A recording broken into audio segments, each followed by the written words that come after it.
Sup, my fellas. Don't forget to leave feedback, and enjoy the story. Buildings were collapsing from explosions. The guy realized that the end of the world had come. Debris was falling down. The guy remembered that the unit was cut off from the outside world. There were communication devices on the table. The soldiers were indignant that they could not contact each other. The fighter noticed that regular calls and even emergency services were not working. The soldiers raised their hands up. The young man wondered how long they could stay there and whether they were safe, and added that all military frequencies were paralyzed. The man opened his mouth and said that everything had been like that until now. A fence wall stretched along the city. The soldier remembered that his unit was in the mountains. The guy crossed his arms. The guy said that food supplies were running low, and if people wanted to survive, they had to go outside the unit. The cook was holding a rod in his hands. A hat was sitting on his head. The cook was groaning. The young man noted that at such a time everyone needed to cheer up. There was soup boiling in a large bowl. The cook said that today's dish was prepared with a special sauce. The soldier raised his hand to his face and said that this Saragamton will make everyone fearless. There was some rice left on the spatula. The soldiers were sitting at the tables. The soldiers were eating food and discussing the decision to leave the unit. The guy had rice on his lips. The soldier asked if he could have more. The food flew out of the plate. The young man leaned over the table and said that they had to go. His foot hit the table.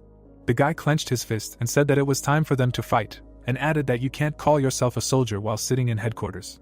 The soldiers opened their mouths and shouted that they were determined to go into battle. The guys ran to the sides, shouting. Rick was standing behind the counter with food. The young man was smiling. The guy said his name and age. The soldier's eyes sparkled red. The young man added that he was the cook in this unit. The soldiers were playing football. The light was shining through the arch. The goalkeeper blocked the ball with his hands. The soldier was holding the boy by the head. The soldiers were crowding around the glass door. One of them asked the boy if he had heard the new Nespa song. People were walking around the store and discussing today's menu. The boy was carrying a box in his hands and said that it was lunchtime and everyone ran to fill their stomachs. The soldier was holding the box by the base and said that they needed to get to the kitchen quickly. The cook's knife was cutting a carrot into many rings. The knife hit the board. Someone called the boy.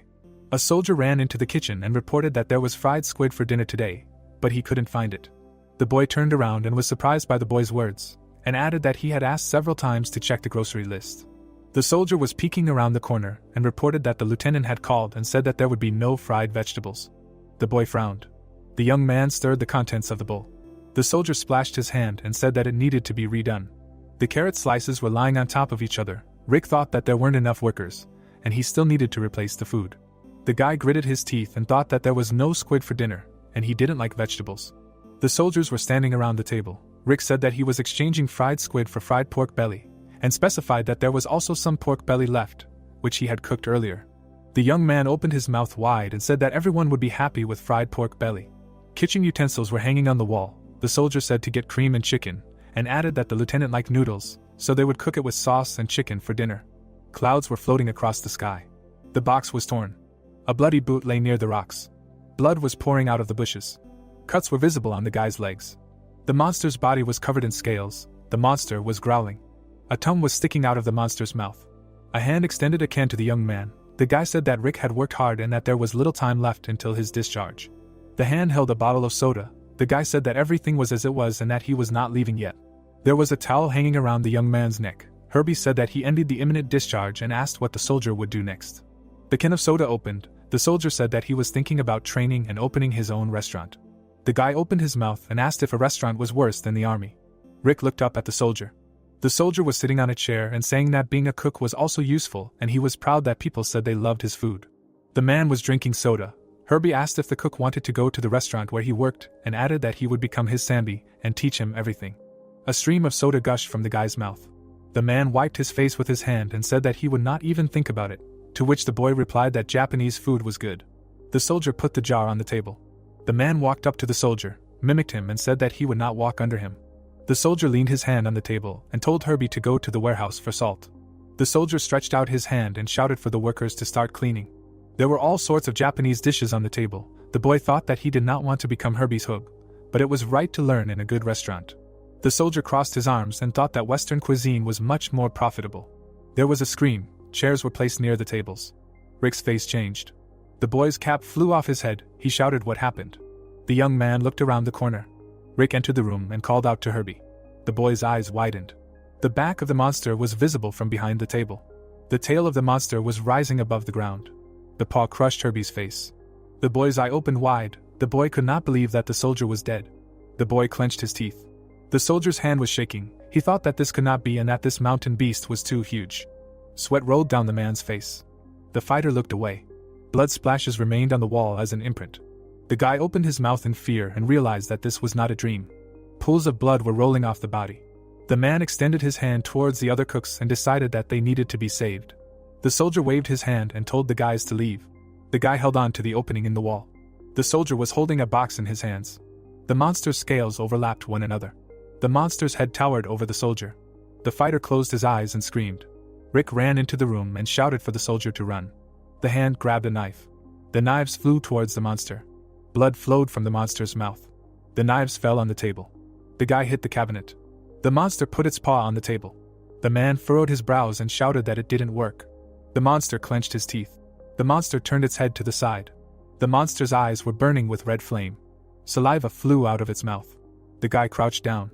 The young man was lying on the floor and asking where this monster came from in reality. The monster hit its head on the wall.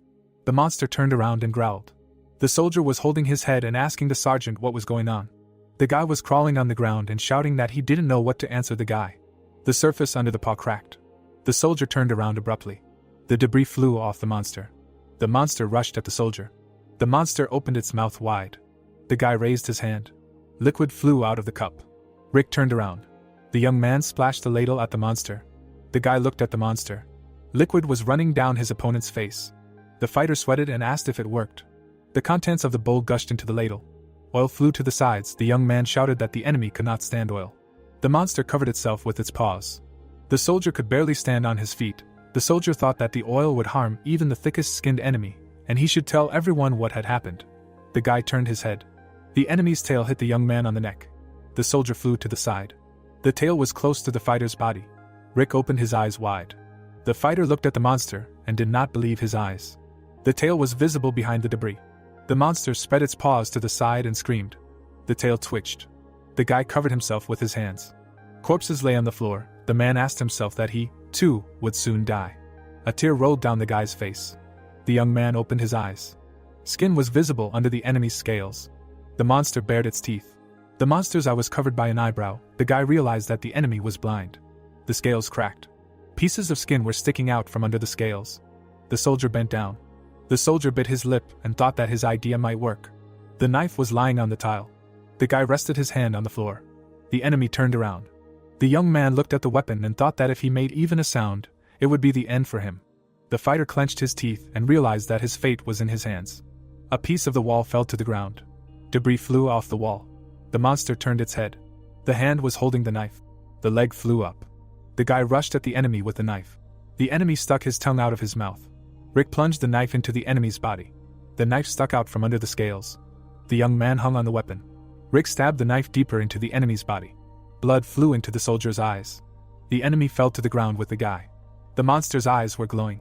Steam was coming from the enemy's body. The soldier realized that it was time to finish the enemy off without giving him a chance. The guy dealt many blows to the monster's body. Blood splashes flew off the enemy. There was blood on the knife. The knife pierced the monster. The enemy's head was lying on the ground. Blood was flying up. Tiles were visible on the ceiling. Blood was flowing along the floor. Rick was lying on the floor. The guy opened his mouth and said that he had won and killed the enemy. The enemy's body was covered with wounds. A cloud of light sparkled. Signs appeared that informed about the guy's awakening and his characteristics. A drop of sweat was running down his face. The guy wondered what it was. A sign appeared that notified that a new talent had been discovered. Trees covered the stadium. Wires stretched along the fence. The bodies of soldiers surrounded the building. A body was hanging from the roof. Rick wondered if everyone was dead. The soldier was crawling on the ground and laughing. The guy frowned and realized that this was some kind of nonsense. Signs were visible. The soldier did not understand what was happening. A finger reached for the windows. A notification appeared that a world event was about to begin. The guy rested his hand on the floor. Signs appeared with information that the first faction would receive special bonuses and the young man needed to join someone else's faction or create his own. A message appeared that Rick was not a member of a faction. The soldier looked at the window and didn't understand what this thing was and noticed that it looked like a system window in games. The system window covered the building. The soldier touched the sign and a notification appeared, which said that a world event had started. Sparks of light lit up the room. A notification appeared, which indicated the player's region. Rick stood behind a rock and wondered what capture the flag meant. The young man held his hand on his head and understood that he needed to get out of here, and he didn't have time to deal with this event. A car was sticking out of the building. Rick decided that he would find survivors. The bus had flipped over on its side. There were drops of blood on the knife. The soldier held onto the crown of a tree and thought that he needed to look around, even if he didn't find anything. The young man ran and asked himself in which direction the shots were. There were wires stretching over the road. Rick stood with his back to the wall. The soldiers crowded around the ammunition depot. The young man guessed that the people who had not decided to fight the monster had pulled out their guns and were running for ammunition. The fighter gritted his teeth and decided that he still had a chance. The monster appeared in the passage. Its paw touched the wall. The monster screamed. The guy looked at his opponent and thought that he didn't even have any oil. A star sparkled in the sky. A system window appeared, which reported that the ingredients were being analyzed. The monster ran towards its opponent with its mouth open. The table, which reported that the analysis was complete, blocked the monster's view. The guy opened his eyes wide. A message popped up that Rick had received the initial culinary secret enlightenment on caring for lizards. An image of the terrible monster appeared and the system reported that the lizard's joints were flexible and soft to ensure easy movement. Therefore, anyone with at least some skills could handle this ingredient without much difficulty. An image of the monster's head appeared and the system methodically reported that first, it was extremely important to block the airways and completely drain the blood from the body. An image of the monster's internal organs appeared and the system technically reported that the left armpit, close to the heart, can be lightly pierced, which will allow you to simply extract blood from nearby vessels. Rick, shocked, widening his eyes, exclaimed that this is it, and anxiously asked himself if this was really the method of cooking the monster that came to mind. The monster with red eyes, decisively raising his shaggy head, roared. The protagonist, looking at the approaching enemy, thought that it was approaching him. Rick, uncertainly holding his kitchen knife in his hand, wondered if everything would go as he imagined and inquired if such a method could really work. The protagonist, desperately waving his weapon, exclaimed that he did not have time to think. The guy desperately looked into the eyes of the monster, and added that hell, let's try. The monster, looking up at the air in pain, roared piercingly. The protagonist pierced the terrible monster with his kitchen knife and the system window reported that the protagonist had unlocked the skill Basic Dagger Mastery, adding that the skill was improved with the use of blade-shaped weapons. Rick, surprised at the wound he had inflicted on his opponent, said to himself that he thought his kitchen knife would get stuck in his thick skin. Hot blood spurted out of the monster's mouth, and he roared terribly. Rick confidently caught the carcass of the defeated monster, thinking that if he did everything as written, he would succeed. The protagonist desperately dragged the carcass of the defeated monster. The carcass of the monster fell with a crash between the gray buildings and the protagonist thought that he had killed it with the first blow. Bloody Rick, having satisfactorily thrown the carcass of the monster to the ground, thought that he had barely managed to drag it here. Rick picked up his kitchen knife and thought that if it weren't for the message, he could have died. The protagonist wiped his bloody face with his hand in surprise.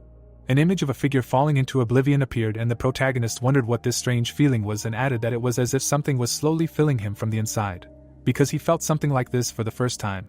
The setting sun shone brightly in the sky and the system notified the protagonist that he had received experience points. The protagonist looked at the pop-up window in surprise and the system notified that the protagonist had received the chef's eye. The great chef has control over all ingredients, and added that it doesn't matter whether they exist or not. An image of a display appeared and a system notification said that for targets defined as ingredients, observation can reveal the correct recipe, processing method, etc. For the target. The protagonist looked at the pop-up display in surprise. An image of a defeated monster lying in the corner appeared and Rick exclaimed in amazement, could these really be the ingredients? And wondered if these monsters were considered edible ingredients. The display flashed brightly and a system notification reported on the skill Enlightenment on cooking lizards. The protagonist looked angrily at the screen and the system reported in detail that lizard meat is characterized by a light and spicy taste, and added that, however, if you overcook it, it becomes tough, and warned that if you do not remove the playful smell, the meat begins to require special attention and caution. An image of a yellowish sky appeared and the system continued to tell the protagonist about the recommended cooking method, to which he said that this information was enough for him. Rick, looking indignantly at the defeated monster, wondered if he was out of his mind to cook such a thing, and asked how he could eat a monster that ate people. Rick, looking at what was happening with excitement, thought that this was the awakening. Someone's foot hit the ground behind the protagonist. A guy with a machine gun, looking out from behind cover, asked if there was anyone here. A soldier, running up to the protagonist, shouted his name, to which he asked the soldier if he was that same Lieutenant Kim from the supply unit. Kim looked closely at Rick and asked him what he was doing here alone. The protagonist looked suspiciously at the sergeant, and he asked him what happened to him, to which he replied that it was a long story and himself asked how he ended up here. The sergeant looked at the protagonist with concern and said that he heard human voices in that direction and thought that there might be survivors here, and said that they should move to the ammunition depot, because they did not know when the monsters would appear again. Kim turned his back to the protagonist. He tore off and shouted at the soldiers to start moving quickly. The heroes quickly ran towards the ammunition depot. The protagonist tried to keep up with the group of soldiers. The evening sunset was visible on the horizon. An image of the barricades in the military unit appeared and Lieutenant Kim asked the protagonist where all the other chiefs were, to which he replied that they were all dead. The protagonist, sighing dejectedly, exclaimed that he had nothing to apologize for. The protagonist looked down and added that they were good guys. An image of the protagonist's old comrades appeared and he sadly thought that it seemed like he was the only one left. A soldier, excitedly tore over the fence, shouted that they had a survivor, and Lieutenant Kim shouted for him to quickly go in. The soldier, coming closer to the sergeant, clearly reported that they had strengthened the defenses around the ammunition depot. An image of a tired soldier appeared. Rick looked at the soldiers critically, thought they all looked exhausted, and noticed that they were wearing completely different uniforms. The soldier, calmly walking through the military unit, said that at least they were all here, and added that it was a real relief. The setting sun brightly lit the sky and the system notified that the protagonist had received education in primate cooking, a beginner's secret in primate cooking. The protagonist looked at the monitor with wide eyes. Rick, with wide eyes, exclaimed in shock, what kind of primate cooking were they talking about? The soldiers gloomily sat under one of the garages of the military unit. The soldiers looked angrily at the protagonist and Rick, horrified, wondered if it was possible that they were talking about these people. Rick, looking indignantly at the system window, exclaimed what kind of nonsense was this? The soldier, casually turning to the protagonist, ordered that the sergeant come up and report, while the latter, surprised, asked again what he meant he should report, and thought that apparently, the others did not see this system window. The soldier, looking closely at the protagonist, said that Lieutenant Jack was now in charge here, and added that the highest officers from each department had gathered for a meeting, and explained that upon hearing of his survival, Lieutenant Kim immediately ordered him to be brought. Rick, turning to the door leading to the headquarters, said that then he agreed to go. The guy, pointing his hand towards the door, added that immediately, as Rick, wiping the blood from his face, asked himself if Lieutenant Jack was really the only officer left. Rick, entering the doors of the headquarters, thought that it was unlikely that the monsters would attack only soldiers, and added that it was time to enter. The doors creaked open. Rick looked at the creaking door in confusion. Rick, entering the room, said that he was Sergeant Rick, and added that he had been told that he was expected. Lieutenant Jack, happily seeing a survivor, exclaimed that he really had survived. Lieutenant Jack, looking gloomily into the protagonist's eyes, said that they were apparently in big trouble. Lieutenant Kim, gesturing to a place, invited Rick to sit down and talk, and added that he could sit wherever he wanted. Rick, nodding in agreement, said that was good, to which the lieutenant said that there were still a decent number of survivors. Lieutenant Kim, looking businesslike at the documents, invited the soldiers to return to the list, and asked if they had really stopped at the transport team. Rick looked critically at the commander, and thought it was Lieutenant Jack. An image of the gray-haired commander appeared and Rick thought contemptuously that he was a dirty, greedy and low-level officer. An image of the protagonist's memories appeared, about how Lieutenant Jack rejected the protagonist's food and said that he would eat something else later. An image appeared of the protagonist looking at the protagonist with confusion and asking if they could organize a quick pasta for him. The lieutenant shouted something menacingly, and the hero thought that this guy was now in charge of their unit. A soldier asked if Seon Ho from the transport team was here, since their commander was Young Hai, to which another soldier replied with confusion that Sergeant Kim Young was dead. Lieutenant Jack looked at his subordinates with confusion and asked about the head of the transport team. Both soldiers sadly lowered their heads. The protagonist, watching the report, said to himself that about half of the soldiers were too weak for this.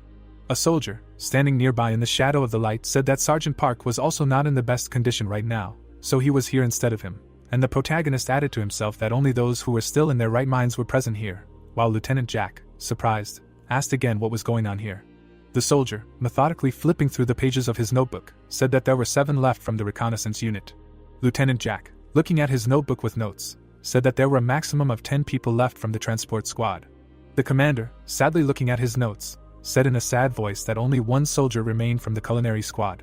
An image of a window with bars appeared and the squad leader said that according to his very rough estimates, they had about 100 people, and added that the losses amounted to almost half of the battalion. A red-haired sergeant named Dave, looking cautiously at his commander, asked if he could say something, while the lieutenant, surprised, asked him what had happened. Dave, looking seriously at his immediate superior, said that he had checked with his superiors before the meeting, and explained that it looked like they were cut off from the rest of the world, to which the commander, shocked, asked what that meant. An image appeared of the sergeant calling on the phone and Dave, gloomily explained that all regular phones were not receiving a signal. An image of a computer desk appeared and the hero added that the connection was not receiving even emergency contacts. Lieutenant Jack, surprised, looked at the guy, and he, listening, said that neither television, nor radio, nor internet, nor even military frequencies were working. The protagonist glanced at the heated conversation and Lieutenant Jack desperately said that they were in very tight isolation. The soldiers were discussing something animatedly nearby and the lieutenant asked in surprise if he was seriously saying that they could not contact the outside world and suggested that North Korea had launched an EMP or something like that. The soldier looked at his superior in confusion and said that the military had protection against EMPs, so this option was excluded. The soldiers were sitting tensely in a small room and one of them asked in confusion if they would all die here, since they had no way to contact the outside world or their families. The dark-haired soldier turned to face the officer and asked him what they should do now, since he felt trapped in his unit. The protagonist looked at the events in confusion and thought that everyone was becoming anxious. The soldiers' faces were covered in sweat, and Rick thought that when they had a clear target, the soldiers would calm down a little. The faces of the valiant soldiers radiated anxiety. Lieutenant Jack sat tensely on his box and the hero thought that they needed a commander now, who could calm down any unrest and calmly give orders. The lieutenant nervously bit his lips and mumbled rare phrases. The soldiers unanimously stared at their superior.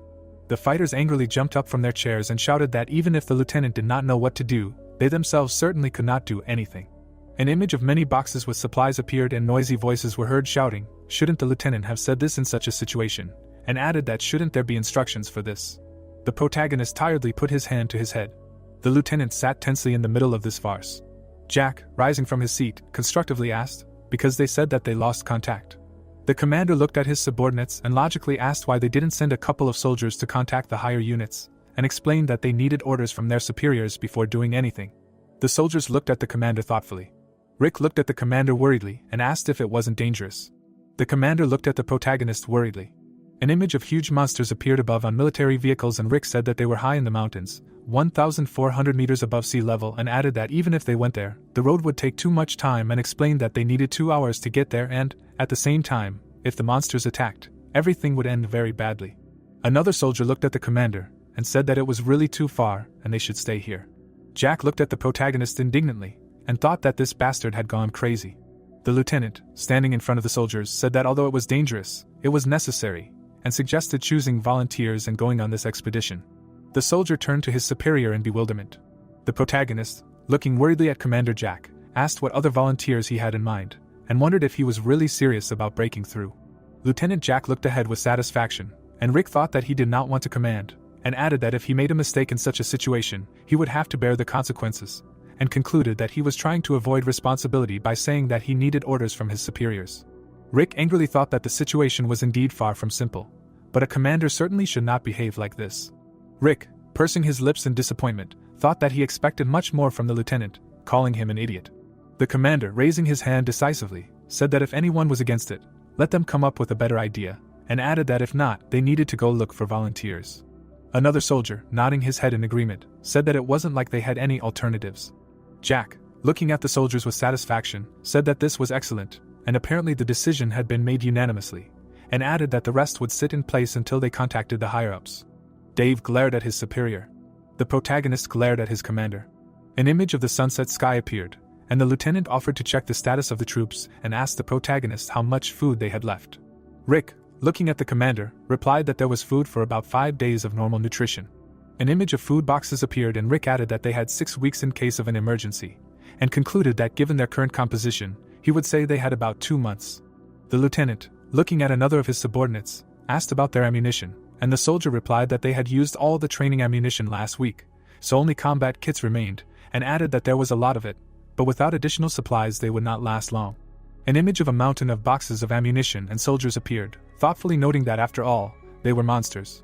An image of the heroes dissatisfied with the circumstances appeared and Rick stated that after this, heated discussions began on how to deal with the monsters remaining on the base. Lieutenant Jack confidently waved his hand and the protagonist added that they constantly talked about electricity and water. The protagonist, looking angrily at what was happening around him, said that after all, the goal of contacting the authorities had been approved and the soldiers had at least calmed down. The lieutenant, writing something down in his notebook, said that that was basically it. Jack, writing down instructions in his notebook, announced that they should go and pass on his order to the others.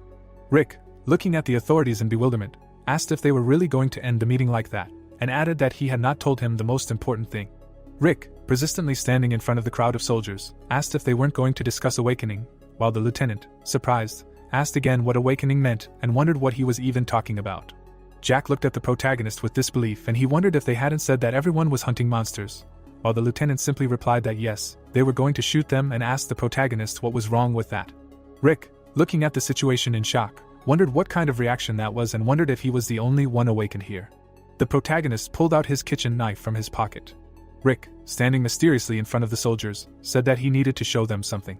The commander, anxiously recoiling, asked why he needed a knife and inquired what he was going to do. The protagonist's kitchen knife gleamed in the lamplight. Rick, looking reasonably at the puzzled soldiers, thought that he could say whatever he wanted, but they would just think he was crazy and added that he had stabbed the monsters and that it was just a wooden table.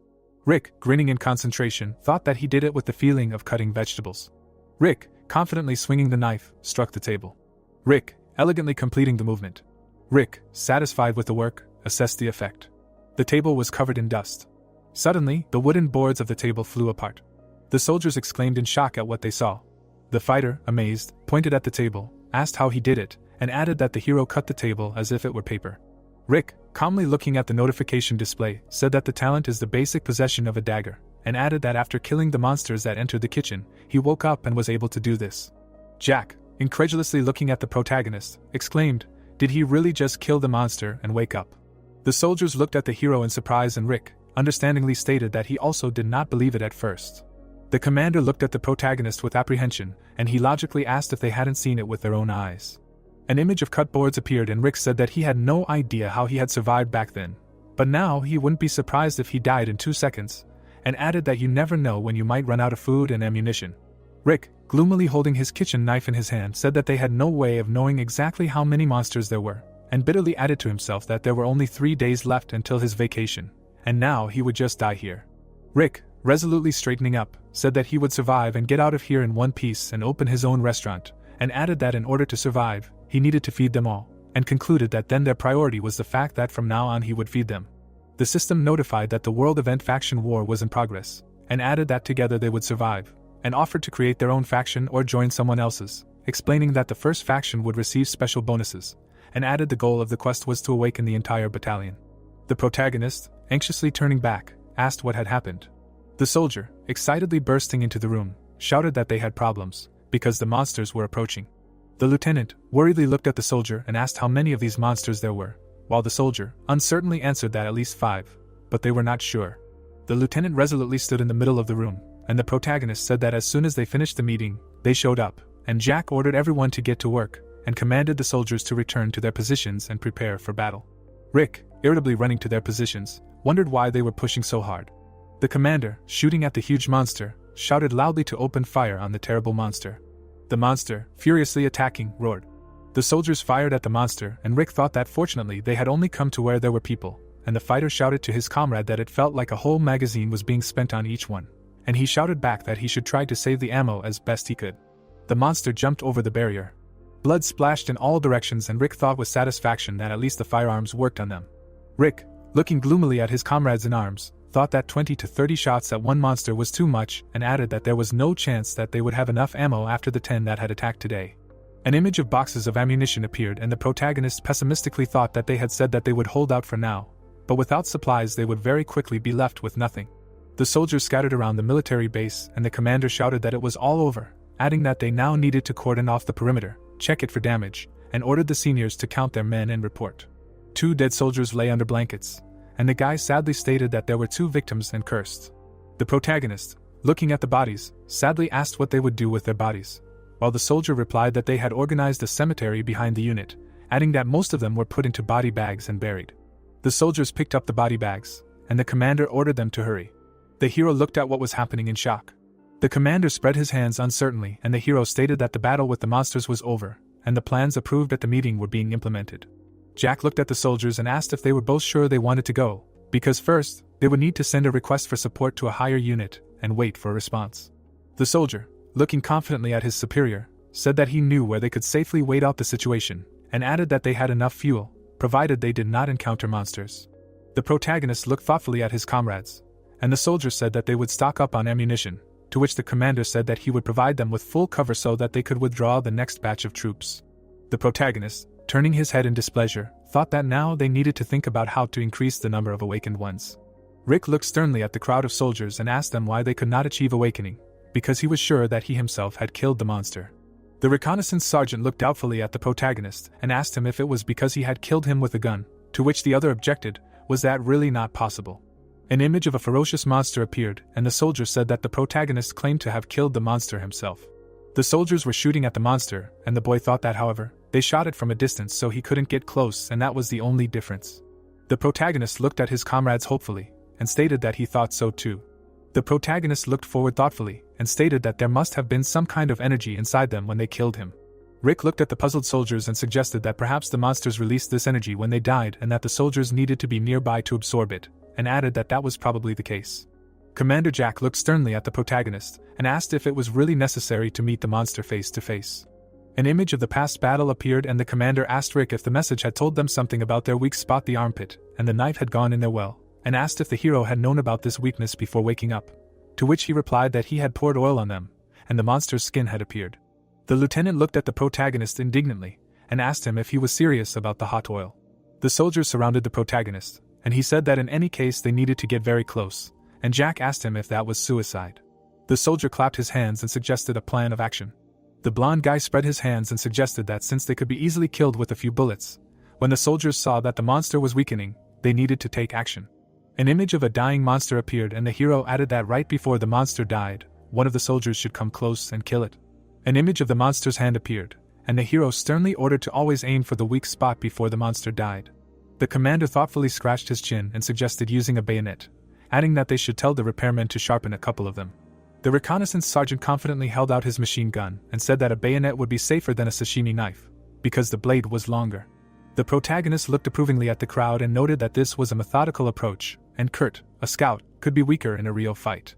The protagonist tugged the soldier by the shoulder and thought that he was aiming for strategy. The hero confidently looked at the fighter and said that Kurt should take care of this, and then suggested that they go eat.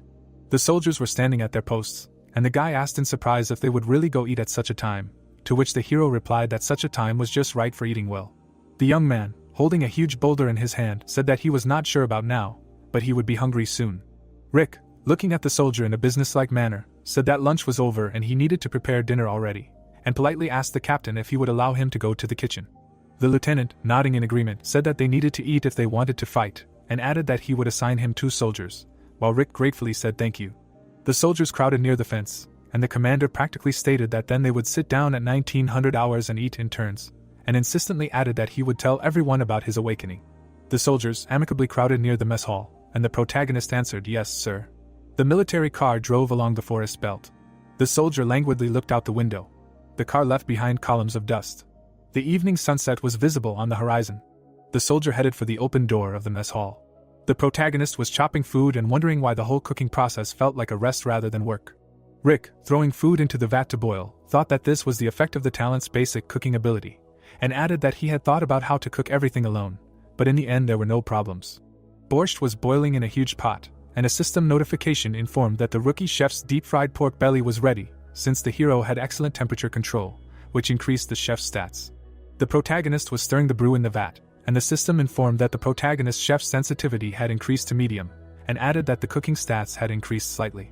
The hero looked at the display and a system notification flashed that eating the rookie chef's deep-fried pork belly would increase strength and agility by 1 for a medium amount of time, while Rick wondered intriguedly if eating it would increase the stats for a certain amount of time, and thought that, however, he did not know what 1 strength and 1 agility meant. The system notified that the protagonist's chef's special sauce skill could be used, and explained that the chef's special sauce allowed delicious food to touch people's hearts, and added that a good chef could control those minds, because with the special sauce, one could change the emotions of those who ate his food, while Rick asked in surprise what the chef's special sauce skill meant. The protagonist looked at his hand and stated that there was some strange energy in his hands. He looked at his palm with horror and declared that he could partially control the emotions of those who ate his food. The soldiers were waiting for their food with discontent, and the hero thought that now everyone was panicking and shaking with fear. An image of a large mountain range appeared. Rick, waving his hand over a vat of borscht, thought that he hoped that this would help them feel a little calmer, while the system notified that the protagonist had added the chef's special sauce, calm, to the deep-fried pork belly of a rookie chef with a calm heart, and explained that it seemed that if he ate it, he would feel a little calmer. Rick looked ahead with enthusiasm and said that now they would begin to eat. A soldier, standing in a long line, hungrily asked for more. Rick, hospitably serving the food, said that they should fill their bellies. Rick, watching the reaction with doubt, wondered if it would work. The soldier, admiringly trying the dish, exclaimed that it was delicious. The dark-haired fighter grinned and asked the protagonist if he had really cooked this all by himself, and the protagonist thought that it wasn't like it would make them grow muscles or give them six-packs, because he just couldn't tell by looking at it if it worked. Rick looked at one of the soldiers and wondered if this skill was somehow bad. The fighter, turning gratefully to the cook, said, "Thank you very much for the food." The soldier, looking at the protagonist with relief, said that because of the monsters, he was so emotional that his head hurt. But now that he was full, he felt much better, and another soldier asked if he could have more, while the rest of the soldiers enthusiastically picked up on the hero, because now they were so cheerful. Rick nodded with satisfaction and said yes, of course, and thought that it seemed to work after all. The protagonist looked at the vat of borscht and thought analytically that he was not sure about the stats yet, but this skill could be good for monitoring their condition. The soldiers were eating peacefully in a small canteen. One soldier turned to another. The guy was smacking his lips at his food. Suddenly, someone's spoon fell to the floor. The guy looked ahead with alarm and thought irritably that it was them again. The door of the canteen cracked loudly and Rick said that they were not letting him catch his breath at all. A quiet evening hung over the barracks. The soldiers rushed forward and one of them shouted that the monsters were near the barracks. The protagonist ran after the crowd and thought that the shots had died down and asked himself if everything was okay. The soldiers slowly stopped. The protagonist turned to one of the soldiers and asked him what was going on, since he had just come from dinner. Rick looked ahead, puzzled. The protagonist looked at the crowd of soldiers and called out his comrade's name, who responded, surprised that Rick had come too. The protagonist walked closer to his comrades and asked what was going on. Dave looked angrily at the protagonist and said that they had seen a monster and were running after it, and his comrade added that, as Rick had said, they needed to wake up quickly. The fighter pointed to the side and said that the two were ready. The monster, lying on the ground, was making sounds.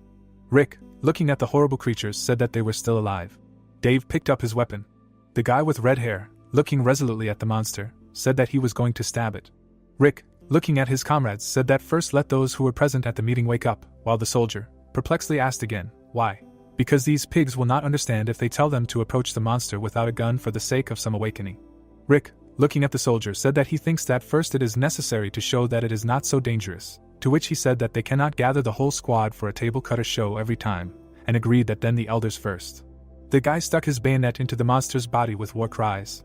A bright light flashed and the system notified that it congratulated Dave on awakening. The hero saw a display in front of him and shouted, "Is this all real?" The protagonist looked at the fighter with enthusiasm and asked what he saw in front of him, because it was a system window that popped up. Dave grinned imperiously. An electrical charge materialized in his hand and he said that Rick was right, because he could now feel a strange energy inside his body.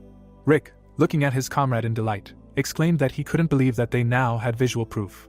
The soldiers stood in front of Dave and one of them shouted, "Look how his hands are glowing," while the other soldiers, reacting in amazement, shouted, "That's amazing."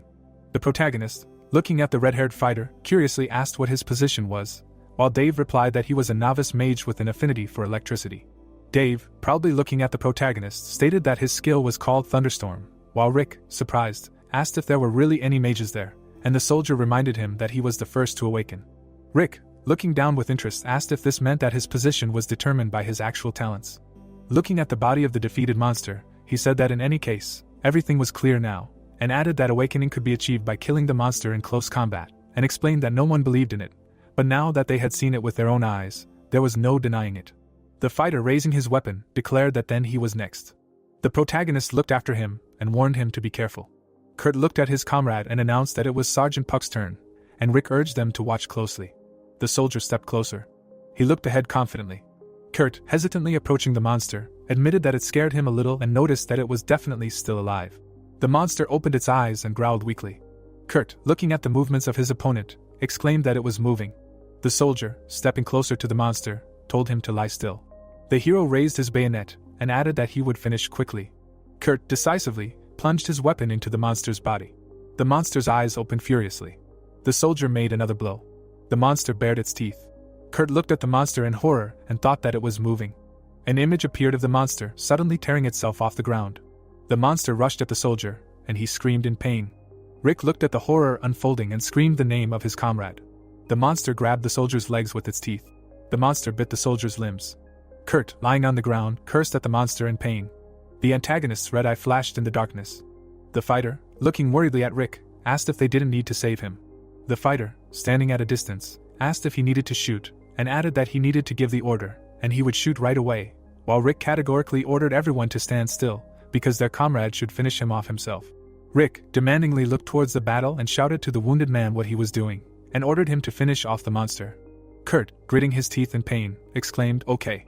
The guy, furiously grabbing his weapon, shouted that he would not allow this monster to survive. The warrior, attacking with his last strength, let out a battle cry. Kurt, successfully completing the fight, delivered the final blow. The heroes looked at their comrade in surprise. The soldiers cut their mouths in shock. Kurt writhed in pain. Kurt looked tiredly at his comrades and asked if he had succeeded. The system informed him that it congratulated him on the awakening of a new hero.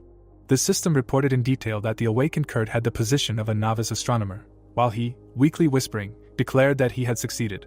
A soldier, running worriedly to the wounded man, asked how Kurt was feeling, while another, panicking, shouted that what were they doing, they needed to call a medic.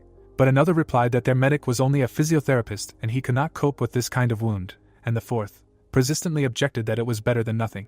The defeated monster groaned painfully. Kurt, turning heavily to his comrades, said that his system window had also popped up, while Rick indignantly exclaimed that he had almost had a stroke. Rick, sympathetically supporting the wounded man, stated that he was glad that he was okay. Kurt's leg was covered in blood and Rick added that for a dying monster, his bite was not too strong and noted that his leg was still in place. Taejun walked on and said that he almost gave up, while a soldier shouted that they needed to help there, and another, giving orders, added that you guys stand guard. The soldiers scattered around the area and the soldier explained that they would return as soon as the medic arrived. Night fell. The guy covered himself in energy discharges and Rick stated that thus the unrest ceased, and Kurt and Dave became awakened. The protagonist looked at his comrades and said that an army capable of fighting monsters without bullets began its formation. The soldiers were arguing on the sidelines and Rick said that the problem was that the soldiers on the battlefield were spreading the awakening process, causing a crowd in the ammunition depot. The soldiers continued to argue and the protagonist said that there were also senior officers who refused to try to awaken. The officer, standing near the wall, exclaimed that he refused.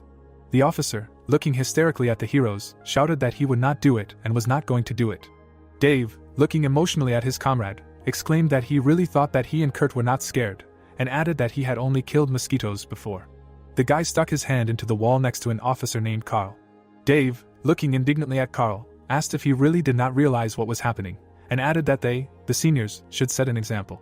The dark-haired guy, looking at the soldier with tears in his eyes, said that he still couldn't do it. Carl, repeating the excuses, said that but he still couldn't do it. Carl, waving his hands, said that it didn't matter what Dave said, because he wouldn't do it, and added that they had no guarantee that he wouldn't die in the process, saying that they both could have gotten much worse. The soldier, curiously looked at his comrade and asked if Carl was from the Special Equipment Unit, while the other, confirming, said that he heard he was a real master. The soldiers watched the scene and Rick, understandingly, said that he knew, but Carl was somehow too scared, and explained that he always refused to go to high places, and could not even watch horrors. The protagonist, looking at the soldier with displeasure, said to himself that he was surprised, because he looked like he could beat up a monster with his bare hands, and added that he didn't want more people to give up on awakening because of this. The sun was shining brightly on the military base and Dave, irritated, said that he could do whatever he wanted. Carl, looking at his comrade in surprise, asked if Dave was sure and thanked him. The guy, turning to the soldier, sternly warned him that in the future they would not address him as an elder. Carl, confusedly looked at the hero and he said that just being here for a long time did not make him an elder. The protagonist looked at the soldier, and Dave confidently said that being a leader is a very important role. The guy narrowed his eyes and concluded that now they needed an awakened leader. Carl nodded guiltily and Dave said that he refused this, so let him accept it. The red-haired guy glared at the coward. Rick looked at his comrades and thought he was right.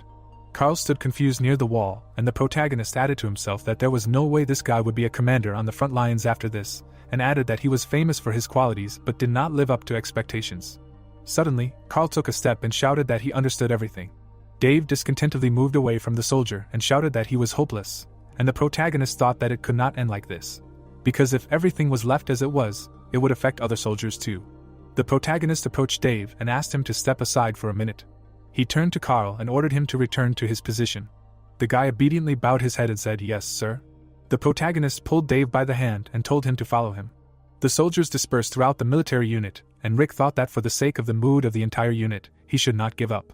The protagonist, looking sympathetically at his comrade, said that he understood his anger, but it couldn't be left like that, while Dave confusedly replied that he knew, but what else could he do? Rick, looking seriously into his friend's eyes, said that it wasn't just one person, and added that it would affect the entire battalion. An image of exhausted soldiers appeared, and the hero said that right now a decent number of guys were probably thinking about deserting. Dave looked understandingly at Rick and agreed that there were monsters around, and that was expected. The protagonist gloomily looked ahead and said that at this point enough time had passed since that incident, so it could be said that some were already on the verge of a nervous breakdown. An image of a military base appeared, and the hero said that they were in the middle of the mountains, and the descent down would take at least an hour, and besides, they had a better chance against monsters if they were in groups. Rick looked at the hero and said that was why no one had escaped yet, but people really wanted to leave, wanted to know if their families were alive. Soldiers were crowding around the base in groups, and Dave agreed that it made sense. The hero looked forward and said that this is why they must survive and make the troops stronger, because then they will not even think of running away, because they will feel safe. Dave leaned over sadly and said that there are more important things, because it is not only Carl who is afraid. An image of a cowardly Carl appeared, and Rick said that if even one of them manages to remain unpunished, then there will be crowds of children whining that they cannot do it, and warned that a conflict with the Awakened may arise. Dave, wearily putting his hand to his forehead, said that everything is so difficult, and the protagonist explained that this kind of disagreement will eventually lead to division and weaken the unit. The fighter, looking cautiously at the protagonist, asked if this is really what he was talking about. Rick, resolutely looking into the eyes of his interlocutor, said that refusal is not acceptable for the Awakening.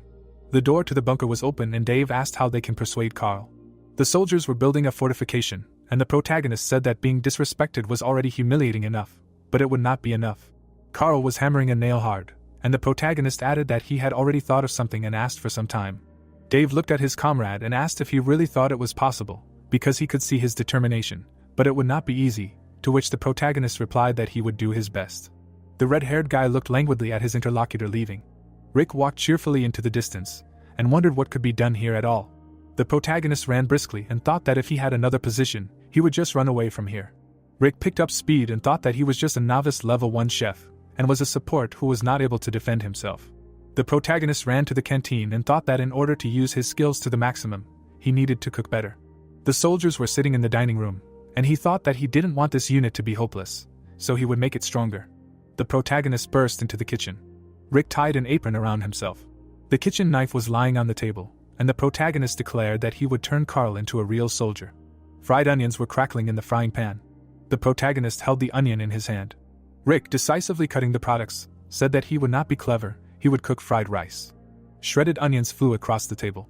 Carrots were cut into even slices. The frying pan was blazing with fire. The protagonist looked at the ingredients with confusion, and the system notified that the quality of the main ingredient, meat, was poor, and added that the dish's stats would be slightly lowered, but the quality of the supporting ingredient, seasoning, was excellent, so the dish's stats would be slightly increased. Onions and carrots were being stirred in the pan, and the system notification informed that the protagonist had made something for certain consumers and added that if the target ate the dish, its effects would be increased. Rick raised his hand and said that he would finally add the special sauce.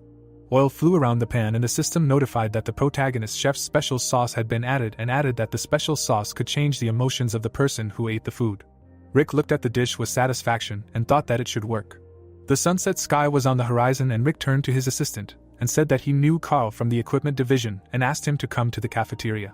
Rick cordially handed over the plate of food and said that it was his special dish. Carl, looking at the offered food with confusion, asked what it was, while Rick insistently replied that he just needed to eat it. Rick looked at the soldier and solicitously stated that he almost never came to eat, and added that he knew he was hungry. Carl, silently looking at the protagonist, thought about the offer. The plate stood in front of the hero. Carl, submissively looking at the protagonist, said that he would definitely eat it all. The guy picked up a spoon. He scooped up some rice.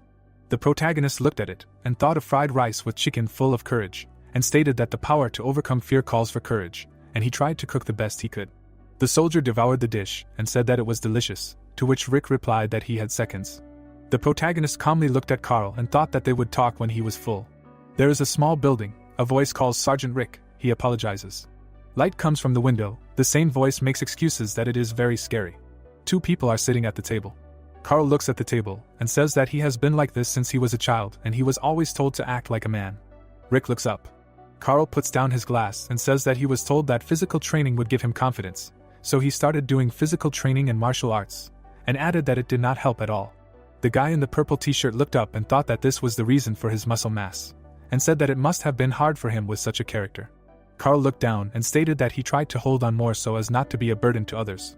He shows off his muscles and says that he thought he was lucky, people finally accepted him, but he could not imagine that something like this would happen. Carl sits across from Rick and tells him that he fought the monster right after he saw his comrade die at its paws. The guy in the purple t-shirt looked ahead and said that he was scared too. The soldier looked up. The guy looked at him and said that if he did nothing, they would just become their dinner. The monster stands and looks ahead. The creature sticks its tongue out of its mouth. Rick says that in his case, killing his comrades only brought him to his senses. The monster opened its mouth. The guy adds that it seemed to him that for just a minute his body stopped obeying him, seized by the instinct of self-preservation. He stretches his fist forward. Rick squeezes the napkin and says, besides, he has only just begun to live, he can't just die there. He closes his eyes and says that he wants to open his own restaurant, and his interlocutor notes that even under these circumstances, he is amazing. The door is open. Rick says that it took a lot of courage from him. Some objects are standing. The guy says that his grades and decisions have brought him this far. He looks ahead and says that now he wants to survive with everyone else, and adds that the other soldiers want the same. Carl clenches his teeth and says that this is wonderful. He stands up abruptly and shouts that hearing the story made him want to try it too, and thinks that he has suddenly become so bold. Rick looks at him and wonders if it was the food that did this, and adds that his eyes lit up. Carl looks ahead and says that the next monster will be his, and asks to be allowed to finish it off. The guy strikes the monster and shouts for the others to not try to come and help him. He grins and says that the moment has come to test his courage. Carl pierces the creature's skin. A squad of soldiers look at him, and Dave says that he has lost his mind, because the monster has not even passed out, and he has already run at it with his bare hands. Carl continues to fight. The guy asks Rick what he did to him, and if he wants to stop him. The man watches the battle tensely and thinks that he has gone a little overboard with aggression. Carl strikes again. Rick says that it is better to just wait, because it is better than to waste such a chance. Someone objects that he can get badly hurt, and adds that if this happens, they will intervene. The monster looks away and growls. It throws out a clawed paw. Carl watches it. He puts out his hand to meet the attack. The guy blocks the attack and grabs the monster by the head. Carl pushes the paw away. The creature opens its mouth. The soldier looks at it and shouts that he is Carl. The squad, standing nearby, supports the guy. The fighter claims that he is stronger than the monster. Dave nudges Rick and says that he can't wait to see what abilities he will have after awakening, to which Rick replies that he is glad Carl can handle it, and adds that he is unarmed, and asks if he should throw him a knife. Someone points forward and calls for the sergeant. Dave looks ahead. Carl bites the monster. He tears off a chunk of flesh. He turns his head away. Blood starts to drip from his hand. The squad watches the battle in amazement. Dave looks at Carl tensely. Rick's mouth drops open in amazement. The soldier and the monster stand opposite each other. The squad shouts what he's doing. Someone asks if this is the man who whined that he was scared. Rick tenses and wonders if he added too much sauce. He never thought the concoction would work so well. Blood splatters. The squad stands outside the building and tells Rick that Carl is beating the monster with a rock. They ask if he is dead and add that they have to stop watching and do something. Carl picks up a boulder. The soldiers look on in shock. Rick and Dave watch tensely. The boulder pierces the monster's flesh. Carl clenches his teeth. The monster lies on the ground. A soldier in a bloody uniform stands hunched over. A notification appears congratulating him on his awakening. Carl drops the rock. The guy takes a step back. He is standing with his back to the squad and starts laughing. He turns his head and shouts that he has also awakened and adds that he has a blue system panel in front of his eyes. The mountains are illuminated by the sun. A scream is heard from them that Carl is crazy and that he has succeeded. Rick says that this is the fourth awakening. The squad runs to him and shouts that he really is scary and adds congratulations to the sergeant. The soldiers approach Carl and say that this is the best fist fight they have ever seen. The guy is standing. He looks forward and says that it is all because of Sergeant Rick. Dave steps away from him. The soldiers look at him in horror. Carl stands in front of Rick. The soldiers ask what the sergeant did to him. Rick thinks that next time he will be more careful with the dosage. There were crowds of people on the parade ground. Dave asked Rick what he did, and added that Carl was now like a different person. The soldier looked angrily at the guy. He replied that he just cooked food and talked to him and nothing special. The soldier asked in surprise about his eloquence. A group of soldiers stood in front of the gate. The guy in the purple shirt answered that this is how human hearts work. Carl stood next to a colleague. Dave clarified that all they needed was to just talk to them to improve relations. The sergeant added that one should not underestimate the power of support. The guy with the orange collar turned to Dave. The soldier looked at Rick and exclaimed in surprise that it couldn't be that simple. The guy looked down and thought to himself that Dave was right and that it didn't quite seem like the truth. There were groups of soldiers standing near the warehouse. Rick added that it was all thanks to the effectiveness of his skills, but he couldn't reveal it yet. The sergeant was practicing with a blade and noted that it was different from how he had cut the table. Carl was fighting hand-to-hand with the monster. It bit his hand. The soldier struck in a jump. Rick was convinced that now, after what he had seen today, he definitely couldn't call Carl harmless. But it was safe to say that this change in character was only temporary. The soldier put his hand on his interlocutor's shoulder. Rick noted that this ability could be dangerous if used carelessly. Clouds were floating across the blue sky. Dave noticed that this gentle guy looked like a berserker, and asked if it wasn't dangerous to gain strength in exchange for sanity. The soldier gestured with his right hand and added that survival was at stake. So it was, after all, not bad. The guy replied that it was true, but there was a nuance. The soldiers were standing near the boxes of ammunition. Rick asked that all the children whose turn it was to wake up be sent to him, and noted that this was a dangerous business, so they should first be properly fed. Dave looked at his interlocutor with suspicion and asked if this was definitely a forced measure, because there was not much food left. There were canned goods on the shelves. Rick replied that in any case, most of the remaining supplies were canned food from the emergency reserve, and everything else should be eaten as quickly as possible. The boxes contained perishable food. The guy added that there was a decent amount left, and they needed to eat a lot if they didn't want it all to spoil. Dave put his hands in his pockets. The sergeant announced that he wanted to eat properly already. A drop of sweat slid down his face. Rick remembered to himself that emergency rations didn't require much cooking, and wondered if he could use his skills on them. The monster ran fast. Someone shouted that it was running. The armed men took up positions. One of them ordered to take it aside. Sparks from bullets burned on the wall. The soldier shouted to the others so that he wouldn't miss next time. The monster continued to walk despite the bullets. The commander thought that this time there were exceptions, but in general the awakening would be smooth. Parts of the monster's body were covered in sparks. A couple of warriors stood near the shelters. The bloody beast lay on the ground. The soldier asked who had just killed it. One of them said he was sorry. Dave stood next to the soldiers and said that they had screwed up again. Rick stood next to the soldiers and thought to himself that things weren't going so smoothly after all. The monster stood up. It attacked the closest soldier. Rick added that the biggest problem was that it wasn't that easy to let the monster get close enough for someone to deliver the finishing blow. The soldiers defended themselves from the monster. The bloody beast fell to its knees. Rick noted that they were too resilient and most monsters would attack until they died, making it impossible to get close to them. The monster bared its teeth. The guy noted that awakenings must be done safely. A lone lamp stood in the middle of the battlefield. The soldiers ran down the road. One shouted at the sergeant to pay attention. Another soldier didn't believe what had happened. Another noted that at least someone had enough brains. A crowd of armed men stood in the middle of the trees. A defeated monster lay beneath them. Rick stood next to the fighters. Dave noted that the job was done perfectly, and that now someone had to finish it off, and asked who was next in line. The fighters looked at Rick. He looked at one soldier and asked Chuck from the transport unit. Chuck stepped out of line. The sergeant said that his turn had come, to which he agreed. The soldier took a spear. Dave asked him if he felt confident, and added that you just need to aim for the armpit. Chuck replied that he had practiced a lot. He looked at the beast with fear. Someone told him to definitely do it. A spear pierced the monster's armpit. The soldier continued to hold the spear. The monster's eye glowed blood red. Blood was drying on Chuck's uniform. A system window appeared in front of Chuck. Chuck said that everything worked out, and the notification said that his position was a rifleman. The crowd of warriors looked at Chuck. Dave noted that this was the fifth one. Rick asked about the similarity of the shooter with the sniper. New boards appeared in front of Chuck. He looked at them and asked what was going on. Chuck threw up his hands and told the sergeant that a strange phrase appeared on one of the windows. Something flashed in the sky. The windows said that a new faction was being formed, and that they formed a faction of 5 players, which is the minimum number. Chuck continued to look at the board. Dave looked at them too. Another window appeared, which said that the large region is the 3rd faction in the RK. Dave asked what faction means. A phrase appeared on the board, which said that a new faction was being created, and that the small region is the 1st faction in RK-17. The soldiers continued to stand in front of the windows. Rick thought that he did not understand what was being said here. He looked at the newly appeared board and noticed that as soon as Chuck woke up, identical windows appeared in front of all 5 awakened. A board appeared in front of Carl, which said that a new achievement, General Collection, had been obtained, and that he had succeeded in creating a faction faster than most. The window in front of Kurt said that he would be given a special reward, a 10-fold growth elixir for coming in 3rd. The phrase on the window gave a description of the growth elixir, which said that for a limited time he would receive 500% more experience.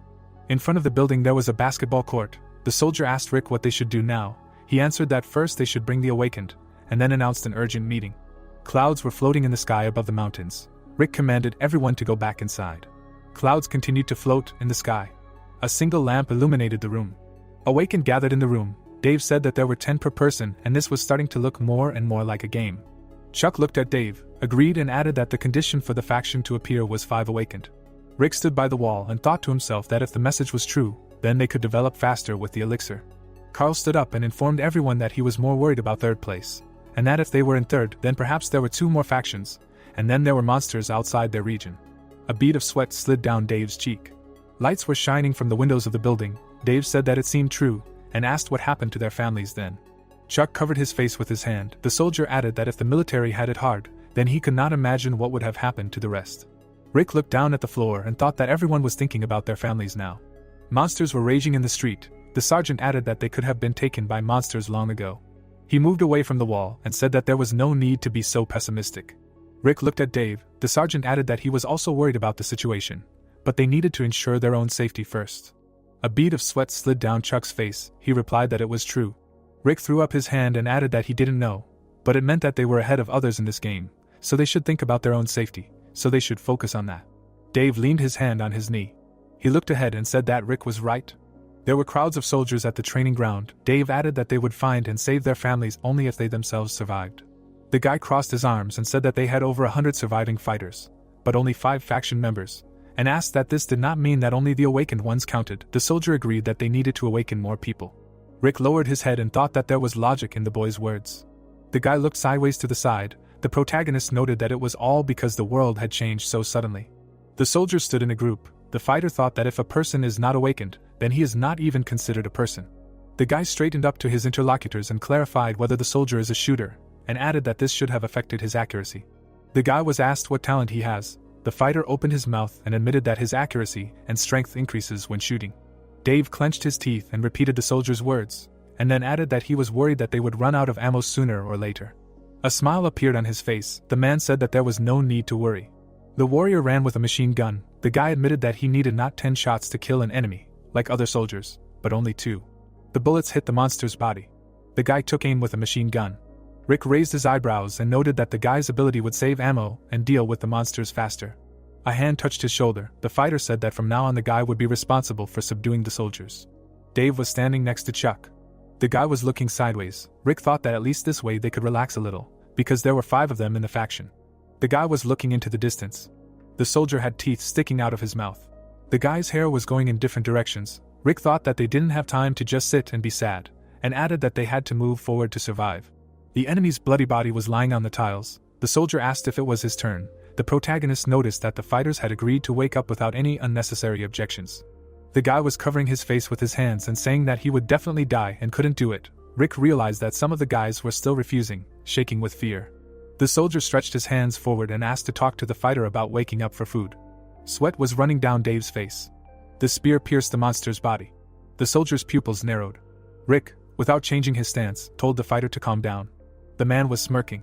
The soldier struck the enemy. The soldiers noticed that he had become reckless. The man looked at Rick.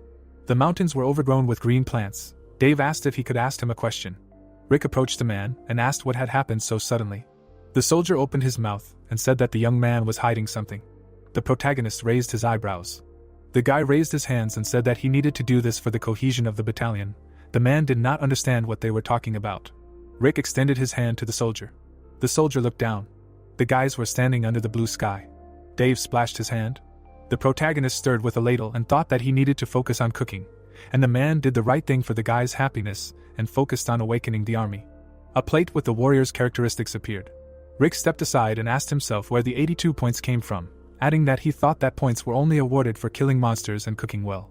The information window blocked the guy's view of the wall. The fighter thought that he could use these points. The guy opened his mouth and remembered that points in games could be spent in stores. His hand reached out to the table. The young man wanted to look at the point store. A particle sewed in the room. A message appeared that notified that the point store was opening. The warrior turned his head to the system windows. The young man looked at the table and thought that with basic abilities he would not do much. The inscription point store was visible. Rick asked himself why he had not thought of this before. His finger reached for the system window. In front of the guy hung a system window with a battle axe. The finger covered the inscription on the notification. Rick opened his mouth and said that mainly items for the combat class. The fighter looked at the rye bread and said that he would only need it. The hand shook. A list of goods was visible. The guy noticed that the items were very expensive. The warrior closed his eyes and thought that he could not afford them now. The protagonist waved his hand and said that he would return to the items later, and skills and characteristics were important, so he needed to take them into account. The hand darted from side to side. The guy said that he often used chef's sauce and chef's eye. The guy tensed his face. A system window appeared, on which the basic dagger mastery was written.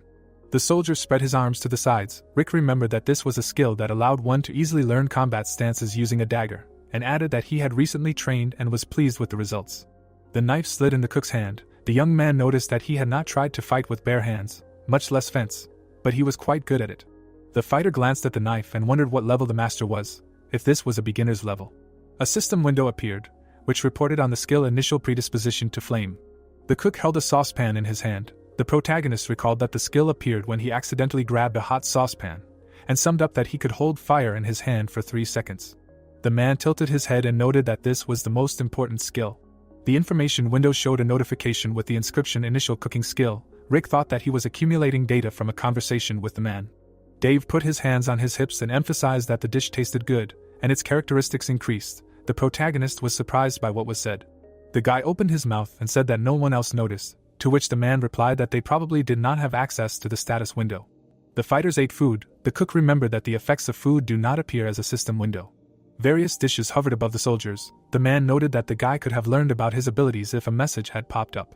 The protagonist looked at Dave and asked how he was feeling, to which he replied that everything was great and that the buffs were more noticeable.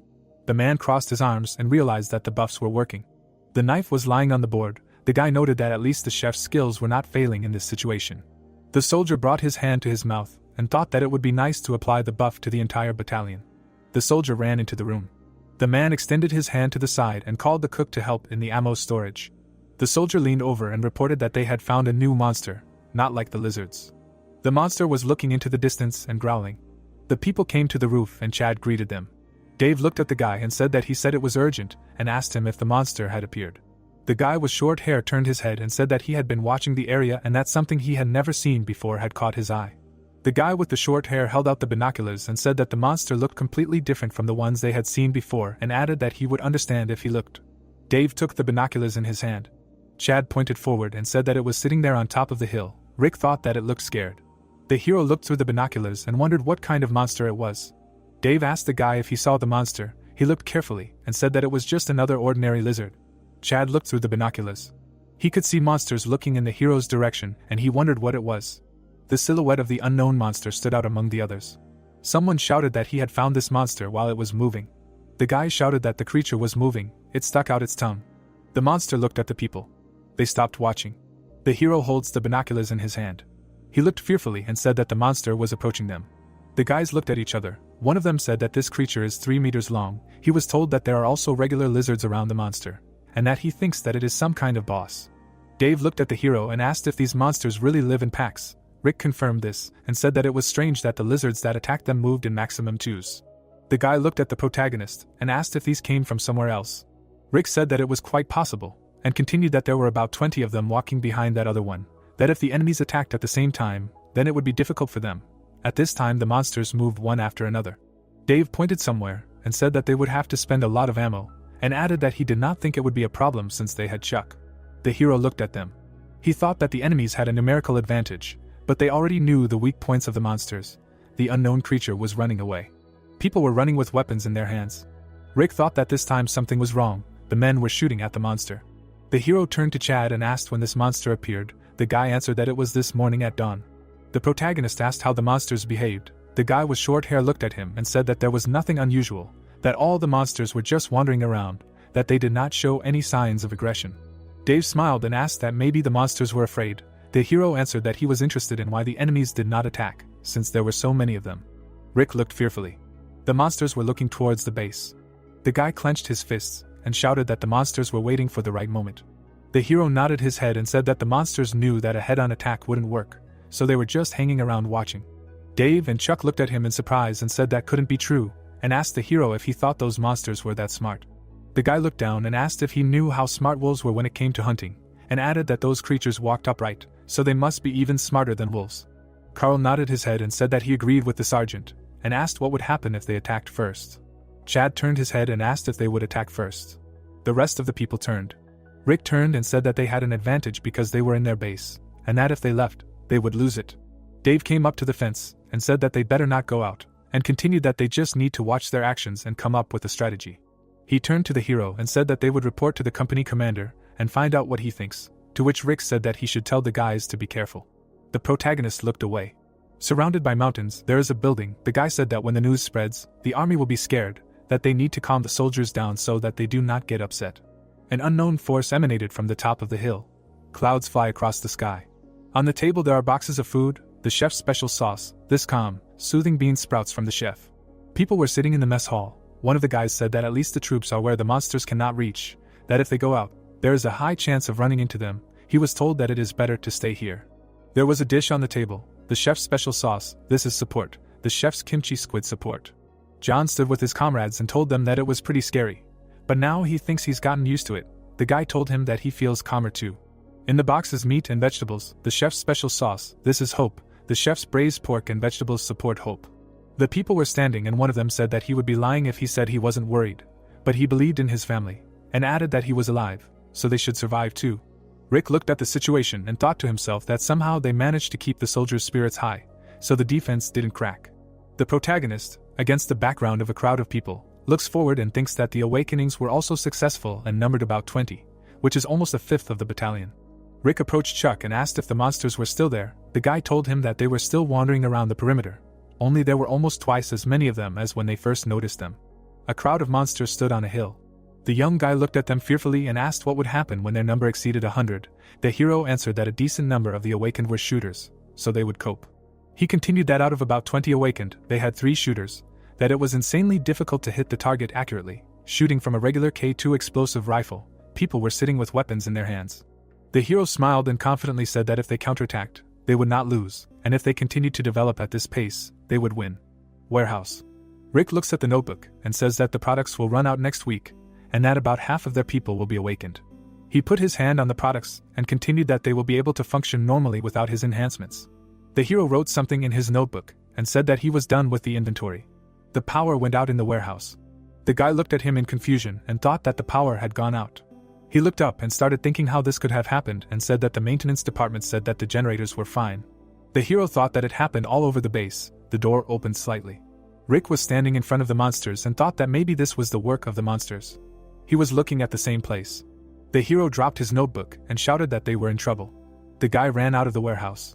He frowned and thought that this was dangerous.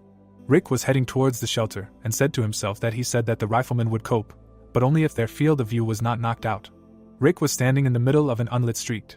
Next to the football field there was a brick building. The guy continued that without light they were absolutely useless. The soldier extended his hand forward and shouted that they should quickly take their positions, that the shooters should go up to the roofs where there is a better view.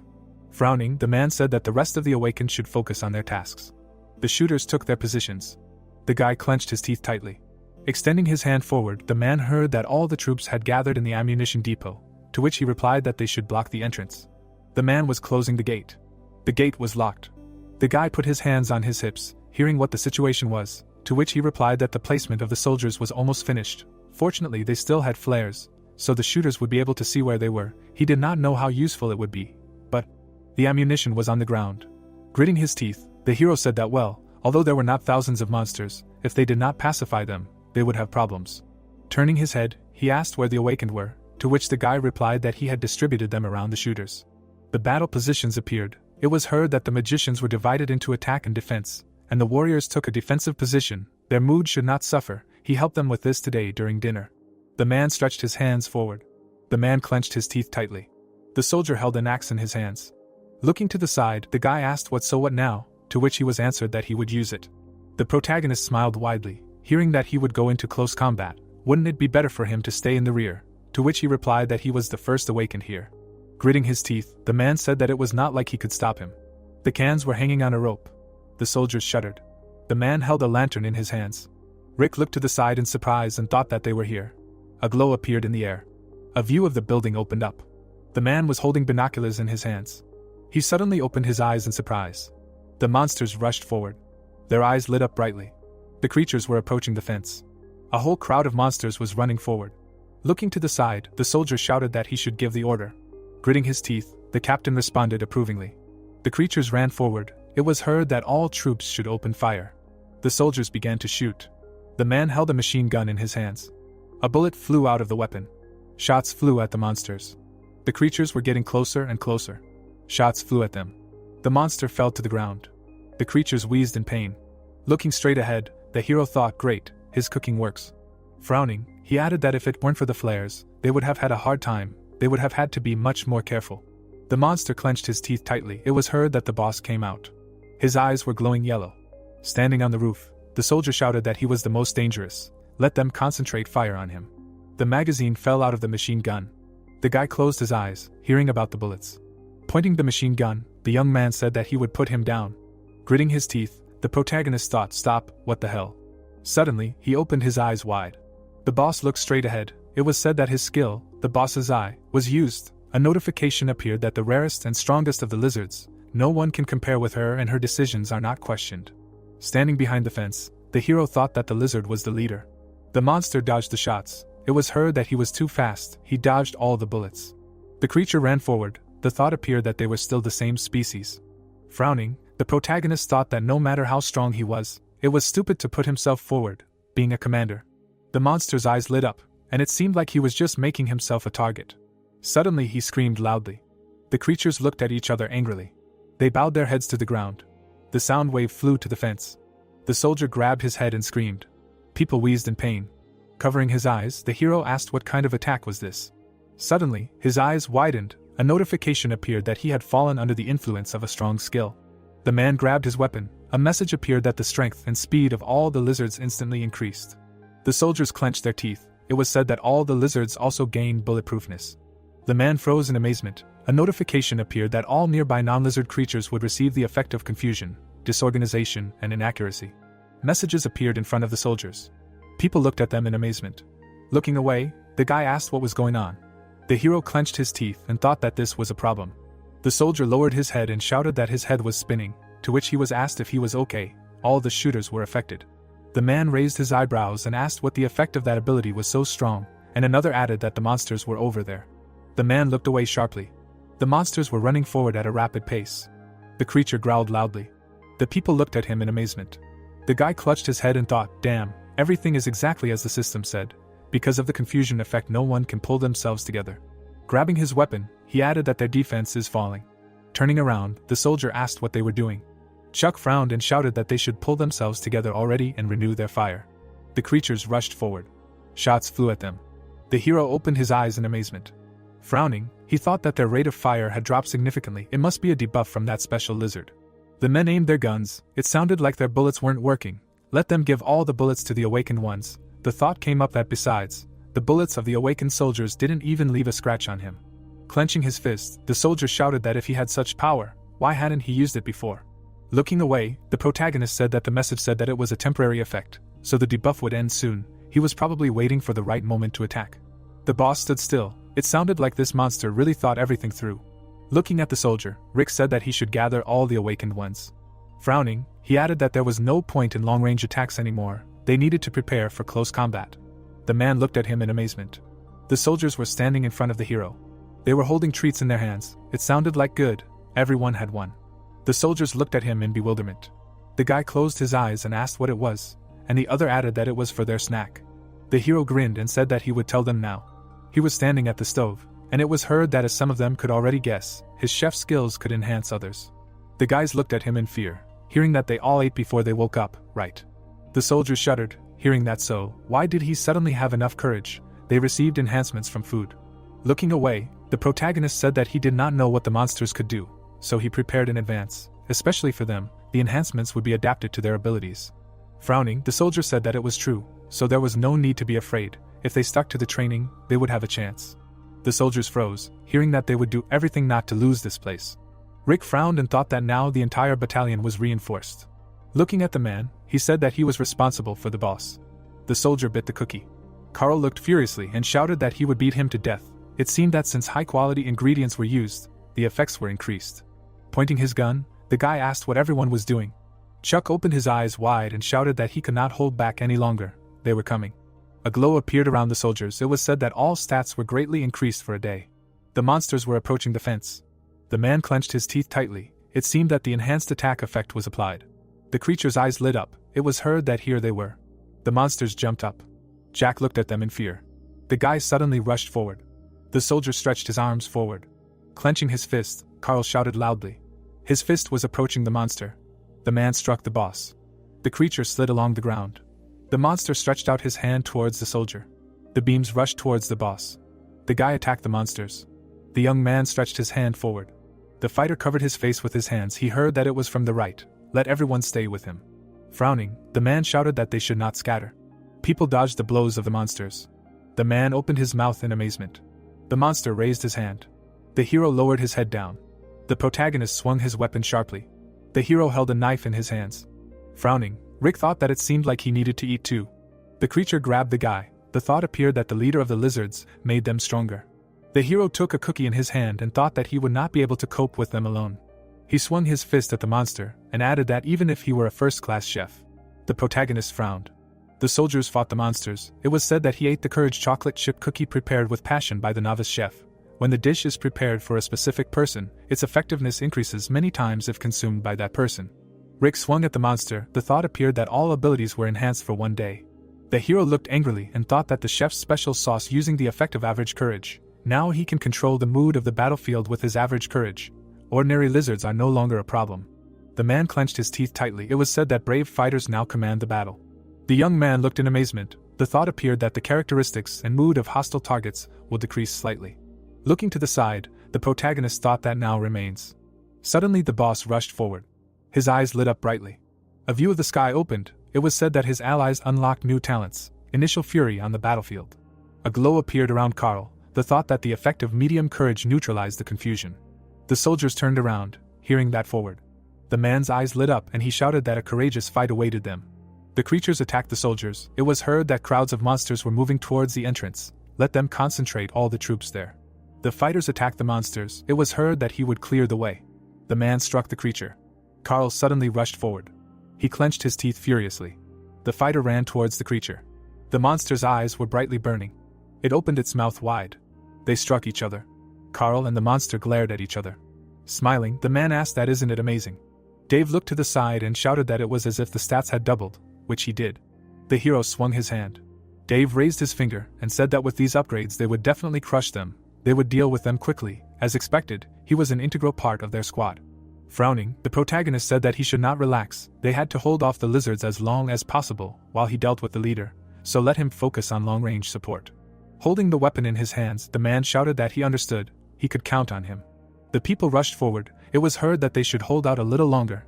Victory was already near. The soldier looked at the fighters furiously. The guys started shooting from machine guns. Dave swung his fist and shouted. Rick looked away angrily. His eyes widened. He thought of Carl. The man dodged the monster's blows. He struck back at him. The boss clenched his teeth tightly. He looked down. The lizard's tail rose up. The monster grabbed the man by the throat. Carl fell head over heels. His eyes were glowing brightly. The boss swung his tail. The man fell to the ground. The monster suddenly turned around and growled. The lizard looked at him in amazement. The creature looked away. Gritting his teeth, the boy shouted that he had caught him. The soldier grabbed the monster. The boy shouted loudly. The lizard raised his hand up. His eyes lit up. He fell to the ground. The monster raised his hand up. Rushing forward, the man said that he had done a great job. Carl looked furiously. His eyes were glowing brightly. He ran towards the creature. The man swung at the creature. The fighter opened his mouth wide. The blow landed on the lizard. The monster opened its mouth in pain. The man clenched his fist tightly. He struck the creature many times. Carl tore a piece of flesh from the monster. His eyes filled with rage. The boss fell to the ground. The monsters lay on the ground. The gates were opened. It was said that they had won their first full battle against the monsters. Standing in front of the soldiers, the hero asked that everything was fine. Let them not let their guard down. There may still be monsters.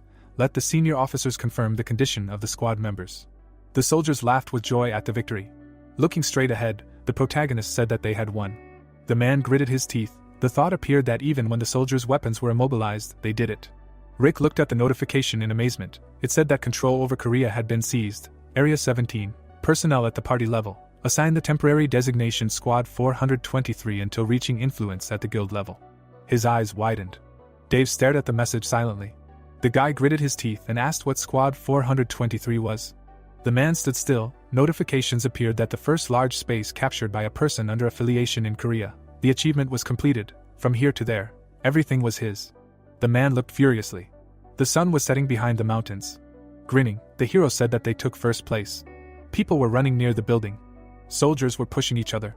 They were standing in a ward. It was heard that they should bring the seriously wounded here. It was all over. Let them stay with him.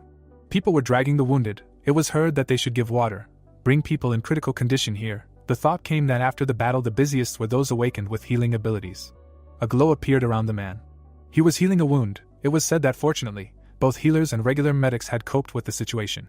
The guy closed his eyes. Particles appeared in the air. It was heard that the pain was gone, and now let them help with the rest. Standing near the ward, the hero said that it seemed to him that the situation was gradually stabilizing.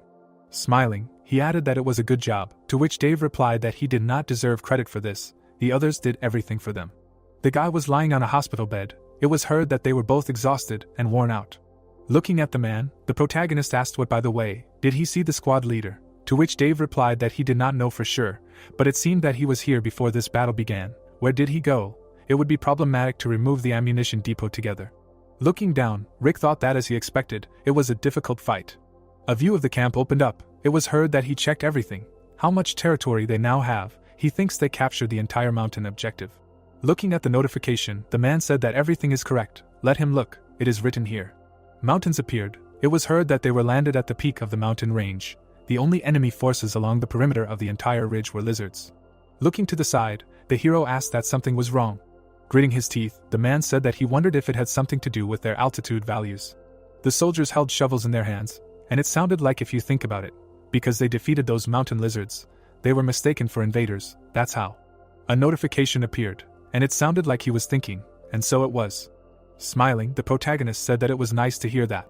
Putting his hands on his hips, the fighter said that yes, however, to which Rick asked what else, and Dave added that he could be wrong, but the lizards had suffered huge losses from yesterday's battle, so maybe they should counterattack. Frowning, he said that this was a great chance to finish everything in one blow. Gritting his teeth, the hero replied that it would be difficult. The headquarters appeared, and it was heard that yesterday's battle, although they had the advantage in terms of territory, they almost lost. There is a huge difference in the tactics of both offense and defense. The monsters ran forward. Their eyes glowed red. It was heard that if they made just one small mistake, they would all be killed immediately. Standing in front of the hero, the man said that, however, they did have awakened fighters. They could combine this with the enhancement he gave them and gain an advantage. Closing his eyes, the protagonist said that it was better not to rely on this enhancement anymore, to which he asked what and why. Products appeared. It was heard that high-quality ingredients and personalized tastes. Each dish takes from 4 to 7 hours to prepare. Rick stood at the stove. Gritting his teeth, the man asked that it was true, so these dishes are not so simple. Looking straight ahead, the hero said that besides, he had been preparing for the invasion long before that moment. He had started everything from scratch. He simply would not have had time. The high-quality ingredients he had prepared in advance were great for awakening the fighter's powers, although it was possible that with ordinary ones it would have been possible to achieve average awakening results. Putting his hand to his face, Dave said that he had been careless, thinking that this process was very simple. Well, then they would postpone it for later, to which the protagonist replied that it was true. He turned his head to the side.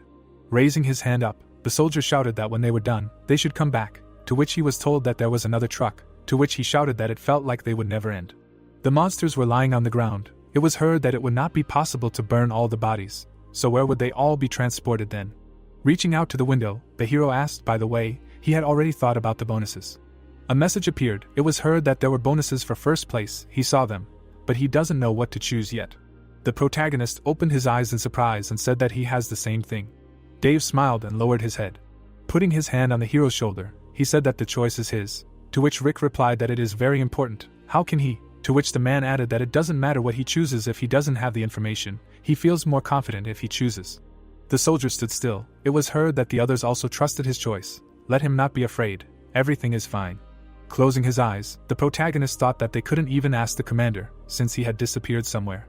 Stretching his hand forward, he said that okay, then he will just choose this, a mobile fortress. The man looked at him in bewilderment and asked what and why, to which Rick replied that he was trying to guess by the name of the bonus. A tank appeared. He could hear himself thinking it would be a giant chariot, or at least a tank. They needed chariots.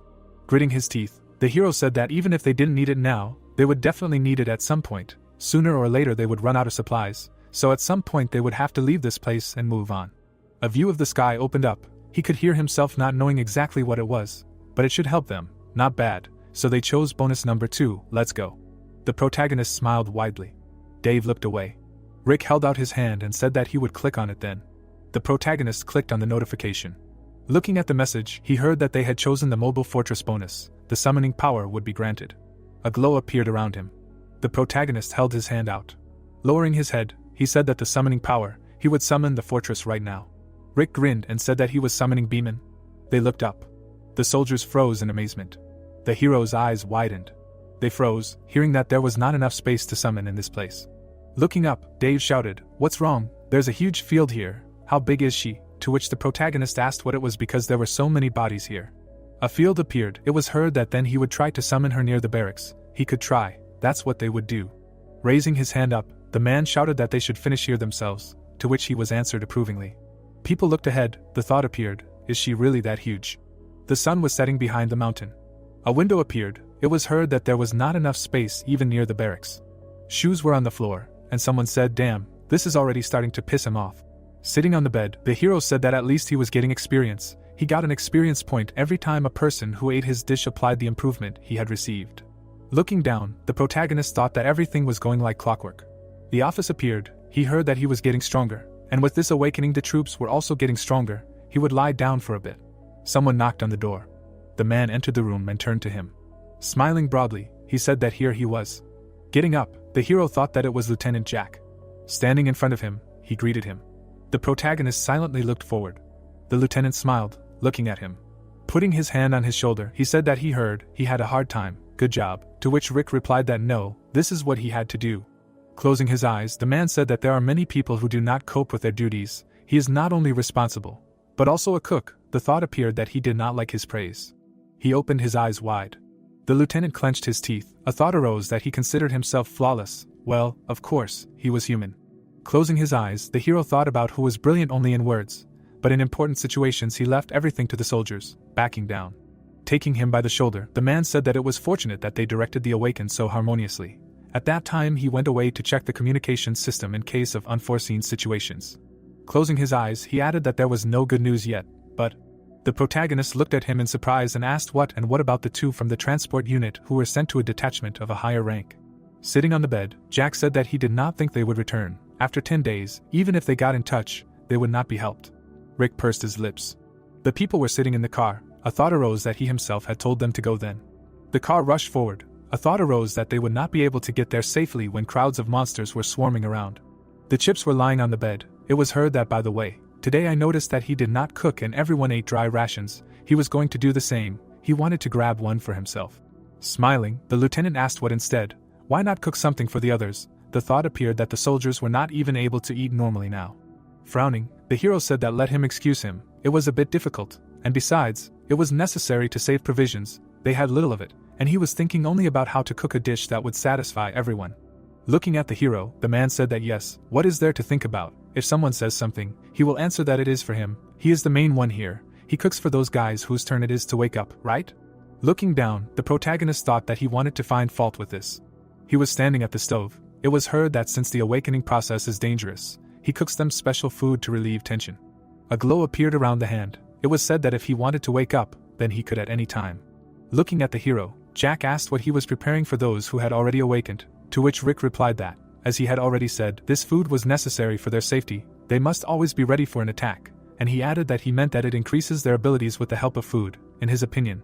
So this is already some kind of fairy tale come true. Clenching his fist, the hero thought that he could not do anything with it. The man looked away. Frowning, the protagonist thought that firstly, he was the only officer left in their unit. Rick saluted the soldier. The thought appeared that there were still armies in the outside world, and if they ever came into direct contact with them, their officer would be useful to them more than ever. Standing still, the hero thought that he had no choice but to endure, and then said that, to tell the truth, the effect of these dishes was still not giving in to him. Taking a step forward, the man shouted that it was enough. He knew, he did not eat anything. Closing his eyes, Jack added that since the situation was like this, he would simply ignore this moment, and it was not so easy to take care of the awakened. The protagonist silently looked at him.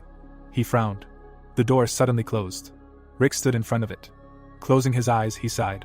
A view of the building opened up. It was heard that now it would be nice to smoke such a fat cigar. The soldiers looked at each other. It was said that since the mountain range became their territory, the attacks of monsters were reduced by almost half. Sometimes they attack alone, then they are easy to defeat, The bodies are used as an ingredient for the coming awakening. The room appeared. It was heard that this is how it turns out. Fortunately, the situation is quite stable. They had a hard time while he was not at the base. Sitting on the bed, the guy said that he heard details from other wounded. He was a good boy, he worked hard, to which the hero replied that it was all thanks to those who fight for their lives. The leg was bandaged. It was heard that, but what about his leg? Kurt smiled and said that the doctor said that everything would have been fine if he had been treated immediately after receiving the injury. But too much time had passed since the fracture. A wheelchair appeared. It was heard that fortunately, although it was difficult to walk, there were no health problems. The hero silently looked forward. The protagonist looked at the fighter. The thought arose that he could blame him for receiving the injury. The young man looked down. He fell to the ground. The thought arose that if only he had not told him to wake up then.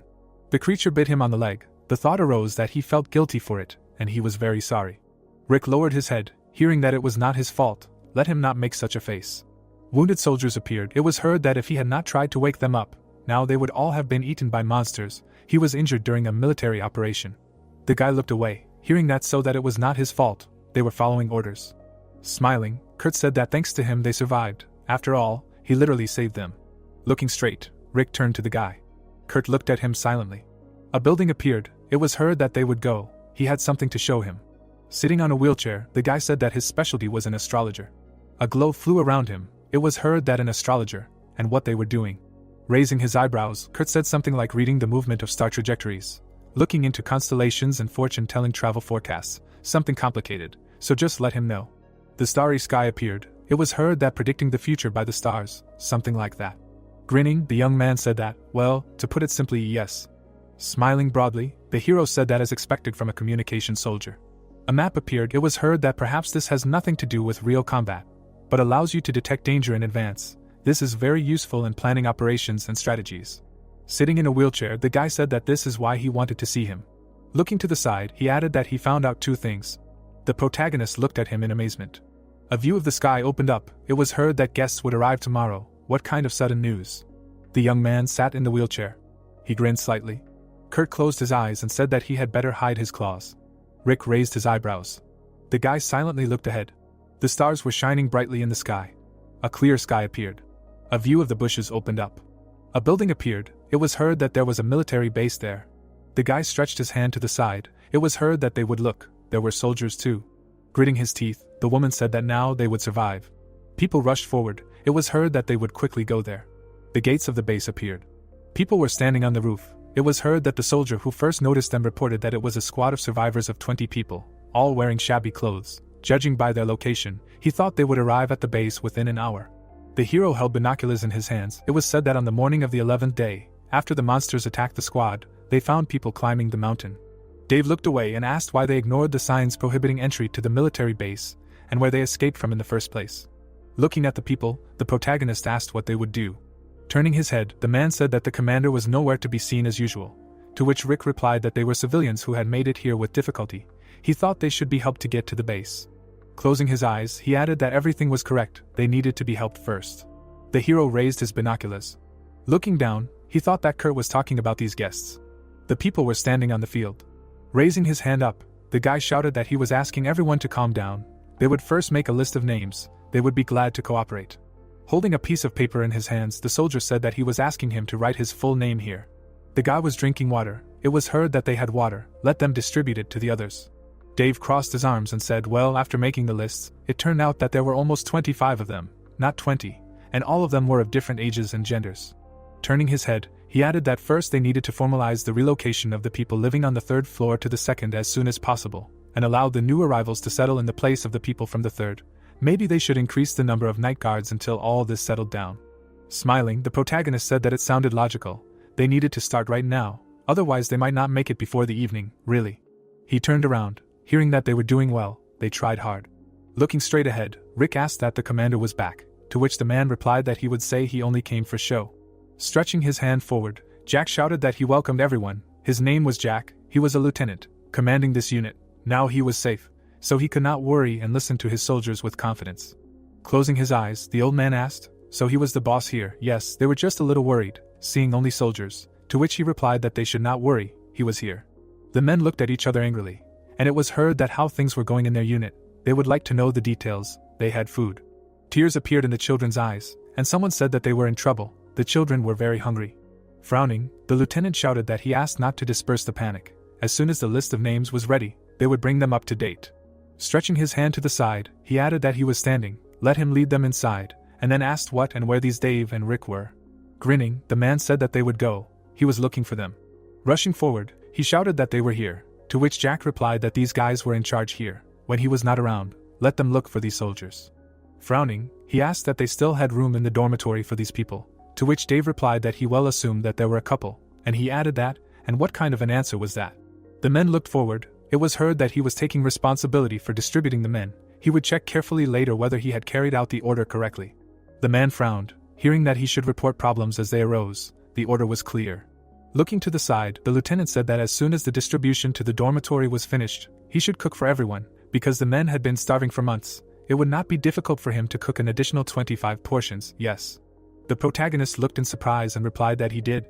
The men were standing on the field. It was heard that he would have cooked these additional portions for the people who had arrived anyway.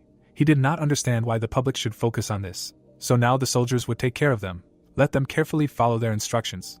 The man looked down and said that they understood, and the old man added that nothing less could be expected from the commander. He had decided everything himself. Now they were safe. Jack extended his hand forward. Gritting his teeth, Dave said that he should look at that smile. It wasn't just him that was so annoying, to which the hero replied that it couldn't be helped. He was their commander anyway. The soldiers held their weapons in their hands. It was heard that some people did not listen to the soldiers when they tried to direct them to the unit.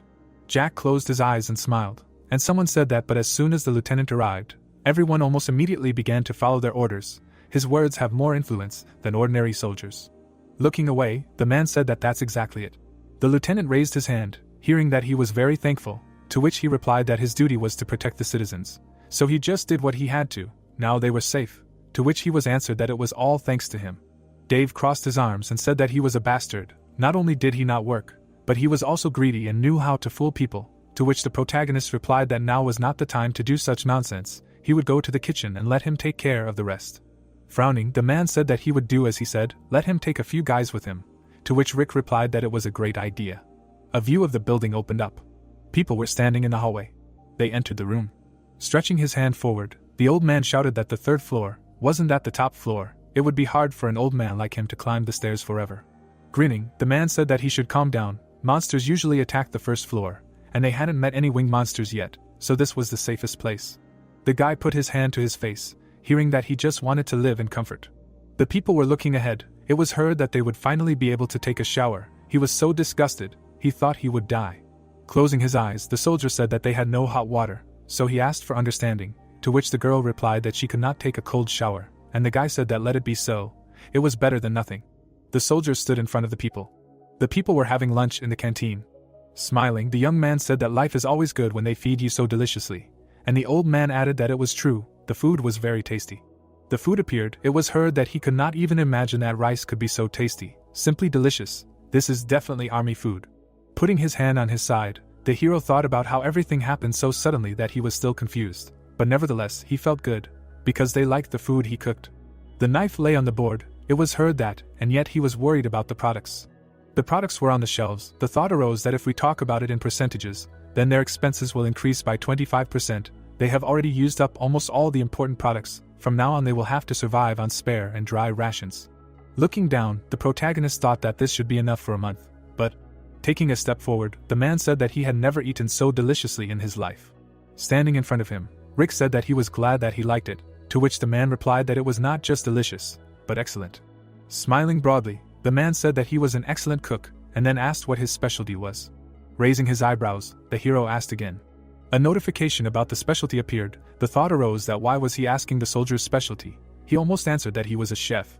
The protagonist stretched his arms forward and asked what he meant before he was drafted into the army. He was a student, to which the man replied that that's how it was. In any case, they ate well. Rick silently looked at them. Standing still, he thought that it was strange how to ask a person about his specialty so bluntly. People were walking forward. The thought came that in their squad, the term specialization had lost its common meaning long ago, because their specialty is indicated in the window with skills, which only awakened people can see. Looking straight ahead, the hero thought that he was a cook, but if he asked others, he would hear in response, he is a warrior and he is a healer. It would sound strange. The guy was sitting on a chair. He grinned. The thought arose that Kurt was right here too. Dave was walking down the corridor. He frowned. It seemed that not only were they fighting monsters, but now they also had to look after a group of survivors. Standing on the street, the soldier asked how they had come to this, to which the guy replied that they didn't even have time to catch their breath. Gritting his teeth, the young man shouted that his patience was at its limit, to which the soldier replied that since the lieutenant received an important position, work had only increased. All he did was brag. Looking to the side, he added that it would be better to put a sergeant in his place. Although he was hot-tempered, but clearly more humane, he would probably treat the work much more responsibly than this lieutenant. The man stood around the corner, listening to him say that he agreed. They had been through a lot together with him, and a certain feeling of camaraderie literally arose between them. Frowning, he said that camaraderie? The boy stretched his arms out in front of him and said that he thought the lieutenant would stay in his place for a while. He understood that if he risked his life to protect his comrades and survivors. But he was just bragging about his rank. Frowning, the boy said that he had always been like that. The commander, what could they do? To which the boy replied that hell, that's exactly it. Dave closed his eyes, hearing that they were fighting monsters with all their might, and instead of helping, he was putting them and their resources in danger. Wasn't that right? He lowered his head and thought that everyone thought the same. Taking a step forward, the man thought that this is what he felt when he looked at Lieutenant Jack. He was not fighting with their squad. The man suddenly froze. The entrance to the communications room appeared. The thought appeared that who would want to follow the commander, who had shamefully disappeared from the battlefield. Closing his eyes, Dave thought that if this continued, there would be problems with morale and unity. He frowned and added that it was necessary to take action as soon as possible. People were standing on the roof. It was heard that everyone had gathered, except for the workers. They definitely had to hold a secret meeting. There was a need for this. The soldiers looked around. It was heard that he was apologizing for gathering them at such a late hour. But the guys were looking ahead attentively. Gritting his teeth, Dave said that he did not think that it was possible to continue to close his eyes to this situation. It just hurt him to watch them work like horses. Frowning, he added that that was why he himself had recently visited the lieutenant. The guy looked at him in amazement. It was heard that, and what he was talking to him about. Stretching his hand forward, the man said that nothing surprising. He simply asked him to pay attention to the soldiers for whom he was actually responsible. He told him that when making decisions, why not consult with other equally important people? The hero looked at him in surprise. Dave frowned and said that, but as he had expected, none of this made any sense. Jack pointed at him, and he was heard to say that it was his job to make decisions and theirs to carry them out, and that soldiers and others had no right to force their opinions on him. The soldiers looked at him in silence. The men were standing on the roof, and it seemed that he had decided to shut them up, that he was not taking their opinions into account at all, and was not even thinking of fighting with them. Gritting his teeth, the hero thought that everyone had really united so much. Looking away, the man said that that was it. This was too serious a problem, because their lives depended on its solution, which was why he had called them all to a meeting. The soldiers looked at the protagonist, and it seemed that he would like to make the first proposal. The men looked at him in amazement. Dave lowered his head and said that yes, the essence of it was to deprive the lieutenant of his powers. The soldiers looked around, and it seemed that, and yet, this was definitely a good idea. Raising his eyebrows, Rick asked what he was doing, what had gotten into him. He couldn't do this to the lieutenant. Looking to the side, the man asked if he really wouldn't support him. Let him think carefully. Wasn't he tired of following his orders himself? Frowning, the hero said that yes, but he was still the commander. Even if he gave a strange order, they could always discuss it among themselves, or do everything differently. Jack stretched his hand to the side. It was heard that well, and how long will this continue? Perhaps as more and more survivors join them, their group will expand and become many times larger. The protagonist gritted his teeth, hearing that if the lieutenant takes the initiative every time such an expansion occurs, what will happen to them? Frowning, Dave shouted that the more people, the more authority the lieutenant becomes in the eyes of those who came. The man stretched his arms to the sides. It was heard that there will come a time when they will not be able to move a finger of their own free will. Standing in front of the soldiers, the sergeant asked what they thought about this. Was he wrong somewhere? He scowled and shouted that he would have kept quiet if he had the ability. But he was only a success in appearance. They all knew perfectly well that he had no skills.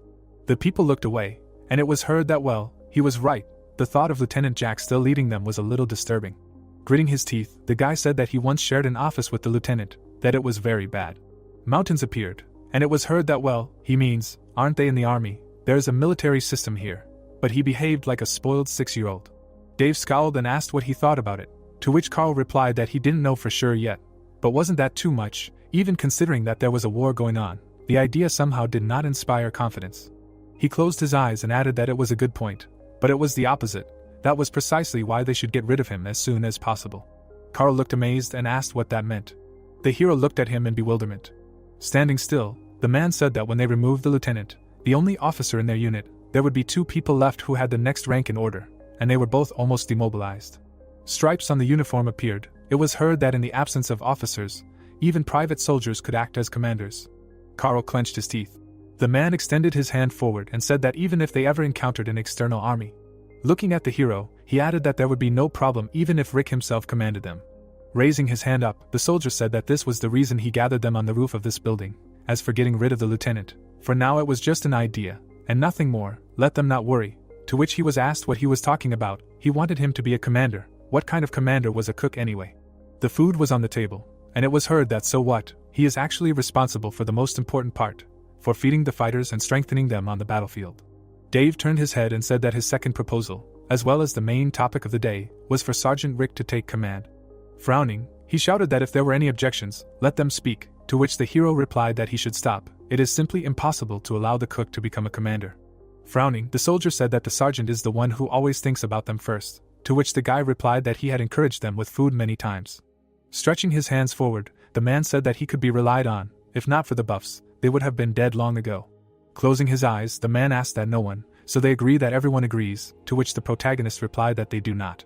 Rick gritted his teeth when he heard that the sergeant would be their leader from now on, to which he said that it was not right to call him a leader, and at the same time ignore him like that. Smiling, the soldier said that he should just accept it. The soldiers looked at the notification in amazement. Carl asked again when he heard that the clan was created. He managed to form the smallest raid unit, a clan of 30 people. The guy looked in amazement when he heard that the clan was the first step to forming a full-fledged group, going beyond the temporary group. This shows a level of cohesion that is not typical for groups of a level lower. The Grand Region is the second clan of South Korea. The sub-region is South Korea, the first clan of 17 people. The man gritted his teeth when he heard that the achievement was achieved. The clan has promotion rewards, such as the second place reward, a group skill. The hero extended his hand forward when he heard that he was now the leader of the 423rd clan. The protagonist opened his eyes in surprise and thought that he really had become a leader. People were standing on the roof. It was heard that he had no choice but to accept it as a fact. The soldiers stood in front of the hero and shouted that it looked like they would have to work even harder in the near future, right, asking him to take care of them. Rick closed his eyes and thought that since this is how it turned out, it looked like he would have to give it his all. Looking straight ahead, he said that in that case, his first suggestion would be to abandon the idea of killing the unsuspecting Lieutenant Jack. Carl looked away. Dave frowned and turned. The soldiers stood in front of the hero. It was heard that what good would he do then, knowing the current situation in the unit? Let them think again. Stretching his hand forward, the hero said quieter, let them calm down and listen to him. The men frowned when they heard that they would start killing everyone they met for immediate gain. What then? And he knows that they will turn into monsters that look like people. The guy closed his eyes and clenched his teeth. Looking at them, the protagonist said that, and so that their squad does not lose humanity. The soldiers rejoiced. It was heard that it is impossible to attack and especially kill those who themselves did not wish them harm. The people were wounded. Standing in front of them, Rick said that they should swear that they will never do such a thing. Looking to the side, the man thought that everything is going as he planned. Here is a leader's thought. A view of the sky opened up. It was heard that they will follow their orders. But what will happen to the lieutenant? Isn't it strange that they now have 2 commanders? After all, removing him was not a bad idea. Looking at the soldiers, the hero heard that they had just come, to which he replied that yes, right now he was nothing but trouble. However, getting rid of him would be a waste. Smiling, he added that they would make a useful puppet out of him. The people looked at him in bewilderment, and it was heard that, by the way, where was he? A view of the headquarters opened up. The man opened the curtain. Closing his eyes, the man said that it looked like the soldiers had already returned. Sitting on the bed, the man replied that they would go for a walk. They wanted to cheer up, to which he was asked that this would not be a problem. Smiling, he added that he should not be afraid. They were just 20-year-old brats. The guys closed their eyes, hearing that the senior officer turned out to be a kind man with a strong military spirit. Maybe they should join him in a group, to which the man asked that, by the way, he checked what he asked him about. Smiling, the man said that he had recently quietly pricked several soldiers, while there were no signs of awakening. The guy stood in front of the fighters. The man looked at the soldiers. Sitting on the bed, the man said that he also quickly looked around and noticed that they used nothing more than firearms to kill monsters. The man raised his head up. Smiling, he said that great, then there is a high probability that there will be no awakened ones. He does not think that anything else can interfere with them. The man looked to the side. Looking straight ahead, the man asked, so when will they start? Looking straight ahead, Logan said no, just in case they will observe the situation for a few days. If everything is normal, they can start right away. After all, it is better to be on the safe side. A room appeared, an approving answer was heard. A warehouse appeared. It was heard that they finished distributing supplies. He will probably rest a little. He will return soon. The hero stood in the middle of the room. He held a clan token. It was said that bonuses to stat points are awarded depending on the scale of the group he belongs to. Smiling, the protagonist asked what this is, that new piece of equipment. Food appeared. A thought appeared that the item is surprisingly useful. It turns out that by increasing the level of the group, its members are imposed such good effects. Looking down, Rick thought that it was a pity that the only thing that can be used as a symbol is an ordinary token. It was heard that amazingly, his personal military number was gone, and the position changed. Frowning, the hero said that even if he becomes the leader, to which the man replied that everything will be fine. He saw the reaction of the guys. Yes, they are delighted. The protagonist waved his knife. It was heard that rumors were already circulating in the squad that he is strong enough to kill a monster with one knife. He held the knife in his hands. Smiling, the man said that he also trusted him completely and was ready to follow him. In such an unstable situation on all fronts, they needed a strong leader. They needed him. Frowning, he added that although Carl defeats monsters with his bare hands, but in his soul he is such a softy. The sky appeared. It was heard that he was thinking, well, of course, that's why he nominated him. Putting his hand to his face, the soldier shouted that he wished him health, to which the protagonist asked that he had already arrived. He did everything he asked. Gritting his teeth, the man said that he told the soldiers to try to avoid personal questions. He also advised not to mention their specialization and of course not to show it in front of everyone, to which Rick replied that he did well. People were talking among themselves. It was heard that he told everyone to keep the story related to the awakening a secret, so there was no need to worry. Lowering his head, the hero thought that it would be better for him to hide his claws for now. Kurt said that he himself did not know the exact reason. He still thought he should not mention it. Looking at the soldier, the protagonist asked that he understood that this does not mean that the awakening process has been suspended, to which the man replied that it was true. Since the awakened shooters were mainly engaged in pacifying the monsters, the awakening process was simply necessary. The thought arose that they were extremely lucky that these creatures could be taken by a bullet, and their soldiers were good shooters. Rick looked surprised, hearing that, but there was another problem. Looking at him, the man said that a group of survivors was still asking for negotiations. In particular, one girl continued to beg the soldiers for a favor day after day. They said that the stories she would tell could help them. The girl stood in front of the soldiers. It was heard that something important, she did not know exactly, but she seemed to be the leader of the group that they picked up. Standing in front of the hero, the man said that that's why he thought that he, as their leader, should talk to her, because if Lieutenant Jack misunderstood what she said, it would be bad. The protagonist looked down. Jack extended his hand to the side, and it was heard that they should leave the lieutenant to him, that they were getting ready. Rick smirked and said that he shouldn't worry, he would figure it out. Raising his finger up, he added that they would do the following. Let him choose 3 representatives from among the group of survivors and ask them about the following. In 3 days, after dinner, they should come to the conference room on the 2nd floor of the dormitory. The entrance to the building appeared, and the protagonist said that he should warn the soldiers again to never divulge information about the situation in the squad. A window appeared, and it was heard that then it could go. The food was on the table. Rick looked away, thinking that the time had come. He needed to implement what he had been putting off. The soldiers looked at him.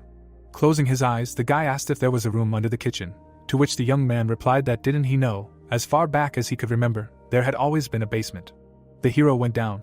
He looked straight ahead. He heard that it was built to supply the kitchen with hot filtered water, and electricity, of course. There is a boiler and a generator there. It is quite spacious, so it can be considered a warehouse for military supplies. Looking at the guy, the soldier said that he thinks that now it has a slightly different use, to which he asked what in what sense. Rick walked straight ahead. The room appeared. The thought arose, what is this? Dave thought that there will be a place where no one will hear him. The entrance to the room appeared. The thought arose that it is ideal as a prison cell. The hero stood in front of the entrance. He frowned. The door opened slightly. The man was sitting on the bed. Looking at the protagonist, he asked what it was. Rick grinned and said that he had brought him a present. Jack clenched his teeth. The entrance to the office appeared. The soldiers were standing near it. Suddenly the man grabbed the door handle. Dave frowned. The man was sitting at the computer. He looked away in amazement. The sergeant looked at him furiously. Lightning was flying around his hand. The glow was flying in the air. The man was struck by lightning. He frowned. Dave smiled, looking at him. The man slowly closed his eyes. The room appeared. It was heard that let him listen to him. If he had offended the soldiers in any way, he was ready to apologize to them. Standing in front of the lieutenant, the hero asked again, to which he said that last time he spilled coffee on the radar, it went out of order, and he shifted the blame to the duty officer. The protagonist closed his eyes, hearing that he had made mistakes, but had taken his anger out on the soldiers. A bed appeared, and the thought appeared that he was probably panicking so much because of this whole situation with the punishment cell. It seemed he had had a lot of time to think about all his actions. Frowning, the man said that it was not all over yet. He had asked the administration for time off during working hours and had been resting in the warehouse, and the thought appeared that yes, he had done all sorts of things. Stretching his hands forward, Jack said that he admitted all his mistakes. Let them help him. After all, he gets along well with the soldiers of the unit, to which Rick replied that he had also tried his best to convince them. But no matter how you look at it, it was difficult to do anything against the crowd. There were more soldiers hostile to him. The man opened his eyes in amazement and said that this could not be. He began to clench his fist. Listening to what he understood, it was difficult for him to accept. The lieutenant sat down on the bed. Looking at him, the hero thought that the situation was completely hopeless. Of course, they had heard rumors that there were cases when officers were killed by soldiers of their own unit. But, holding the dish in his hands, the protagonist said that nevertheless, he would continue to try to convince them. So he had nothing to worry about. It was probably hard for him to be locked up, so let him eat it. The lieutenant looked away and turned. Looking down, Rick asked that he didn't like noodles. He made pasta with chicken, to which the man replied that thank him very much. Holding a fork in his hands, Jack said that he loved pasta. He began to twist the noodles on his fork. The lieutenant began to eat. Frowning, the man said that it was so delicious. Looking straight ahead, he added that at least there was some joy. Grinning, the hero thought that he had managed to feed him. Standing next to the lieutenant, he added that he could eat as much as he wanted. He would fill the moment with a feeling of happiness. An exit from the room appeared. The protagonist looked away, hearing that he had cooked from the lizard's corpse, to which he replied that yes, because the food was running low, and he added that but still, is it possible to eat monsters that eat people? Looking straight ahead, Rick said that yes, even though it was disgusting. The monster's corpse was lying on the ground. It was heard that but at the moment there was nothing that could replace the food. Dave stuck out his tongue. The food was lying on the table. It was heard that he tried to cook several things as an experiment. The hero was cooking soup. It was said that however, the dishes for monsters were the most delicious and nutritious, perhaps due to the magical power that was in their bodies. Putting his hands on his hips, the man asked what was true, to which the protagonist replied that he personally double-checked everything. The protagonist looked at the notification. It said about the title of Pioneer, a title given to a person who has explored a previously unknown area of his specialization. The effectiveness of skills and characteristics related to the specialization increases by 100%. It was heard that thanks to this he received the title. Looking to the side, Rick said that he thought he could lure even Lieutenant Jack to his side with this dish, to which he asked again. Dave frowned, hearing that he should leave it to him. The prepared pasta appeared. A notification appeared that he had developed a new recipe using ingredients that had never been used before in human history. His experience points were increasing. The hero looked down. He looked down silently. Frowning, the man said that maybe because he hadn't eaten something so delicious for a long time, he suddenly felt so good and warm in his soul, to which the protagonist replied that he was glad that he liked it. The lieutenant looked up and exclaimed. The eaten dish appeared. The hero was standing at the stove. Looking at the food, he thought that by providing him with quality food every day, he would addict his brain to his food. The protagonist put his hand to his face. Frowning, Jack shouted that he hadn't cooked anything today. The thought appeared that then he would suddenly stop giving him this dish and replace it with tasteless army rations. Leaving, Rick heard what and where he was going. Let him quickly cook him normal food.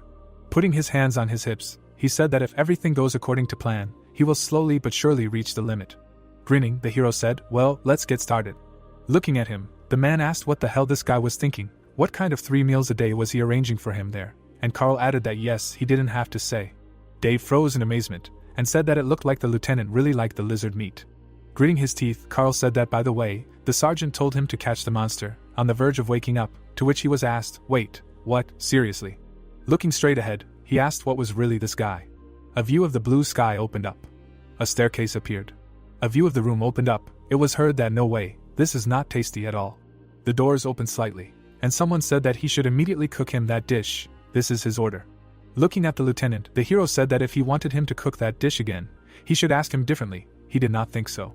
Frowning, Jack shouted that he was completely crazy or something.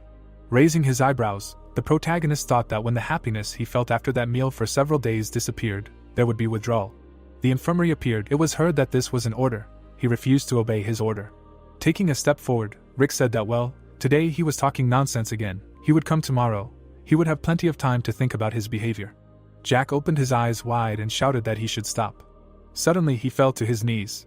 Lowering his head, the lieutenant shouted that he asked him to cook him that very dish. No matter how much he ate, nothing satiated him. Let him cook it, he would do anything. The thought appeared that this was what he wanted. The hero looked at him and said that in that case, he cooked it for him, but on one condition. The lieutenant looked at him in amazement. The doors suddenly opened. Entering the room, The protagonist thought that given the development trend in the field of awakening soldiers in the unit, Lieutenant Jack could become a lucky lottery ticket. The man's eyes widened and he shouted that this was it. The monster was lying on the ground. He heard that it was a lizard. He must kill this monster. Blood was smeared on the floor. The soldier was holding a knife in his hands. Rick was standing behind the lieutenant. It was said that he congratulated him on his awakening. Gritting his teeth, the man asked what this was awakening. A notification appeared next to him. It was said that the awakening of a novice commander increases his abilities by 10%. The hero looked in surprise and thought that the percentage had increased. It exceeded his expectations. Stretching his hand forward, the lieutenant asked what all this meant. Let him explain immediately. The thought appeared that this was the very lottery ticket that he accidentally found. He gritted his teeth. The thought appeared that it seemed that he was lucky. The protagonist looked at the message. Reaching out his hand, he thought that there were two main ways to increase abilities, a fixed increase and a percentage increase. A fixed increase is more effective the lower the base ability of the selected target. The effect of a percentage increase, on the contrary, increases as the base skill increases. Putting his hand to his face, Rick thought that so the lieutenant's characteristics will be more effective as the unit's abilities increase. He closed his eyes and said that it turns out that they are in the plus from this. Meat appeared. It was said about achieving an indescribable taste. A notification window appeared. It was heard that his level had skyrocketed. It was said that he had overcome the 10th level of a novice chef. He was promoted from a novice chef of the 10th level to a junior chef of the 1st level. Smiling, the hero said that before he was stuck at the 9th level and could not improve, but now the indicators, which previously increased by a point with each level increased by almost 3 points. A notification about culinary skill appeared. It was heard that all the characteristics of the initial level were changed to characteristics of the low level. The protagonist looked in surprise. It was said that but even at the initial level his abilities were at the level of a master chef. A dish appeared. It was heard that, and what they had become now, if they had grown by another step. Rick looked at the glow. A thought appeared that dry rations were ready. Looking at the dry ration, the hero said that he liked this skill. The protagonist tried the dry ration. A notification appeared that although their effectiveness was slightly lower than that of ordinary dishes, they had a long shelf life and contained a large number of calories, despite their rather modest composition. Closing his eyes, Rick said that the taste was also not bad. Well, now he cannot worry about food. Jack looked away in amazement. A thought appeared that it would seem that the lieutenant could be useful, but even he has some use. Standing in the kitchen, the hero asked that now it was their turn for survivors. The protagonist looked to the side. A view of the mountains opened up. The military headquarters appeared. It was heard that everyone had gathered. Well, then they were moving out, and they would not take Lieutenant Jack with them. Taking a step forward, Rick said that he would not be able to go with them because of his cooking. Dave would lead today, to which Carl asked what he meant by his cooking. Smiling, the hero said that they had nothing to worry about. Let them just trust Dave. After all, he was the next in rank in their squad.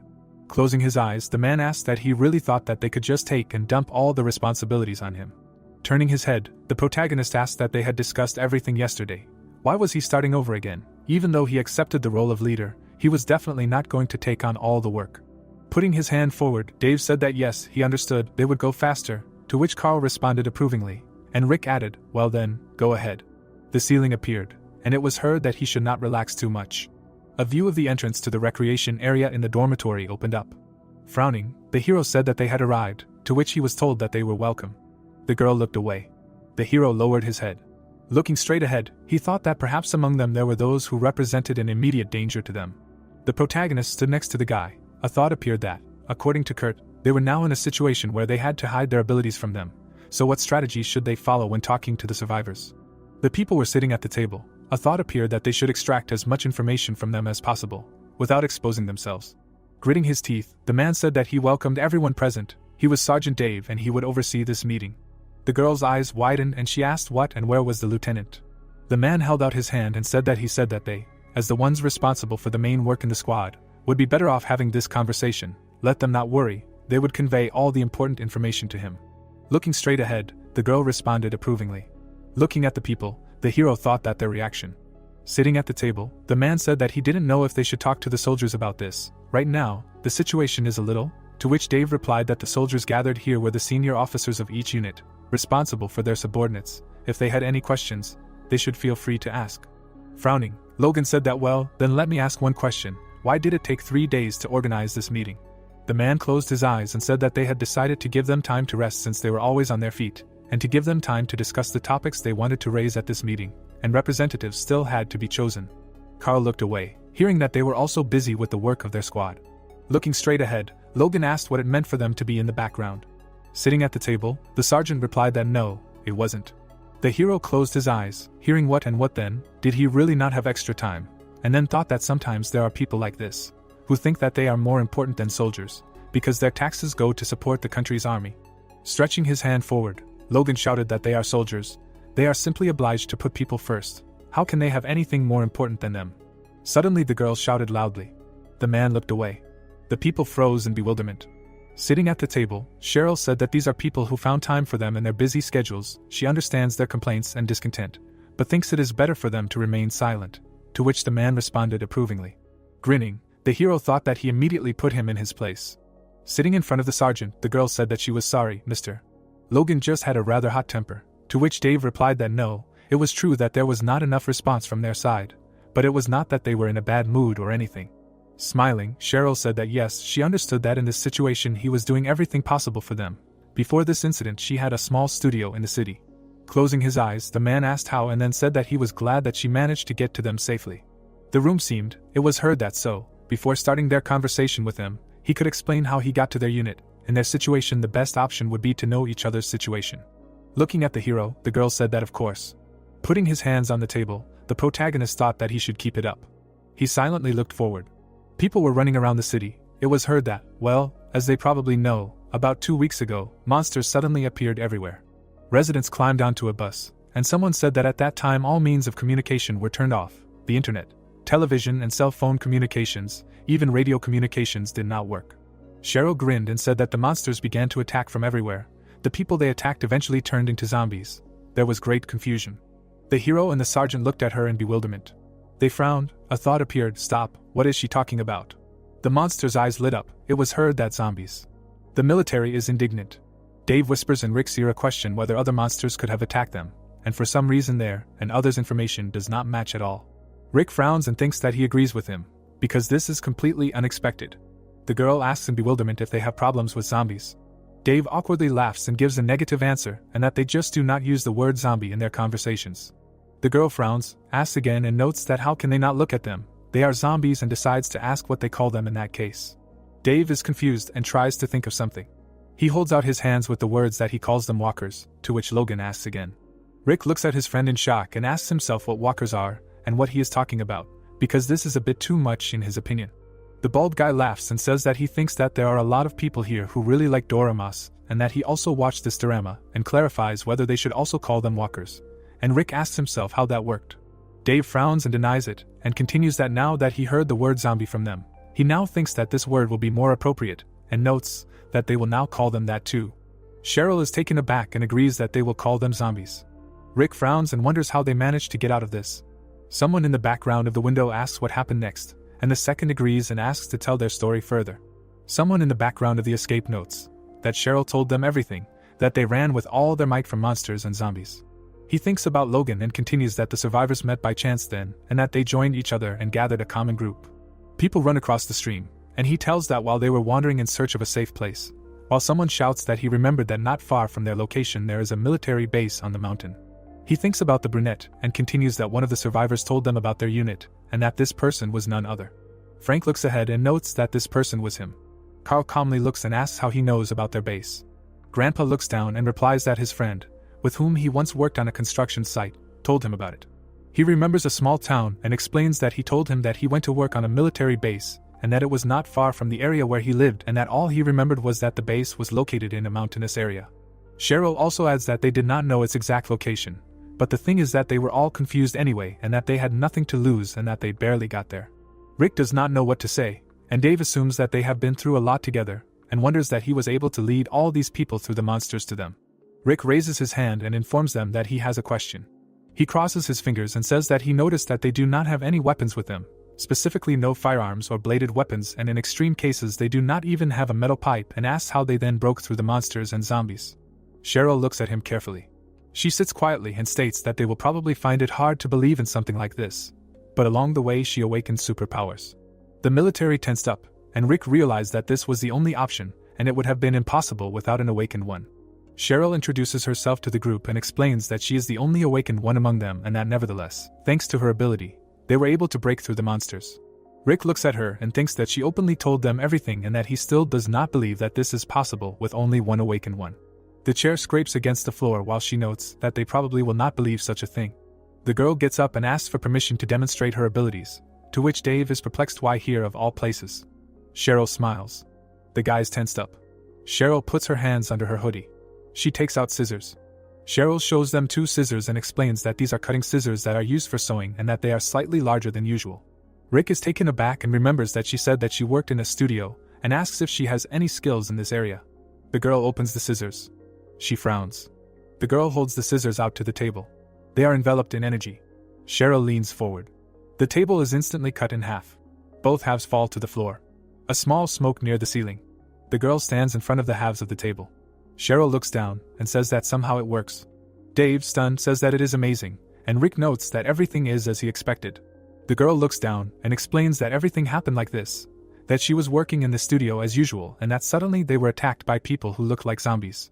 She remembers how she ran, saying that she was overcome with horror, but she quickly came to her senses and took the scissors lying next to her.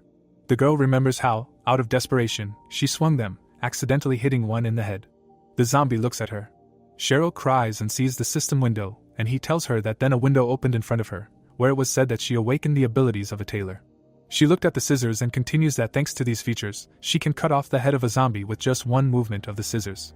Rick is perplexed whether she stuck the scissors into his head and understands that in this case, there are different methods of awakening. The guy stood up and clarified whether other people fought with zombies. Was it really only she who protected everyone? To which he received in response that she also wonders about this question, because she does not yet know what the exact conditions of her awakening are, and in principle. Rick looks at him in confusion and asks himself if there are cases when a person does not wake up even after killing a monster.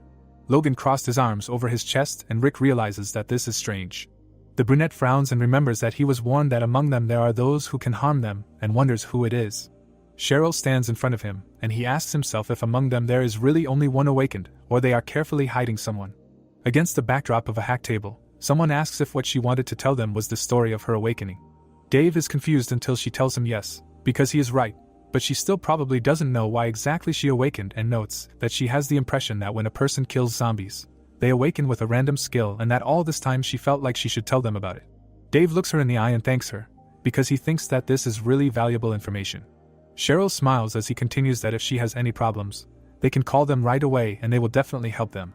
Rick looks at her awkwardly and realizes that someone like her would not secretly do them harm. He frowns and thinks that if that is the case, then the danger to them could be other survivors. Dave holds out his hands, saying that he will try to explain everything to the soldiers of their unit, and that she does not need to worry about it, to which she thanks him. Dave turns around and asks Carl to clear away the rubble and the others to go and find them another table, to which they accept the order. Rick smiles and reasons that he will have to prepare a trap in that case. He sits on a bench. Rick rubs his chin and thinks about zombies and what the girl told them about all sorts of monsters rampaging in the city. He looks at the clouds and continues that it means that they cannot know for sure what other species may appear in the future, and that everything around is one big headache. Someone runs up to him and says that they are done washing the dishes. The girl looks at him and hears that they have worked hard and that he is asking if they know that they don't have to help him, to which she herself replies that they need to somehow repay him for the food and that is why they help him, especially in turns, so everything is fine. Rick picks up a tray saying that he has some snacks here and calls on them to help themselves. The girl happily asks again about the snacks. Rick shows them the food saying that they can consider it their reward for helping him with washing the dishes and cleaning. The girl asks if he made the ice cream himself, to which he replies that he has some masukra left, so he decided to make ice cream out of it so that it doesn't go to waste, and that it may taste different from the store-bought one, but he assumes that they will like it. The girls take the ice cream and thank him for the treat and ask his sister to take some too. Rick looks at the ice cream and realizes that it is filled with happiness and the chef's signature sauce. Rick frowns and realizes that it all started with a rumor that you can get snacks if you help in the kitchen. The girls eat the ice cream. Rick looks at them. The brunette is stunned. She looks at her sister and says that it tastes incredible, and that she did not know that masukra could be made into something so delicious and asks if she doesn't like it, to which she agrees. She says that she hasn't heard such a thing either, and that it really is very tasty. The brunette asks if she just smiled. Rick turns around while she points out that her sister hasn't smiled since their parents died, to which she points out that she didn't notice and says that she suddenly felt so light in her heart. The brunette cries, saying that she is so glad that her sister is smiling again. The second holds her shoulder and asks her not to cry, because if she is happy, then there is no need to shed tears, to which she replies that this smile means something. The The sisters are happy. Rick understands that after the loss of her parents, she probably suppressed all emotions. He looks at them and understands that he acts as if he knows weight, but his younger brother must have had a hard time too, and continues that the ice cream he gave them only imposes a temporary effect, but then the weight returns to normal. Rick remembers the monsters and reasons that the changes that occur as a result of the transformation of consciousness remain even after the effect ends, which works exactly like Carl, who no longer gives in immediately after eating the dish that made him brave. The girl holds out the ice cream. Rick holds out his hands, saying that in any case, his ice cream definitely works and that he believes that now he can begin his hunt. The plot moves to the evening after the end of the meeting. Dave stands with his hands in his pockets and reports what he found out about the guy, that he asks him about his specialty and that he first found out what room he was in, to which Rick asks him to continue. The guy turns around and says that there are 5 people living in that room and he thinks that they all knew each other before the apocalypse happened. Rick is taken aback and clarifies whether the fact that they are close makes them accomplices or not. He thinks about Logan and company and gets a positive answer with an explanation that on the other hand, all 5 can pose a danger to them.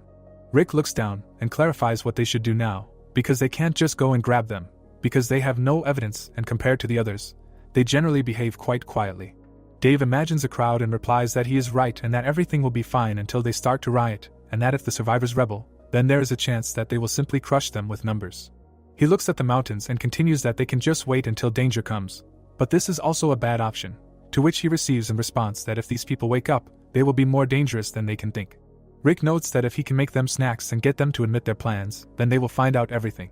Rick extends his hand and clarifies if the survivors at the meeting did not agree to help them with the work, to which Dave gives a positive answer, explaining that he will accept their help and that at the moment it will be limited to such things as cleaning the dorm and their kitchen. Rick smiles and says that they have a way to find out everything. He imagines a kitchen, hears a clarifying question about the method and explains that he needs to name the person he will choose for the kitchen, and then he will do one thing. Dave asks if he is going to do the same as he did with Carl, or if he is wrong. Rick puts his hand on his hip and notes that this is a working plan, to which he replies that if he is confident in himself, he can act. Dave frowns and asks if it's that easy and if he has any other abilities besides buffs. Rick is confused whether he was caught or not. Dave spreads his arms wide and notes that he has no idea what kind of ability it is, but the problem is that this situation will require more strength than he is sure, probably, and nevertheless, he admits to him that he trusts him and that, nevertheless, if they rely too much on this ability, then nothing good will come of it, to which Rick agrees and says that therefore he will be more careful. Rick looks awkwardly and realizes that he is sure that he guesses everything. He looks at the clouds and continues that if everyone knew about his ability, then no one would want to eat his food and that when it is necessary, then he will have to use it to the fullest, but at the same time he must be careful not to get caught. Dave, with the building in the background, then suggests that they decide on a day, to which the second agrees. Someone is standing in the kitchen and is celebrating there was more work today than he thought. Rick asks if he's finished yet. The man answers yes, explaining that he was a reserve soldier before, so it's nothing to him, to which the other man remarks that he's worked hard. Rick hands him some ice cream and suggests that he have a snack first, and then go. He looks at the food skeptically. The man smiles and notes that it's that famous ice cream in front of him. Against the background of the trays, he asks if it's the same one and notes that all this time he's been so envious of the people who haven't tried it, because everyone who helps in the kitchen only grabs at how delicious it is.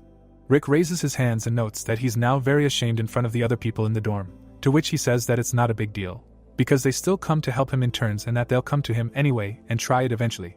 The man tries the ice cream. He looks at it and notes that it's so unusual and delicious, and now he understands the reaction of the others. Rick smiles and asks if that's true. Rick remembers how he conjured in the kitchen and thinks that he really tried to make it, and therefore even the elephant understands that it will be very tasty. He looks at the glowing ice cream and notes that since they are eating his special dish, he did not skimp on the ingredients, and that this is a special ice cream from the chef, which is filled with happiness. The man gives a thumbs up saying that he really liked it and that it was very tasty, because he cannot even put into words how great it was. Rick smiles and notes that he is very glad that he liked it and understands that it is time to begin. Rick stands near the mirror and the man asks if he can ask him a question, to which the second says that he can ask him any question and that he will be happy to answer it. Rick extends his hand and notes that last time he asked him about his specialization and clarifies why he needs it. The brunette frowns and replies that he did it because he needed to check if there were any awakened in the squad and that he can't tell him anything for sure, but if this is a military base, and with a bunch of weapons, then it is not surprising that there are people who manage to awaken like the leader of their group and that in this case they would have to change their entire tactics. He continues that they heard that this is not true and therefore everything will go like clockwork, and he himself is perplexed by what he just said. Rick crosses his arms over his chest, and he keeps thinking that he does not want to talk about it, but it happens by itself. The brunette looks away and wonders how this happens, because his mouth opens by itself and says everything. Rick clarifies what they would do if they found awakened in his unit, to which he receives in response that firstly they should have checked the scale, that if there were a lot of awakened in the squad, then their chances of victory would be small, and suggests that they would quietly just wait for a convenient opportunity. Rick looks closely and understands that apparently they are not the only ones who are afraid of other awakened ones, and notes that it turns out that they could not find any signs of awakening in the soldiers, and therefore they calmed down and even relaxed, and he himself understands that otherwise he would not have eaten his ice cream. The man nervously replies that he still does not understand what is wrong with him. The guy rushed to the exit shouting that this is a curse and that if he stays here, he will not avoid problems. Rick frowns and asks him to wait a little, because he still has a couple of questions for him. The guy does not understand why he cannot refuse him, and asks him to ask.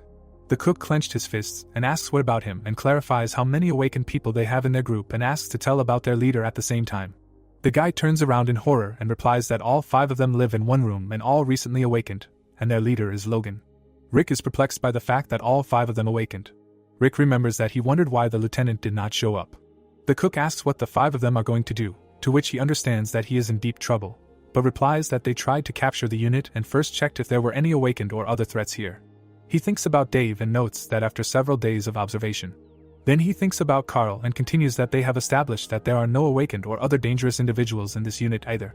The brunette nervously turns around and says that they have decided to carry out an operation. Against the backdrop of the sunset, he explains that the date of the operation is tonight. Rick, stunned, asks again about tonight. He grins and says that everything is true, because they will start exactly the moment he returns to the room. Rick clenches his teeth and understands that he cannot allow this. The guy snaps his fingers and notes that because of recent events. He bares his teeth and says that he will have to start everything right now. Energy oozes in different directions. The guy smiles and laughs. Rick, horrified, realizes that his ability allows him to control the pressure of fire. The guy is furious, realizing that he was very confused when he loosened his tongue, and then it dawns on him that it's even better for him, because he's just a cook who is incapable of fighting. Rick covers his face from the fire and thinks that he didn't expect this, and that he didn't think that he would attack him so suddenly.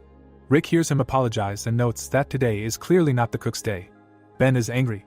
He notes that it's too bad that the cook found out about his ability, so he just has to kill him and start the operation a little earlier. He throws fire at him. Rick looks ahead stunned. The guy frowns and asks him not to underestimate him, because he is not very familiar with fire. Rick sees a sign that the high fire resistance effect was cast on him and a description that cooking is always accompanied by flames, and a second sign with a phrase about a steel frying pan. Rick crosses his arms. Flames envelop him. Rick looks at his opponent and realizes he picked the wrong person to attack. The fire goes to the ceiling. The walls are also affected. Rick stands in front of him while he claims that this is impossible and asks how he blocked the flames with his bare hands. Rick frowns and realizes that now he doesn't have to hide either. Rick uses his eyes and talks about his true ability. He looks at his opponent and uses his chef's eyes and sees that his target has low culinary skills and an understanding of primate care techniques. Many signs open in front of him. They are in all directions from him. Rick pokes at the screen and asks him to get ready, because he promises that it will really be hot next. Ben angrily asks him again what he said. Rick stands calmly. A shine appeared. Rick goes on the attack. Ben tries to counterattack. Multiple blows are delivered. The guys are standing on the roof. The first one grins, and the second one asks why he has been gone for so long and asks the main one what they should do. Logan frowns ahead. Logan looks at his comrades, saying that this won't do and suggests starting to act without him, and that he thinks he will join them later. Klaus wonders if they can cope without him, because he has the strongest abilities among them. The blonde looks at him with displeasure and retorts that even without him they are a quartet of awakened ones, and besides, they personally made sure that there are no soldiers like them. Clark replies fearfully that they don't know for sure yet, because they could have missed something. Logan hisses with displeasure. He thinks about Ben, that he has already risen to level 6, so he is the favorite among them, and the way he feels his element and uses skills is the most unique phenomenon. He puts his hands in his pockets and continues that nevertheless he is the leader, and he really doesn't want to wait. The blonde gets angry and clarifies if they trust him and orders them to immediately go on an operation, because the pyromaniac will join them later. Klaus agrees with bewilderment. The leader leaves and orders them to hurry because they will have to drag all the people out of the dorm. People have gathered on the basketball court. Someone asks what all the fuss is about, and why they were dragged out into the street in the middle of the night. The brunette smiles and understands that they are kind of strange.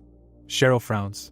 She went up to Logan and asked permission to ask him why he did this, to which he receives in response that nothing unusual, because he has a chronic disease, so if he does not become the leader, he will catch hives. Cheryl, furious, asks again what he is talking about. She notes that from the very beginning he was especially harsh and cruel to the others. The blonde looks away and threatens someone. She stands in front of him and remembers that nevertheless in front of her, as in front of the awakened one, he always behaved quietly and lower than water and grass. Logan awkwardly looks away, while the girl is perplexed about what has happened to him now. Cheryl put her hands on her hips, asking if she understands correctly that he is not happy that he is not the leader of his group. His comrades hear his question about whether she thinks that there is not enough space for their group. People turn around at his question about whether she understands that they just need territory for expansion. Logan crossed his arms over his chest and gives this base as an example and says that in principle it will be enough for the time being. Cheryl looks at him with a satisfied face and clarifies if he has completely lost his mind. People ask each other if they are arguing. Cheryl is indignant, while the first one thinks that this is so and asks that they do not like it because they have everything here, and the second one notes that he did not like these grumpy guys from the very beginning. The military looks out the window. They run out asking what the survivors did there.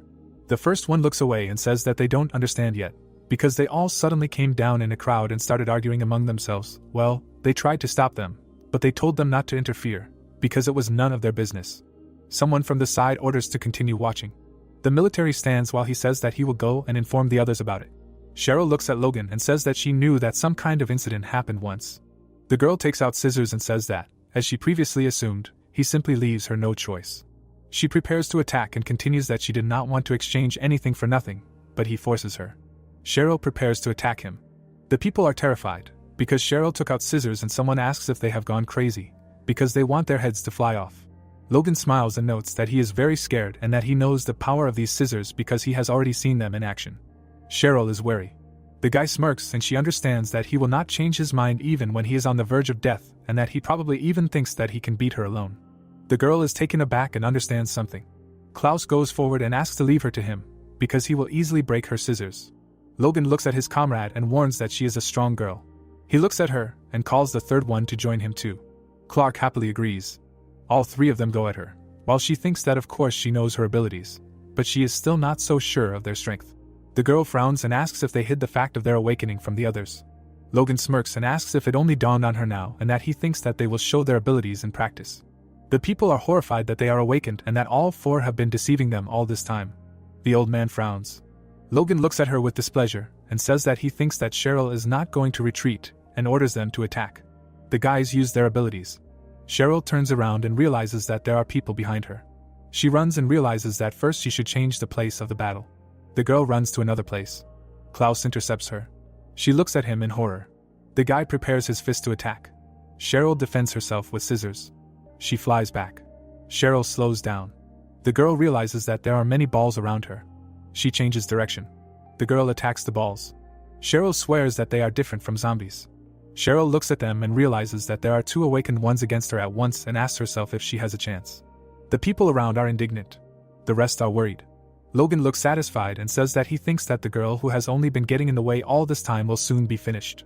The dark-haired man swung at Cheryl, exclaiming that she had fought zombies and that her fighting skills should be at their best. The guy held his hand out to the side when he advised her to stop fooling around and pull herself together.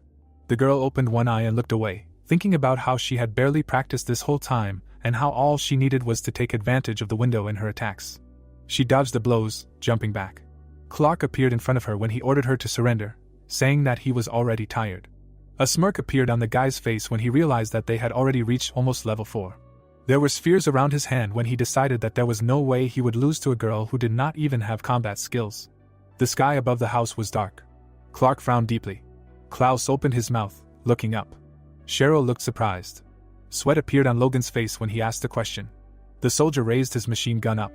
He grabbed the magazine with his hand. Behind Chuck, there were subordinates when he asked what they were doing there, and then ordered them to raise their hands and not move. The soldiers pointed their guns at the fighters. Cheryl raised her hands up. Clark and Klaus stood with their backs to each other. The crowd of soldiers were in front of Logan when Chuck said what seemed to be clear that everyone should raise their hands up, then he asked what would happen if they didn't stop. The brunette looked straight ahead seriously when he answered that he would make a sieve out of him. The blonde man closed his eyes when he laughed, saying that it was funny, and then asked about the soldier really going to shoot the civilians. The people were shown looking scared when he suggested that the soldier would shoot these survivors too. Chuck with the gun in his hands was shown in profile when he answered that now is an emergency, and that if they were enemies, they would start shooting. He frowned, looking ahead when he thought about the fact that this guy was the leader. The offenders stood with their hands raised as the soldier thought about how there was definitely more than one awakened among them. The smiling blonde held his hand out to the side as he asked if he or they simply felt more comfortable considering them as enemies, saying that it was obvious that they would defend themselves. The barrels of machine guns were shown as the soldier wondered if they were going to go up against them with guns. Chuck imagined his fellow soldiers with magical powers as he thought about how the awakened were definitely strong, but not to the point of defeating guns. Logan took a step towards the soldiers as he offered the man a chance to shoot, adding that he should not hesitate since he was facing an enemy. Then he was told to stay put.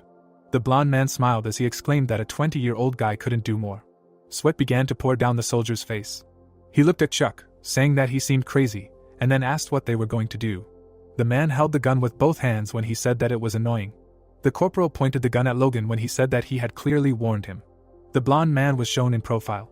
The soldier's finger was touching the trigger. The civilians were all looking in one direction, scared. The people in the room had their mouths open, staring ahead. Chuck held the gun, staring ahead. He pulled the trigger. They were near a tall building with a flag. Logan looked at the gun carefully. The corporal looked down, shocked. The woman covered her ears. The civilians looked scared, staring ahead. The soldier stood in front of the blonde man, who said that he really was going to shoot him, and that it was a good idea, concluding that perhaps he had been hasty in calling him a young man. Chuck looked at the gun, confused, wondering why it wasn't working. His fingers squeezed the trigger a few times as he thought about how it had worked just a moment ago. The man's mouth dropped open as he explained that it wasn't broken. Logan looked ahead menacingly as he exclaimed that it was just his ability. Then a system window popped up with his stats, and it was explained that minimal flame interference interfered with surrounding fire and related phenomena. Sweat broke out on the soldiers' faces as a corporal cursed as he realized that it was his skill. Then another asked what kind of power he had that prevented bullets from flying out. The soldier was holding a machine gun as he turned to his superior, informing him that theirs weren't firing either. Flames were shown as the man explained that he could interfere with fire. A lead bullet was shown up close. The blonde held his hands out, exclaiming that a rifle was a firearm after all, warning them that they might as well not try incendiary bullets, as any explosions or fires were useless against him. Chuck frowned deeply and looked ahead, thinking that of course he wouldn't take that risk in front of so many military men with their guns drawn, realizing that they had let their guard down. Klaus stood next to Clark as he said that it was to be expected of their superior, and then asked them if they had heard that their guns were useless. Cheryl stared ahead as she thought about how the unit would fall into their hands at this rate. The stars were shining on the houses when someone shouted that it was his turn to command and that they should kneel quickly. Then another added that if they behaved well they might have mercy on them, and then someone asked if it was clear to everyone that from now on he was taking charge of this unit. Someone's finger cocked the trigger. The soldiers stood with their weapons in their hands when the leader said that all this time he had just been scaring him with that thing, and that he had thought that he really had the courage.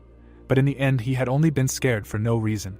Logan looked questioningly ahead when the corporal was asked what they should do now. Then someone said that there were only 4 of them, wondering if it would be more honest if they, too, left a soldier for each. Chuck turned to his comrade when he asked if it was worth the risk and suggested they take on the group of survivors first, and the comrade agreed, telling him to send a few men to help them. The leader stood in front of the crowd of soldiers as he called them scum, exclaiming that it seemed like their stupid heads didn't understand the situation they were in and that it was pointless because mere humans would never defeat the Awoken, so they should stop resisting and just give up. The tired corporal was shown in profile as he responded that he was tired of yelling, and then turned to Josh and Jasper, telling them he was leaving him to them. The men looked ahead with smirks as they accepted the order. Logan gritted his teeth, looking forward as he yelled that this was great and that they were leaving him no choice, so he would have to kill them. The man's eyes were shown up close as he added that he would start with the confident young man. A clenched fist was shown. Jasper reached out to his opponent, swinging. He flew back from the blow. A mark was left on the blonde's cheek, then he assumed that it was an awakened one. The shock soldiers looked straight ahead. Logan fell to the ground when he realized that they had tricked him. A leg was hanging in the air. The people present were watching the scene. Their confused faces were shown up close. Klaus and Clark gritted their teeth when they wondered if there were any awakened among the soldiers. The girl looked ahead in admiration. A pleased Jasper folded his arms in front of him when he said that he had just started and that he was already unconscious, then called him a weakling. Josh looked away with a smile when he asked what they were thinking. The leader of the intruders was lying on the ground, shocked. The corporal looked confused when he said that they had simply become very strong themselves. The crowds of dark shapes were facing each other when they reported that the situation was under control, so there was no need to worry, and then asked if there were any wounded, adding that if everything was okay, then they should go to their rooms. The man stood with his back turned, pointing to the side, when he ordered the two to be taken there, and they responded in the affirmative. The beaten Logan was sitting next to his comrade. Clark and Klaus were standing with their hands up. The two soldiers ran up to their comrades when Chuck was approached, asking what happened, and he then recognized Dave, who explained that he and Carl had been on patrol, but had quickly returned when they heard gunfire, and were then told that they had nothing to worry about. The worried man stood in front of the corporal, when he objected, saying that from what he had heard, there had been a fight between the survivors, and he responded in the affirmative, saying that a group of participants had decided to riot. The disgruntled sergeant looked away. Clark crouched behind his comrades when it was explained that, it turned out, in addition to Ms. Cheryl, there were 5 more awakened in the camp, and that they not only deceived them, but also tried to take control of the unit by force. But it was worth them getting hit in the face once, as they immediately calmed down. Sweat appeared on Carl's face when he said that the man had seemed suspicious to him even then. The soldier's lips were closed when he thought about the fact that Rick was right, and about the fact that these 4 wanted to seize power, not knowing that they had long been aware of their plan. Chuck stood in front of the sergeants when he reported that there was one missing. The soldiers turned, looking at the man and shouting that this was the same soldier. The protagonist was carrying the body of the intruder on his shoulder, breathing heavily. He looked ahead carefully, his mouth slightly open, when they asked if they had sorted everything out. The protagonist placed the body on the ground, and was praised for doing a good job. Rick and the others looked down as they wondered what was wrong with him, and were asked if he really looked bad. Ben was lying on the ground beaten, as the sergeant said that their fighting skills were getting stronger over time, and that he was out cold. The terrified rioters looked in one direction as one of them said that he was the strongest among them. A terrified Logan looked away as he cursed under his breath. Dave looked at the protagonist as he said that he was the enemy, but that was too much, to which he replied that he was trying to be as gentle as possible. The system windows showed a human body when the protagonist thought about how any cooking starts with preparing ingredients, such as cutting a trachea and draining the blood of a fish, but even in this scenario, the fatality rate is still very high. Rick dealt several blows to the man in front of him. He covered his face with his hand when he wondered why he didn't try another method of cooking, since fish are often stunned so that they don't interfere with cutting. Ben gritted his teeth, bending his arms in front of him when his opponent decided that he would try the same, since at least this was the most humane of all the methods he wanted to use. The protagonist stood near his colleagues when one of them asked if it seemed to him, or if the strongest of them turned out to be the weakest. Then Chuck answered that he thought it seemed that way to him because of the difference in level. Carl was standing behind Dave, who asked him again, and he said that these guys looked like they were only level 3. Many dark silhouettes were shown, when it was explained that there were about 5 level 6s in their unit alone, not to mention their other subordinates. The protagonist looked closely at the man in front of him, who turned to him and asked if he was right about him being on the verge of level 10, to which Rick replied that he was for now, and was told that he shouldn't forget about the group token. The corporal presented the pendant when he assumed he was referring to the group's skill token. The dark-haired guy looked away intently when he explained that it helped raise the level in the early stages, and that thanks to it, the first level immediately turns into a 5th, calling it a very useful item, and concluding that it was still useless in the later stages. The soldiers were standing near a small building when the protagonist exclaimed that they had done well anyway, admitting that they could handle it without him now. Then Carl asked if he understood that they couldn't have done it without his help. Dave hugged the protagonist when he agreed, adding that they had only gotten this far thanks to his talent for special cooking, then asked if they should call him Squad Mother. There was a starry sky above the house when he replied that it was a bit much. The men were standing with their backs to the girl, who addressed them, saying that it turned out that they were also awakened. Cheryl was standing right next to the building when she was asked if she was okay. She fixed her hair when she answered in the affirmative, saying that thanks to the medics, she was fine.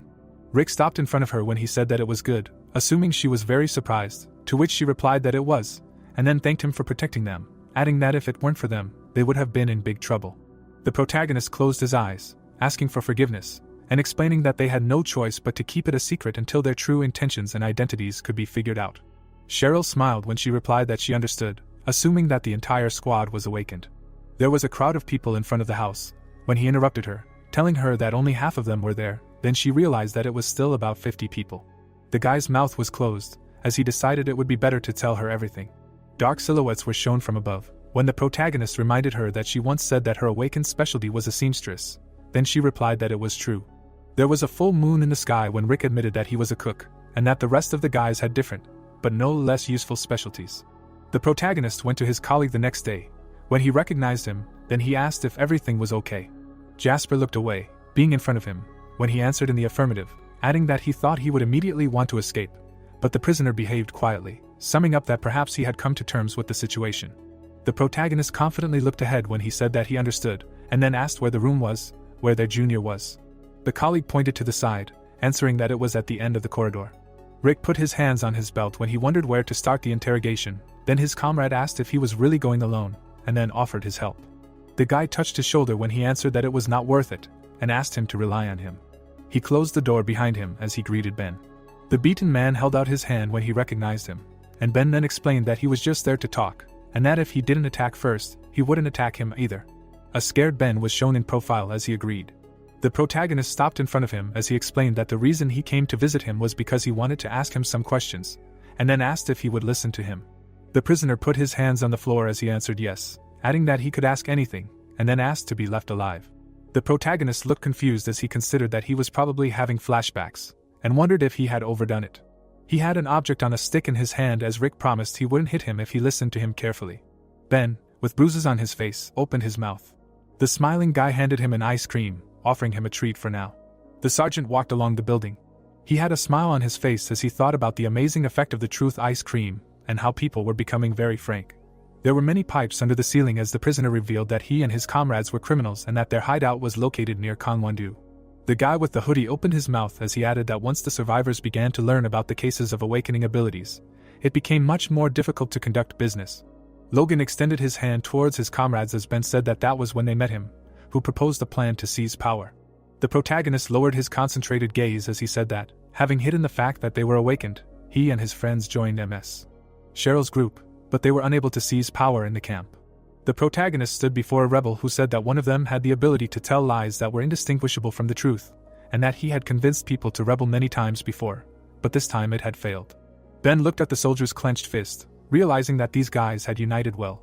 A white wall was shown when he assumed that they had set their sights on their unit, since they had failed to seize power in the camp. Sweat was pouring down the bandit's face when he answered in the affirmative, adding that if they were going to seize power, then the one that was more influential, and that they had weapons, so they thought they had hit the jackpot.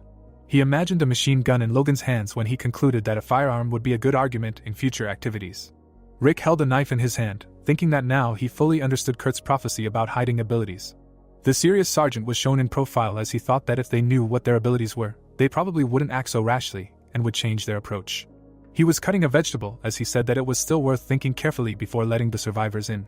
The protagonist stood with his back touching his hair as he wondered what they should do with it now. The sunset sky was shown as someone called out to him, saying that they went out to calm the survivors down, as he was told. Jack was standing with his palms open next to the sergeant, who asked if something was wrong, to which he replied in the affirmative, saying that some people were very worried, but he tried to calm them down, since he has the skill to do so, and that he continued to persuade them, and eventually they calmed down and began to disperse to their rooms. The protagonist looked ahead with a smile, thinking that, as he had supposed, an officer's words sounded more persuasive than those of some private, and that this was exactly what they needed him for. The soldier's hand reached forward. The worried lieutenant stood in front of the cook when he asked if he had done well, adding that he had done everything he had told him to do, and Rick thanked him for his efforts. The man's mouth was shown in close-up when he exclaimed that everything was correct and that he had tried very hard, and then asked if he could cook him some kind of midnight snack as a reward for his work. The confused guy closed his eyes, thinking that it seemed like the symptoms of addiction were getting worse. Jack raised his hands up in front of him when he apologized, suggesting that it had been too much, and then exclaimed that he was joking, and that 3 meals a day was more than enough for him. The protagonist opened his mouth, saying that everything was fine, and that since he had solved the problem, he would cook for him, and he thought about the fact that they had some lizard meat left, so everything was fine. The lieutenant smiled widely as he thanked him, promising to work even harder. There were products on the board. When he admitted that he was very interested in what kind of dish he would cook, then the cook told him to go to the mess hall, assuring him that he would bring it to him when it was ready. Joyfully, Jack ran to the exit. The protagonist looked at him in bewilderment.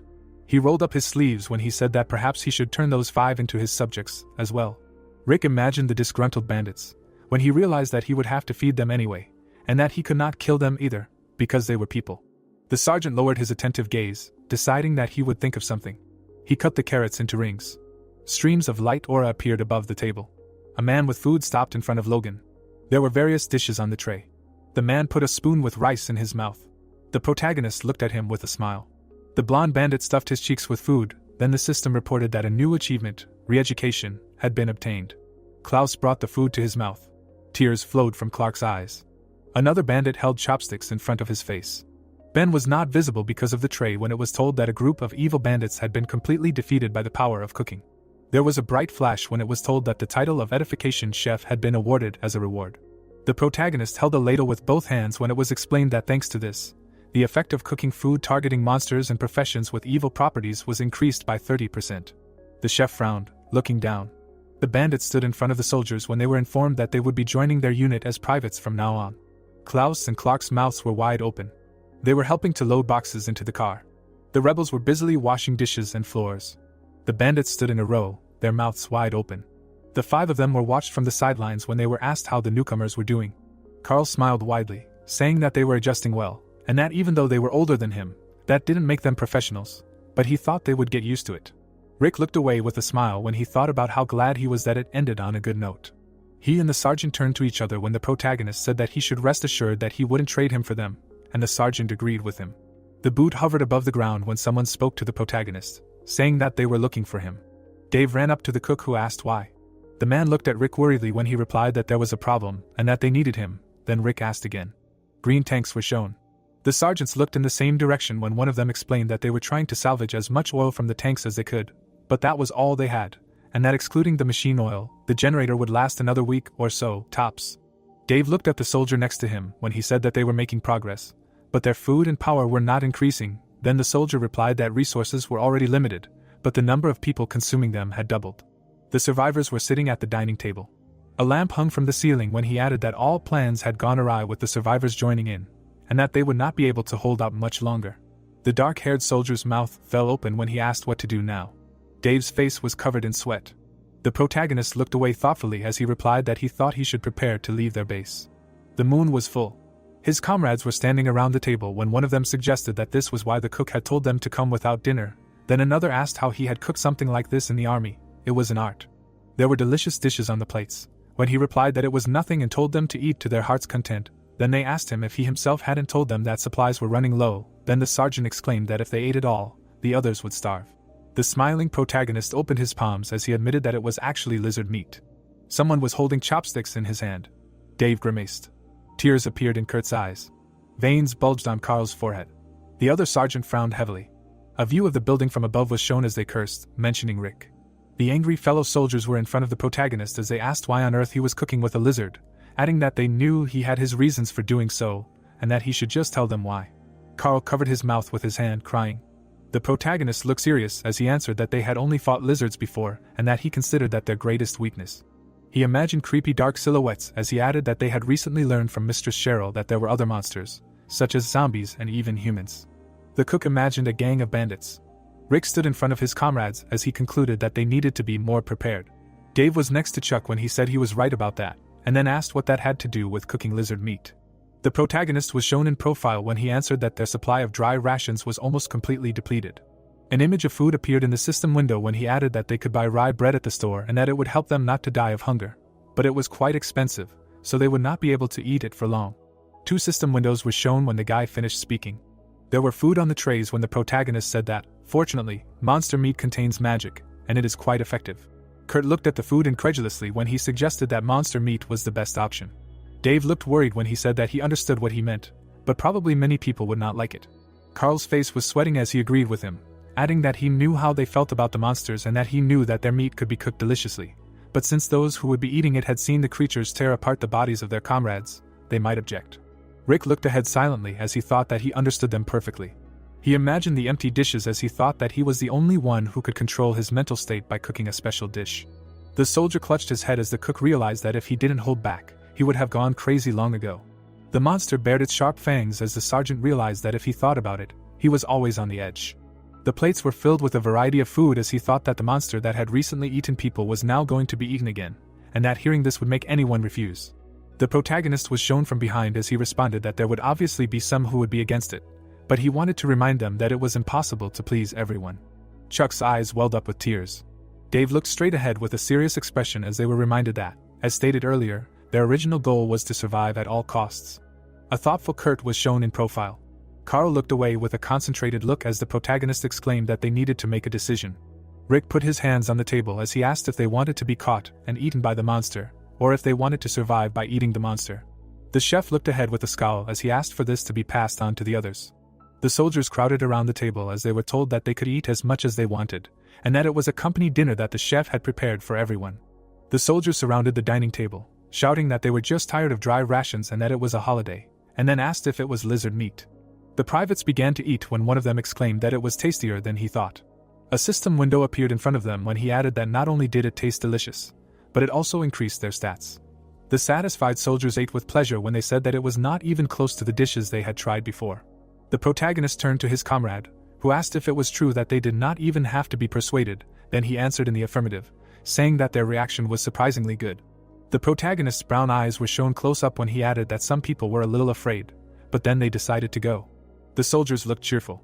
Dave put his hand on Rick's shoulder as he told him not to worry, because they had all come to a consensus, and said that it might take a while, but they would soon get used to it. Then he agreed with him.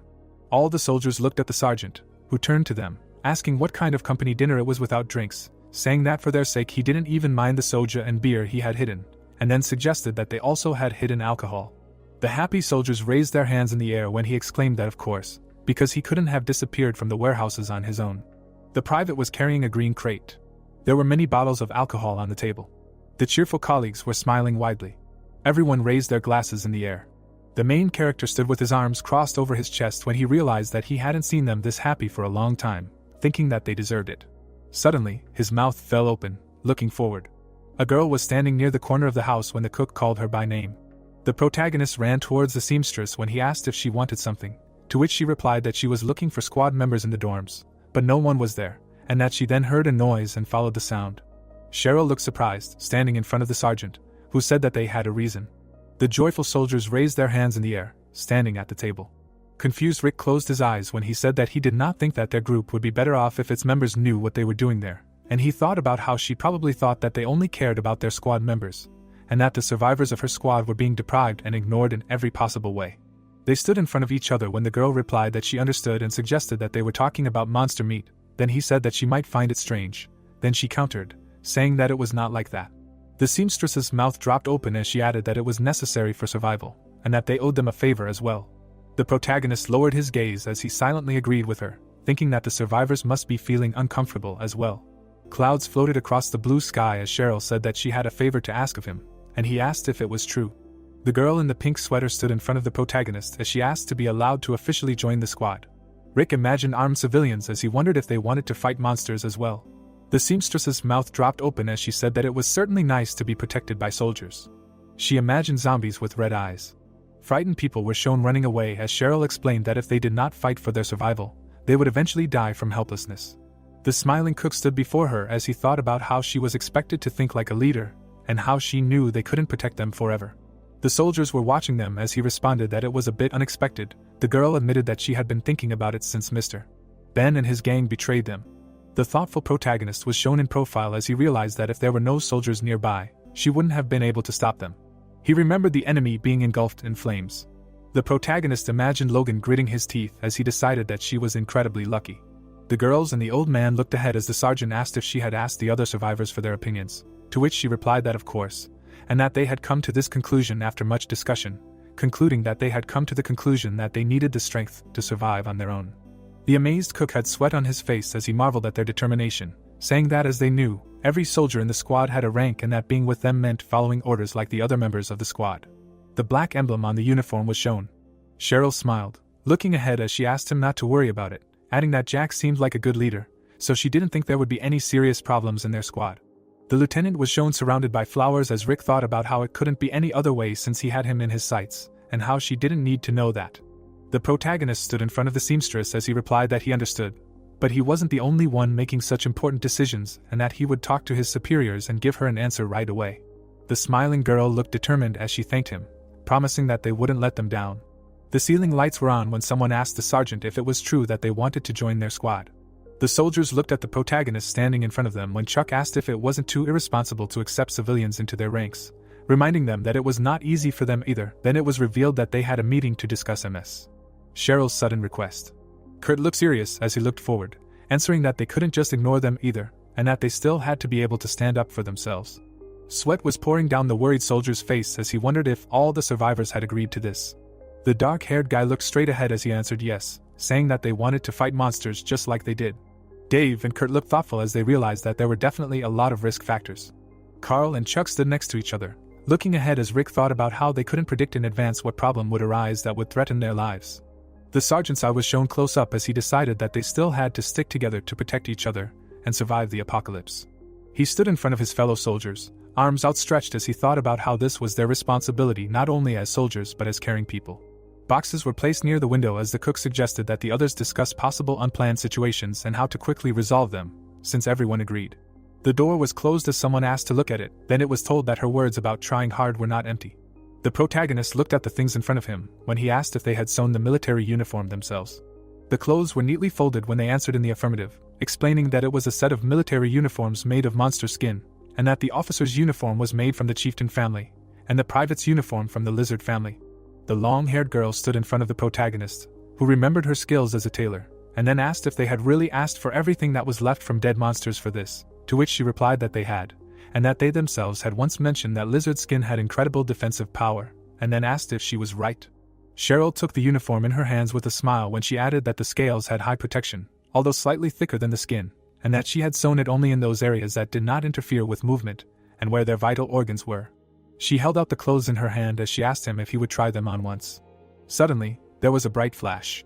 Rick put on the new clothes as it was explained that the monster skin uniform set, crafted with special care by a novice seamstress, was created from the leftover skin and scales of monsters known for their defensive power, and that it had a small amount of the monster chieftain's power left in it, more than enough to provide buffs for battle. The system window was shown close up as it was explained that physical resistance had been greatly increased, as well as increased resistance to magic and various attributes. The system window was angled as it was explained that the internal features included a low charisma level, as well as an increase in the strength and agility stats. The surprised sergeant touched the new uniform when he thought about how unrealistic it was and that if you add his buffs and defense to it, it would be a very powerful combo. The girl with her eyes closed smiled when she said that it suited him very well. The satisfied protagonist stood in front of her when he answered that the feeling was very unusual, and he thought that since she was a seamstress, she could work on the production line. The soldier put his hand on his chest when he asked why she made the uniform gray. Cheryl presented sets of clothes when she answered that she believed that someday they would be able to return to the city, so she thought it would be nice to have several versions of the uniform, and not just the camouflage khaki color. Then he said that he understood.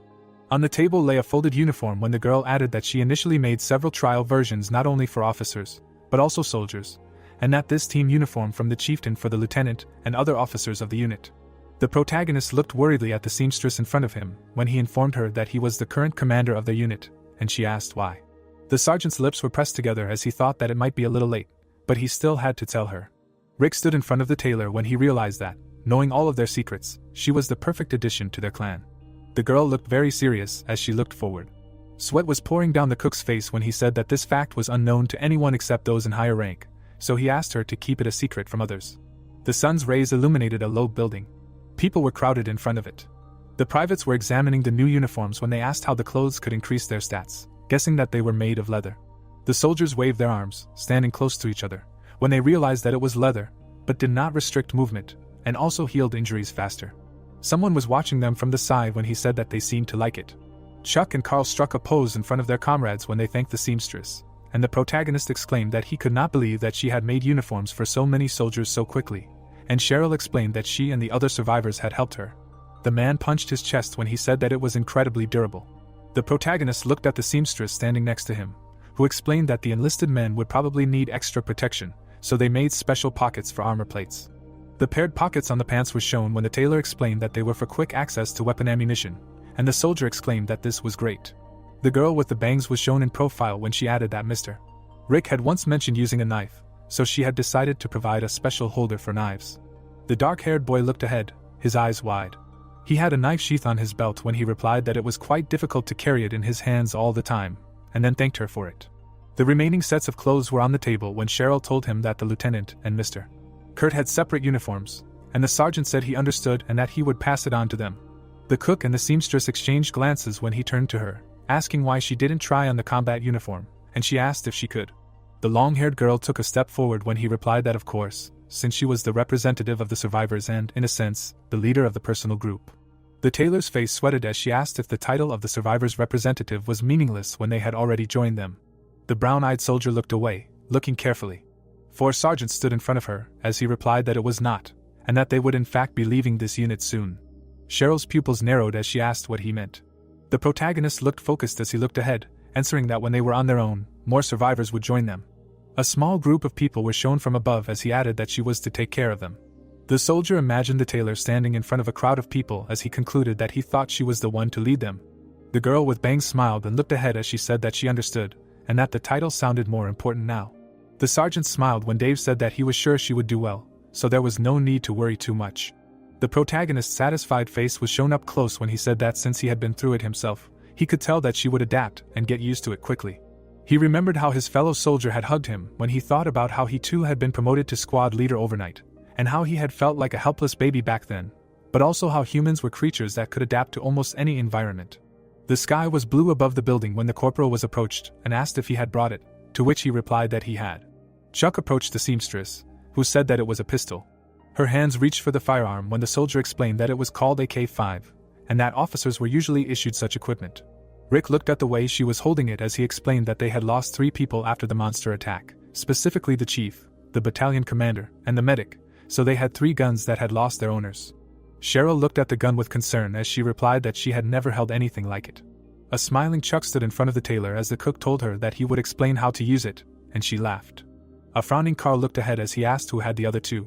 Dave imagined Jack jumping up and down the hallway when he answered that the lieutenant had them first, and that he had the authority of a leader, but his fighting skills were as bad as they could be, and then the lieutenant agreed with him, adding that it was true.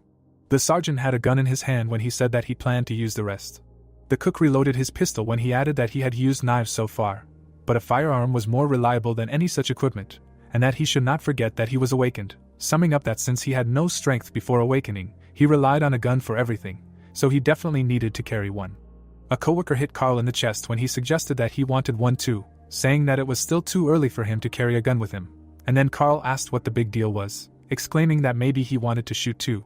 The dark silhouettes of the military were shown from above as his comrade replied that such a small pistol did not suit their size.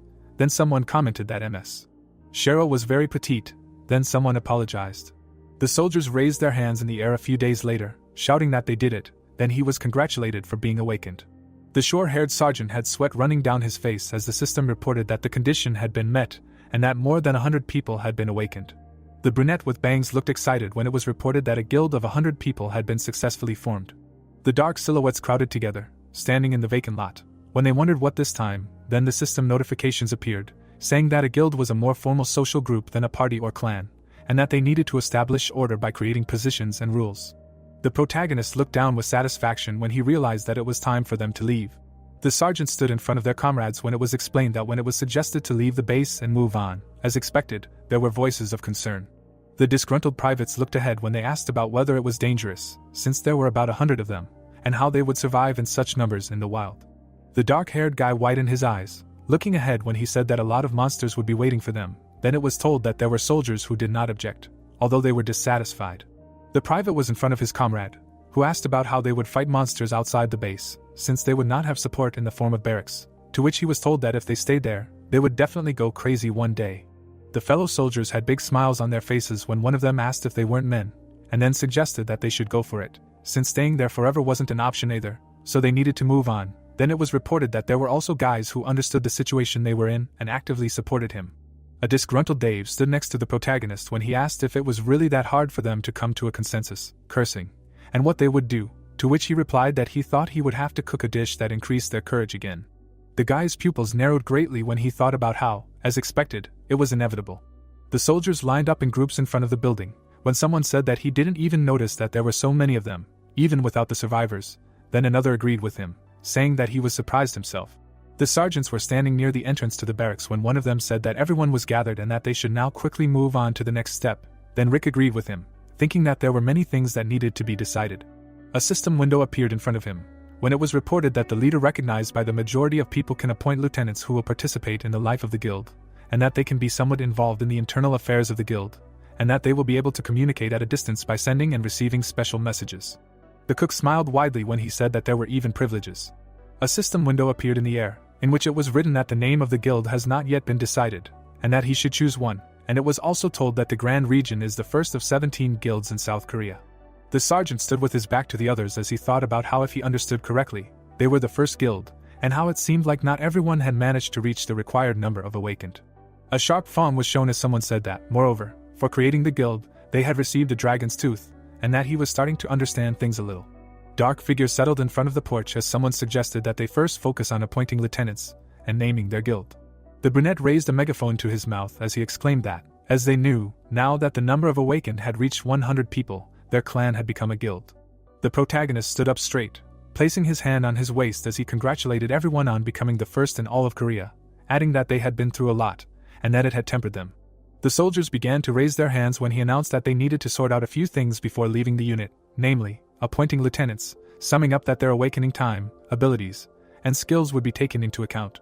His hand moved closer to the system window when he announced that 0 of the 5 lieutenants, key workers who assist the leader in managing the guild, had been selected, and that when such a person was appointed, the positive effect of the group's skill, the token, would increase in accordance with the lieutenant's level, and that the message function would open immediately.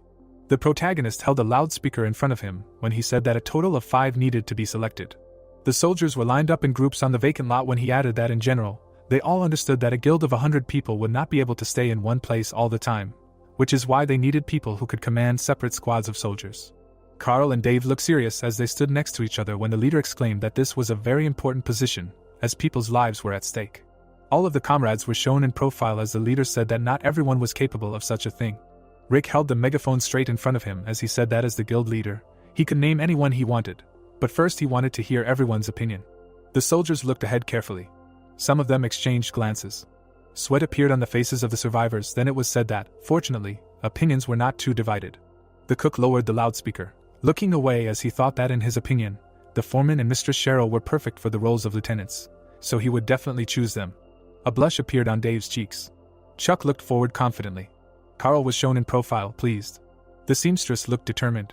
The protagonist looked at the man next to him. Kurt looked calmly ahead as he thought about the problem being him. Dark silhouettes were seen in front of the building entrance as someone asked if it wouldn't be better to pick another soldier, saying that their sergeant was a responsible man, but picking someone who couldn't move on his own was unwise. The soldiers looked at the privates from the porch as the protagonist realized that he wasn't the only one who doubted him. A red megaphone was shown as everyone was told not to worry, saying that Kurt wasn't leaving the base. The soldiers were in front of their leader as they asked him again, and wondered what he meant and if he was the one who said that all the members of the unit would be leaving the unit.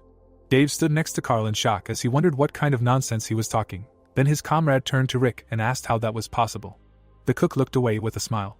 A force field was shown as he explained that the mountains were their only occupation, and that if all of the squad members left the area, the occupation would also be removed, and then asked if they remembered what phrase was displayed in the window when they first gained control of the area. A system window appeared in front of the soldier, as it was explained that they could earn conquest points by maintaining control of the area. Trees were seen behind the system window as it was explained that these were points earned for controlling occupied areas, and that the more of them there were and the longer they controlled them, the more points they could earn. The protagonist held a red megaphone in front of his face as he said that it was currently unknown where these conquest points would be used, and that all of this suggested that they were very important. Serious faces were shown as he added that he thought it would all become clearer with time. The sergeant held out his hand for the loudspeaker as he asked the leader if he would allow it, to which he replied in the affirmative. Kurt was sitting in a wheelchair with a megaphone in his hand. The soldier held it up to his face as he said that as everyone knew, his specialty was stargazing. His fellow soldiers lined up against the fence as he added that the brighter the stars were in the sky, the easier it was for him to use his skill, and then asked if they knew that there were few places where you could see the celestial bodies as clearly as they could at their base, concluding that he would stay there and monitor the mountain range, relaying the vital information he had gained from his ability to them. The enlisted men had serious expressions on their faces as Kurt said that he would be their radar, relaying if there were any problems along the way. The system windows showed a map as the sergeant concluded that this was why he had decided to stay there with the 7 soldiers of the radar unit. A smile appeared on the boy's face. The guild leader looked down with fondness as he thought about how, thanks to Kurt's personal speech, he didn't have to say a word to them as they understood everything. The protagonist stood surrounded by lieutenants as it was explained that this was how they were chosen. A simple diagram was shown as he explained that a new command structure had been formed in the unit. The protagonist looked happy as he looked away as he realized that he only had to figure out the name. The comrades stood opposite each other as one of them asked how about something like the Human Liberation Front in Kangwon Province, and the other answered him that they weren't planning on staying there forever. The man put his hands in his pockets in front of his comrade when he asked about Knights of the Round Table, then the latter exclaimed that Steel Troops sounded better, to which he was told that it was good. Clouds were floating above the barracks when someone asked about, well, the first monster they encountered was a steel lizard. On a blue background were white letters that said that after discussion by vote they chose the name Steel Legion. Then someone asked if they were too few for a legion, to which he was told that it sounded very good. Dave stood between Chuck and Cheryl when he asked about where they were heading, to which the corporal replied that it all depended on what was located to the east and west of their base. The man frowned and looked away as he said that there was a large city called Chuncheon on the western side in the Yangtze region and that there was enough room to maneuver. A green area was shown as he added that since the area itself was large, there were many other units stationed there. The coastline was also shown as the sergeant explained that there was a city called Gangneum on the eastern side in the Yangdong region that had access to the sea and that the 12th Corps, their superior unit, was also stationed there.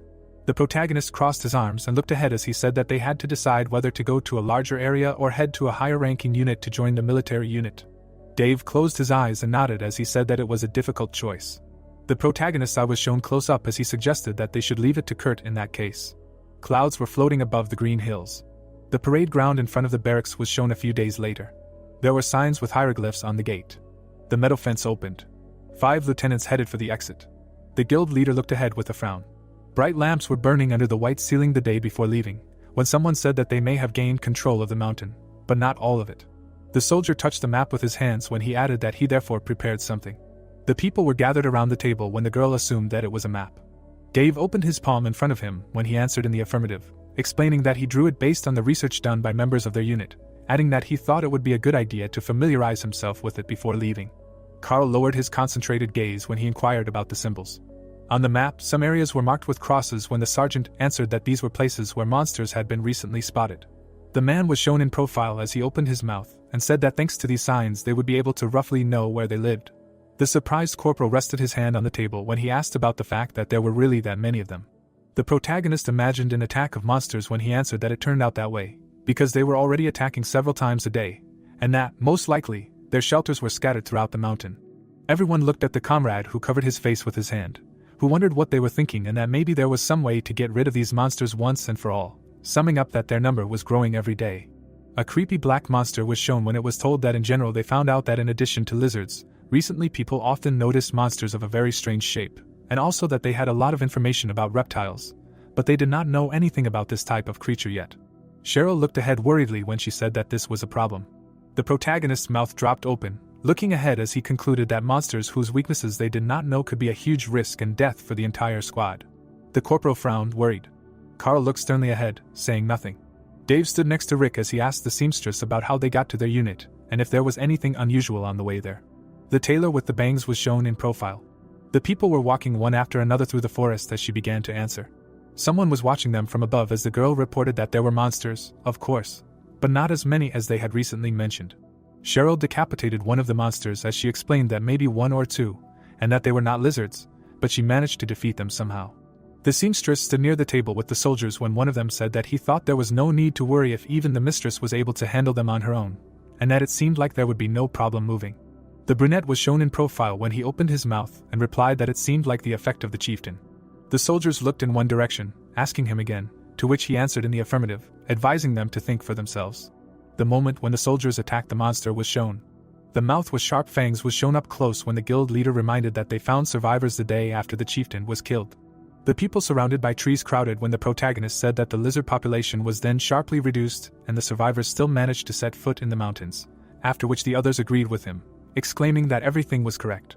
The corporal looked away with concern when he asked if the conditions were worse now than they were then, saying that there was a lot of them, and they still needed to take supplies with them, and summing up that they would not be able to pass unnoticed. The disgruntled sergeant turned to the protagonist standing next to him, who replied that it was true and that they should reconsider their decision to leave the base. Sweat broke out on Dave's forehead when he exclaimed that there was nothing he could do about it. The barracks building was illuminated by the sun's rays when he added that it was too late to retreat, and that they could only prepare for departure as best they could. The vehicles were driving along a forest road.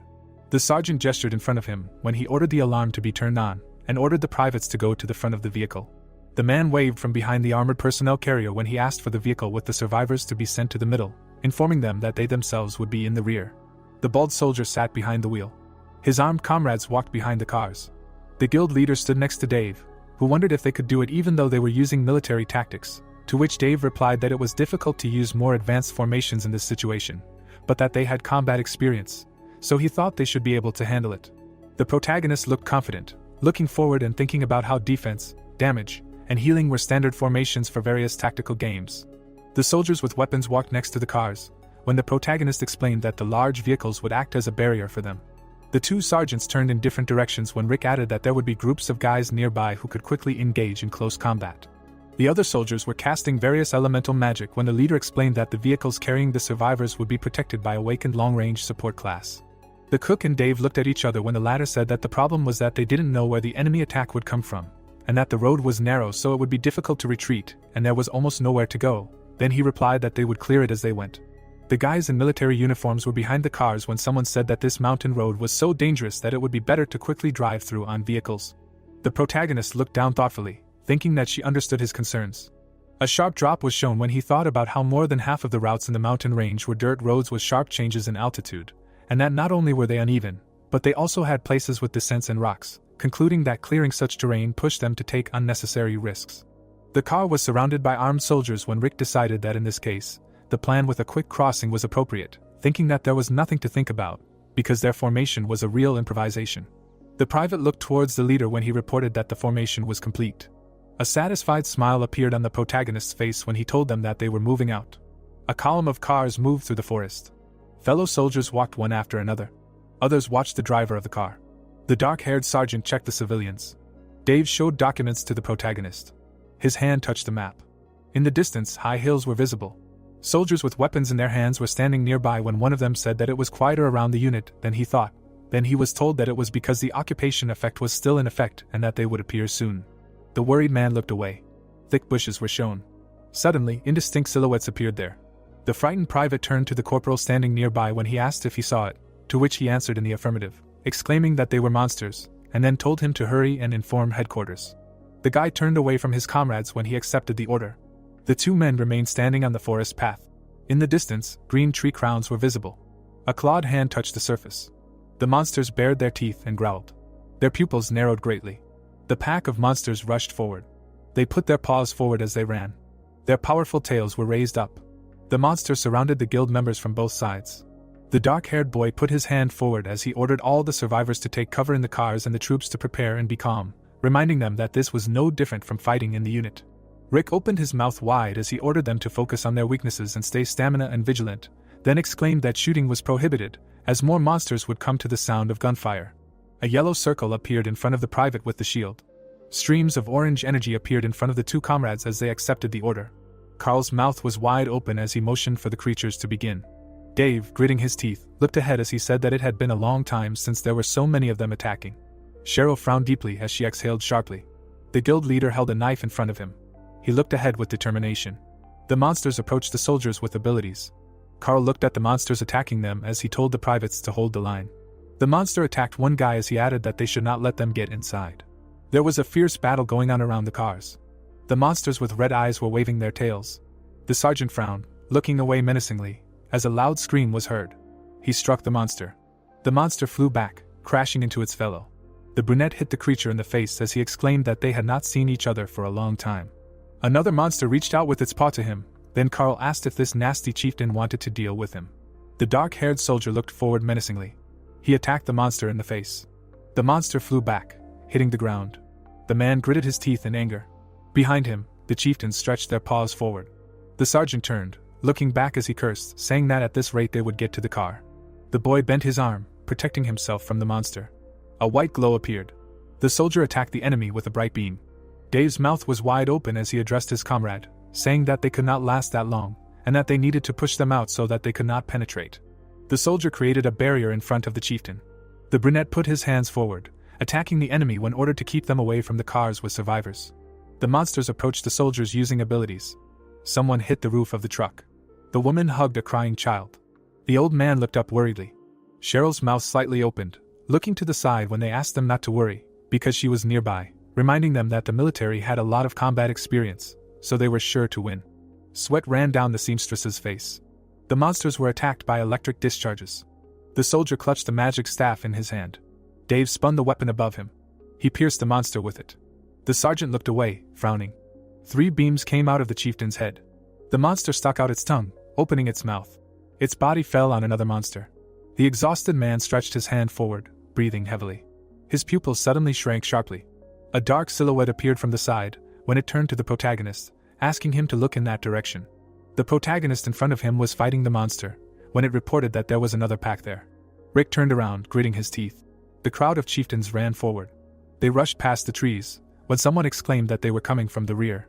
A shadow appeared from the side of the forest, when it was reported that they were approaching from the unit as well. The sergeants were standing on the cars when one of them cursed and wondered where they were coming from. Then it was explained to him that fighting was always accompanied by noise, and that was what they had come running to. Dave and the guild leader looked tired when the first said that if they opened fire, they would probably be washed away by a tsunami of lizards. Then the other said that they were still far away, and that they still had about 30 minutes to come up with a new plan and start acting, summing up that they simply could not give up halfway. There were dark shapes on the roofs of the cars. When they were ordered to report the situation, then it was told that all the lizards in the rear had been destroyed, and that 2 were caught in the inner part. Someone's foot hit the gray surface. The protagonist put his hands out to the sides when he asked for attention and ordered to take out and distribute dry rations, saying that a new pack was approaching, so they need to prepare for another fight. Then everyone agreed with him. Someone put his hand in his pocket. In his hand was a piece of food, when the protagonist added that, for example, you can take dried meat that was distributed to them in the unit. The man in uniform stood in front of his comrade when he said that he was very tired and that it was just time to regain strength. Rick stood in front of his comrade when he turned to him, offering to also refresh himself, and reminding him that they need to change Carl. Then he agreed. Dave put food in his mouth. The guild leader ate with his eyes closed. He swallowed the meat. There was a bright flash when the system notification appeared that this was the chef's special dish filled with courage, which was made from a magical ingredient, so it increases individual characteristics. The cook smiled widely, looking ahead as the system reported that since it had been processed, its effects would hardly deteriorate over time, and that after consumption, all abilities would increase 5-fold, and that physical endurance would increase significantly. A yellow glow enveloped the tired soldiers. The protagonist held a knife in his hand. The protagonist frowned, looking ahead resolutely. Hills were visible in the distance in front of him as he suggested moving on. The dishes were on the floor. The frying pan was on the table, and it was heard that he would no longer use this kitchen. Containers appeared. Putting his hand on his side, the protagonist said that if they left the unit, it would most likely be difficult to create the conditions necessary for cooking. Cooking in the field was not only inconvenient, but also dangerous. Mountains appeared, and it was heard that their location would be detected by the enemy by smell or smoke, and the amount of kitchen equipment was also limited. The protagonist closed his eyes. Food appeared, and word came that until they created a stable base at the foot of the mountain, they would have to hold on with dry rations. The people stood still. It was said that their quantity would not last long even for the survivors. He thought for about a week. The protagonist clicked on the notification. Looking at the window, he said that fortunately, there is a skill of combat dry rations, which he acquired by reaching the 10th level. Rick raised his eyebrows. It was said that canned food has lower characteristics compared to regular food, but they have a long shelf life. You can replenish the calorie deficit by eating a small portion. This simplifies their transportation, and they can also be made quite tasty. Meat appeared. It was heard that since they would have to move, he prepared dried meat, which is easy not only to eat, but also to carry, especially since they have a lot of lizards. The hero cut the meat. Looking at the knife, he said that he would cook and pack them in boxes. The soldiers were standing near the equipment, and they could hear that now they should return to their places, replace the wounded soldiers, and hurry up. They were advancing again. People were raising the creatures, and someone shouted that they were using the corpses of the lizards as a shield in front of the machines. Stretching his hand to the side, the hero said that they should check each member of the squad and report. Jumping up, he added that he would step away for a while. Looking down, the man asked what was going where. The protagonist rushed forward. Grinning, he thought that physical endurance was increased by a fixed increase in characteristics due to dried meat, but this was not enough. Rick ran past the equipment. Looking to the side, Jack turned. The hero's eyes widened, and he said that now was the time to demonstrate his abilities as a commander. They should use the skill he practiced last time. Getting out of the car, the lieutenant said that yes, he understood. Gritting his teeth, the man said that he was nervous about doing this in real life. He pursed his lips. A glow appeared around the man. The lieutenant frowned. A glow flashed among the machines. It was heard that everyone should prepare for battle. The soldiers froze in amazement. The guys smiled broadly. It was said about the commander's order, the signal of combat readiness. The young man opened his eyes in surprise. The thought appeared that the army's combat readiness was increasing by 10%. The soldier exclaimed loudly. The thought appeared that all soldiers were temporarily given the characteristic of combat readiness. A pentagram appeared. It was heard that he was full of strength. His abilities had grown greatly. Stretching his hand forward, the hero thought that Lieutenant Jack's buff increased the soldier's abilities for a certain period. Looking straight ahead, he added that this creates synergy with a fixed increase with the help of dried meat. In addition, the dish has a courage effect. The soldiers held their shields in front of them. A blow landed on the shield. The man jumped up. The men stood on the cars. It was heard that the lizards were starting to approach. The battle would be from all sides. The monsters looked forward, and someone shouted that they would give it their all. Striking with his fist, the man shouted that they would get rid of them and move on. The creature's eyes lit up. The men attacked the monsters. The monster's eyes were burning brightly. A blow landed on the man. The hero suddenly jumped up. The protagonist held a knife in his hands. He stabbed the knife into the creature. Rick frowned and exclaimed. The man jumped up. The hero dealt multiple blows to the lizards. The monster opened its mouth wide. The protagonist suddenly waved his hand. Rick twirled the weapon in his hand. He extended his hand towards the monster. Red particles appeared in the air. The thought arose that the buff effect was amazing. Frowning, the hero thought that they could safely survive this crisis. A view of the mountains opened up. It was heard that the girl was incredible. The protagonist looked away in bewilderment. Cheryl was striking at the monsters. Closing his eyes, Rick said that it seemed that she was getting bored sitting in the car. A battlefield appeared. It was heard that they would finish this quickly. Let them report to their superiors. A view of the mountains opened up. Soldiers were standing near the corpses of monsters. It was heard that the lizards who were less injured should be collected separately. They should use them as food. Rushing forward, the guy shouted that there was a seriously injured person here, and the soldier added that they should bring a stretcher. The soldiers stood in front of each other. The man looked under the car. Stretching his hand forward, the protagonist said that Carl was dealing with the lizard. Let him take a few people and search the area. Maybe someone else was hiding. Rick ran forward quickly. Looking away, he said that he should check the survivors and ensure the safety of the route. They need to leave here before sunset. Dave frowned and responded approvingly. Raising his hand up, the hero shouted that everyone should be on guard, to which he was responded approvingly. The protagonist took out a knife. Looking away, he sighed. People were lying on the ground. It was heard that he should be patient for a little while, and the guy said that there were about 10 wounded. He thought that they would have time to heal them, to which Rick replied that thank God. Closing his eyes, the guy said that his special dish had a great effect. To be honest, he thought that once they left the base, it would be difficult to get a positive effect from the chef's buff, but the dried lizard meat was just right. Grinning, the hero replied that yes, but there was still a lot of room for improvement. Notifications appeared. It was heard that he did not have enough skills yet, but in the future he would improve. Dried meat is the starting position of the combat ration. Standing in front of the hero, the guy asked what he said, what could improve him even more, to which the protagonist said that he thought so, and he added that then it might be a little scary. Looking away, Rick said that besides, there are more than 100 members in the squad. Right, in fact, the efficiency of his cooking increases proportionally to the number of people who eat it. People were bandaging the wounded. It was heard that in any case, it was time for them to go soon, so let them arrange the soldiers who have difficulty moving in the car. It will be done. The hero turned his head to the side and thought that they basically figured it out. The soldiers were standing near the car. The man took a step forward and asked what was going on. Sitting near the car, the guy said that this car cannot be fixed. Raising his eyebrows, the protagonist said that it was a pity it was in good condition, but what about military equipment? Closing his eyes, the guy said that military equipment was certainly reliable. It also suffered, but to some extent held up. A car appeared. It was heard that this one. Cracks appeared on the equipment, and someone said that it was very battered from the very beginning. Pointing to the side, the young man said that in the future it would be difficult to completely trust it, to which Rick asked what he wanted to say, that if stronger monsters attack, they can destroy even military equipment, and he added that yes, this is not armored equipment and not a tank. If they had enough tools, they would have done something. The tools were on the ground. Grinning, the hero said that well, nothing can be done. First they will go down and look for the necessary tools. Standing in front of him, the soldiers responded approvingly, and the guy said, well, then they will leave this machine, take the necessary spare parts, and the protagonist said that they will hurry. Rick looked to the side. The land appeared. The thought arose that at this rate they could soon leave. A view of the mountains opened up. There were tents near the equipment. The soldiers were holding rations in their hands. They were sitting in tents. The guy pointed his weapon. The people were looking at the map. The hero looked to the side. The soldiers looked at him attentively. The moon appeared in the sky. The soldiers were walking forward. Closing his eyes, the guy shouted that he must go with him urgently. The protagonist looked in amazement and asked that he had discovered something. Walking forward, the young man responded approvingly, and Rick said that okay, they will go. The soldiers suddenly stopped. Carl looked down, and the hero turned to him. Looking at him, the man asked what he was here, in general, a fence. The protagonist looked at him in amazement, and asked how it happened. A ledge appeared. He heard that it was the work of the lizards. It was originally intact. Holding the machine gun in his hands, Carl said that yes, the fence was in order before the monsters appeared. Looking down, Rick thought that he did not think that it was an accident. It seemed that something had happened. A dent appeared on the ground. The hero opened his eyes wide and thought that it could not be. The soldiers were driving a car. The car rushed forward.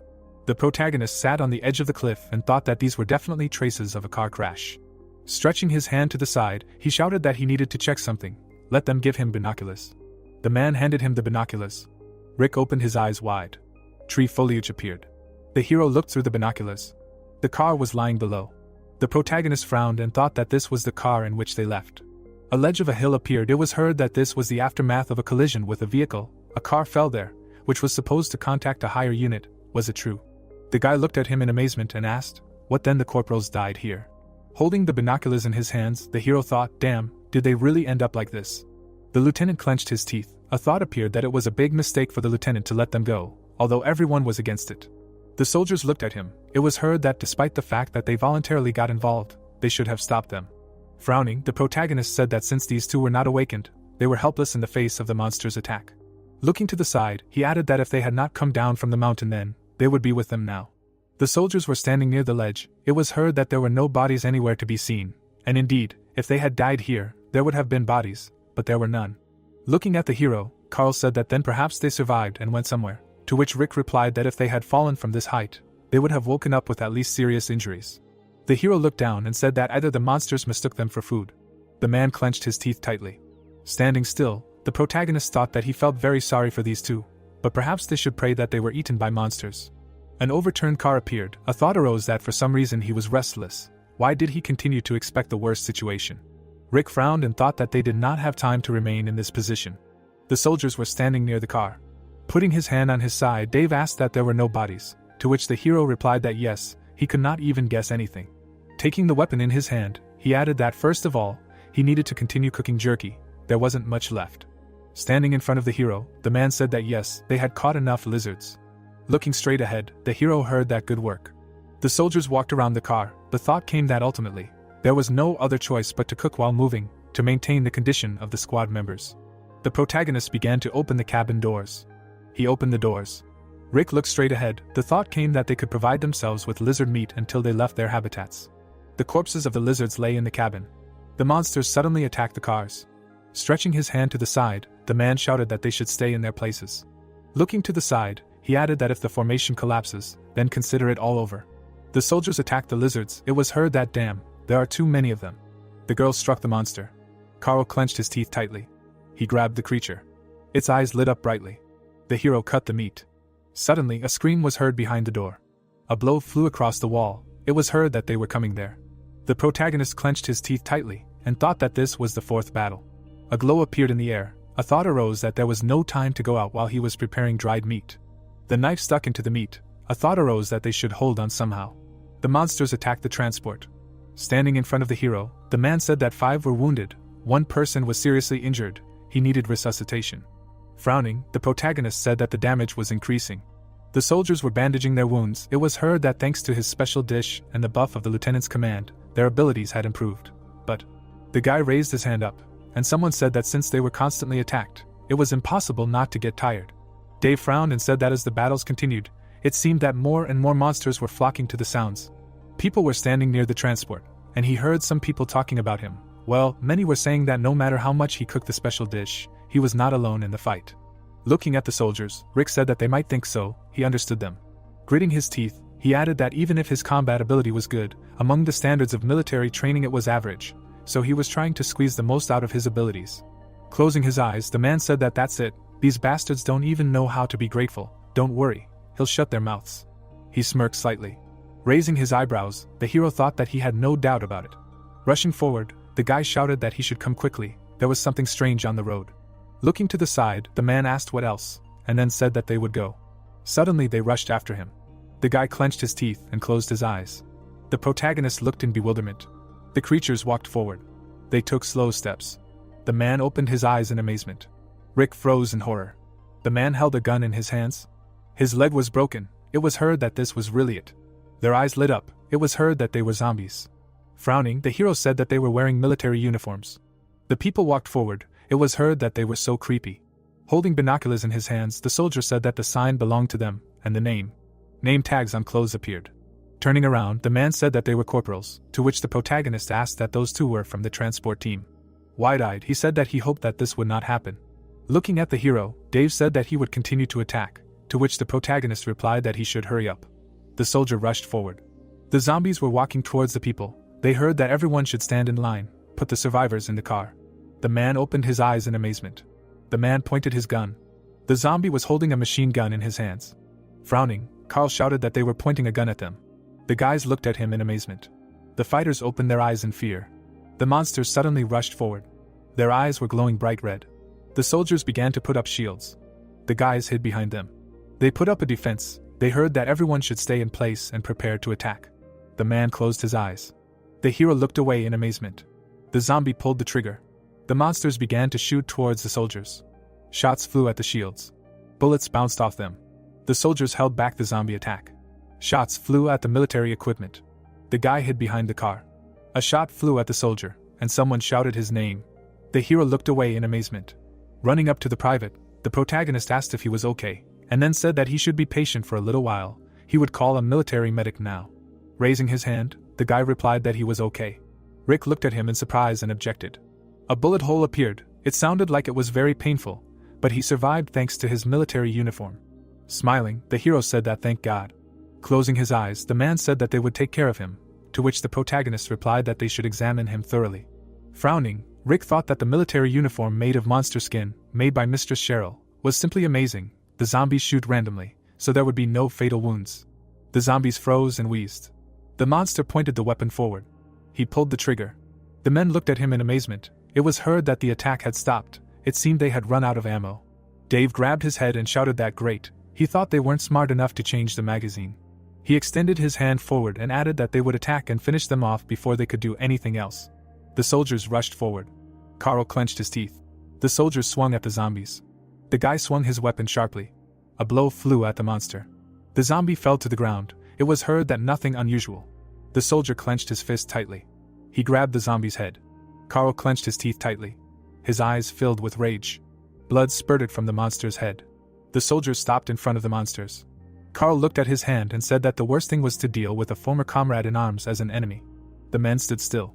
Frowning, the hero asked if they were really finished, to which the man replied that he thought so. Speaking of zombies, it was so unpleasant, since they were in human form. Looking away, he replied that he shouldn't say anything. The fighters looked at the birds in amazement. A huge flock was flying across the sky.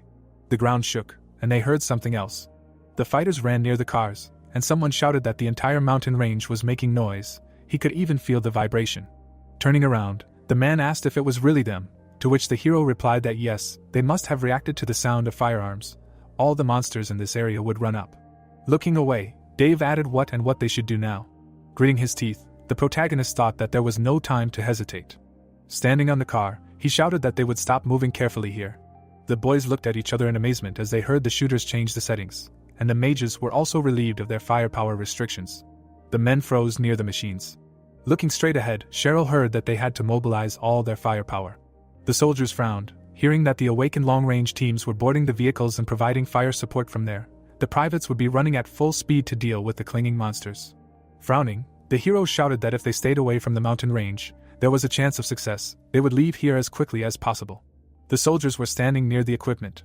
Looking at the driver, the protagonist asked how long it would take to completely leave the mountain range, to which the private replied that they were almost at the border. While there were no monsters, it could be in 30 minutes, to which he added that great, he would sit the shooter next to him so that he could focus only on driving.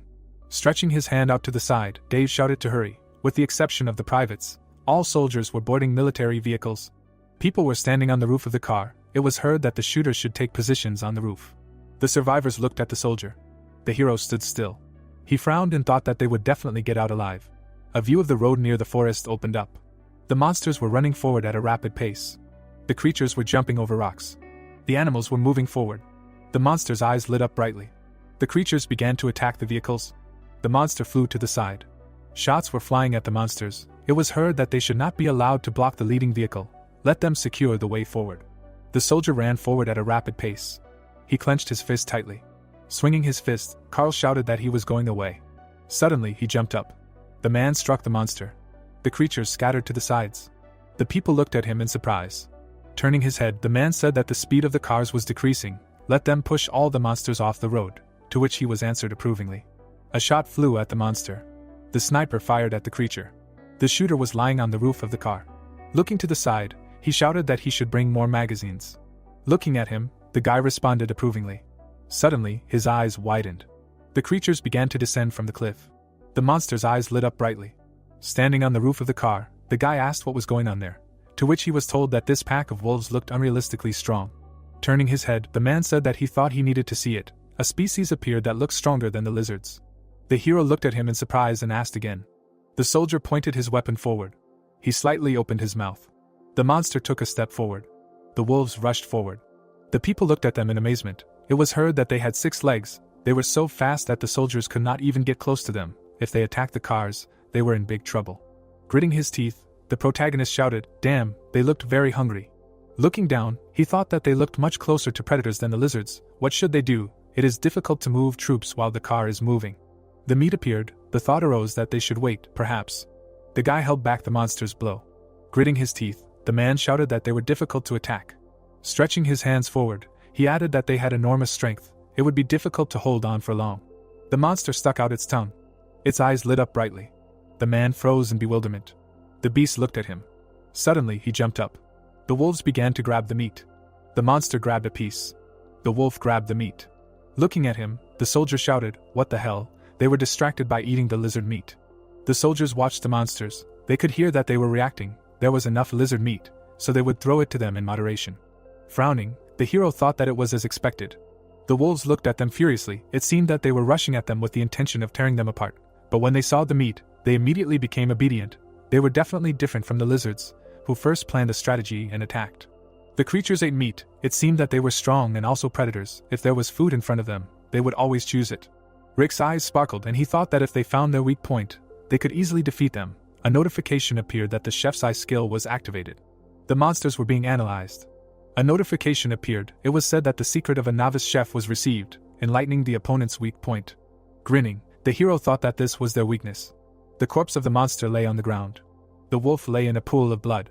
The creatures ate meat. It seemed that the lizard meat as bait worked properly. The path actively attacked their weak points. Standing in the car, the hero thought that thanks to this, the crisis was left behind. Looking down, he added that if they used lizard meat, they could easily catch other monsters. The monsters appeared. It was said that thanks to this method, they were able to overcome the various crisis moments that followed. Looking at the meat, the protagonist thought that the desired effect was achieved by sprinkling the lizard meat with a special sauce from the chef. A notification appeared that when consumed, the meat leaves the monsters in a sleepy state. A glow appeared around his hand. A thought arose that he also learned that the higher the quality of the dish, the more effective it is. Rick looked at the wolves. A notification appeared that the chef's eye skill was activated. The soldiers looked at the creatures. It was heard that the weak point of these creatures was their legs. The guy waved his hand and shouted that great. Let everyone aim at the place that the sergeant mentioned. The wolf stuck out his tongue. It was said that as soon as the weak points were identified and brought to the attention of the soldiers, the situation was resolved. A mountain appeared. The cars drove forward. He heard that he could see the end of the mountain path there. Now he could see it. Carl clenched his teeth. The guy closed his eyes. Smiling widely, Dave said that they did it. Looking straight ahead, the hero said that it was really hard. Looking down, he thought that he had overdone it when using skills. Gritting his teeth, the protagonist thought that his eyes and head hurt a lot. It hurt so much when his magical powers ran out. Suddenly Rick fell to the ground. The man looked away. The sun was setting behind the mountain. An appeal to the sergeant was heard. The hero suddenly opened his eyes in amazement, hearing that he had come to his senses. He looked away in bewilderment. Grinning, the man asked if he was okay. Getting up, the protagonist replied that he felt like he was dying, to which Dave replied that he looked fine, and he asked where they were. A room appeared. It was heard that the nearby farmhouse was empty and they settled here. Rick looked at the dish in amazement, hearing that they made porridge from what they had. The porridge appeared. The thought arose that it seemed that they put everything they found and cooked it. Looking to the side, the hero asked if something had happened, to which the man replied that as soon as they left the mountain range, they were overtaken by monsters, but they dealt with them well. Let him not worry, it was better to cheer up.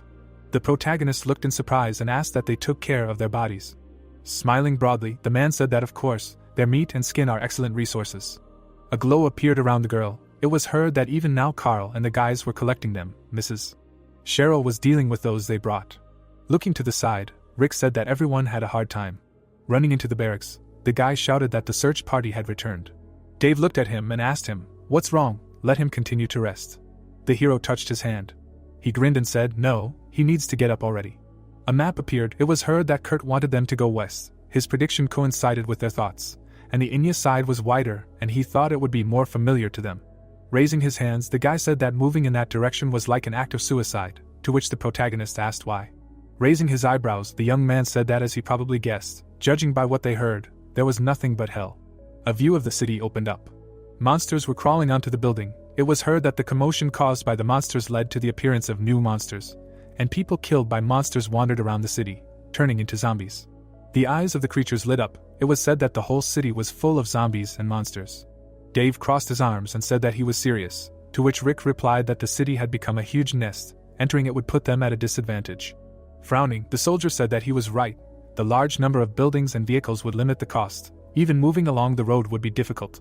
A view of the mountains opened up. It was heard that they were then retreating from this idea. Looking at the man, the hero said that they would wait for now.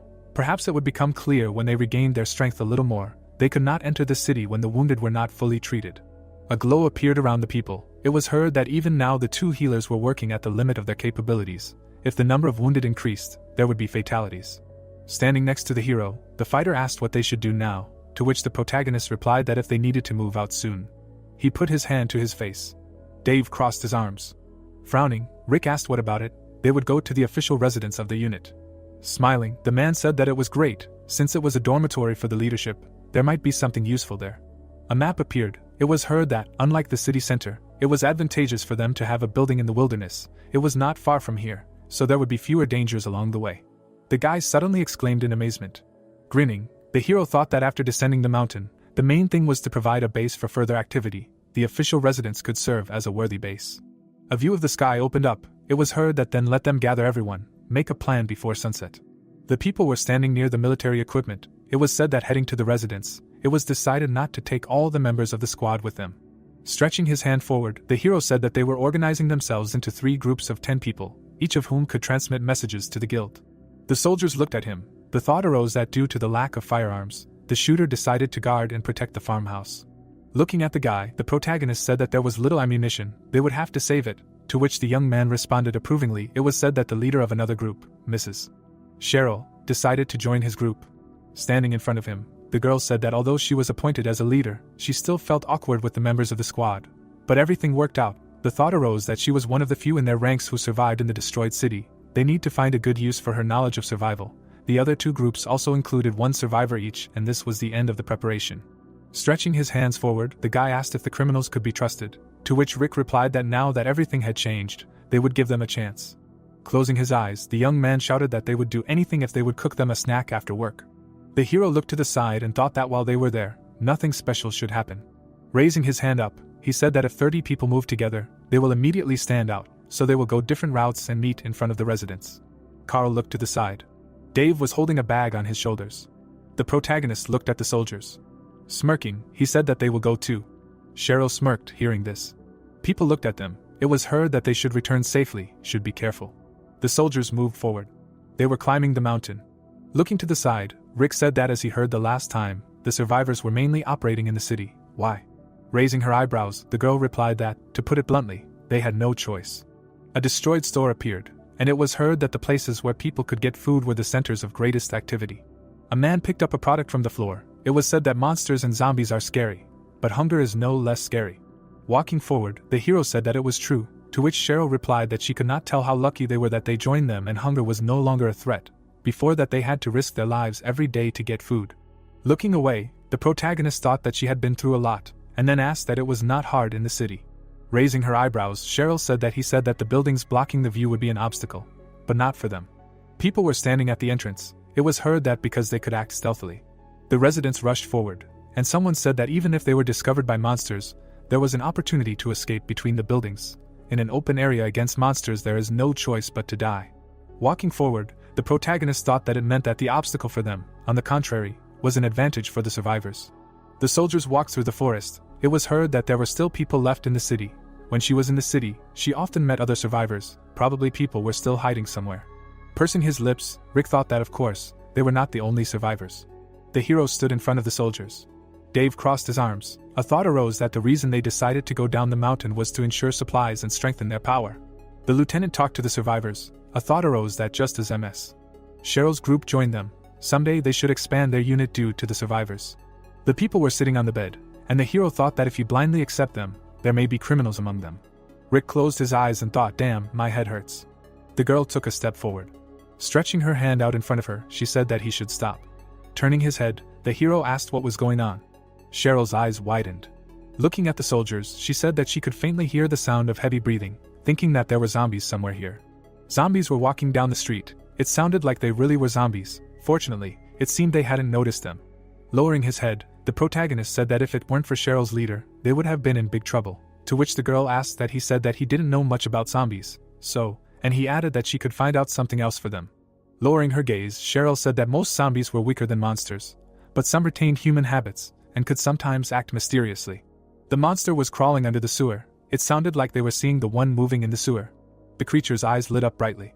Frowning, Rick asked why she climbed up there, to which the girl replied that she was hiding like that and then attacking when someone came, and he added that it was a real trap. Zombies were walking down the street. It was heard that then is there a way to deal with this, a way to find out in advance. The girl sat down and said that zombies mostly breathe heavily. If you focus on hearing, you can hear them pretty well in a quiet environment, to which the hero asked again. The protagonist looked away and thought that the only way to hear. Looking at the mountains, Rick added that they need to come up with something. A view of the city opened up. It was heard that he heard about zombies, that they need to focus on their breathing, right? They need to focus on their hearing as much as possible. The backpack fell to the floor. Frowning, the hero said that everyone should concentrate. They collected firearms and military equipment in one place. They will use knives.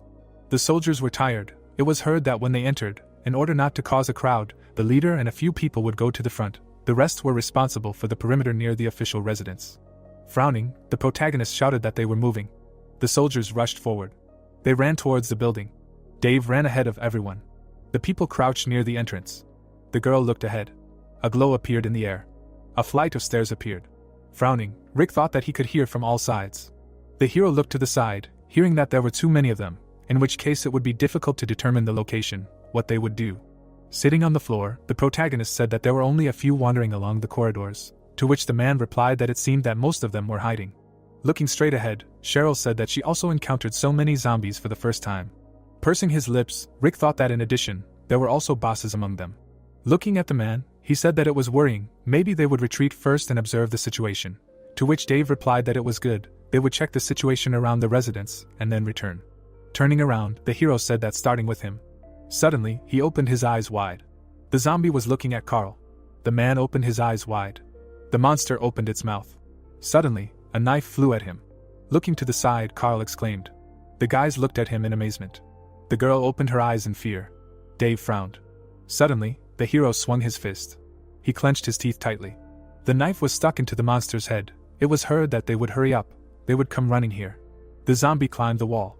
The creatures looked furiously. The man was going down the stairs. The soldiers were running away from them. It was heard that they should not slow down. Frowning, the protagonist shouted for them to leave immediately. They rushed forward. An exit appeared. Standing in front of the soldiers, Rick asked what the zombie was, to which Carl replied that it was definitely a sergeant from their department. Turning his head, the hero said that he had also met him once. It was more difficult than he thought. Gritting his teeth, the man said that despite the fact that he was a zombie, he looked like a man and had once been their superior. The soldiers might be shocked if they encountered a familiar face during battle. The protagonist stood still, thinking that if he thought about it, it had been quite a while since he stopped feeding the soldiers dishes with safety and comfort effects. Looking away, the man said that perhaps because of the corporals they met on the road, a repulsive feeling about zombies arose among the soldiers. Wouldn't it be better to look for another place? Putting his hands on his hips, Rick said that he thought so too at first, but decided that it was still necessary to go to the official residence, to which Carl asked what for then. Looking straight ahead, the hero spoke about mental control. The soldiers looked at him in surprise. People supported the wounded. It was heard that the difficulties the soldiers were currently facing were temporary. The guy closed his eyes. It was heard that how they would react if there was someone alive in the official residence. What if it were possible to save him? Looking away, the girl said that naturally, this would give them motivation and courage, better than now. Dave looked at him in surprise and asked what it was. He wanted to say that instead of continuing to be depressed, if they create a situation like this.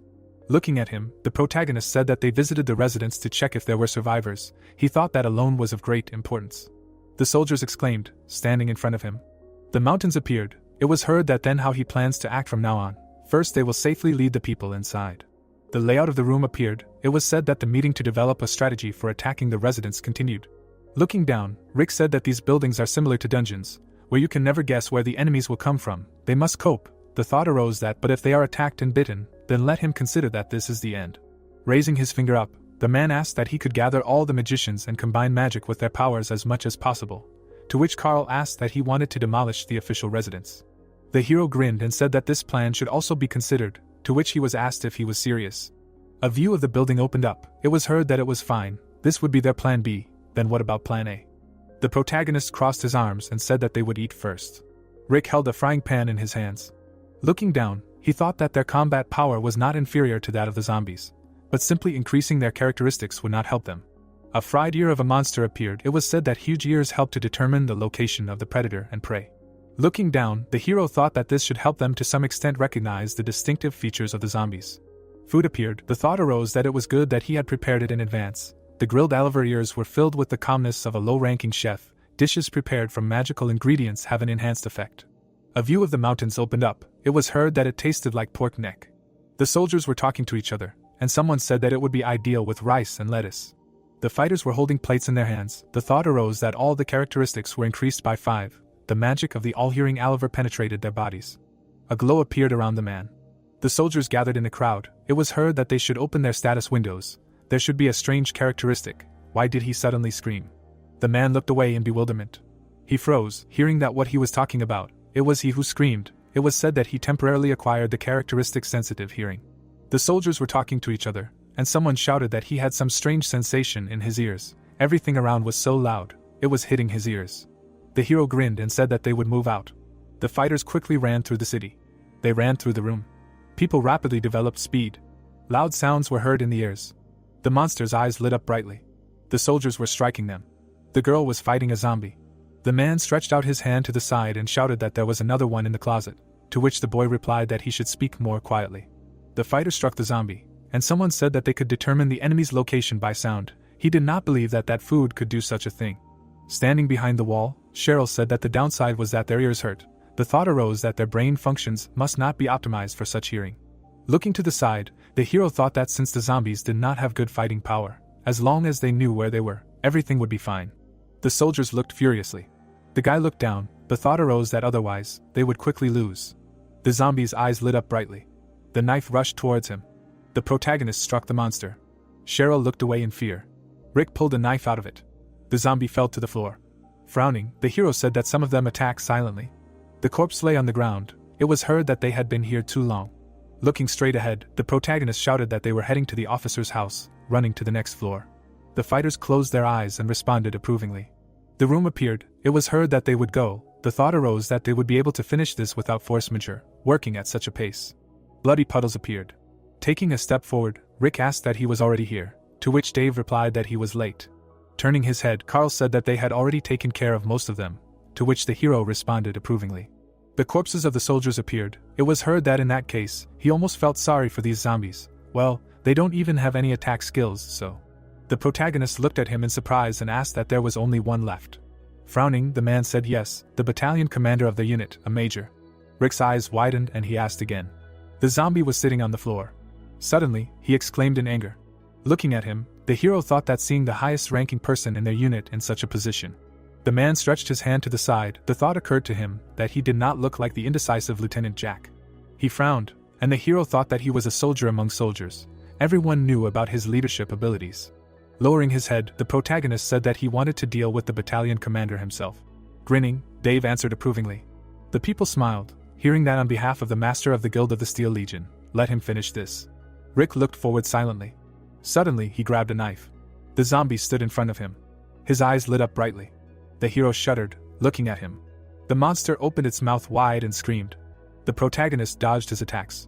Suddenly, the zombie waved his hand. The thought appeared that his spirit was really different from other zombies.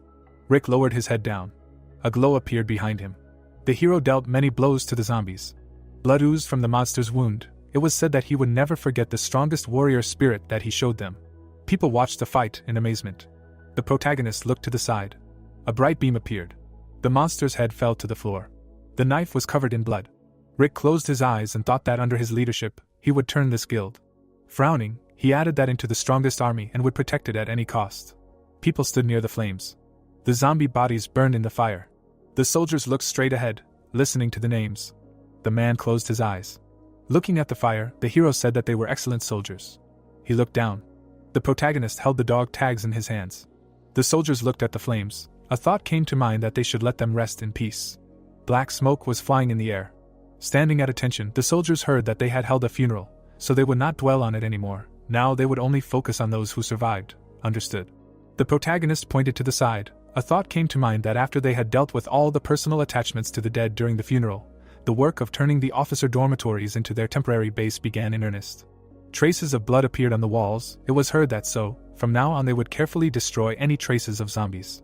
Putting his hands on his hips, Dave shouted that this was where they lived now, so they would work harder, let them quickly disperse to their floors. The soldiers scattered after hearing this. Looking at the people, Cheryl said that they would go to the spring nearby to get water. The people rushed forward. Looking at the soldiers, Carl said that they needed to get wood and set up torches before it got dark. They would gather wood around the dorm. Standing on the roof, Rick said that they needed to set up a perimeter defense like the base. Pointing to the points, he added that here. Looking at the man, the hero said that by first protecting the direct line of sight for their mages and shooters. A building appeared, and it was heard that they would start right now. Standing in front of the soldiers, the protagonist said that he would throw a party like that time before they left the base, but they couldn't afford it yet. The soldiers looked at him in surprise, and he added that he knew they were all upset. Rick raised his eyebrows and said that he understood everything and would try to find time for this a little later. Now the important matter was that they had to determine the next goal of their guild. Putting his hand on his shoulder, the man said that he would continue from there. Putting his hand on his side, Dave said that as they knew, they came here to expand their forces. But now the resources were barely enough to survive, let alone expand. A list of necessities appeared. It was heard that this sheet was written down what they needed now. The fighters silently looked forward. Raising his hand up, the guy said that he had a question. What did he mean by that they had little food? Didn't they have a ton of meat? Looking to the side, the man said that yes, they had a lot of meat, but they could not constantly eat only it. Besides, eating only meat meant that they would only get proteins and fats. Looking down, the hero thought that he was not sure how strong the mana that appeared in the bodies of the awakened was. A glow appeared around the man. A thought arose that it was not known whether it would be able to preserve their health if their balance was completely disrupted. A building appeared. It was heard that everything should be fine if they ate meat for about a month. But no one knew what would happen if they continued to eat like this. To be precise, the problem was not in the food, but in maintaining the diversity of the diet. The soldier stood still. Gritting his teeth, the man said that this was not all. They did not have enough fuel and ammunition. They needed to save fuel for generators, and to travel by transport, and ammunition for objective reasons. Looking at him, the soldiers heard that now was the time to find a solution, so let them speak up if they had any ideas. Raising his hand up, the man said that he had an idea. Putting his hand on his hip, the hero said that he was no slouch. What was he suggesting? To which he replied that he was sure they needed to get materials. The protagonist looked at him in bewilderment. Frowning, Carl asked what materials out of the blue. Raising his hand, the fighter said that he was sure it would help. Putting his hand to his face, Rick said that they needed to get materials. Military equipment appeared. It had traces of blows. The thought arose that he had also been thinking about materials when they came down here from the mountains. Their transport, which played the most important role, was not powerful enough. Lowering his head, the hero thought that if they had good materials, they could do something. Taking a step forward, he asked that his specialty was a military engineer, to which the soldier responded approvingly, and the protagonist added that he should then come out and tell in detail. The man walked forward. The sun was setting behind the mountains. It occurred to him that his argument was very convincing. The gist of it was that getting food and water was harder than they thought. The idea was to get materials that were much easier to get, and find a way to safely explore the territory. Military vehicles appeared. It was heard that they were talking about improving and modifying their military equipment, transport that monsters would not be able to capture, if they could make something like a ballista or catapult, which were used during medieval battles. Stretching his hand forward, Dave said that indeed, if their transport became more powerful, then they would not have to move so carefully. It would be easier to get food and fuel. The hero frowned and thought. Looking at the soldier, he asked what he was saying, that they, military engineers, could assemble such a transport, to which the man replied that if there were enough materials and time, it was possible. The soldier looked straight ahead. A thought came to mind that in some sense, military engineers also have production work. This is the idea of creating armor for transport. This guy also probably had great potential like Cheryl. Items appeared. A thought came to mind that if his assumption is correct, then production work is stronger than they thought. In this game, this could be a great opportunity. Looking at the man, the protagonist said that he says this just in case. But if he thinks about taking this lightly, just to try his abilities, he will have to refuse him. He is sure that this is more useful than other things. Nodding his head, the engineer answered approvingly. Rick took a step forward. Grabbing the soldier by the shoulders, he said that okay, this is enough. let him do everything he can. Grinning, the hero thought that other things are also important, but this is a necessity. Standing in front of the fire, the people heard that today is all, tomorrow they will discuss everything in detail, let them go and rest, good work to everyone. Night fell, a voice said to keep an eye out. The officer's dormitory opened up. Burnt sticks appeared. Putting his hands on his hips, the protagonist said that this should be enough for cooking, he would ask the others to help with the tables later. Standing by the cauldron, he added that the dormitory kitchen was useless without electricity and water, it was not so bad for a makeshift canteen. Looking away, Rick said that then they would start by cooking this. He picked up a ladle. The fat of the monsters that he managed to collect appeared. Stirring the fat, the hero said that the stench was unbearable, and then thought that he was worried that he was running out of supplies, this should help. A notification appeared, it was said that this was animal fat containing different types of mana, if used in cooking, it adjusts to the mana in the dish. Looking down, the protagonist thought that a rogue ingredient that makes any dish tasty if fried. Fat appeared, it was heard that the oil was ready. Pointing to the map, the man said that there was a large warehouse with equipment not far from the officer dormitories. Looking at it, Dave asked how he knew, to which he replied that sometimes the base urgently needed materials, so he often came there. Putting his hand to his face, the man asked that so he suggests taking materials from there. Looking at it, the engineer replied that yes, it is huge, so there is probably almost everything they need there. The monsters appeared on the weekend, so the chance of meeting them there is low. Looking down, the hero thought that it is close to the dormitories, but far from the city limits. There should not be many zombies there either, so this is probably the best place for them. Smiling, the man said that he had thought it all through, and then asked what he thought. In his opinion it was not bad, to which the protagonist replied that yes, it was indeed a good opportunity. Turning his head, Rick said that he should gather troops, they would go there in the same 3 squads that entered the dormitory, and it would be nice to assign a military engineer to each squad. Looking at him, Carl replied that he was listening. An office appeared, and it was heard that he should park one car in good condition in front of the dormitory. Crossing his arms, Dave asked if it was too dangerous to drive a car, to which the hero replied that they had no choice, they needed to load materials somewhere. Turning his head, he added that they would move very carefully.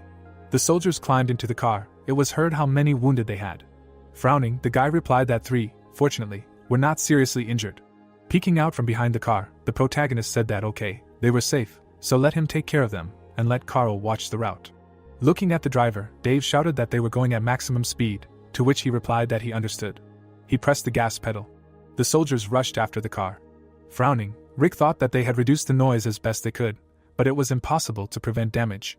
Gritting his teeth, he added that as he thought driving on the roads was still dangerous. But what was that? The wolves looked furiously. The thought arose that monsters usually fight each other for prey. The creatures grabbed the meat. The zombie's eyes lit up. The monster clenched his teeth tightly. It was said that, but the zombies did not do this. The creatures looked ahead angrily. Leaning against the car, the hero thought that it was as if they were avoiding poisoned flesh. The soldiers ran after the car. A view of the mountains opened up. The soldiers were standing near the transport. They heard that it was huge. Everything they needed should be here. Looking at the hero, the engineer said that it was probably empty inside, to which the protagonist replied that okay, they would move quickly.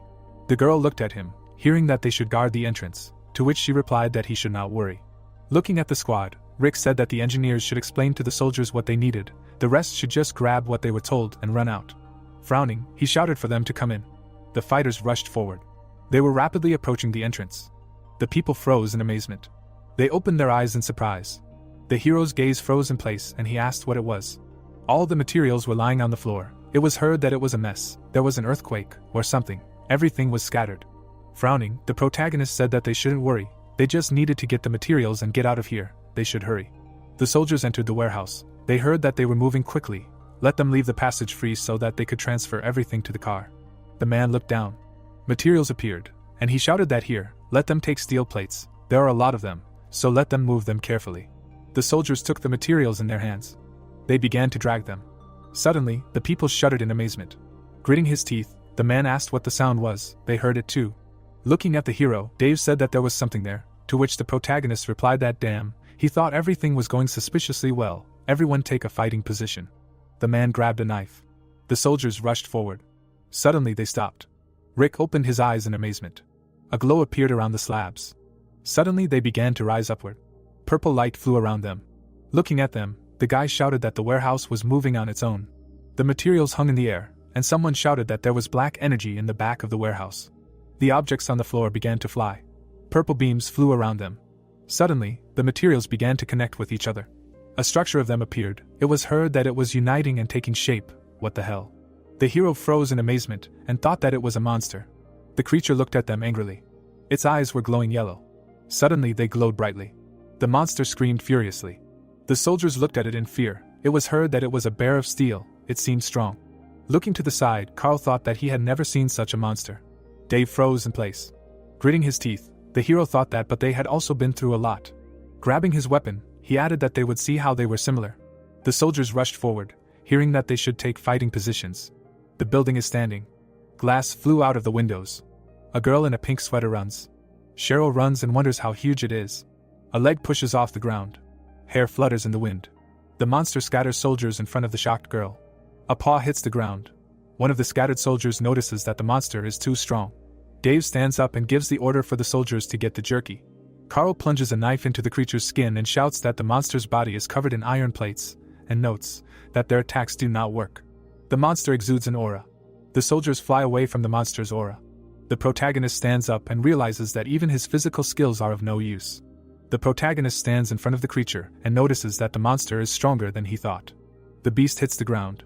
The soldiers fly away from the monster's blow. The soldiers are flying into the wall, and the protagonist understands that if this continues, the monster will kill them. Rick took out the bait and thought that it could be used.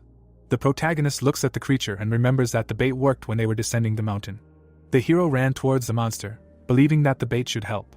Pieces of food fly towards the creature. The bait falls on the monster. The giant stares at the food. The paw throws the bait away. Crumbs fall to the ground. Chuck looks ahead and is perplexed to realize that the monster simply threw away the meat he cooked.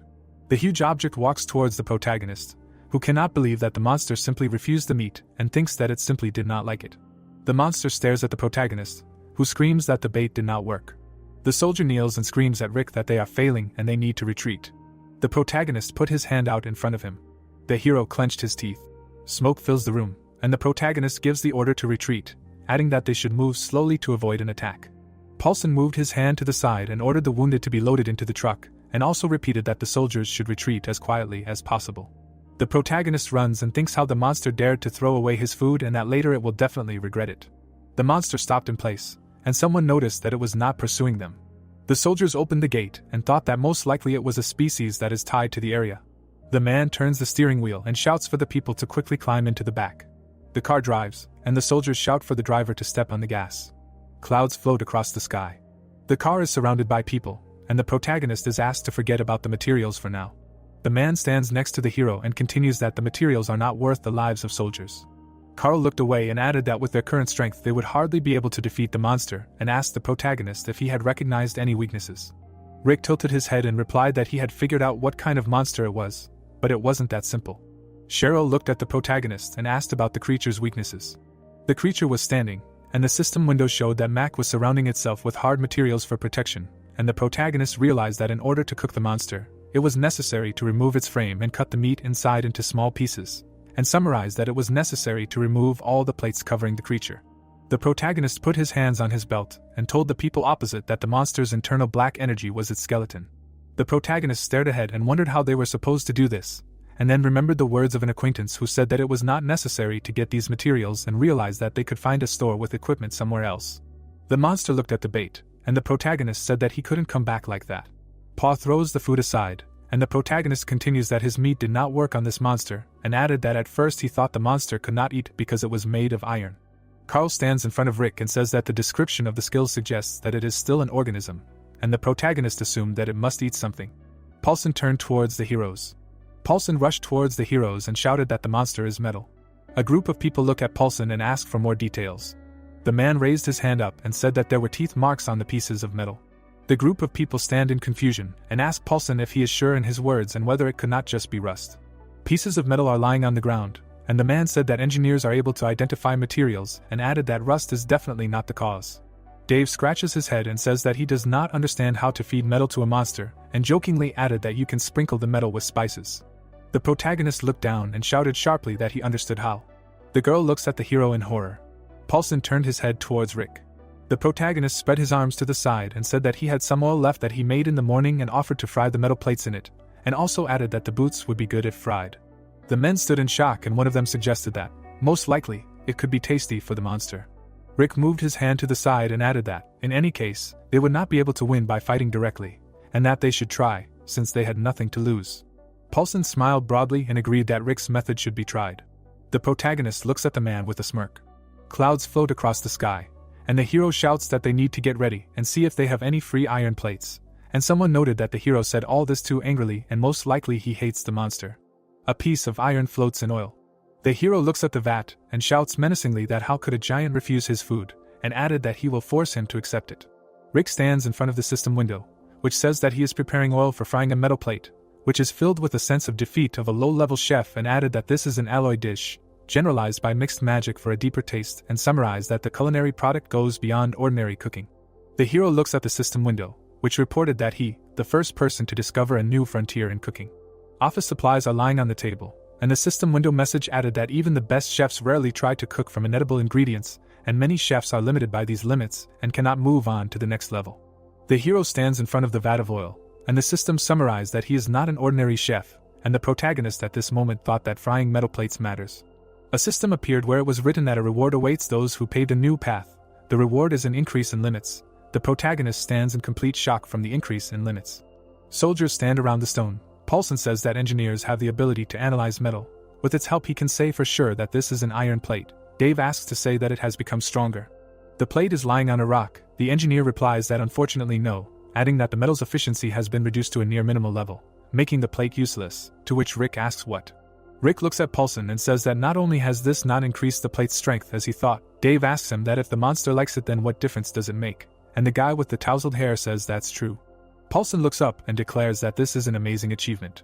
A diagram appears. He claims that changing the properties of metal by simply dipping it in oil is borderline fantastic, adding that it was probably made possible by Sergeant Rick's class. Dave folds his arms and tells the sergeant that frying a piece of iron is indeed interesting, to which the interlocutor replies that he shouldn't experiment too much with cooking. Paulson thinks that they are not listening to him. Ben runs up and says that they are ready to move. The sergeant looked at him and said, "Okay, let's begin the operation." They walk up to the rest of the squad. A few soldiers look at them. Rick muses that most of the soldiers don't know that his cooking can affect emotions. The truck takes off. The sergeant thinks that he doesn't want to announce this ability to the public. The squad runs near the truck. Rick continues to muses that like with the iron plate, he will just attribute it to a debuff. He holds up the plate and says that this time the monster won't be able to resist. The squad arrives at the hangar. The plates are floating in the air. Someone says that iron plates again.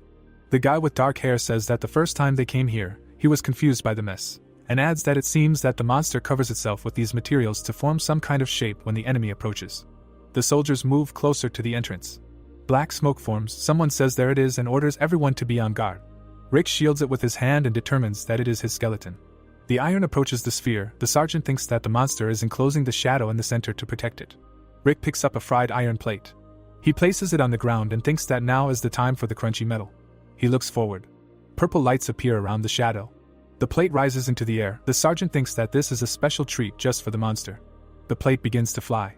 Purple tongues swim towards the plate. The squad watches tensely. Rick looks at the plate and says that the creature is moving. Paulson's mouth is slightly open. The plate approaches the sphere. Someone says that it is sucking the plate in.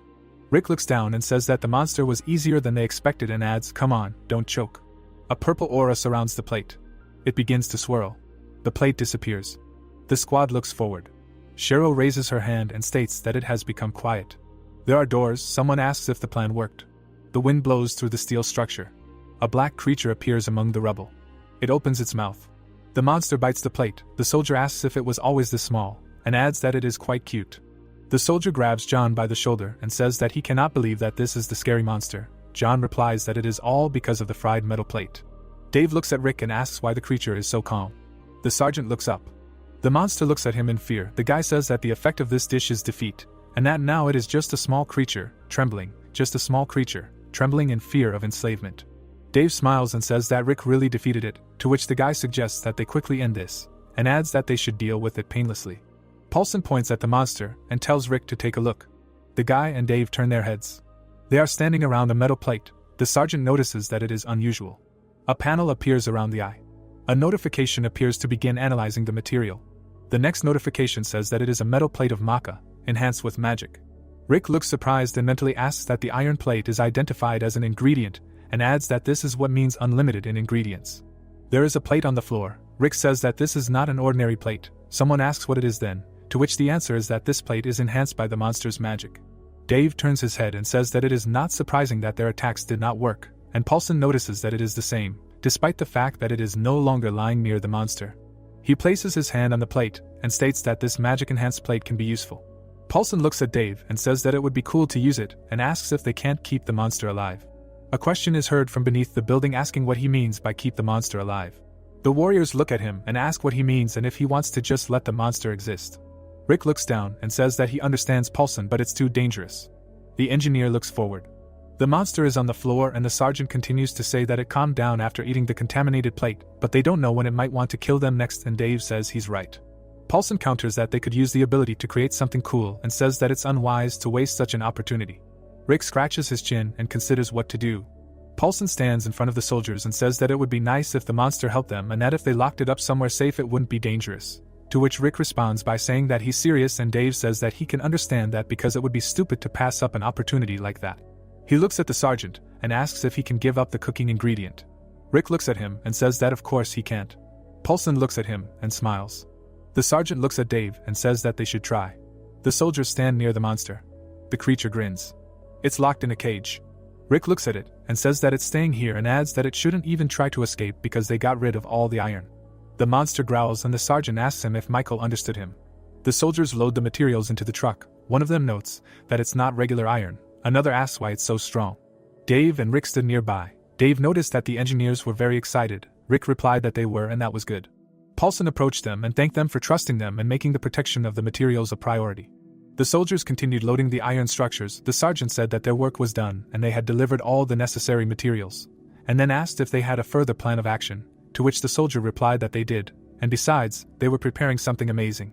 Rick ordered them to continue working. Paulson saluted him. In the back of the truck there were materials. On the window that appeared there was a phrase that spoke of the identification of the material of low-level cooking. Several more boards appeared. One found aluminum among the materials, another fiberglass, a third said there was ceramic. The sergeant put his hands on his hips and said that without established limits, any object is an ingredient for cooking. The warrior carried beams on his shoulder. One of them pointed with his hand what needed to be loaded first. The sergeant thought to himself that if the engineer's analytical ability only worked on materials, then his capabilities were not limited to individual items. Rick looked at the work of the soldiers. He noted that if he used it together with the skill of the chief's eye, which identifies weaknesses, then they could defeat any monster. Tentacles of the monster burst out of the ground. Under the gloomy sky stood a building. Paulson pointed with his hand to the truck and announced that they were finally finished and asked their opinion on the work done. Rick and Dave looked in horror at the subject of discussion. In the middle of the road stood a modernized truck. The sergeant noted that it really looked amazing. Behind the sergeant stood soldiers. One asked in surprise about the horn of the car, another said that the car reminded him of the creations from the movie Mad Max. Paulson gestured with his hands and said that the design may be strange, but he guarantees that it will work, to which Rick replied that in their situation, it is unlikely that they will have a beautiful and functional thing. The military man pointed to the machine and said that they can use it both as a vehicle and for battle, and the spikes that it is covered with can easily tear apart monsters. The huge monster bared his teeth. Rick said that the spikes are unlikely to be able to harm the Iron Bear. Dave stood next to the sergeant, who added that he was of course an exception and most biological monsters would not be able to get close to him. The soldier replied that this was true and the machine should be thought of primarily as a tank and a barricade at the same time, and also added that they would try to reduce the noise of the machine. Dave looked suspiciously into the distance. Rick said that the work was excellent and asked to finish it as soon as possible. Dave asked about Michael. Paulson came up and answered that everything was fine with him, and he watched him the whole time he was feeding, and added that he did not transform back like in the past, and all this thanks to several iron plates. The soldier stuck his hand into the cage. The monster was eating a metal plate. There were iron parts on the floor. Paulson added that the iron that the monster eats becomes magical, which is undoubtedly a plus for them. Dave crossed his arms and asked what it meant that if they fed him iron plates, Michael filled them with magic, to which the soldier replied that it was so, and he did it instinctively. Rick added that it was very effective. There was a small animal in the cage. Paulson noted that it was happening slowly now, but they would try to optimize the process, and with enough material they would be able to build a whole wall. The sergeant looked at the soldier with irony. Dave noted that the wall was a good idea. Clouds were floating across the sky. Clouds were hovering in the gloomy skies. There was a closed door in the doorway. Behind it someone said that there should be a store nearby. Cheryl pointed her finger at a place on the map. The soldier noted that this place was almost at the border. The girl added that why don't they go there on the new transport and check it out at the same time. Rick crossed his arms over his chest and noted that they had nothing left but lizard meat, and they also needed food, fuel, and medicine. Chuck looked at Dave, who noted that they couldn't sit still and that they should try. The girl looked at the soldier and said that she agreed with him, but it wasn't a fact that there was anything useful left there. There were crosses drawn on the map. Cheryl added that since it wasn't very well known, the people living nearby could have already robbed it. The soldier added that this seemed true, and other survivors could have already taken everything. Dave looked at the sergeant and said that they should still go, and that it couldn't be completely empty. Rick looked at the soldier and said that he was pretty close, and the idea didn't seem that bad. There was a window in the wall. The sergeant commanded to get ready to go. The ceiling was covered with white tiles. Everyone in the room agreed with the order. There was a vehicle parked near the entrance to the store. Paulson noticed that it worked perfectly. The vehicle's components were covered in blood. The soldier added that they were driving so smoothly for the first time, and he was cutting most of the monsters into pieces. Carl looked at the truck and noted that it needed to be cleaned of blood and flesh. The soldier replied that he hadn't even mentioned cleaning. Rick knelt down and said that everyone needed to stay put, and also asked about the availability of rations. The soldiers replied that they did. The sergeant ordered them to eat ration number 3. The soldier put his hand in his pocket. The soldiers took out rations. Rick thought it was convenient to give them numbers according to their effect. The soldier bit into a bar. A window appeared, which reported receiving a temporary skill in the form of hypersensitive hearing. The sergeant commanded them to move forward. The soldier took a step forward. A group of fighters followed the commander. Rick pointed his finger in the direction. Carl nodded his head in agreement. The soldiers ran along the pallets. Rick looked at Dave. The soldiers ran over broken glass. The iron structures stood firm. The green pallets stood on metal beams. The monstrous structures were covered in rust. All the soldiers gathered in a circle. Dave noted that, as they had expected, there was nothing left in the store except toys and some gadgets, and that the civilians had taken everything. Rick said that the survivors had clearly not been loafing around here, and then suggested searching again just in case. A soldier approached the sergeant and said that there was a zombie corpse. Rick turned and asked what condition it was in. There was a corpse on the floor. The soldier reported that the wound on its head resembled an axe blow. Carl looked at the lifeless body and noted that the survivor who was here had taken care of it. The soldier looked up. The other soldiers also looked up. Rick grabbed the blade and ordered no one to move. A bead of sweat slid down the sergeant's face. The dust rose up. The dust reached the upper floors. Multicolored containers stood on pallets. Someone shouted that something was nearby. The soldiers looked up at the ceiling. Rick turned towards the noise and realized that the sound was coming from the meat department. There was a cart near the entrance. The soldiers crouched. The sergeant noticed that the sound was muffled, and someone was hiding their presence, and also assumed that this was the type of monster that waits for prey in ambush. The commander ordered Carl to break down the doors. He looked at Rick. The soldier rammed the door. He fell along with the gate. The sergeant looked at the fighter. Rick activated his skill. A window with the name of the ability appeared. The protagonist thought that even if he did not know what kind it was, if he could identify its weakness, he could neutralize it. The skill interface began scanning. The ability continued identifying. Rick stood up and thought that if he were like a ready piece of meat for slicing, then he would be a dish that could be cooked. The board informed that the creature's species was a human primate. A drop of sweat slid down his face. Rick asked again about the result he had received. A silhouette appeared in the shadows. A leg appeared from the darkness. A woman with a child stood in front of the soldiers. The girl held the boy and asked the soldiers to help her brother. 2 men were filling cans of food. One said that they also looked like they could be eaten. The guy with the tail asked if this wasn't animal feed, to which the other man replied that he had heard that people were eating that now. The man added that these were rumors and shouldn't be believed. A woman ran out from around the corner. She stood in front of a group of people and said that it was dangerous here and they should leave, to which the survivors replied that they couldn't leave everything like that, and that they should take as much as they could carry. The man looked at the girl and noted that they had nowhere else to put it, and they had taken enough food, and added that since they couldn't take the rest, they should hide it. The girl raised her hand and said that they should leave it somewhere in the area, and when they returned, they would take everything. Then she asked everyone to hurry. The man stood next to everyone and said that it was a shame, and that they should have taken everything at once, to which the other responded that he was indeed a greedy man. The guy pulled Lisa by her clothes and said that they should go too. The girl turned and agreed with him. Pete stood next to his sister. An unknown force threw everyone into the air. People fell to the floor. Scattered food lay next to them. The guy with the tail ran and shouted for Liz to run away because something terrible was here. Pete turned around to look at the man. The girl wanted to ask what happened. The man ran to them and said that there was no time for talking and they needed to get out of here. A tear fell from Lisa's eye. The man's blood gushed onto the floor. He fell dead on the floor. The girl looked at him in horror. Pete's mouth dropped open in surprise. Lisa grabbed her brother. The girl pulled her brother by the hand. They ran away together. There were corpses of people on the floor. The girl started crying. The floor was covered in blood. Pete called out to the people. The sister hugged her brother tightly. Rick asked how she managed to escape and make it all the way here. There were open cans on the floor. The sergeant realized that they survived thanks to animal feed. Lisa looked at the soldier and asked him if it was true, that he was an honest soldier and not a monster in a human shell.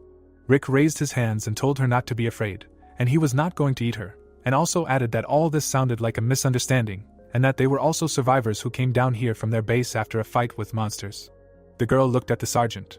Rick looked away and thought that she was still wary, although it was not surprising considering how much they had been through. Cheryl came running. She asked if he had called her. The soldier greeted the girl. The sergeant turned to the squad leader and said that they were afraid of them and asked him to tell them to calm down. Cheryl said that negotiating with survivors was part of her job, so they could trust her. The girl approached them. She extended her hand and asked Lisa and her brother to come over, and also assured them that everything was fine and that they would not be harmed. The brother and sister looked at Cheryl. The squad leader looked at them. Tears began to flow from the girl's eyes. She sat up. The soldiers behind them looked at them. A bead of sweat slid down Rick's cheek. Pete pressed himself against his sister. Cheryl stood nearby and noted that they must be hungry. She picked up Lisa and her brother and said that they should feed them first. Rick nodded his head convincingly. The boy looked at the soldier pitifully. The sergeant stood up and gave the order to light a fire near the market. Cheryl said that he was a professional cook and they would not notice how he prepared the food. There were cans of food on the shelf. The girl said that while they were eating, they should check them for injuries. There were people standing on the gray concrete. There were soldiers near the car. One said that it was a pity for them, but taking them with them was problematic. The soldier gestured with his hands and said that they could not cope with the survivors that were already there, and besides, they were children, so there would be problems with endurance, and if they also got sick, it would be an even bigger fiasco. Another soldier agreed and added that the healer was not omnipotent. Dave looked at Rick. Food was boiling in the pot. The soldier said that opinions were divided, and at some point they would need to accept survivors and increase their number, and then asked that it was really necessary now. The sergeant looked down and said that it was a really difficult choice. Cheryl put her hand on Lisa's shoulder. The crowd of people looked at someone with pain. Rick added that now they would be able to protect these children without any problems. But what about the other survivors that they would meet? Rick looked at the floor and thought that if the situation did not improve, they would not be able to protect everyone. The child, happily trying the food, exclaimed that it was so delicious, while his sister, caringly said that he needed to eat carefully so as not to burn himself.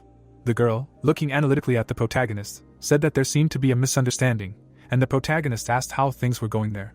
Cheryl, smiling cheerfully, said that the misunderstanding arose because they probably thought that they were monsters, while Rick, surprised, asked again, were they really monsters? Rick, surprised, looked to the side, asked if they looked that scary. An image of a demon with red eyes appeared and the girl answered that no, there are just monsters that look like people or steal someone's appearance. And they didn't make any noise and suddenly appeared in front of them, so they decided that they weren't people. Liz gently stroked her brother's cheek and Cheryl said that those guys probably still thought that way. Rick, putting his hands on his hips, asked if she told them that they weren't monsters, while the girl sadly replied that she did, but they hadn't completely calmed down yet, and the protagonist approvingly said that it was a good job. The guy looked at the brother and sister with concern. The guys were smiling cheerfully, and the hero thought that they looked much better. The hero stood in front of Liz and Pete, and said to himself that probably thanks to the special sauce that calms the nerves, the guys began to feel better. The heroes put their plates on the table and Rick asked the brother and sister what their names were, to which the girl replied that her name was Liz and her younger brother was Pete. The main hero leaned forward approvingly, and told Liz that it seemed to him that her brother had eaten his fill and was about to fall asleep. The hero held out a bag of food and offered the children to take it. The child, curiously examining the treat, asked what kind of food it was that they were being given, while Rick, in a caring voice, answered that it was dried meat, it was tasty, and there was no need to be afraid. Rick bowed his head and said contentedly that they had enough meat for certain reasons, and thought that he could not say that it was lizard meat. A bag of pieces of meat appeared and Rick insistently said that it should be eaten only when it became completely unbearable, and added that half a piece would be enough. Rick, standing confidently in front of the boys, added that the smallest one should be saved, not eaten without necessity, but better hidden somewhere, and thought that this dried meat had characteristics that would help them survive. The girl, looking at the protagonist in bewilderment, asked when she should eat the smallest one. The hero looked tensely ahead and said that it should be eaten when she was going to leave here. The girl looked at the protagonist in amazement, and asked what that meant. Cheryl looked back at Rick in shock. The protagonist looked at the children and said that when they could no longer stay here and would need to move, then she would need to eat it, because it would help, to which the girl tragically asked if they couldn't stay here forever, and added if the soldiers couldn't protect them. Rick looked at the children dejectedly and said, thinking that he knew she would say that. However, the decision had already been made. The corners of the protagonist's mouth turned down, and he said that he was sorry, but that was impossible. The girl looked up at the protagonist, dumbfounded, and asked why she couldn't stay there. Rick, with his head down, said in a languid voice that, despite being soldiers, they had no connection with other units. An image of a crowd of people at a military base appeared, and the protagonist added that even the situation at their base was extremely unstable, and they couldn't take any more risks. Rick, looking at Liz with confusion, said that they were very sorry, but all they could do was share their food, and added that one day, when the situation got better, they would search the area. The girl cried silently. Liz, sitting on a wooden pallet, said understandingly that she understood that they were in the same trouble. The girl sadly hugged her sleeping brother. Cheryl, awkwardly reaching out to Liz, said her name. A tear slowly rolled down the little girl's eye. The protagonist lowered his head sadly. Tears rolled down Liz's eyes. Liz, suddenly raising her voice to the heroes, said that she could take them to the supermarket from which they had escaped, to which Rick, perplexed, asked what she meant. Liz, looking at the heroes with hope, said that they had come here to look for food, and that was true, and added that they would find what they needed there, and that it was close by. Rick, surprised, looked at the girl and asked if it was true, while she sincerely answered that she had no reason to lie. Cheryl looked back at the protagonist, and he thought that if it was true, then it was valuable information. The metal ceiling creaked, and Rick asked why she was only talking about it now, while the girl resolutely offered to make a deal. The protagonist, looking at her in surprise, asked what she meant by a deal, and she, having explained the essence, added that she would tell them where the supermarket was if they protected them. Rick, looking down with interest, said that it was interesting, and added that they were more useful than he thought. The girl looked at the protagonist with hope. The protagonist silently thought. Rick, looking cautiously at Liz, said that this offer was tempting, but it was not so easy for him to make a decision, and added that they needed to think carefully, while Liz, surprised, asked again about what exactly. An image of the surviving mother and child appeared. The lieutenant gestured with his hands in front of the line of men, and Rick said that they were different from the survivors who were simply hiding. Young soldiers stood in line, and the hero added that their goal was to increase their own influence. Liz asked in confusion what it meant to increase influence, while Rick, looking down dejectedly, thought that they needed to gain strength and capture new territories, because these were the rules of the game, and they had to follow them. The monster opened its mouth wide at the soldier, and the protagonist said that this was why they often encountered monsters and zombies. The zombies walked deathly along the corridors, and the protagonist added that many people were not always a good thing. The zombie stuck out its tongue angrily. An image of a supermarket with many boxes of food appeared, and the protagonist logically explained that the more of them, the easier it was to accidentally attract the attention of enemies, and concluded that perhaps it would be safer for them to hide here. Liz listened thoughtfully to Rick. Cheryl closed her eyes. Liz, desperately hugging her little brother, exclaimed that she did not want to hide here, because it was just awful. Tears streamed down her cheeks. A bead of sweat rolled down the protagonist's cheek. Rick squinted for a moment, and thought that he understood how she felt. The gray wall was dimly lit, and the hero added that they could agree to her deal, but someone might have already passed through that place, and they would get nothing. Liz, boldly looking at Rick, hotly objected that there was plenty of everything there. Rick, suspiciously squinting, asked how she knew. Liz, gritting her teeth, answered that she knew because she saw it. An image of many bloody corpses appeared, and the girl added that she saw how all the adults died. The soldiers were standing near the entrance to the room, and the guy thought that the conversation was going longer than expected and asked the senior in rank if Sergeant Rick really decided that way. Dave, crossing his arms seriously, replied that it was so and they had to follow his orders, adding that leaving the children here had not been an easy decision. The hero frowned sullenly. The red-haired guy looked thoughtfully at his comrades and said that being a leader was very difficult. The moon illuminated the concrete floor. The ceiling of the room was poorly lit, and the protagonist asked in surprise if she was really saying that her group had come there, and everyone except her and her brother had been killed, while Liz sadly confirmed that it was true, because even Aunt Clara and her brother Cole had been killed, and Rick asked if two adults couldn't defeat the enemy. Rick frowned with concern and thought that they needed more information, they couldn't just wait. The hero frowned. Rick leaned over to the girl and said that he wanted to ask her something, while she nodded eagerly and agreed to give him an answer. Rick looked sternly at Liz and said that she had promised to show them this place as part of their deal, but added that he didn't understand if it was beneficial for them. Liz blinked in confusion and asked what he meant. Rick looked her in the eyes and said he wanted to believe she wasn't just using them to get revenge on those monsters. The girl looked at the commander with concern and said that perhaps these kids couldn't have such dangerous intentions, while Rick cautiously replied that they couldn't know for sure. The protagonist turned excitedly to his friend and explained that if the deal involved exchanging information, there had to be proof, adding that even if everything else was true, she could have lied about her motive. Cheryl looked at the protagonist with a dumbfounded expression and considered the situation. Rick looked at the girl intently and wondered to himself how she could be sure that their intentions were pure. Liz looked calmly at the protagonist. Liz, honestly lowering her eyes, admitted that she would not lie, that she was thinking about revenge, and the girl said her name. Liz, sadly raising her head, said that everyone was so kind to them. Rick, disappointedly shaking his head, thought to himself that everything was happening as he thought, and stated that they could not agree to a deal for the sake of revenge, while Liz desperately exclaimed that they did not need revenge now. Liz, resolutely looking into the eyes of the protagonist, said that she and Pete survived. The boy slept carefree. Liz, sadly looking at the floor, added that if they continued to think only about revenge for the dead, they would destroy themselves. An image of people running from death appeared, and the girl added that their sacrifice would be meaningless. The children, turning to the bloody man, and Liz added that they risked their lives for them, and they cannot do this. Rick looked at the girl approvingly and thought that she was quite wise.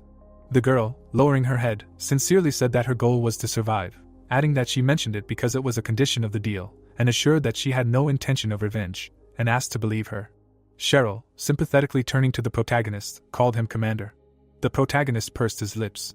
Rick, awkwardly scratching the back of his head, said that he apologized for the misunderstanding, and added that after her story he changed his mind, while Liz happily exclaimed that they would protect them.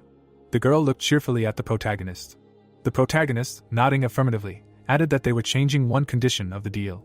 The ceiling of the room was dimly lit, and the protagonist explained that they could not provide them with protection, because they did not have time for it, and offered to join their squad as soldiers, then he would agree to the deal. The girl looked at the hero in shock. Cheryl, frightened, recoiled, exclaiming that he was really going to take them as soldiers. The protagonist, dejectedly lowering his head, said that they would not send them into dangerous battles, so age did not matter. Rick, lowering his eyes, thought that there were also children in the group of survivors under the command of Son A.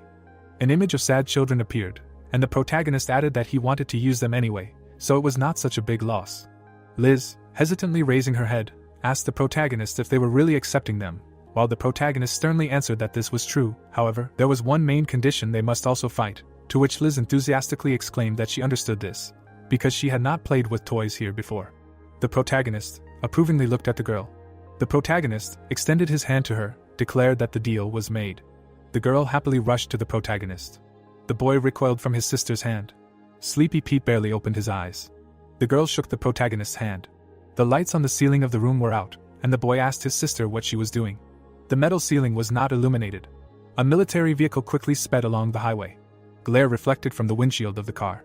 The girl put her hand on her brother's shoulder, and the protagonist thought that she told him that the monster in the store was invisible like a ghost and people died suddenly, although there were holes and cuts on their bodies. The protagonist languidly lowered his head and wondered if this was possible. An image of terrible demons appeared, and Rick thought that in a world where zombies roam, ghosts are not so unusual. The hero, gratefully patting his comrade on the shoulder, thanked him for changing the soldiers' minds thanks to him.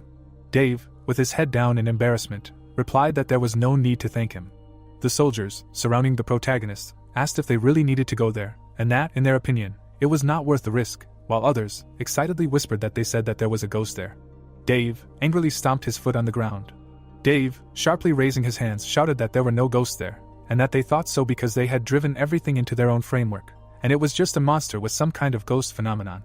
An image of a monster behind bars appeared, and the hero added that Mac was exactly the same. The soldiers looked at Dave in surprise, and he declared that they would understand when they saw it for themselves, and ordered them to prepare to leave. Dave menacingly looked ahead. Rick, admiringly looking at his comrade, thought that it was powerful. Liz, looking at the dark-haired guy in surprise, asked if they had a tank. Carl shook his head and said they didn't have a tank, and the girl asked how they would fight the monsters then, to which he replied that they would learn his weaknesses and fight him directly. The girl, leaning towards the soldier in shock, exclaimed that it was impossible and asked if they hadn't said they would destroy the store with tanks and missiles, while Carl calmly explained that they were a small squad and didn't have such technology. Liz, looking angrily into Carl's eyes, exclaimed that she had clearly said that the two had awakened, but they still died. The warrior, smirking, said that they knew it would be dangerous. The military vehicle sped along the highway, and the hero said that they had enough confidence in their strength. The moon lit up the night sky. An image of a supermarket appeared and the protagonist cautiously wondered what could be inside that could have caused so much damage, noting that the building appeared to be untouched, though perhaps ghosts were present. The soldiers, surrounding the protagonist from all sides, shouted that if there were ghosts in there, they should retreat, as they could not fight what they could not see, calling ghosts cowardly bastards. Rick, cautiously looking at his comrades, thought that he could not do this without jerky. The protagonist, taking a piece of meat out of the bag, ordered everyone to eat it. The soldiers, cautiously looking at their commander, agreed to eat the pieces of meat. The boy, looking at the protagonist in confusion, asked why some jerky gave such an advantage.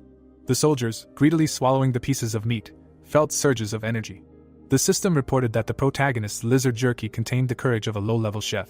The soldiers, rubbing their hands excitedly, shouted that they were already tired as zombies, and that was great, because they would finish them all off. The fighters, waving their weapons militantly, shouted that they would prove that not only the Navy could catch ghosts, while Liz, watching what was happening with bewilderment, thought that the soldiers were behaving strangely, to which Cheryl said that they were thus raising their fighting spirit before dangerous battles. The girl, turning sharply to the children, ordered them to stick with her and be careful. The soldiers broke away. The heroes, looking at the soldiers running away into battle, heard the commander give the order to move on. The gray building of the supermarket stood menacingly on the street. The paving stones were laid evenly. A soldier, anxiously running past the corpses, noticed that the store was too quiet, and there was a lot of blood on the floor, and suggested that they look around here. Liz, looking at Cheryl with fear, said that something was wrong because Cole was lying right there, and added that the cart she was pushing was still there. The cart with the groceries was lying on the ground, and the girl agreed that she was right. Cheryl, tensing up in alarm, thought that this meant that the enemy was nearby. Rick raised his head in surprise. The protagonist ran to the scene and asked what was going on. Something tore the clothes of one of the soldiers. The soldier, painfully bent over, shouted that there was something here, while Rick, worriedly, asked if he was okay. Rick tensely peered into the emptiness. The doors of the store were closed, and Rick exclaimed in confusion that he did not see anything. Energy lightning was directed at the heroes. Magic balls flew at the soldiers. The commander looked menacingly at the threat and ordered the others to prepare for an attack. He looked menacingly forward and shouted the name of the protagonist. The protagonist was dragging his comrade in his arms. Lightning struck the hero straight in the back. The protagonist's legs gave way. The protagonist collapsed to the ground, and the soldier desperately shouted his name. Rick, looking at his soldiers, shouted that they needed to quickly call a doctor. The soldier hastily rushed to the hero. The boy emitted a healing aura from his hand. The dead soldier's body began to recover. Rick turned to the crowd of fighters and ordered them to take their positions and prepare for an attack. The warriors rushed to their places and cursed the monster. Carl turned back and ordered the defense squad to form a shield. The children stood in the middle of the supermarket with Cheryl. Liz looked at her friend with concern and said that everything was the same as last time. Cheryl, looking calmly at the children, said that they needed to remain calm because the soldiers would protect them, and suggested that it would be better to run there. The soldiers ran around the supermarket. Liz, looking anxiously at the soldiers, asked what they were going to do. Dave, looking worriedly at the protagonist, asked if it was true that an invisible monster existed, while Rick, explaining the peculiarities of perception, answered that the monster was invisible to the naked eye because they could not see through the eyes of the chief. Rick looked around the corner warily and asked why the monster was so quiet if the attack had stopped. The protagonist frowned and said that maybe he was just sizing up the enemy. There was blood on the floor, and the hero said that in any case, they should keep quiet for now. Chips were pouring onto the shelves, and Rick added that he needed to find out if ghost monsters existed. The heroes covered themselves with shields, and the hero thought that he couldn't see anything, since the chief's eyes were useless. The soldiers looked out worriedly. The protagonist looked through the gap in the shield and thought that he needed to use another skill. The system activated the ability to detect ingredients, and the hero said that it was time to explore the area. The protagonist passed the bags of chips. Rick ran past the shelves with food. The system notified the protagonist about the ingredients found, like aluminum or polyethylene, and the hero thought that this was the composition of candy bags. The shelves flew past the protagonist, and he thought about aluminum. The hero looked at the pack and thought about the blue drop. The packs of candies were hanging on the counter, and the hero thought about polyamide. Rick stopped abruptly and thought that he should wait, because there was something strange here. Rick, looking closely at one point, said that he needed to take another look. The packs of chips were lying on the shelves. The system announced the discovery of a blue drop. Rick, looking at this place, exclaimed to himself that there was something a blue drop, and asked what it was. The hero, analytically looking through the shield, thought that it did not seem to be a ghost. The protagonist saw a pack of food on the counter, and explained that it was a monster disguised as candy. The blue drop floated in the air. Dave looked at the hero and asked if he had found anything, and another soldier exclaimed that he knew Sergeant Rick could. Rick, turning decisively to the squad, said that he would explain to them later, but for now they needed to listen, because he would go forward, and they had to cover him. The soldiers stood at attention, and the hero ordered the defense squad to go with him. Pete, fearfully pulling his sister by the sleeve, asked if they had found the monster, while Liz, shaking her head in disbelief, answered that it couldn't be, because there was nothing there. Liz, looking away in surprise, wondered what kind of person he was. The protagonist quietly crawled after the soldiers. Rick, looking through the gap in the shield, announced that the monster was here, and ordered that they needed to put up shields. The guy looked at his comrade. The friend turned back to the soldier. The hero stepped forward sharply. The protagonist threw his knife straight at the invisible monster. A pack of chips was standing on the shelf. Suddenly, the pack glowed blue. The blue aura flew off the pack. The knives pierced the bag of chips. The protagonist's knife flew quickly towards the enemy. Drops of blue aura scattered around the room. Rick rushed after the blue aura and shouted that the monster had shown its true form. The protagonist looked forward with a menacing look and activated the chef's eyes. The blue aura flew in front of the hero and the system notified the hero that he had mastered the technique of making a blue drop. A pop-up notification opened and stated that the blue drop was turning into a liquid body and a core. The aura rushed away and the hero thought that it was impossible to say that it was slime. The protagonist deftly dodged the knives. Rick, enthusiastically squeezing his weapon, explained that it was not a ghost, but only camouflage, and said that it was necessary to attack its core. Rick, rushing forward with pressure, shouted that the blue drop monster must die. The soldier, looking in shock at the strange substance lying on the floor, asked what it was, and Rick calmly explained that it was the essence of a ghost. The fighter bent over the object in bewilderment, asked if this was the monster that looked like jelly, and another guy said that it was transparent, so they did not see it, while another, recalling, added that at first it looked like candy. Rick, nodding affirmatively, explained that this monster has the ability to blend into the environment. Dave, looking at the protagonist with interest, asked if the monster hides to track down its prey. The floors of the supermarket were covered in blood, and Rick seriously warned the heroes that there is a possibility that other similar monsters are hiding here, and added that the people Liz was talking about were unlucky to meet this hiding monster. The girl, hugging her brother, asked if he was really saying that the monster disguises itself. The guy turned around and said that he was acting this way because he was weak, stating that he understood his weak point. The blue substance was lying on the floor and the hero explained that there was a bit of black substance in the center of his body and that it needed to be attacked. The warrior looked ahead in surprise and asked Rick how they could find those hiding among the sweets. The guy grinned confidently and ordered to rely on him. Carl ran tiredly through the store and the protagonist shouted to him that the monster was a freezer to his left. The blue aura lit up. 3 auras appeared in the air at once. The soldier swung his weapon. The hero stabbed the monster with his knife. The warrior's hand flew through the aura. Carl gritted his teeth in anger. He grabbed the blue aura with his hand. The hero swung his hand. His comrades looked at the fighter in bewilderment. Carl gritted his teeth angrily.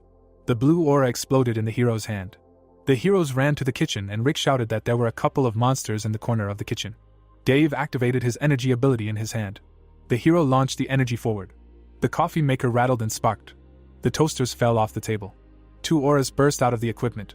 Rick, looking at the soldiers through binoculars, loudly shouted that the next monster was a white microwave. The fighter, quickly turning to the indicated target, was preparing to attack. The guy, accurately striking, hit the monster. Liz, looking back at the soldiers in admiration, thought that it was amazing, and they caught these monsters so easily. The girl, worriedly looked away. Many blue auras headed her way. The soldiers ran around the supermarket and shouted that these monsters were appearing everywhere. The fighter's eyes suddenly widened. The blue aura turned into liquid. Blue larkspur clashed on the floor. The antagonist's hand was covered in aura energy, and the fighter shouted that their forms were changing. The girl with blue eyes looked at the heroes. Oe grinned maliciously. Dave looked at what was happening with concern. The soldier was horrified by what he saw. People armed with shields were marching into battle. The woman with blue eyes looked at the heroes and wheezed quietly. The protagonist anxiously rushed forward and shouted if this was really the human form of the monster. Liz stood behind the soldiers. The girl rushed forward and shouted that this was her Aunt Clara. The protagonist turned around and asked the girl again if this was really her aunt.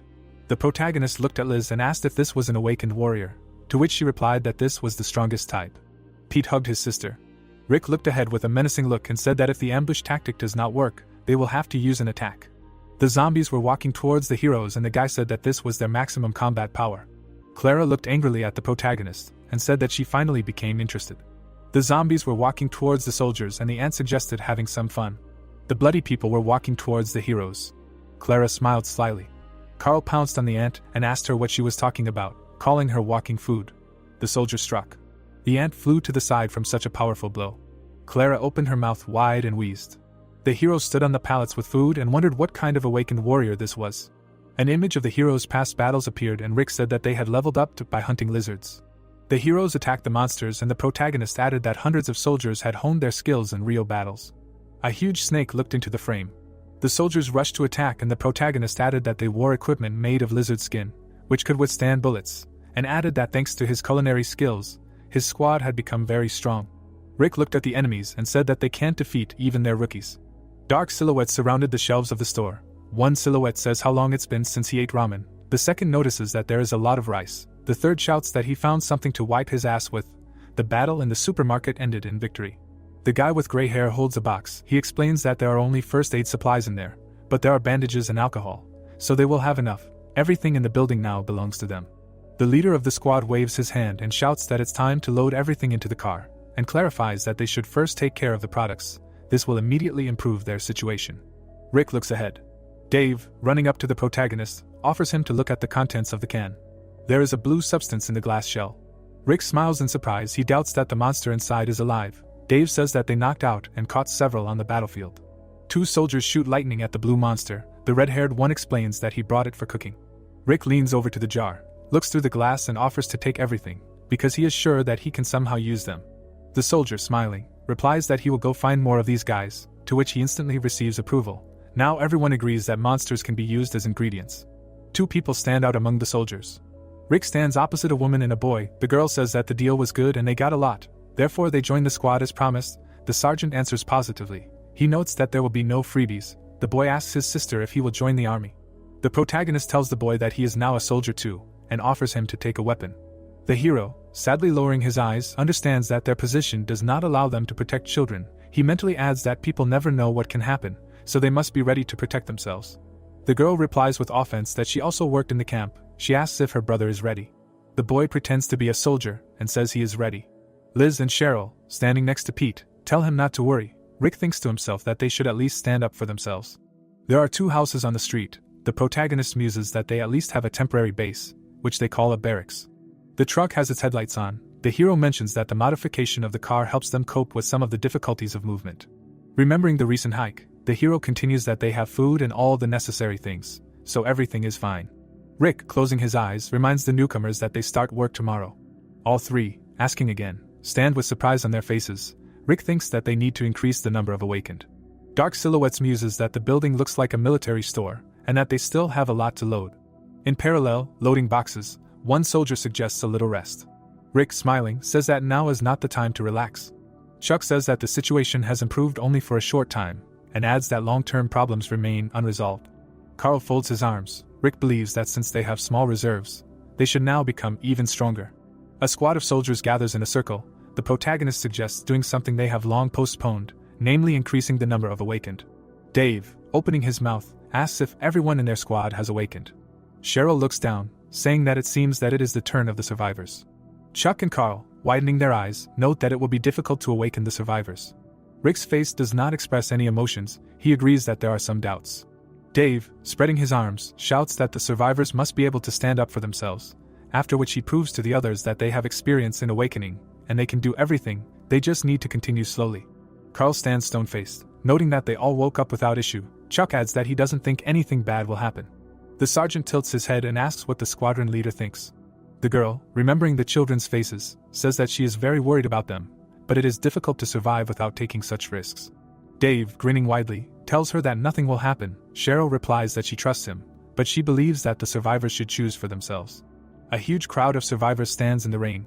Cheryl sadly opens her eyes. The soldiers stand in thought. Rick, looking away, agrees. The protagonist, shifting his eyes to the side, offers to hear everyone's opinion. A rumble is heard behind the brick wall.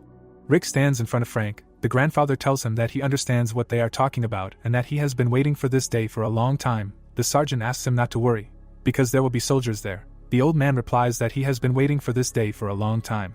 Carl's mouth drops open in surprise. The old man lifts half his lip and continues that he's not interested in protection, he just wants superpowers, and explains that being able to protect yourself is pretty encouraging. The guy in the gray jacket raises his hand. He thinks they need to contribute to their power. The others shout that doing nothing will be boring. The crowd waves their arms, asking to be woken up. Rick smiles and realizes that they were worried for nothing. The boy's hand tugs at his jacket. The mother turns to the child. She reassures him that he would have joined the army anyway. The 2 girls smile happily. The boy turns to his sister. He asks her if everything will be okay. In response, the girl says that the soldiers are very strong, so he shouldn't worry, after which she adds that they must go through this process to become stronger. Cheryl stands among the soldiers. She says that most have already made up their minds. Rick thinks that the result is unexpected, because he expected more people to be against. The girl says that they all showed courage. The hero turns his eyes to the side and commands Carl and Pete to form a team. The walls of the brick building support the ceiling. A voice is heard calling for a serious hunt to begin. An iron grate is screwed to the edge of the building. You can hear that people have agreed to the call. Soldiers search the body of the monster. A man holds a machine gun with shaking hands. Blood flows out of the body of the dead monster. The man closed his eyes. A machine gun is stuck into the body of the monster. The guy is very surprised by the interface table that suddenly appeared in front of his face. The guy pulls the machine gun out of the monster. He stands with his mouth open, behind the table. People look at their profiles and rejoice. One girl tells her friend that she has become an ice mage. The friend replies that she is a fire mage, adding that their brigade is becoming stronger. Many dark figures raise their hands, happy that they are doing well. Frank also looks at his profile. The old man strains his eyes, surprised that he has been given the role of the main blacksmith. Cheryl, running up to Rick, pleases him that they now have a blacksmith. Rick smiles. He was sure that the old man would become a blacksmith. Because he had already sharpened his sword, the guy notes that increased productivity is good. Cheryl smiles. The soldier's black boot slides on the floor. The guy bursts into the office. Rick is about to cook dinner, but the soldier distracts him and says that the two of them need to see something. The guy with green hair opens his mouth. He says that they have found new survivors. Rick and Cheryl are surprised and ask again. Splinters fly from the forest, and screams are heard. Something explodes. Many silhouettes are running away. The order to retreat to position number 3 is heard. Screams are heard from everywhere that there is no way through here. How can they escape from here? The leader of the survivors holds a sword in his hands and answers that they should look for another way. They will give them some time if they distract him. The elephant's leg hits the ground. The second leg begins to move forward. The angry elephant with red eyes looks forward. People scream that they cannot cope with this monster. The soldier's legs are on the cliff. Rick lowers his head and thinks. Carl thinks that the survivors do not know the monster's weak points at all, and adds that they will not last long with the current level of awakening. The sergeant says that this group of survivors is quite large, and it seems that they are used to fighting monsters. The soldiers watch as the elephant throws the survivors around. One guy offers to help them. The second thinks that it is not worth it to climb, because the squad barely knows the survivors and they can seriously get into trouble. The squad stands in a semicircle. The guy with dark hair asks him if he is going to leave them to die. He replies that he meant that their safety is above all else, and that it would be bad if they ended up in a mess. Rick, lowering the corners of his lips, thought that he understood his doubts. The protagonist turns around and offers to save them, and adds that he does not want to watch people die. The squad looked towards the protagonist and accepted the order. The sergeant thought that such a quick decision was good for the morale of the soldiers. The squad ran to take positions. Rick ordered everyone to get ready. The protagonist, slapping Carl on the back, asks him to go deal with the monster. The guy jumps on the monster from above. Rick approaches a group of survivors and asks if everything is okay. A question flashes among them about where the army came from. People, pointing towards the monster, are surprised that the soldiers defeated it instantly. Carl, folding his arms, watches the crowd. Rick mentally asks why they are reacting like that. Colt asks everyone to step aside and pushes a survivor away with his hand. The guy looks at the soldiers with displeasure. Colt comes out to the squad. Rick assumes that this is the leader of the group. The leader of the squad frowns. Rick greets him, but the man interrupts him and asks what they need. He calls the soldiers deserters, and says that they have nothing and let the military return. The squad tenses up. The hero grins at the way they were called. Clouds float across the sky. Questions are heard among the forested mountains about what they mean by deserters, and how can one talk like that to those who saved them. The squad leader apologizes and starts making excuses that the world is a dangerous place, so they can be understood. Rick, very surprised, changes his face. Colt looks at the soldier's hand. Rick holds a knife in his palm. The pocket on the soldier's jacket is slightly open. Rick, looking at Colt, mentally asks what he is staring at and why they are so fearful of the soldiers. The squad leader's mouth opens. He says that they are grateful for saving them, but they really have nothing to give. The tired crowd looks towards the soldiers. Rick thinks about why they continue to talk about this. Because they did not ask for anything. Rick, stretching out his hand forward, tries to say that their squad is not deserters, but Colt interrupts him and asks to just let them go. Rick rolls his eyes, realizing that they are not listening to him. The soldier steps over the branch. Jack approaches and says that Rick was telling the truth. The man greets the survivors and states his rank, corps, battalion and name. Colt, holding out his hands to Jack, says that since this is the army, he is not surprised that the unit is so disciplined. The soldier explains that he used to be a battalion commander, but is now acting company commander. The people come to life. They are glad that these are not deserters, but ordinary soldiers. The soldiers stand in a daze. Rick closes his eyes and is surprised by such a sudden change in attitude. Colt and Jack laugh. Rick notices that the lieutenant really does make a good impression. The battalion commander winks at the protagonist. The protagonist, surprised by the sudden movement, pushes off the air with his hands. The dead monster lies on the ground. The soldiers ask the survivors why they called them deserters. Because they were sure that they would be asked for help. But Colt replied that there were such circumstances. Rick and Dave look at the leader in surprise. He says that they had difficulty finding their way to a military base they knew about. The ruins of the building are burning. There are hordes of monsters in the courtyard of the building. Colt says that there was not a single soldier there. The people turn around and leave. Colt looks down from the cliff. Dark silhouettes run away from the fence of the military base. The man says that then they saw soldiers running from the base. The young man holds a machine gun in his hand. Since they were military, they had weapons with them. Colt lowered his head. Jack assumes that the deserters used the guns for something bad. Rick, smiling, realizes why they were afraid of them. The crowd waves their arms. They are outraged that the deserters robbed more than one survivor. But the outrage only increases, because they did not just steal things, but also kidnapped people. Colt, cursing the enemies, clarifies that it was in this place that they saw the escaped soldiers.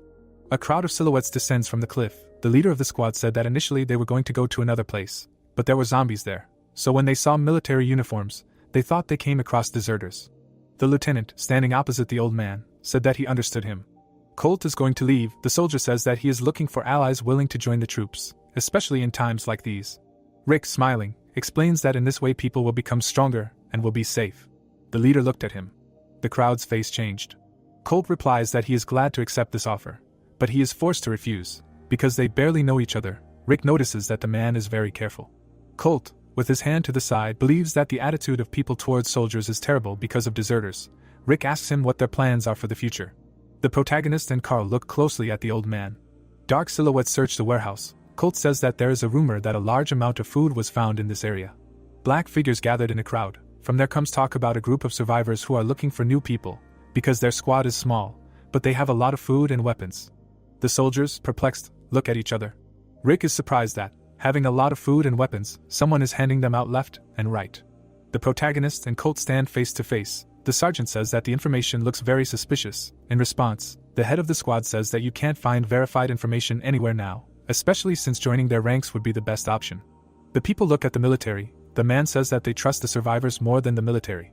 Clouds float across the sky. The soldier says that he understands the survivors and thanks for the information. Colt informs that he is grateful for saving his life. The leader of the squad, turning away, promises that he will not remain in debt if they meet again. The soldiers, frowning, wish them luck. Colt watches the squad with the hope that everything will be okay. The two groups of people separate. Rick turns around. Dave asks the hero if he is upset, to which the protagonist replies that he is a little upset, but there are a decent number of survivors. A group of soldiers gathered together. Rick says that getting new survivors is not an easy task, and adds that he thought that the image of a soldier would help. The protagonist, sighing sadly, explains that some personalities spoil the soldier's appearance, and they should sort this out. Dave turns his eyes, agreeing with the proposal. The Green Mountains are bathed in light. A warning is heard about a deserter with a gun. There is an abandoned building. Someone says it will be difficult to work in there. A piece of glass is broken off. The man continues to say that it seems like the rumor has already spread. He is asked what rumor he means. Eugene sits on the couch and explains that he means the rumor that deserters are walking around there. Evan asks why he calls them deserters. Eugene looks at the interlocutor and shouts that it is. He sits back down and says that setting up in this building was a good idea, but they overlook the fact that rumors could spread. Evan leans his rifle to his head and states that it is hard to walk among the monsters and asks how rumors spread so quickly. Eugene tilts his head and states that it is indeed a headache, and adds that the last time a slave died, he was planning on kidnapping one of the survivors. The interlocutor turned his head and said that he ordered him not to kill them, to which Eugene stated that he did not expect it to happen so suddenly. He exhaled. There was a hole in the roof. Evan asked that it was obvious that no one would go that way because of the rumors, and added that maybe it was time to stop doing this. Eugene asked what he was talking about. The black-haired soldier looked at him and said that they could not live like this forever, and suggested going to the mountains, where there was no one, to find land and a farm, and added that then they would not have problems with housing and food. Eugene stood up and shouted that he was crazy. Evan looked at the interlocutor, who asked again about farming in the mountains, and added that monsters could come. The dead creature lay on the ground. Eugene continued to say that with their weapons they could kill one, but what if the others came running to the sound? Silhouettes of monsters appear.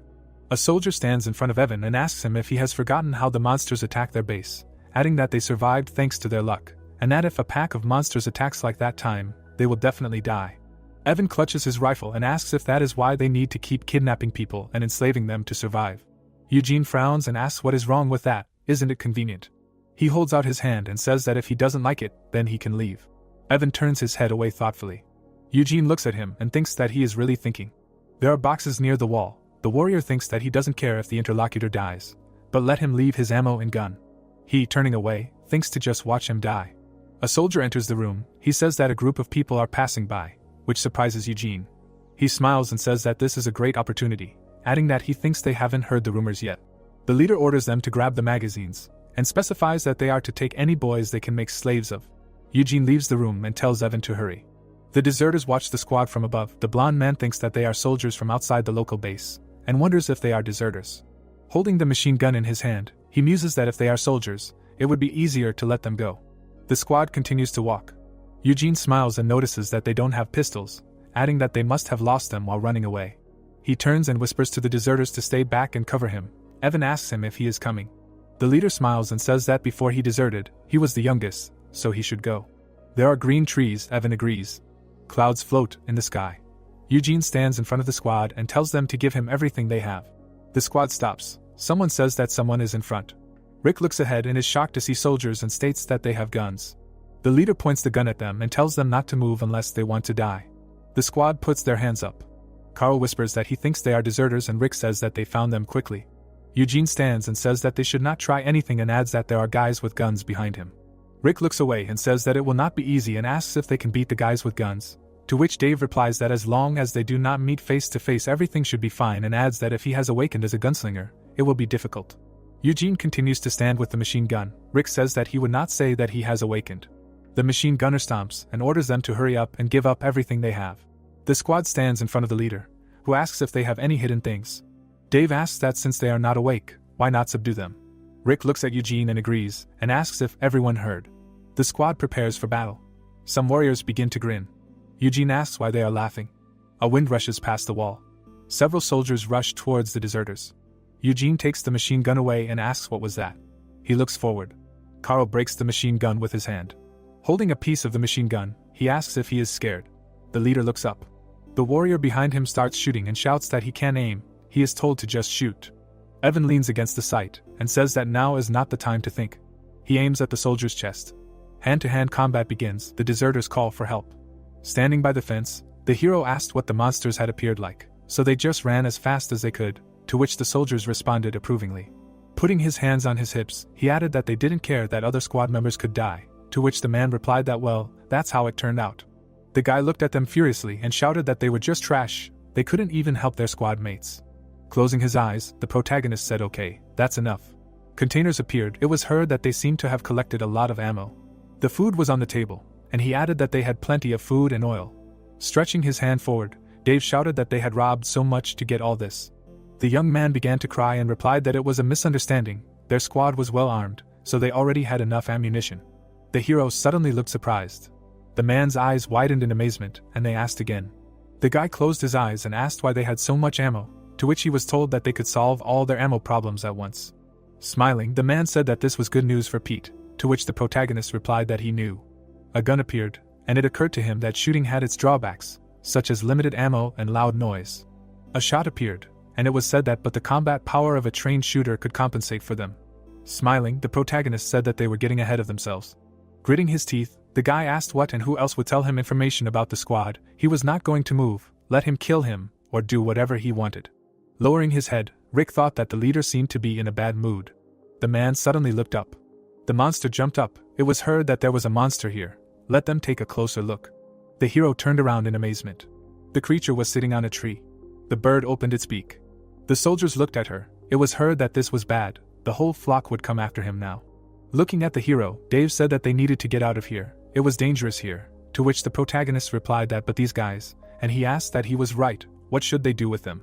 Standing in front of the hero, the guy said that let them take them with them, just once, let them save them. Closing his eyes, the soldier shouted that they were asking for forgiveness if they saved them. Kneeling, he added that they would die if they stayed here. They were in the same boat, he could help them. Rick closed his eyes, hearing that they would give them everything they wanted, to which he thought that he had just said that he would not move from the spot, and now he was begging for salvation. The man began to cry. The thought appeared that deserters were usually executed on the spot. The map appeared, and the hero thought he would just let them die, but he needed information about the armed group. Standing in front of the soldiers, the protagonist shouted that everyone should listen. They will allow deserters to join the group if they want, so let them decide. The boy looked in amazement, hearing that they will go with them. The man looked away, hearing that they will either die here. The crowd rushed forward. A notification about meat appeared. It was said that dried meat, prepared with love by a humble chef, the legs of a magical beast, known for its speed and agility. Its running speed and jumping ability are close to superhuman levels, although the low-quality version may have side effects. The soldiers ran forward. It was heard that he felt so light, faster than a machine, the monster would get scared and run away. Grinning, the hero said that he did not expect this to happen either. Looking at him, the man said that he was a culinary genius, to which the protagonist replied that it relieved stress well. Rick suddenly frowned. Looking straight ahead, he thought that a strange feeling of freedom, he felt that his mood had improved. The fighters quickly ran forward. It was heard that they were running to headquarters. Let them hold the deserters well. Mountains appeared. A view of the moon opened up, after 2 days. A window appeared in the room. It was heard that he was feeling better now, the side effects had finally passed. Looking at the hero, Cheryl said that who would have thought that he would lie flat out for 2 days because of muscle pain, to which the hero replied that she was right. It was necessary to go calmly as soon as they escaped from the monster, but they liked it too much. The fighters were lying on the bed, and the girl asked what about the deserters, to which the protagonist replied that the condition was probably critical. They were not even awakened, so. He smirked and added that he should continue to watch over them. The soldier was unconscious. Food appeared. It was heard that when he woke up, he would find himself in hell. He had special spices for such people. The soldier saluted, and the hero said that he would teach him how to be a real soldier. Looking away, the protagonist said that in any case, they needed someone for small tasks, so this was perfect. Cheryl smirked and asked what he heard, to which he asked again, and she answered that Pete and Liz woke up today. The children smiled. It was heard that it turned out that all the survivors were awakened. Rick raised his eyebrows and thought that finally, a view of the sky opened up. Putting his hand to his face, the hero said that what an important moment. Looking at the notification, he added that there were already 128 participants, and then thought that there were no more survivors in his squad, because they were all already part of the Legion. Opening the doors, the man said that the Legionnaires were in full force. The protagonist looked at him, and replied that it was good, he would be there soon. The soldiers stood in front of Rick. He put his hands on his hips and said that they had all done a good job, the uniform looked good on them. The kids smiled when they heard that since everyone had awakened with different abilities, they needed more synergy in the future, so he had a suggestion. The soldiers looked at him in confusion and asked what, just don't tell them. The hero grinned and said that yes, it was about finding ammunition. The boy looked at him in surprise and asked if it was true. Standing in front of the soldiers, the protagonist heard what he meant. He really was talking about finding ammunition, to which he replied that there hadn't been any problems yet. It sounded like it was dangerous here. There was a high probability of an explosion. Rick looked away and thought that there were a lot of disagreements. Taking a step forward, the man said that there was an ammunition depot nearby. Frowning, he added that SB for short, the locals also called it the Weapons Battalion. Looking straight ahead, the captain said that they call him by different names, but the essence is the same. The battalion collects weapons to provide nearby units. The hero grinned and thought that he had not behaved like a real officer for a long time, but he knew when to play his role. Boxes of supplies appeared. It was felt that the warehouse was actually quite large. In fact, this battalion was the same level as theirs, but it could not be compared with theirs, because they had much less territory. Looking straight ahead, the soldiers listened to the fact that ammunition explodes easily, so if something goes wrong, a chain reaction can start. Frowning, the man said that so you can't store ammunition too close to each other, so such large warehouses are located far from each other. It is safer than they think. A building appeared. It was heard that he knows, but in the end, they do not know what kind of monsters are there, so it is still dangerous, right? The hero silently looked forward. Looking at the fighters, he said that yes, it was dangerous. Ammunition was not more important than their lives, but they were soldiers. The people, looking forward, heard that they needed to find out how the other squads were destroyed. Looking straight ahead, the protagonist said that restoring the military base was also their task, so they would work together. The men stood still, and a command was heard to prepare, check the equipment and supplies needed for the battle, and for the commander of each group to report after the check. Rick looked to the side and said that this time he was carrying an artillery team. The guy frowned and responded approvingly. The entrance to the office appeared. The man held out his hand and said that it was still difficult for the deserters to move, to which the hero responded that he could see it, and that it was a pity, and it would be great if they showed him the best route. Pointing to the map, the captain said that here, look down, part of the artillery battalion was visible. The protagonist looked at it and asked if it was true, to which the man responded that yes, he often walked this mountain road when he went to the artillery battalion. Markers appeared on the map, and the thought arose that if this was true, then this was very valuable information. Looking down, Rick thought that if they had such important information in advance, the risks were practically zero. People were standing in front of the equipment. It was heard that these were all recently modified cars. They also finished building a trailer for cooking, requested by the corps commander. A car appeared. It was heard that this is great. Frowning, the hero said that finally, the sun was setting behind the mountains. Destroyed buildings appeared. It was heard that it was too quiet here. Looking to the side, the man said that they were informed that the artillery team was fighting with someone, to which the protagonist replied, "Or maybe all the zombies are inside." Dave gritted his teeth and asked that there was a possibility that the monster killed the soldiers and left the battalion. For them the squad is important, and for the zombies it is a snack. Dents on the building appeared. It was heard that, well, that's it. In essence, shots were flying. The monster waved his hand. The soldier charged him, and someone asked why the monsters had suddenly decided to attack their unit. Rick put his hands on his hips and said that the unit had been attacked by more than 10 of them in a day, to which Dave replied that they just couldn't get enough. He frowned and added that considering the battle with their leader, they were far from a stupid race. The monster ran forward, and it was heard that they probably knew that there was no point in continuing to attack them. The creature's eyes lit up. Shots were fired at them, and someone said that nevertheless, they continued their attacks, which were tantamount to suicide.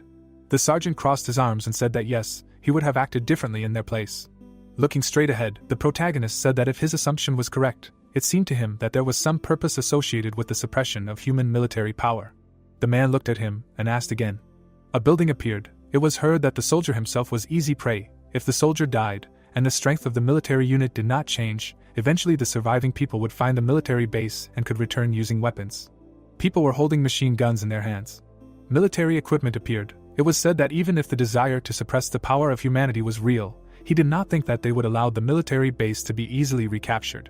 The monster's eyes lit up brightly. The man was chewing his food. Smiling widely, Dave said that it seemed to make sense. Fences appeared. It was heard that, well, this was just his assumption, and he hoped that there were no monsters here. Buildings appeared, and someone shouted that they should get ready. Raising his hand up, the guy shouted that, "Okay, let's go forward." The thought appeared that instead of distributing forces, they decided to move together and search each area. The soldier pointed his weapon. The fighters froze, hearing the command to take positions. The guys looked ahead. The car suddenly stopped. People were standing in front of the warehouses. It sounded like it was an ammunition depot. It was huge. It seemed to go deep into the mountain. There were no monsters yet anyway, no need to worry. Looking to the side, the sergeant shouted for everyone to stay alert. You never know what might be inside. And the hero added that behind him, they were going in first. The fighters looked at him and responded approvingly. The protagonist frowned. A dent appeared on the door. A thought arose that he hoped his fears would not come true. People entered the room. Looking to the side, Rick said that it smelled bad. His foot hit a web. The guy opened his eyes in amazement. Carl clenched his teeth. Looking straight ahead, the man asked what it was. The hero stopped and said that it was a web. So many webs couldn't have appeared in such a short time. Making his way through it, the protagonist said that he did not think this was a natural phenomenon. The man opened his eyes in surprise. There were eggs hanging on the web. It was heard that there were many huge eggs there. Entering the room, Rick asked if these could be monster eggs. He gritted his teeth and added that that was why it was so quiet. The monster eggs began to move. Suddenly, cracks appeared on them. A fragment appeared on the eggs. Suddenly, monsters began to crawl out of them. They broke through the shell with blows. Looking at the spiders, the hero shouted that they were hatching right before his eyes. Looking to the side, he added that they should come out first. He would check them for weaknesses. Looking at him, the soldiers heard that they should ask the lieutenant to activate the combat stance. The protagonist used the skill. A notification appeared that the cook's eye was activating. The spider hit the ground. The monsters looked straight ahead. It was said that he understood how to process the white spider of the incomplete Erechron. The eyes of the creatures lit up. The thought arose that the object in a liquid state is considered a delicacy due to its unique softness, and is loved by many gourmets. The protagonist froze, thinking that, however, unlike an adult, the flesh of the body is very soft, so it is necessary to be careful when preparing it. Rushing to the exit, Rick thought that this is an imperfect form, then perhaps it is worth trying. The spiders rushed forward. Their eyes lit up brightly. The hero ran forward, thinking that it is not necessary to hit weak points. The monsters ran after the protagonist. Frowning, Rick shouted that there is no need to worry about weaknesses, and then thought that their unit is powerful enough to cope with such a large number of monsters. Opening his mouth wide, the hero shouted that they should just shoot without thinking, begin the attack. The soldiers began to fight the spiders. The man clenched his teeth. He frowned. The fighters attacked the monsters. The protagonist swung his weapon and thought that so far it was, at best, only dried meat or combat rations. Blood splashed onto the knife.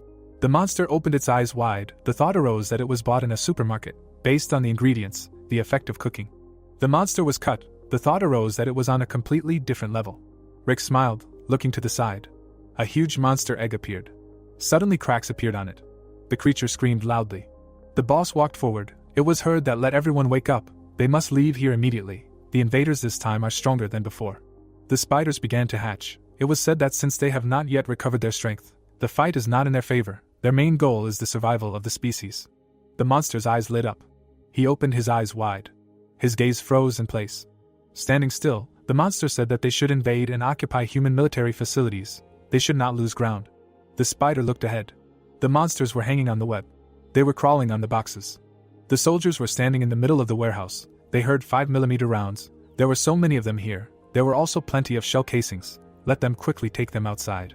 Putting his hands on his hips, the hero said that he did not expect them to like it so much. It seemed that they liked it even more than his cooking. Looking at him, Cheryl asked him what he did not know, to which he asked again, and she answered that in fact the shooters were very nervous, because of the need to conserve ammunition. Smiling, the guy said that now they would not have to worry, and the man added that they would clean out the remaining ammunition depots. Looking straight ahead, the protagonist thought that he would feel the same way if he was running out of ingredients for cooking. The soldiers were smiling. It occurred to him that it had been a long time since he had seen Chuck smile. People were standing in the middle of the warehouse. The old man held out his hand and said that there was a lot of cobwebs, to which he was told that there was something here. The man looked at him in confusion. He took a step forward. Suddenly, the old man cut the cobwebs with a knife. The girls looked at him. The man stabbed with a knife. He continued to stab again and again.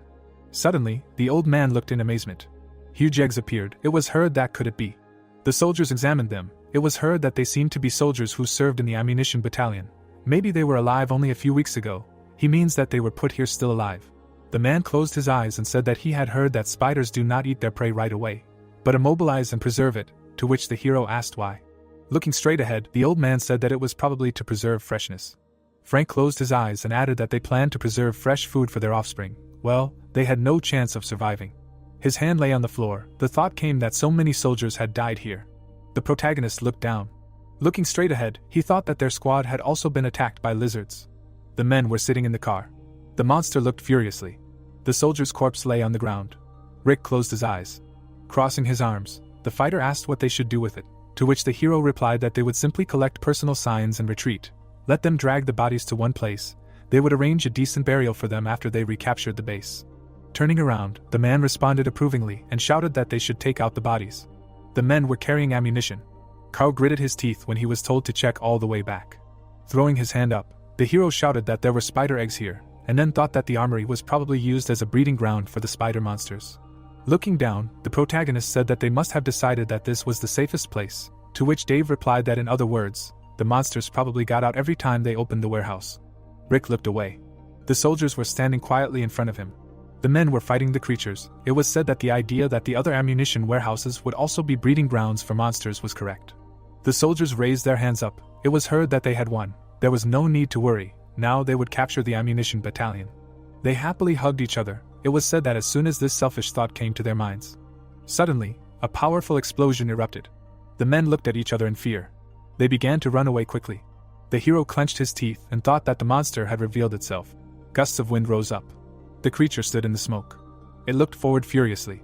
Its eyes shone brightly. Suddenly, the monster opened its mouth wide. It launched an attack forward. The sound waves spread everywhere. A notification appeared that it was expressing its rage. Beams flew forward rapidly. The sound waves reached the rest of the warehouses.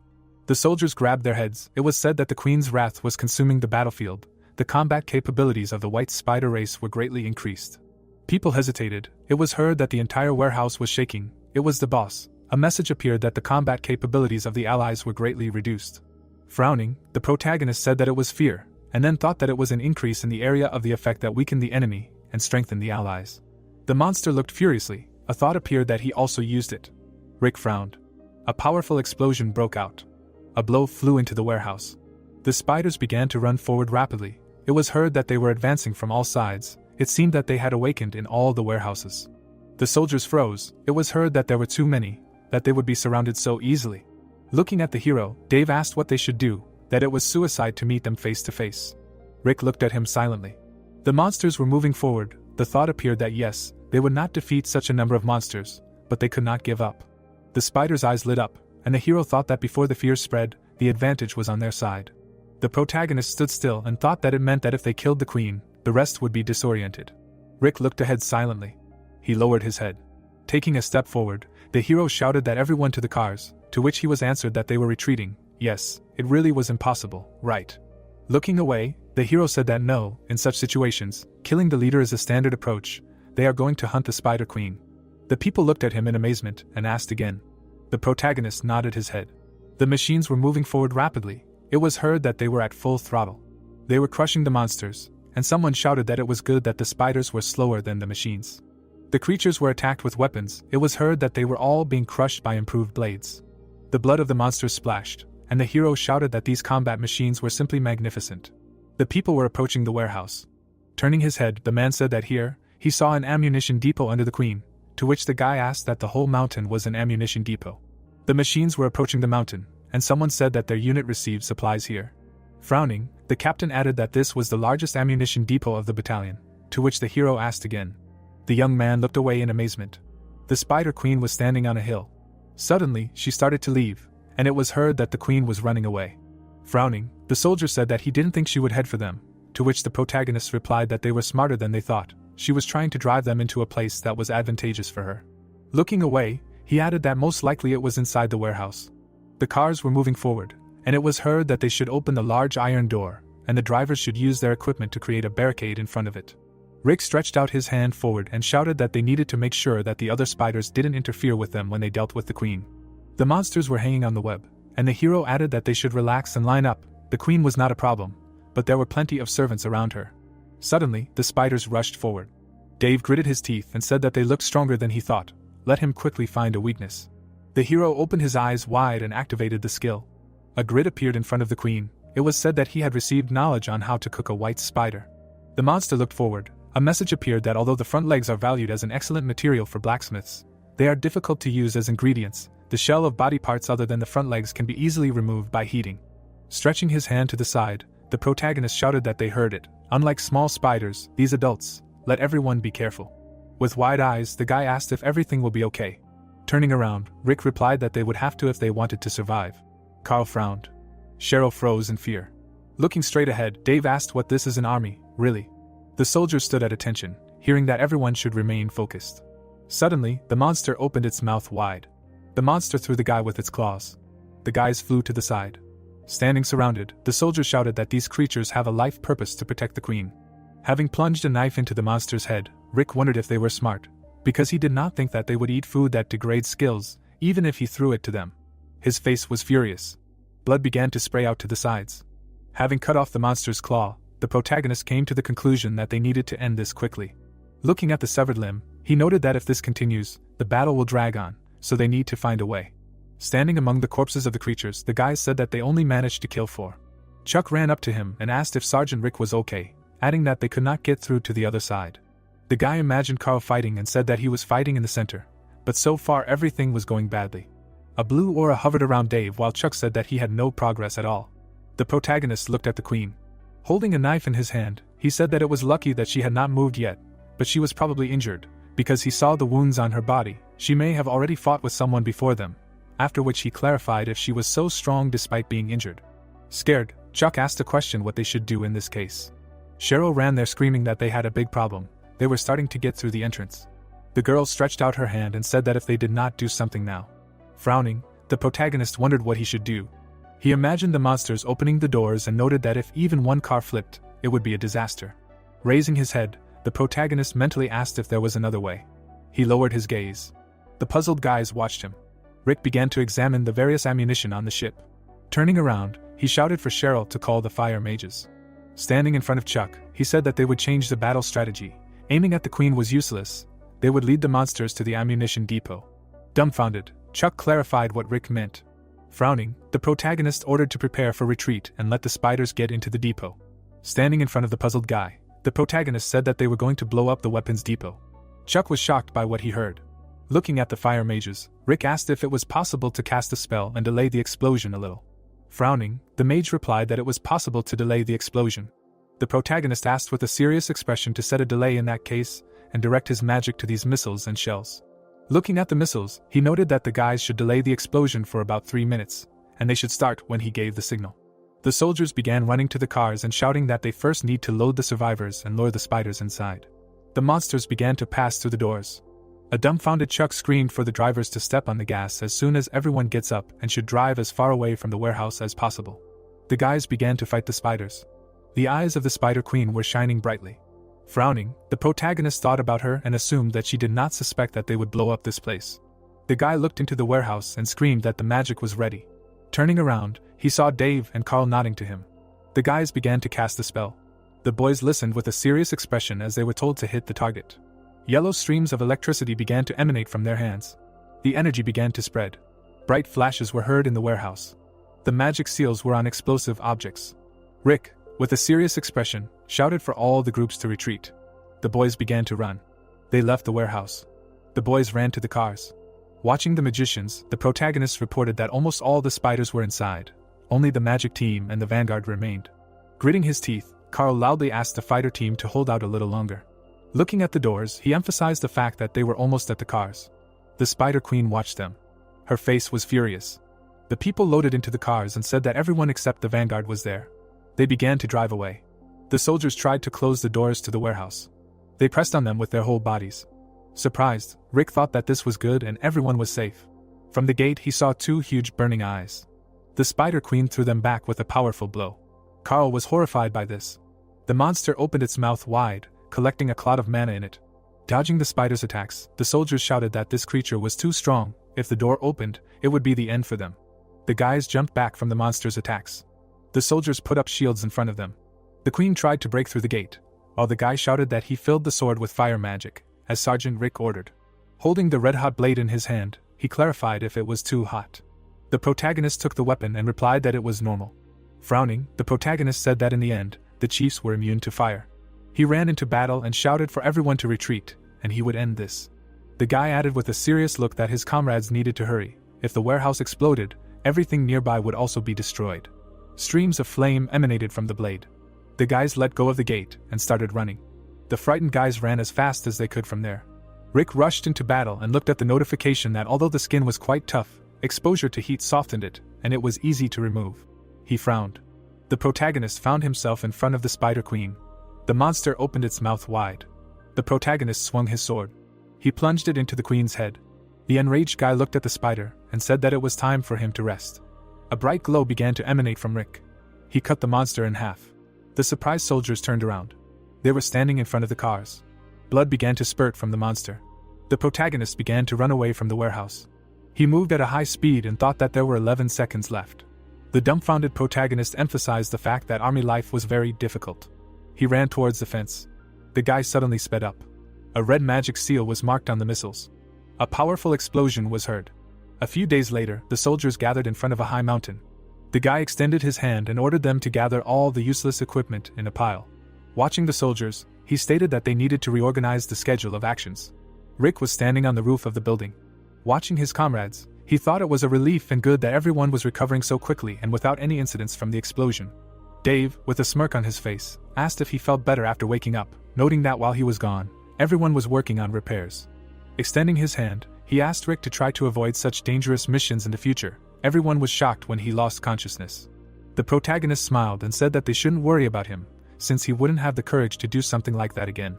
Dave walked up to the edge of the roof and told them that the guys were talking about using the weapons battalion as their new base. The officer dormitories were temporary, and they were too vulnerable. Looking at the crowd of guys, the guy said that their ranks had swelled, so they needed more space. There were a lot of buildings that were damaged by the explosion, but they might not use them. Frowning, he noted that there was a stream and a lot of fields near the entrance. They could provide themselves with a source of water and maybe start farming. The surprised protagonist said that he supported him. Rick seriously thought that the talk about the base reminded him of the Beeman Mobile Fortress that he received when he woke up. He remembered how the aura was hovering around him and noted that he still had no idea how to summon it. While looking around, the protagonist said that there was also a lot of good ammunition there. They would sort it out. Dave stood opposite and said that everyone was working hard when they opened another warehouse, found several eggs.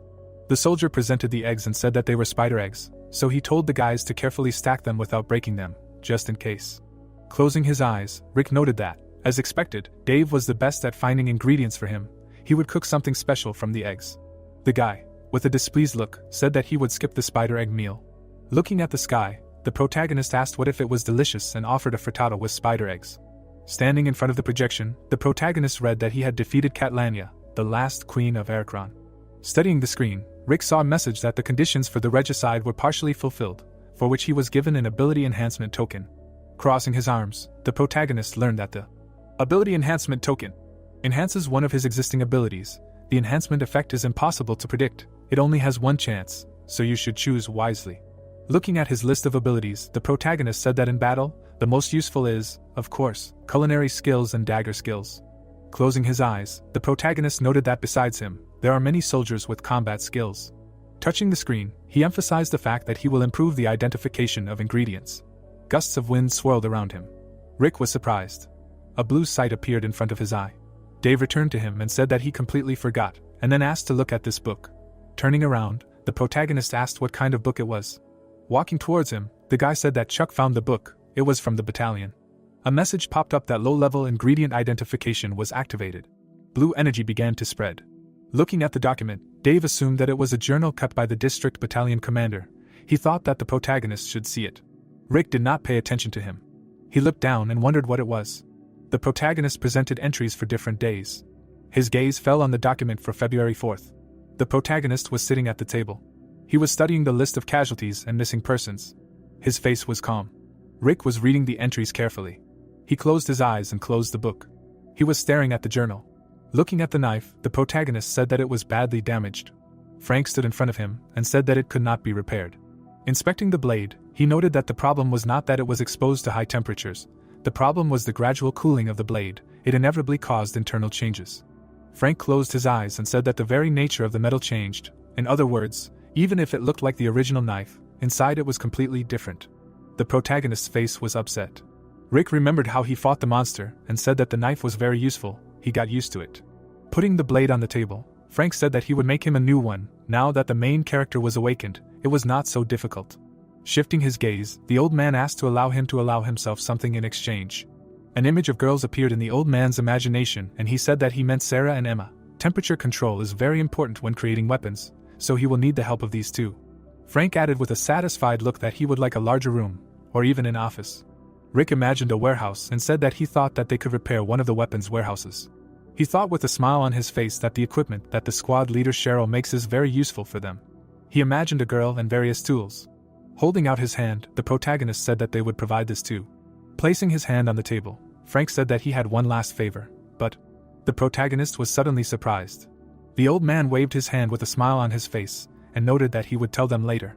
The guys were working outside. Furious Frank held a hammer in his hands and screamed for Emma to add fire. Looking at the various blades, the protagonist began to reason that he saw several different types of weapons that could replace his sashimi knife, after which he said that the length of the daggers varied greatly. He took the blade in his hand, saying that 600 millimeters was too much. Rick, smiling, thought that a knife for cutting fish was about that length. He thought that it would also work for cooking. There was one last cherished request of old Frank. Holding out his finger, the old man asked if he could use it. The protagonist looked at the huge blade. He asked with a dumbfounded look if this was the Queen's blade and where it came from, to which he received the answer that the explosion blew up the spider, but the blades remained intact. The spider's legs were already being melted down to make weapons. Frank grinned and added that he thought that this would require special permission from the commander, so he could use it. The puzzled guy smiled at the thought that such a material could be used to make an incredible knife, after which he said that the old man could use the blade as he wished.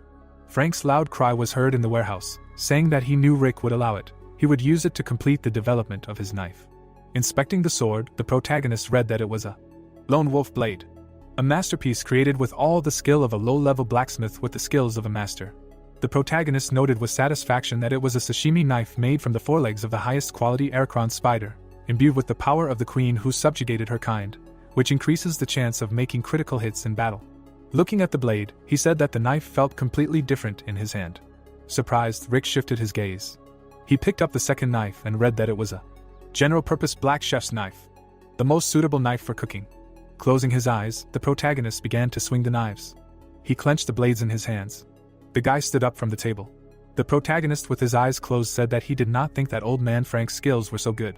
Standing in front of the old man, he said that he was satisfied with everything. The knives were amazing. Raising a finger, Frank said that the queen used only 2 front legs as weapons, so only 2 knives were made. It seems that according to the rules of the system, only 1 item can be made from 1 material.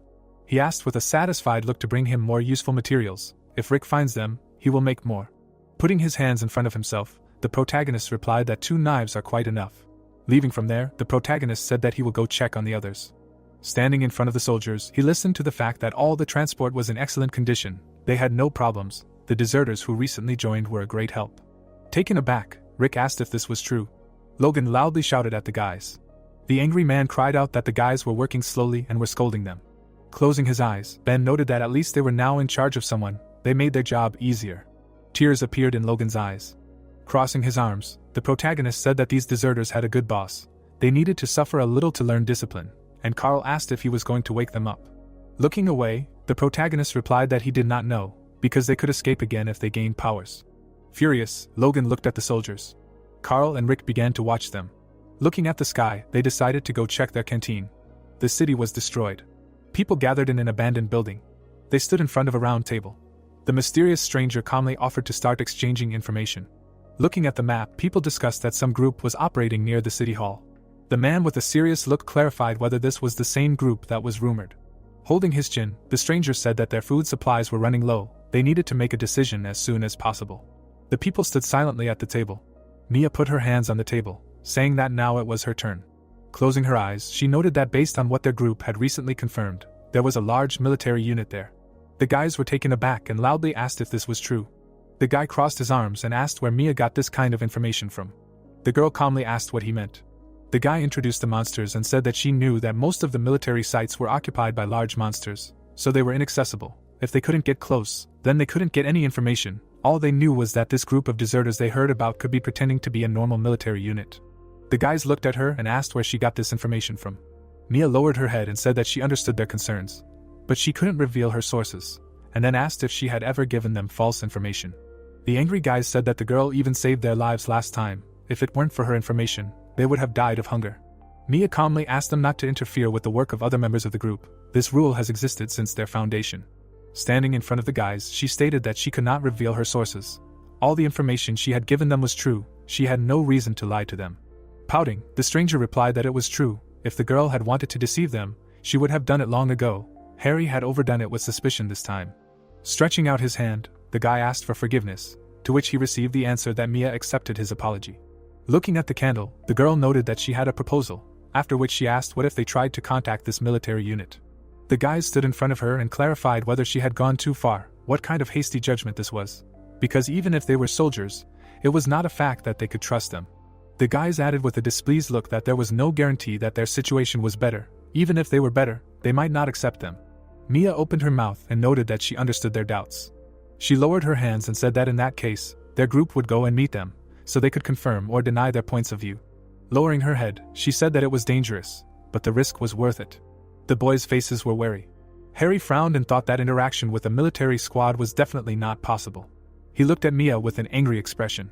The embittered guy mentally assumed that it was time to finish the exchange of information. We were transferred to 10 days after the capture of the battalion with supplies, when the moon was shining brightly in the sky. The people were diligently working while Rick said that the base, which had become their new fortress, had already been transformed into a building fully equipped for their life, and the weapons made by Old Frank and the engineers in the workshop were given to all the awakened. The soldiers examined the weapons with a satisfied look. Standing at the table, the main character said that he would be lying if he said that it was safe to go into the city, but the system told them to fight for the occupation. Dave frowned and said that it was true, they needed to expand their territory. Chuck raised his hand and suggested starting with a small reconnaissance, since they had no information. Carl also raised his hand and stated that he agreed with Chuck. Rick and Cheryl exchanged glances. A shout was heard from the room, that this was good, then they should prepare for reconnaissance. The guys arrived in the city. Inspecting the camouflage containers, the protagonist asked if everyone had eaten the jerky, adding that everyone should immediately report if they heard anything. The buildings were destroyed. Cheryl folded her arms and said that no matter how much they looked around, all they found were corpses, to which the protagonist replied that this was expected. While they were at the base, there was probably a brutal war for survival. Dave seriously asked what they should do now, because it seemed to him that it was difficult to find survivors. Puzzled Rick replied that it was, he thought that at least they would find someone there.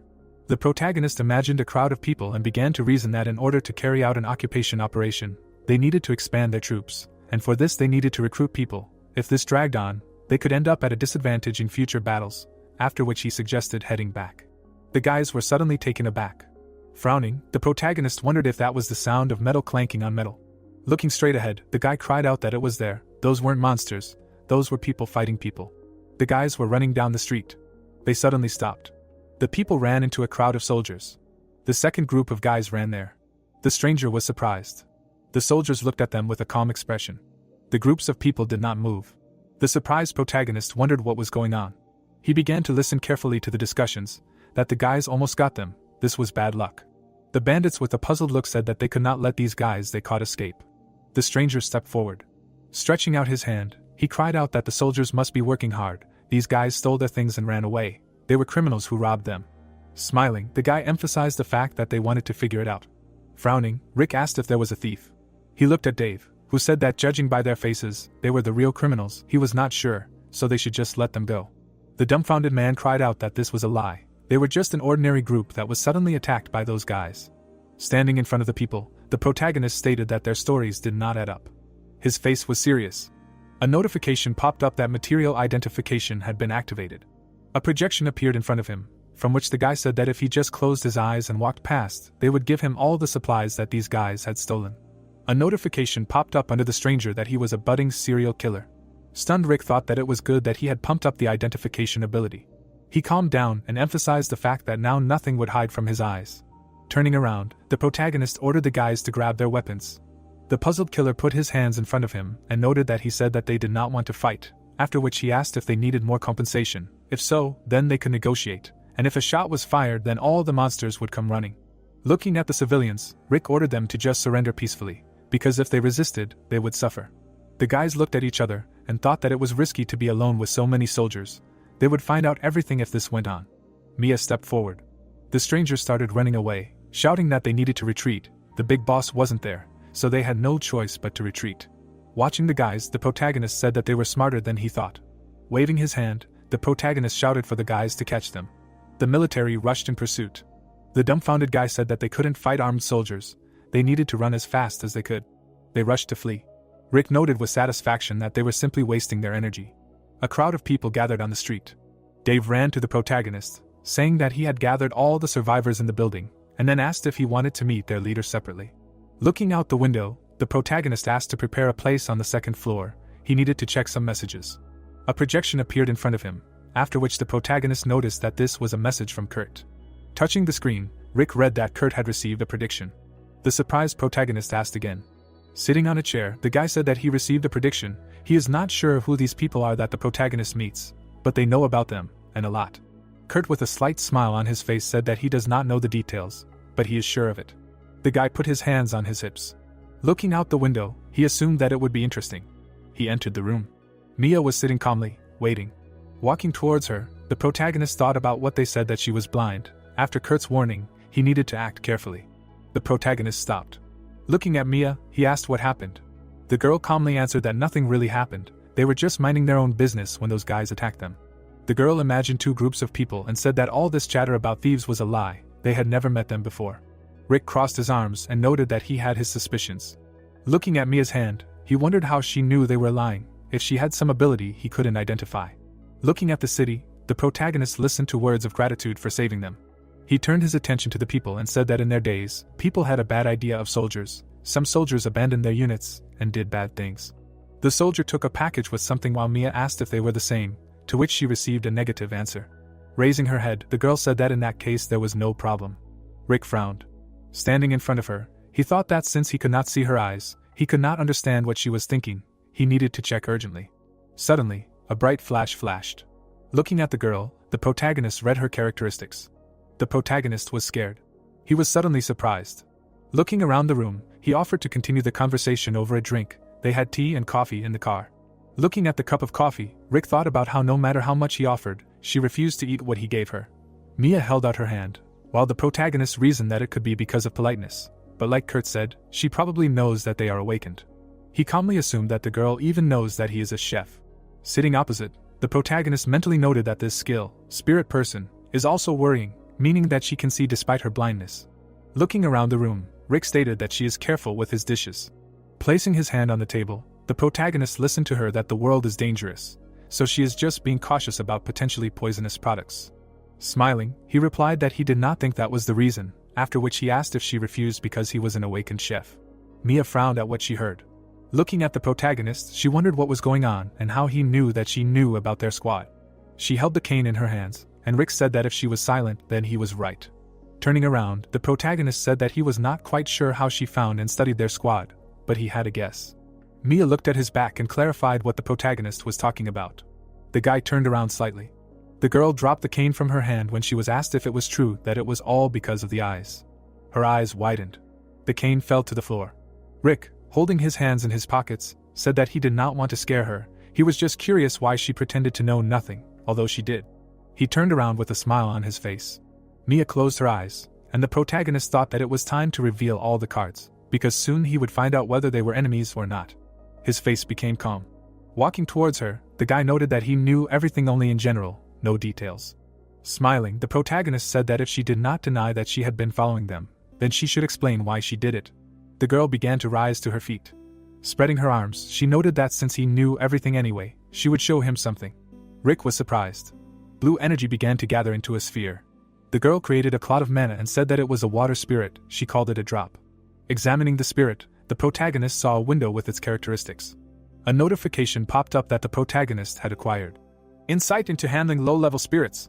The guy looked at the spirit in surprise. Smiling, Mia said that it was strange, because the drop was afraid of him. Touching the mana sphere, the girl suggested that the problem was in his gaze. The drop thought that he was looking at her like prey, so she got scared. Rick calmly asked her in his mind as she realized that he was looking at her through material identification, noting that for a normal spirit, she was very good at sensing mana and the like. With his hands in his pockets, he concluded that she had followed them using this spirit, to which he received the answer that it was like a contract job she could see through a drop. Stretching out his hand, the water spirit began to fly away. He flew out of the window. The drop stopped on the street. With her eyes wide open, Mia began to examine the area and said that surprisingly, there were no monsters or zombies nearby. She saw that there were many snipers in different places. With some difficulty, she could also identify transport routes. The protagonist was shocked by what he heard and mentally clarified that it was almost like a drone. Rick introduced the water spirit and noted that according to her, while normal spirits have limited range, she can see anywhere where there is water. The soldiers ran to the stream while the protagonist said that Mia entered the spring and watched their squad. Looking at the pile of food, he added that when the squad became violent because of the cooking, she thought it would be difficult to join their ranks. Instead, the girl decided to approach them to offer a deal. In his imagination, soldiers with glowing eyes appeared. Standing in front of the window, Mia said that they were raided, but she did not think it was just an accident. She calmly added that she thought they were betrayed. The girl imagined herself standing at the table with the guys and telling them that there was a group where they exchanged information and they discussed what they had learned through the drop. The only ones who could tell them their location and direction were the members of this group. Confused, Rick suggested that there were many more groups of survivors than he had assumed. Looking at the drop, Mia added that some of this group had also been taken by those guys. They were kidnapping people and making them their slaves. The dumbfounded protagonist asked again. His face became calm. He imagined a large group of people and asked if she had said that it was a large group of raiders, what size she had been talking about, adding that they needed to expand their territory, so they couldn't ignore it. Standing next to her, the guy asked if she wanted to get her group members back, adding that she probably wanted revenge. Mia replied with a satisfied expression that it was true, but most likely it was impossible because they were a large group, so they wouldn't be able to, after which Rick said that if that was the case, they would help, but there was one condition. The girl closed her mouth. Smiling, the protagonist stated that this condition was that she would join their squad. Mia was surprised, but didn't show it. She clenched her hand into a fist. Holding the spirit next to her, the girl stated that she agreed if they could save their kidnapped comrades. The cars were entering the settlement. Looking at the guys, the guy noticed that they were survivors they had found during the expedition. A crowd of people stood in front of the soldiers. Mia stood next to the protagonist and said that the distance she could see with the spirit depended on the condition of her eyes. She had recently overstrained her spiritual vision, so this distance had decreased. Rick came to Dave and Carl and said that they needed to feed the girl food that would be good for her eyes so that they could find those fools faster, after which the guy asked if there were any of the monsters they had caught that specialized in vision. The protagonist calmly said that if the ingredients weren't particularly good for the eyes, such food wouldn't do any good. A dumbfounded Carl cried out that the soldiers who had gone on reconnaissance had brought strange ingredients. The protagonist held out his hand and said that it was great and asked to bring them there. Rick looked at the various products. Holding a knife in his hand, he thought that unfortunately, there weren't any ingredients with abilities related to vision. It was necessary to cook from what could be useful. He began to spin the knife in his hand. The meat was evenly chopped. Smiling, the protagonist asked if that was right, that if you take not quality, then quantity. A cry was heard in the room that it was very tasty, it could be served in a high-class restaurant. Mia enthusiastically declared that the eggs were cooked very well, The meat juice was very good, and the protagonist thought that at first she was distant, but now she was wolfing it down. A notification popped up that the course lunch was complete. The ingredients used in the dish had a common property. He had completed the thematic course lunch. Surprised, Rick asked what it was. The girl suddenly dropped her chopsticks. She grabbed her face and said that her eyes hurt a lot, and the protagonist asked not to worry, because this was the effect of the dish. A message appeared that the taster's vision had been significantly restored. Stunned, Mia continued to scream in pain. The puzzled protagonist thought that he did not expect the reaction to be so fast. Mia began to cry. She suddenly regained her sight. She saw a bright flash of light. A frightened Rick stood in front of her and asked if she was okay. The girl began to see him more and more clearly. She looked at the guy standing in front of her.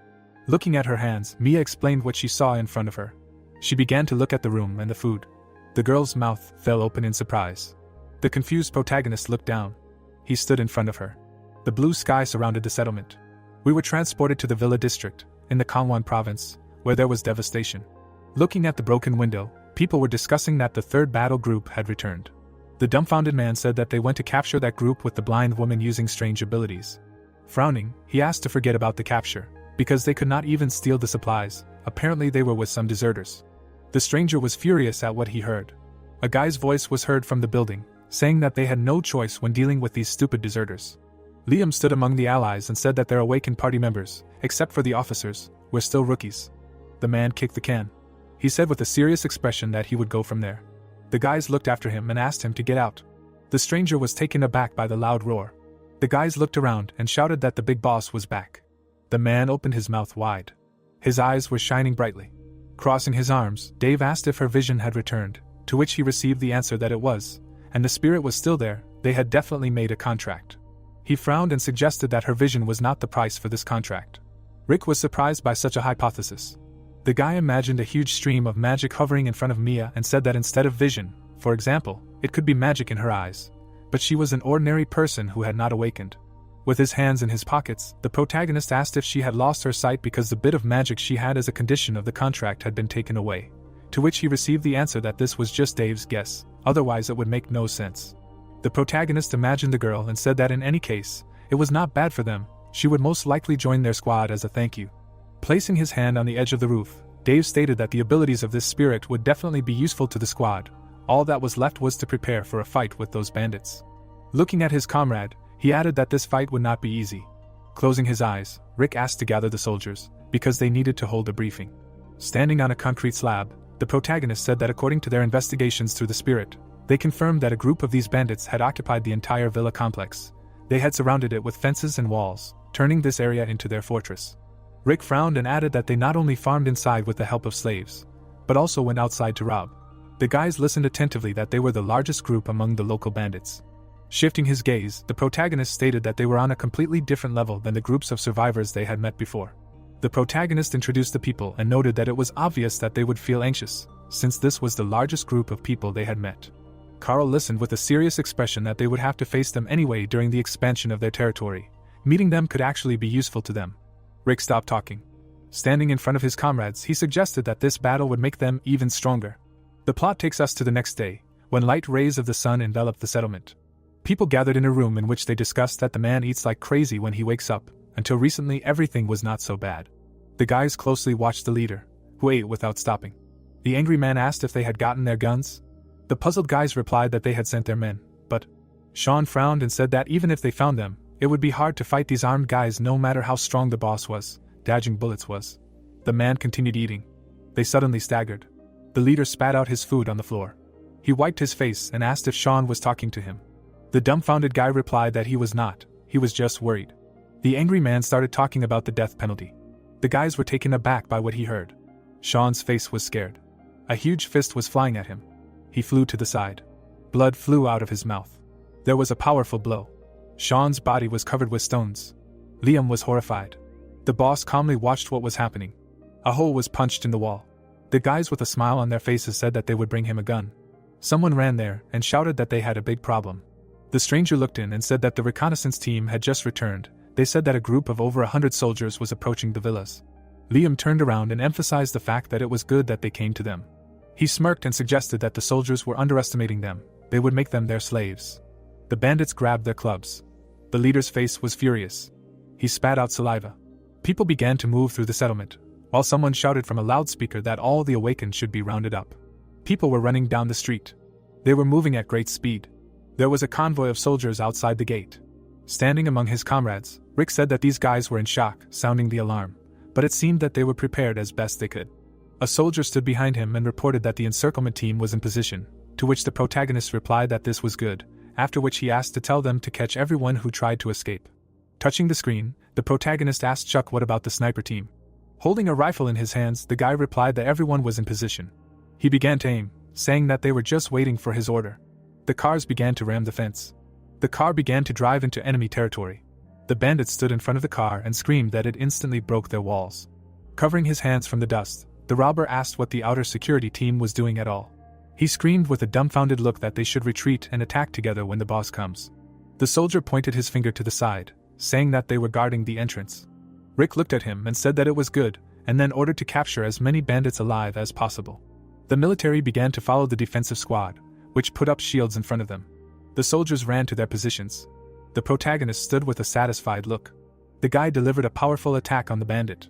Standing in a fighting stance, the stranger said that they would not be able to win. It seemed that they were all high-level awakened. Liam seriously emphasized that the boss should join. They suddenly raised their heads when they heard a roar. The leader destroyed the wall of the building. Carl and Dave were taken aback by this.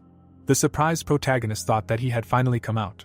A huge man appeared in front of the soldiers. His face was furious. The bandits began to gather around the boss. The guys' faces were serious. Rick stood in front of the big boss. The military man pointed his finger at him and began to discuss that there was no need to be surprised at such a size of a man, because lizards are about the same size. The guys rushed into battle. The protagonist noted with a slight smile on his face that a squad of warriors should be enough. The soldiers ran towards the gang leader. They had weapons in their hands. Watching them, Bill wondered if they were just soldiers. Saliva began to flow down his lips. He looked at the guys and realized that they were awakened. The guys swung their weapons. Bill frowned when he noticed the attack. He repelled the attacks. The man held them back. Licking his lips, the big boss said that the awakened were especially tasty. He grabbed the soldier by the face. His comrade noticed how his ally's head was torn off. Bill opened his mouth wide. Blood spurted out of his mouth. He held the wounded guy in his arms. The guys were shocked by what he saw. The man threw the dead guys away from himself. Carl gritted his teeth in rage and asked how dare he do this to their comrade. His eyes lit up brightly. Carl rushed into battle with lightning speed. He was swinging his fists in a furious manner. Bill was watching him closely. He was thrown back by the punch he received. The punch hit the gang leader's arm. The big boss was surprised. Carl was enveloped in a red aura. He started screaming loudly and continued to advance towards him. A powerful series of attacks were aimed at Bill. The punches hit his body. Carl attacked him many times. Looking at the guy with glowing eyes, the man asked if he was really a human. He started screaming in pain. The veins on his head stood out as the soldier stepped on his stomach. Bill was thrown aside by the powerful attack. Liam dodged the punch. The beaten man lay unconscious on the ground. The dumbfounded bandit screamed that this couldn't be. The big boss lost. Blood was dripping from Carl's fist. He was furious. The guy looks at the big guy and swears, asking what they should do now because their boss looks hopeless. To which Rick replies that they can't do anything and therefore they need to get out and asks them to grab the hidden food. He moves away from the giant. The boss grabs him by the leg. The guy turns around in horror. The boss gets up angrily. The guy looks in horror. The big guy shines his eye. The guy asks if he's alive, to which he gets a punch in the face. The guys look in horror at the place where their comrade stood. The boss throws his remains to the side. He frowns and notes that they will all become his food. Someone watches from the side and realizes that the boss is angry and that this monster now does not recognize his own. The military gives the order for everyone to run. The boss tears someone's flesh with his teeth. The military tensed up. Rick was taken aback and asks what was happening. Rick sees a sign from the system about the chef's enemy, that he just met the owner of an unusual appetite with an explanation that this is his work quest. The guy is perplexed about the work quest and reads the description that he needs to kill the enemy of the owner of an unusual appetite, and that these are creatures that have acquired a distorted power through perverted methods of eating food. Rick looks at the screen in surprise and also sees an explanation that while he is doing the quest to kill the enemy, his combat abilities will improve significantly, and also that as a reward for completing the quest, he will receive a book of a random skill. The cook is perplexed by the fact that now he also has quests.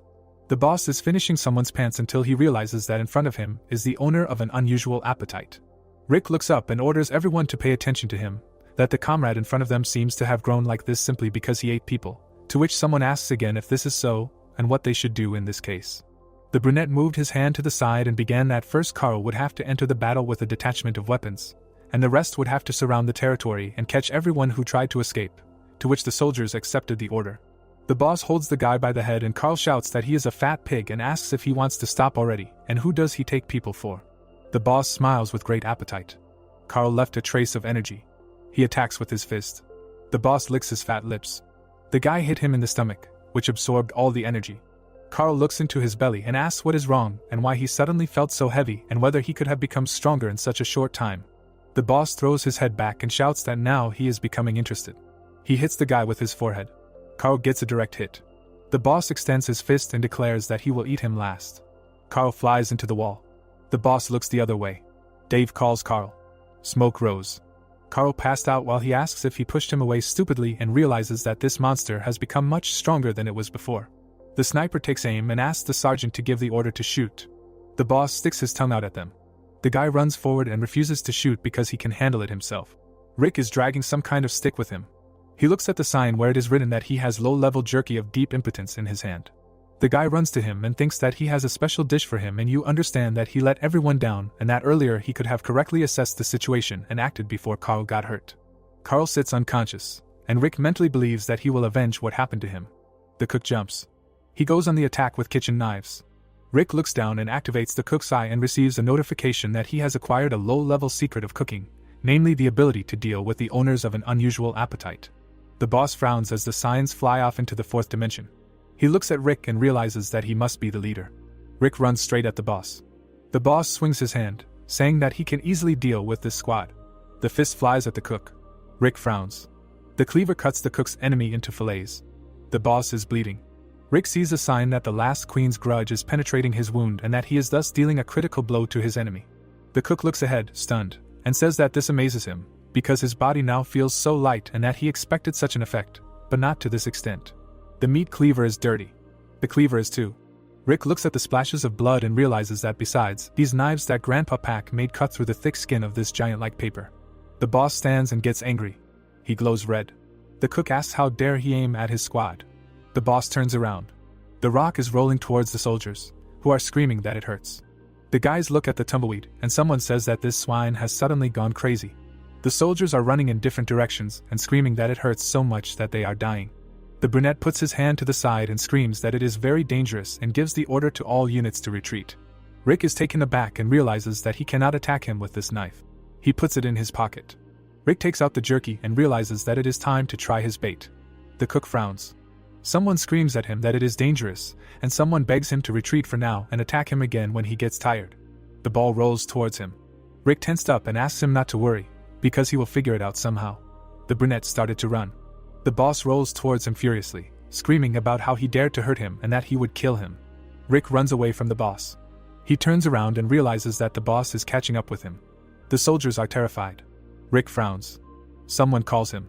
The cook realizes that the dough has jumped on him. There is a crash. The guys cover their faces from the shreds. A strong wind blew. It blows away everything in its path.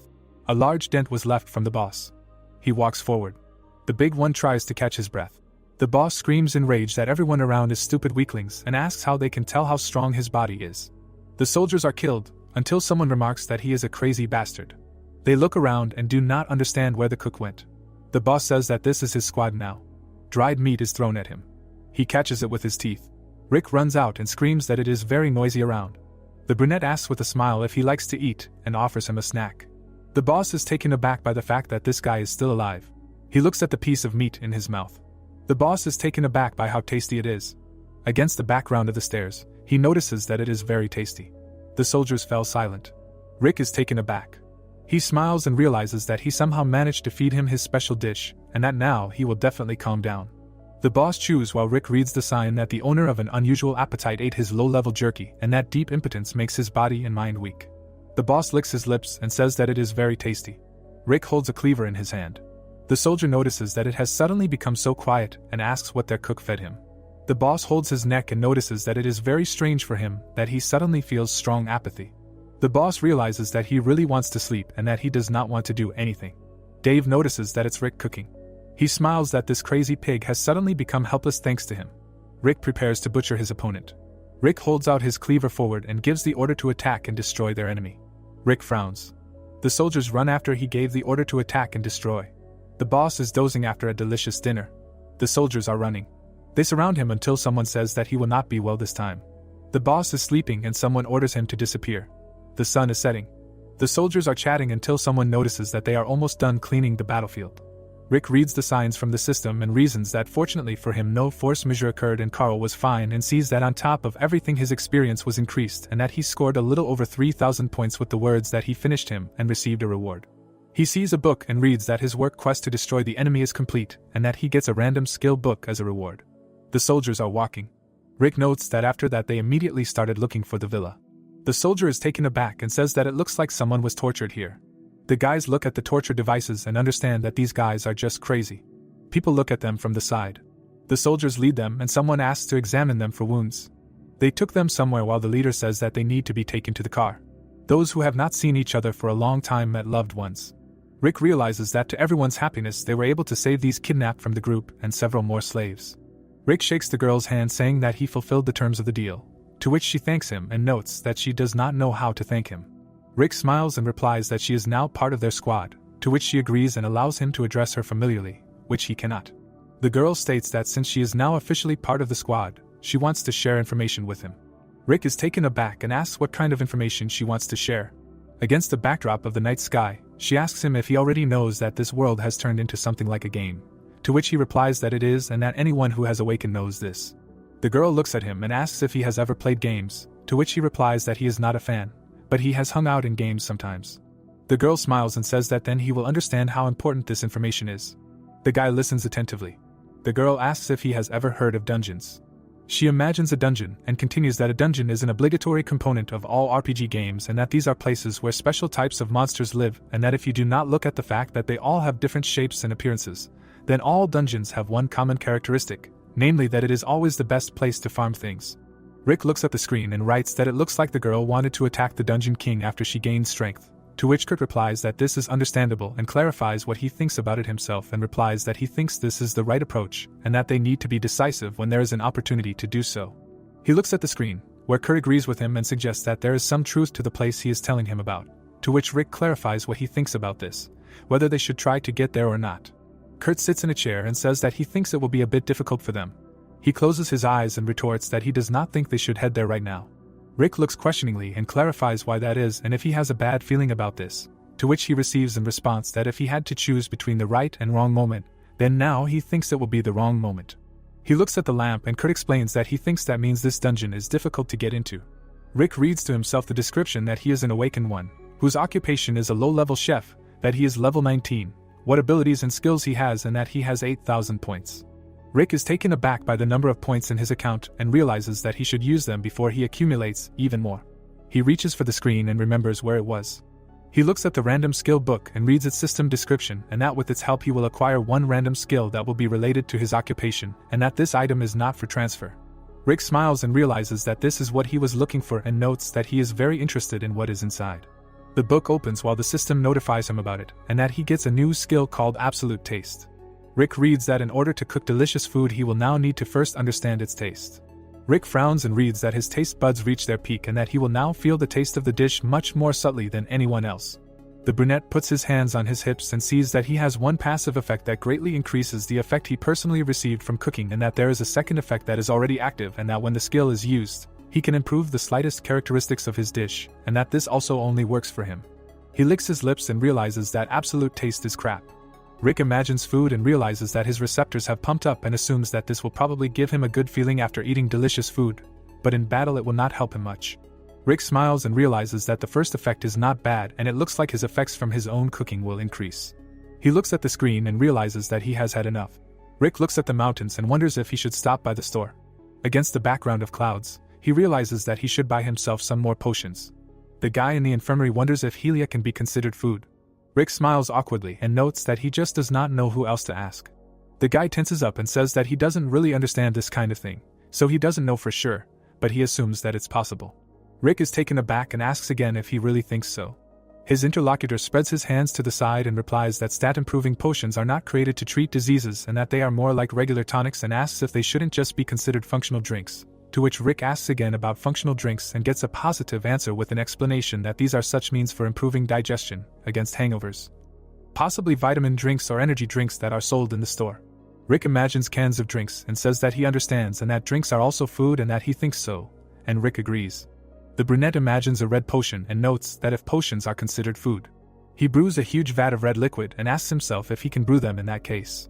Rick looks at the flask and the system notifies that it does not recognize the ingredients, liquid and sweeteners, because his skill level is too low for him to identify the ingredients in the composition.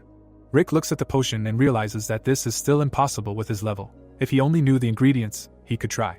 The guy looks at the payment sign and continues that he should wait with this and just buy himself some potions. Rick drinks and improves his stats. The brunette reflects after drinking all 8 potions that his stats have grown, especially his magic power.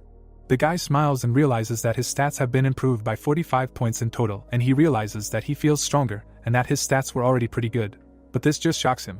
Rick stretches his fist forward and thinks that he thought that absolute taste was a useless skill, but it is much better than he could have expected. Kurt asks him what he did. Rick clarifies what he is talking about. Rick looks at the screen and sees that he wrote that his failure, which was in the prediction, suddenly disappeared, to which he asks again if this is true. Rick is taken aback and says that his stats have risen a little and asks if it is applied instantly. Kurt clarifies in the message whether this is true or not, and that with such a level he can already try to act normally. Kurt suggests that he go to this dungeon. Rick looks at him in surprise. Rick notes that this is how his ordeal in the cave began. Mia shows him on the map where the subway is, to which he is perplexed where the subway is at all. The girl looks at him in surprise and understands that he, as a soldier, probably does not know and explains that if they are to be honest, then this station is unfinished. Rick awkwardly replies that this really does look like a place for a dungeon and agrees to go. Military vehicles are driving to their destination. Someone looks at the construction site and clarifies whether the dungeon is really in such a place. The brunette frowns and says that this is strange, because this is a construction site, but there are no zombies or corpses here. The soldiers look around and someone agrees with him that this is very surprising and that even with his sensitive hearing he does not hear any zombies. And another notes that the construction was stopped because the day of destruction turned out to be a day off, or not. The guy runs out and calls everyone to follow him, and there's a ladder, and he assumes that this is the entrance. Rick looks at him with interest. They go down, while someone commands that the engineers should stay outside and guard the transport, and wait for them. To which someone agrees, because it is too dangerous to go there as a full squad and that they do not know what can happen there, so they should take care of their squadmates. The soldiers go down. Rick sees a metal arch and says that it is dark in here and that someone should get a flashlight. Someone stands with a flashlight and says that even with a flashlight you can't see anything. Someone looks into the darkness and calls everyone there, because there he sees something like a dark curtain. Rick sees a sign that they have discovered a dungeon. The guys look at the screens, while someone says that the alien creatures have as many distinctive features as their species have and that some of them did not like the nature of the new world. The soldiers are taken aback that it was after this that they decided to change the environment to suit their taste. The others are also reading and someone continues that this is a real act of invasion and that they will never be able to come to terms with it. Cheryl is shocked. Rick is horrified and asks what it is. The guys walk down the corridor while someone asks if there are alien creatures in the dungeons, to which someone answers ambiguously and asks if they are different from the monsters they have encountered before, and someone else asks what it even means that they began to change their environment to suit themselves. Dave asks if it could be something, to which Rick frowns and answers positively that this is most likely a space changed by creatures from another world that could not adapt to their conditions. The brunette looks away and states that his hypothesis is that this is terraforming. He imagines planets and remembers that this is why Kurt initially told him that such an entrance is impossible. Dave is taken aback and does not understand how this is even possible. Cheryl looks at her hand and says that she is worried about how strong these monsters might be. Rick looks at her and says that it is possible that the monsters they saw earlier are only a small part of them. He looks down in horror and asks if this means that the entire station has been changed by the monsters. He looks forward and states that it is possible. They look forward. Dave asks Rick what they should do now, to which Rick replies that they have taken their benefits of civilization and are adapting them to their tastes, saying that this is impudent. The cook retorts with a smile that they cannot afford to be afraid of risk and suggests that they just continue with the plan. Dave is not pleased. Rick stands ahead saying that if they had not run away in fear from the monsters on the first day of destruction, they would not be standing here now, adding that he is sure that the more risks they take, the more this place will help them grow. The people miss him as he continues that the time has come when only those who are not afraid to become stronger will have the right to survive. He looks ahead confidently and orders the weapons squad to move out. The soldiers run as the system notifies them that they have entered a dungeon. They run. Rick reads that a normal dungeon is a spawn point for black sand larvae and that they are known for their specific diet. They move forward and realize that their breath catches and that their body suddenly feels heavy. A brown gas stretches across the floor. Rick sees messages that this environment is unsuitable for humans and that all their stats are slightly reduced. Rick can barely stand still and realizes that he can hardly breathe. The cook clenches his teeth and feels an incredible heat and that his entire body is burning. He reaches his hand up and realizes that everything around him is very dangerous. Rick shouts for everyone to wait for their bodies to adjust, because a little more and they will adapt. Rick turns around and suggests that they start by lighting the area around them. He looks back and orders everyone to stand still until they adjust and to fire in all directions. They prepare the cannons to fire. The soldier fires. A bright flash above them. The soldiers cover their faces from it. Carl is taken aback. The flash glows. Rick looks at them in surprise. He points ahead and asks if there is a desert in front of them. They see mountains of sand. The soldiers tense up until someone shouts that there is most likely a monster in front of them and that everyone should prepare for battle, and the cover squad should form a wall in front, and the sniper squad and magicians should attack as soon as the monsters appear. The soldiers follow the order, and he asks them to hurry. The sniper squad is ready. Rick looks ahead in horror. He frowns. There is a bunch of carnivorous larvae in front of them. The snipers pull the triggers. Shots are heard throughout the station. The larvae run forward. The shots take down some of the enemies. Rick says that it is nothing special and they were just worried. However, there are too many of them and he wonders how many there are. The mages scare off the larvae. In the background of the mages, he shouts that they are passing through the walls and for the combat squad to protect the flanks. A barrier is erected. Rick frowns and attacks with his cleaver and thinks that it is like watching locusts attacking their prey. Carl attacks in rage. The sniper and Cheryl also attack. Rick realizes that their enemies are even weaker than expected, because he assumed that their weapons and magic would not work. He confidently looks forward. Blood spatters and he continues that they can definitely stop them. The larvae have begun to flee en masse. Someone shouts that they are retreating, while Rick notes that it is a relief that they managed to prevent something bigger. A soldier is glad that they are alive, and Dave declares that they are some strange guys. Someone runs. Carl shouts that they can't let them get away and that he will go after them. Rick is taken aback and looks at him. Carl is furious. Rick looks at him and warns him that it is dangerous. Rick reaches out to him and says that there is no light there and besides, they cannot know who else might come out to them. Carl runs. Rick is taken aback and wonders if he has gone crazy, however, he does not listen to him. He looks ahead and gives the order to the combat squad to follow him and light the way. The soldiers run after him shouting that this is an order for him not to chase the monsters and to return to the squad. He is taken aback. Carl uses fire. He stops in horror and asks them not to follow him, because it is very hot here. The protagonist looks ahead and asks Carl not to move and not to go forward. The soldier turned around and shouted the protagonist's name. The soldier runs to the hero and shouts that the engineers must have ropes, and the protagonist gives the order for the engineers to quickly send here. The hero turned his head to the stuck soldier and thought that Carl was one of the strongest in their squad, but even he could not go even a meter. The quagmire sucks the man in. The rope lies on the ground, and the man says that it was like a bottomless swamp.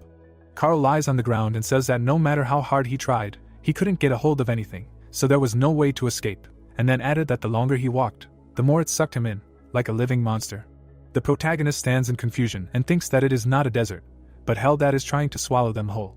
Dave looked at the soldiers and said that he wouldn't be surprised if everything here was made of quicksand and added that there is a lot of magical power in the sand. Stains appear on the surface. People stand in front of the protagonist and try to figure out if they can get out. Cheryl put her hands on her waist and asked about what to do next, since they can't just keep fighting monsters. A system window appeared, stating that it would be impossible to leave or escape the dungeon until it was cleared. Rick bowed his head and said that they couldn't just leave, and they should have thought of that when they saw that the monsters were surprisingly weak.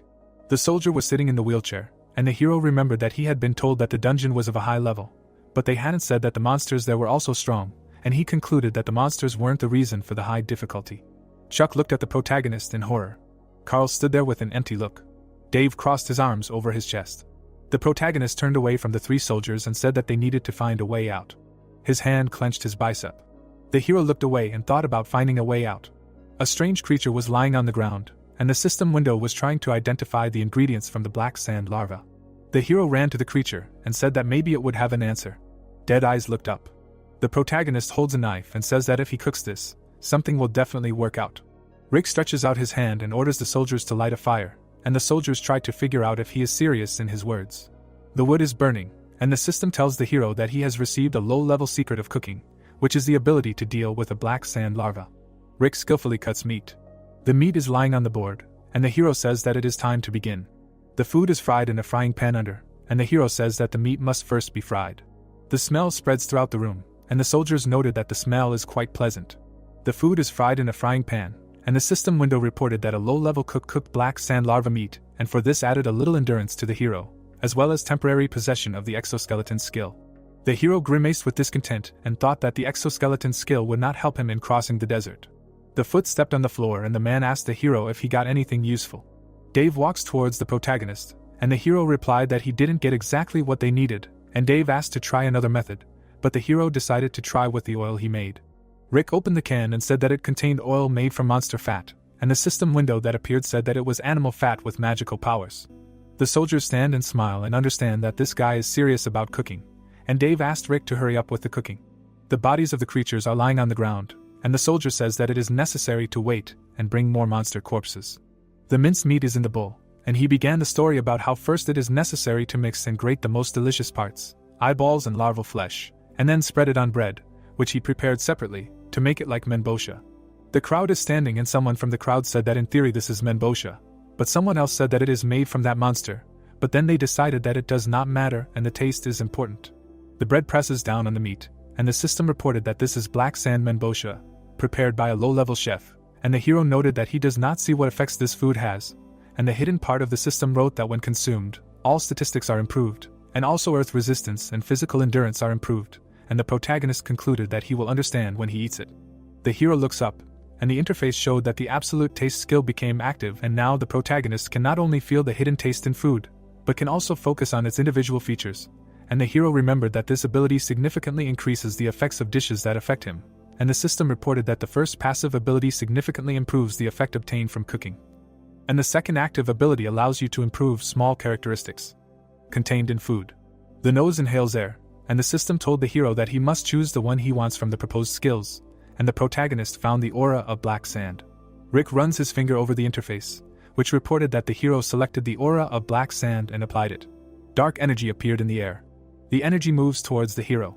The aura envelopes the protagonist's body.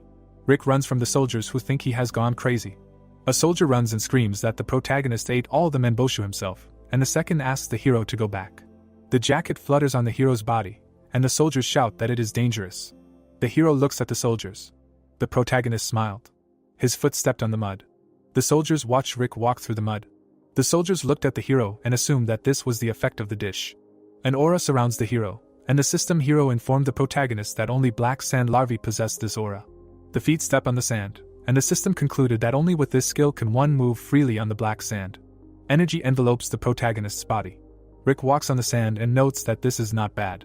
There are lighting fixtures hanging on the ceiling. Dave asked Rick about his condition. The sergeant replied that he was fine. Dave also asked why he was not drowning. The protagonist stands next to the soldiers. He replied that this is the effect of the skill, and unlike the Quangil, these monsters move freely. Rick suggested that there must be an ability that would make this possible. The soldier looked at the commander in surprise and asked why he could not say this earlier, and added that he was surprised. The sergeant apologized with a laugh. Rick looked back and thought that this was the reason why Kurt's luck changed. There is sand in the room. The sergeant noted that the problem is in the desert area. The commander turned to Carl. He said that if he can, then let him use it on them too. Black smoke came from the shoes. Rick replied that he would like to, but both effects of this ability of absolute taste affect only himself. The fighter crossed his arms over his chest and asked that even if they eat, nothing will happen. Dave added what should they do, because he cannot clear the dungeon alone. Black smoke rose up near Rick. He replied that he could do it himself. Clouds of dust spread throughout the tunnel. The sergeant said that he would be back soon and that everyone should wait here for him. Dave approached the protagonist and told him not to talk nonsense. Chuck looked at Rick in horror. Cheryl also turned to the sergeant. Carl bared his teeth, and in unison with Chuck and Cheryl said that it was too dangerous. The sergeant looked at them calmly and said that they had no choice, and that this was the only way. The torch was burning brightly. Rick held it in his hand and noted that he could feel magical power in the sand. A black aura emanated from it. The commander added that if he continued to follow this power, he would face the boss of the monsters. A drop of sweat slid down his cheek. There were larvae in front of Rick. He noted that there were a lot of them. Making his way through the monsters, he noted that they were extremely disgusting. The torch illuminated the tunnel. The protagonist noted that as he expected, they did not attack. The larvae lay with their eyes closed. The commander remembered that he heard that they were completely blind, and this seemed to be true. His foot was between the worms. He noted that since they could not see, then from the aura emanating from him, they could consider him one of their own. Chuck walked along the sand and made sure that this was true, and that while he was walking, they did not attack him. Sand crunched under his feet. The sergeant noticed that the further he went, the stronger the magical power became. He stopped and felt that the target was getting closer. Clouds of dust enveloped the cave. A silhouette stirred in the shadows. A pair of yellow eyes appeared from the darkness. Chuck noted that this was the one he was looking for. A huge snake crawled out of hiding. He thought about how big it was. The monster bared its teeth. The sergeant noted that it was spreading magical power throughout the desert. The commander looked at it in horror and noticed that it was the dungeon boss. A window appeared about activating the chief's skill. On another board, a phrase said that he had obtained a low-level chief secret, which was to tame the mother of black sand larvae. Rick stretched out his hands. He realized that this was the target he had to destroy. He looked up at it and noted that it was difficult because he had no company or improvements. The monster's eye glowed brightly. The sergeant took out his blade. He thought that he just had to complete the mission. He threw the torch away. The protagonist covered his face with his hand. Dave was standing in the crowd of soldiers. He asked how far he had come and that he couldn't wait. One soldier offered to send a message. The soldier looked at him and said that was normal, because if he sent a letter at an inconvenient moment. Another soldier replied that he should just trust him and wait, and if it became dangerous, he would contact them. Dave looked into the distance. He thought that despite the fact that Rick did not have very good fighting abilities, his skills and weapons were quite good. Rick used a magic strike. An axe, a kukri and a machete were lying on the ground. Dave thought that he could handle it. The torch continued to burn. Rick raised his sword. Cracks were growing on the walls of the cave. The commander bared his teeth. The monster pressed itself against the protagonist. The sergeant looked at him in confusion and asked what the hell. The soldier's hand disappeared into the fold of the snake. He noted that it was sticking to him with its entire body. The monster closed its eyes. Rick noticed the monster's admiring look. The sergeant managed to escape the monster's embrace. He assumed that the creature could have accepted him as its child. The worm crawled towards him. The commander looked at the monster with incomprehension. It was lying next to Rick. The soldier took out his sword and realized that the monster had a maternal instinct. The worm was rubbing against the sergeant. He realized that if it had simply attacked, it would have quickly dealt with it. Chuck leaned against the worm. He closed his eyes and thought that this was strange. The protagonist opened his eyes. Skeletons lay in the distance. Someone's leg lay among the skulls. Rick realized that these were the bodies of the subway station workers, which was being repaired. The larvae were sleeping on the dry ground. He noted that they were strangers who had invaded the human environment and changed it to suit themselves. The skulls were covered in clouds of dust. Chuck noted that as a person he could not forgive him. He lowered his hands. A drop of sweat slid down his cheek. He realized that this was not a question of good and evil. The sergeant put his hand to the monster. He looked at it with despair and asked him not to hate it. The snake opened its eyes. Rick closed his eyes. Blood flowed down the wall of the cave. A phrase appeared on the window, which spoke of the successful completion of the hunt for the mother of the black sand larvae. The second board announced the closure of the cave. The ground shook in the tunnel. A soldier asked what it was. Another suggested that something might have happened inside. A third answered that the larvae were moving again. A dialogue box appeared. It contained a message from Rick, who said that he had defeated the boss. One of the fighters asked again whose message it was. Chuck replied that it was from the sergeant. Dave looked at Chuck in surprise. Carl's mouth fell open in surprise. Rick sat in front of the window and typed that their chance had come, while the monsters were worried about the sudden loss of the boss. A bloody larva lay on the floor. The commander added that they should move on and deal with the remaining monsters. The protagonist looked into the distance. He ended the dialogue with a message that he would wait here. The board showed a message that said that he should wait for a while. Chuck stood up. The message said that the dungeon had been cleared and that he was the first person to clear the dungeon, and the reward would be given to those who paved the way. The phrase on the window said that depending on the contribution of points and experience, and Chuck's contribution was 91%. He spread his arms. Another display board said that the level had increased and level 21 had been reached. Another window materialized. It said that after being a cook's apprentice and a low-class cook, he had become a respected mid-level cook, and that he had now become a good chef that no one would ignore. Another monitor appeared and notified that a new skill, loaf and fish, had been obtained, and asked if the player knew about the wonderful story of how thousands of people were fed with 5 loaves of bread and 2 fish. Chuck stood in front of the window. It said that he could now feed a crowd using very little food, and the higher the hunger level of those who ate the dish, the more mana would be consumed. Another window appeared. It said that the title of one who opens the gates had been obtained, and that all stats had been increased by 10%, and all effects caused in the dungeon had been increased by 30%. A board appeared, saying that the boss had been defeated. Chuck extended his hand.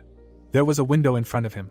The soldier was enveloped in magic. The window said that the group's skill aura of the Legion had been received, which was given only to those who joined the Iron Squad Guild, and that the aura could be used to identify allies. Another board appeared with information about the guild. Soldiers ran to Chuck. They shouted that they were here. He replied that everything was fine and they had done a good job.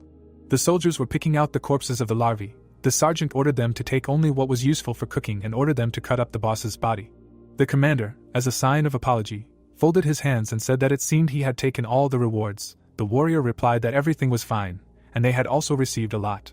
Chuck raised his hand and noted that they had gained a lot of experience after going here, and the mages had grown especially after hunting mobs. Rick looked at them and thought that he couldn't close this dungeon without absolute taste, and that high risk is high result. Dave ran up to the soldiers and asked the sergeant to come to him, because there was some kind of passage. Dave took the torch and said that when the boss died, the subway turned into a normal place, and traces of construction could be seen everywhere, and also, when he looked inside, he found a large passage. The soldier pointed with his finger in the direction. Rick looked in that direction. He bent his knees and noted how large the passage was, that it could fit several tanks, and there would still be room left. The torch illuminates the way. Dave noted that it looked like they opened a path here, connecting the station with another. Dave sighed with relief and added that the rails were used as transport routes for the army. A passage was hidden in the shadows. The soldier said that there was a good chance that it was also made for this purpose. Rick looked forward with enthusiasm and noted that this was a good find. He followed Dave, who said that if they wanted to continue to build up their strength, they needed to reach other cities. The truck was being attacked by monsters. A huge spider was sitting on the roof of the car. Dave noticed that there were many restrictions on moving long distances on the surface. Chuck looked at it and said that the way to another city was the best reward. The torch illuminated their path. The subway floor was made of concrete. The sun was setting over the building. The soldier asked if they had returned, to which the commander answered yes, and asked why they were looking for them. The military man held out his binoculars and asked to look through them. Rick took the binoculars.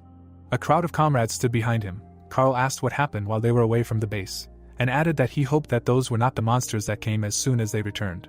There were people standing near the hut. Crowds of civilians were in the camp. Chuck put the binoculars away and said that they were survivors, and that there were quite a lot of them. Carl crossed his arms and said he thought they were monsters. Cheryl asked what was going on. Dave asked about the survivors near the base. The soldier stood up and explained that the men had shown up shortly after they left and that they were cautious at first, thinking they might attack. But they didn't, and instead went into the buildings near the base and settled in. Chuck looked down and asked if that was a bad thing and that they needed to keep expanding the squad. The soldier replied that they refused to join them.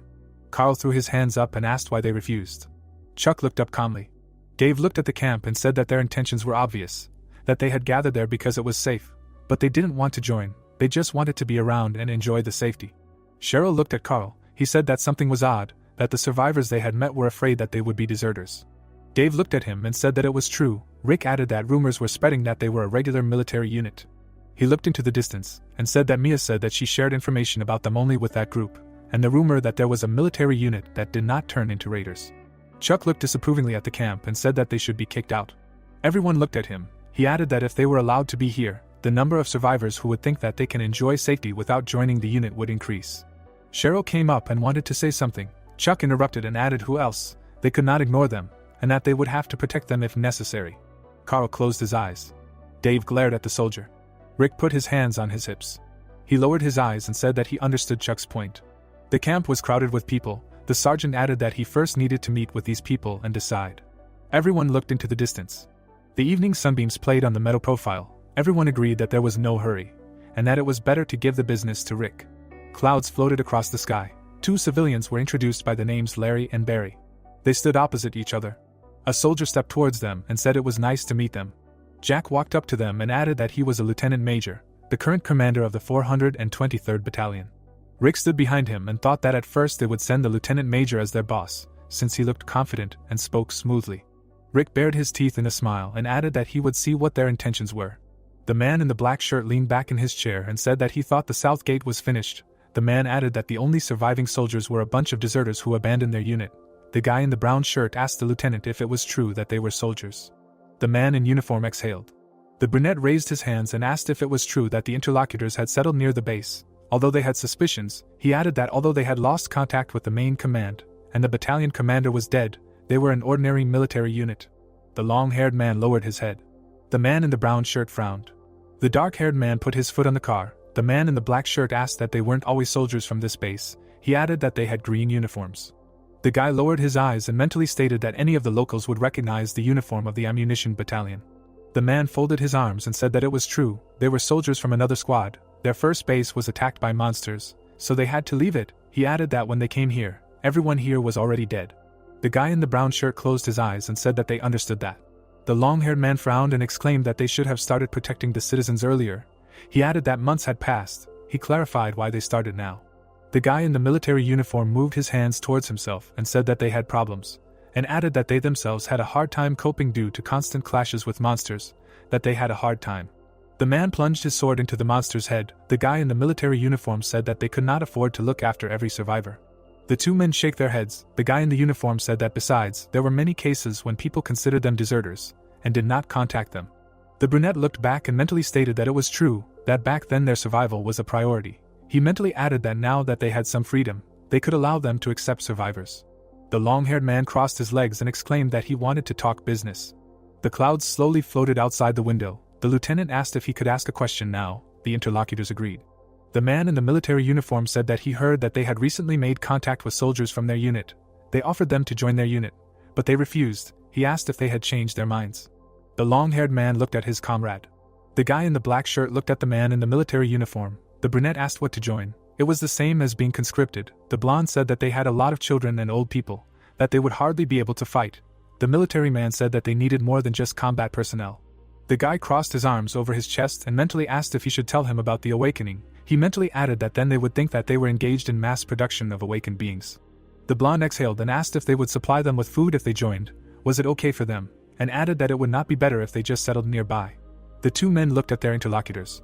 The brunette crossed his arms over his chest and said that he understood what they were talking about. The brunette looked at his subordinate. The man handed a stick of meat to his friend. The guy came closer and said that it was meat number 3. The brunette asked why he was giving him the ability of super-sensitive hearing. The man smiled and told him to eat it before meeting with the survivors. He added that he would intervene when necessary, so he just had to pass on the messages. The man took a bite. The brunette said that they would not hear anyway. The man frowned and said that settling near the base was not a problem. The guy in the brown shirt asked in surprise if this was true. The military man raised his hand and said that they should make a small deal. The brunette opened his eyes in surprise. The blonde clarified what deal he was talking about. The guy smiled and said that anything would do, as long as they gave them any compensation, like food or gasoline, they would protect them. The brunette opened his eyes. The blonde frowned. The walls supported the ceiling. The blonde asked if this was a tax collection or a protection fee. The brunette exclaimed that they were not soldiers, but bandits. The guy opened his mouth. The soldier clenched his fist and said that a military unit was originally an organization based on taxes. The man in the brown shirt put his hands on the table and asked that if they refused, they would just stand and watch, even if monsters appeared. The man leaned his body towards his interlocutors and said that they would protect them and asked if that was enough for them. The brunette frowned and asked again what the interlocutor was talking about. The man smiled. It was time to get down to business. The guy nodded his head. The soldier clenched his fists and said that most of the units did not survive. They would expand their power in their own way. He added that their goal was to be able to conduct large-scale military operations only with their unit, and in addition to the two of them, the number of survivors who wanted to settle next to them would increase. The brunette looked at the blonde. The man in the black shirt said he thought so. The soldier asked if they knew what was forming when people from different groups settled in one place like that. The guy looked ahead. The soldier blinked and said it was a small society. The brunette looked at his interlocutor. The short-haired man turned his head. The guy opened his eyes. The soldier asked if that was their intention. The people were standing near the building. The brunette said that even if they survived, they would simply exist as a detachment abandoned around the world. He wondered what the point was, so they were planning to revive the human race. The soldier exhaled and said they would be glad to have their help. The brunette lowered his eyebrows and said that a society would be formed, that this was the direction in which everything would develop. The blonde clarified how this was connected with taxes. The soldier took a deep breath and said that when a society was formed, conflicts based on personal interests would arise within it. The man in the military uniform exhaled and said that the authorities would decide whose interests would win, that is, their unit, as the strongest unit.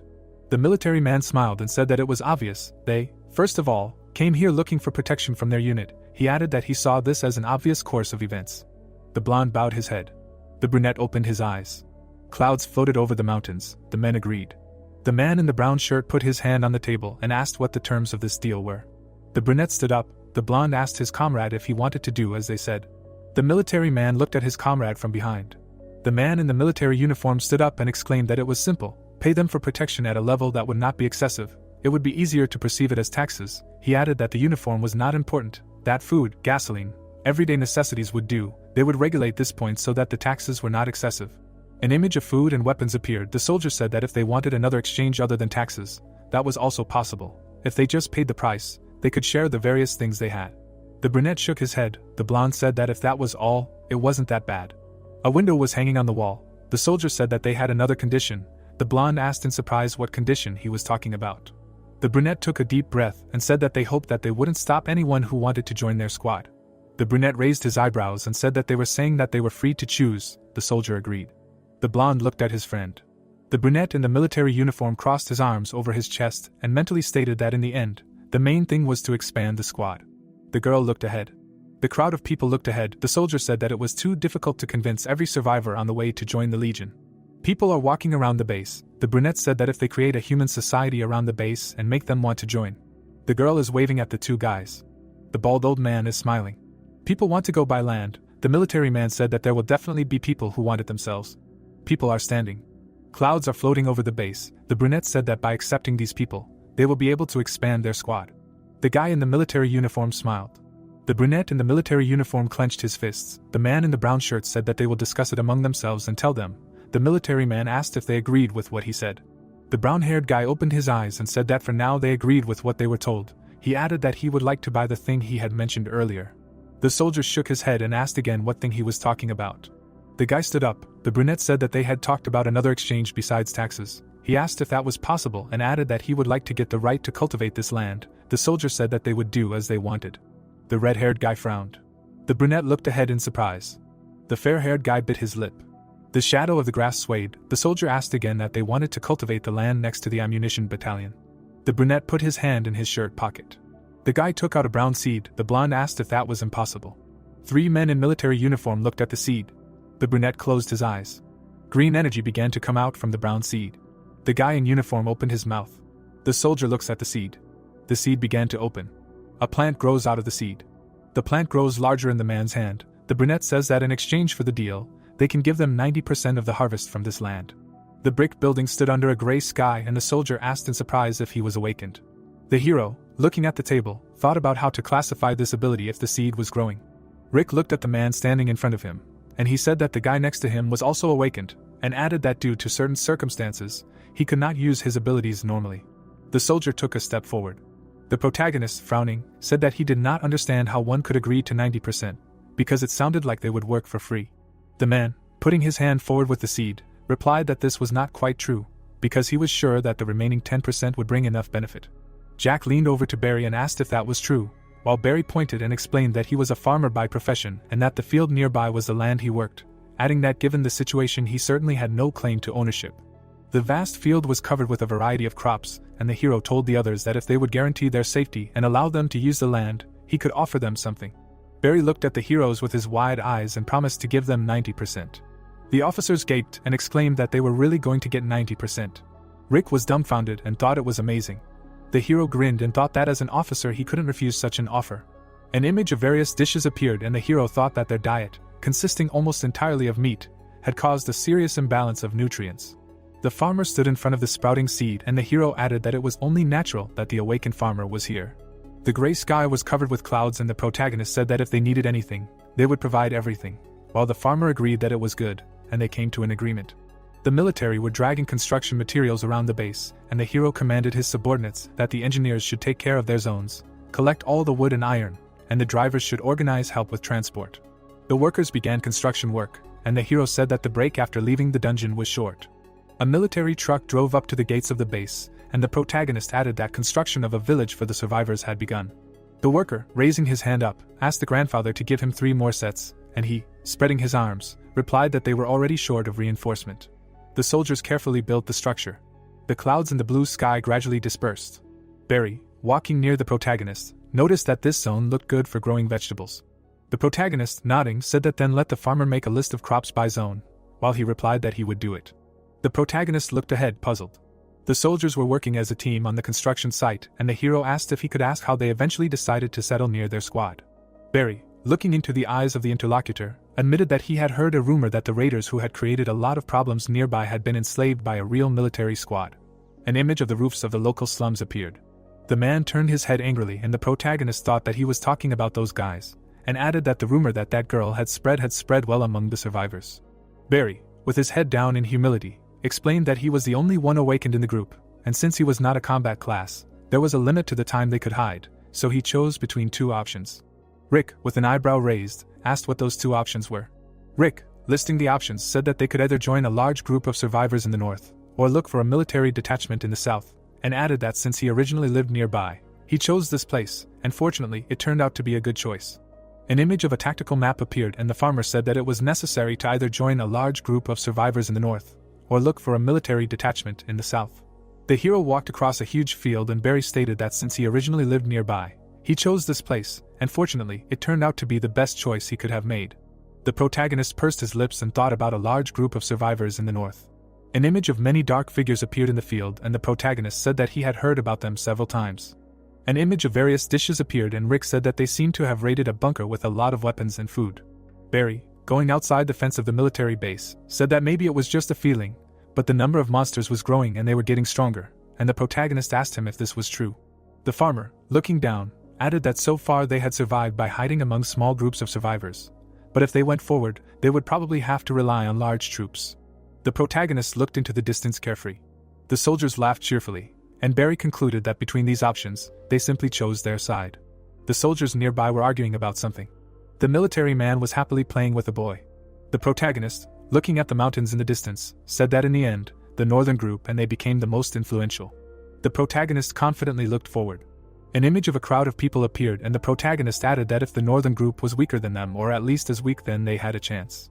White clouds floated across the blue sky, and the protagonist noted that they lacked information right now and suggested that maybe they should just face them. An officer standing on the roof of a brick building asked if it wasn't dangerous, while another soldier nodded and said that they shouldn't rush. Rick raised his hands and firmly retorted that he wasn't saying they should go and fight, just that if an alliance was possible they could kill all the monsters in the war zone together. The soldiers shook hands, and the protagonist explained that an army couldn't be perfect with only one unit, so it would be good to form an alliance, and added that they didn't know when monsters might attack their base. The heroes looked at Rick with bewilderment, and he concluded that if two large groups entered into an alliance, they would worry less about monsters.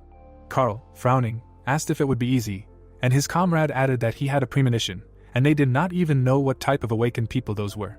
Dave, putting his hand on the protagonist's shoulder, said that if Rick decided so, he would follow him, and asked if they were afraid, and the soldier quickly answered that of course not. Cheryl, grinning nervously, warned that it could be dangerous, and one should not neglect safety. The protagonist, nodding, assured the girl that there was no need to worry, because he would gather the best team. Clouds covered the sky above the mountains, and Rick said that then, they would meet tomorrow. The sky was plunging into night, and the heroes said that finally their squad decided to move to a new goal. A few days later, Rick, standing near the military truck, said that there was no need to worry and that they should just go, and added that they needed to take good care of the base. The heroes looked confidently into the frame, and the protagonist said that the control of the squad was entrusted to Dave and Cheryl. The military truck cut through the field, and the heroes said that some soldiers had joined the team. The young fighter looked ahead with bewilderment. Carl calmly sat in his place in the back of the truck. The soldiers looked worriedly at the floor of the truck, and the protagonist added that several people were chosen from each combat team based on their experience. The narrator, mentioning a special participant, said that Mia also joined the team thanks to her eyesight. The protagonist, putting his hands on his hips, noted that in the end, there were just over 10 people. The protagonist closed his eyes with satisfaction and concluded that it could be said that a third of the entire squad's power was concentrated here. The truck was quickly rushing forward. The blue sky was covered with rare clouds, and the protagonist concluded that this should be enough. The truck, moving across the territory, was moving towards the goal. A trampled path was visible from above. A huge horn adorned the bumper of the military truck. Snow-white clouds crashed into the tops of high mountains, and the protagonist noticed that it was too quiet here. Rick, standing in the middle of the truck body, announced to his comrades in arms that the number of zombies and monsters had significantly decreased. Rick, confidently looking ahead, explained that just as their battalion patrols and reduces the number of monsters, they also seem to maintain order in their territory.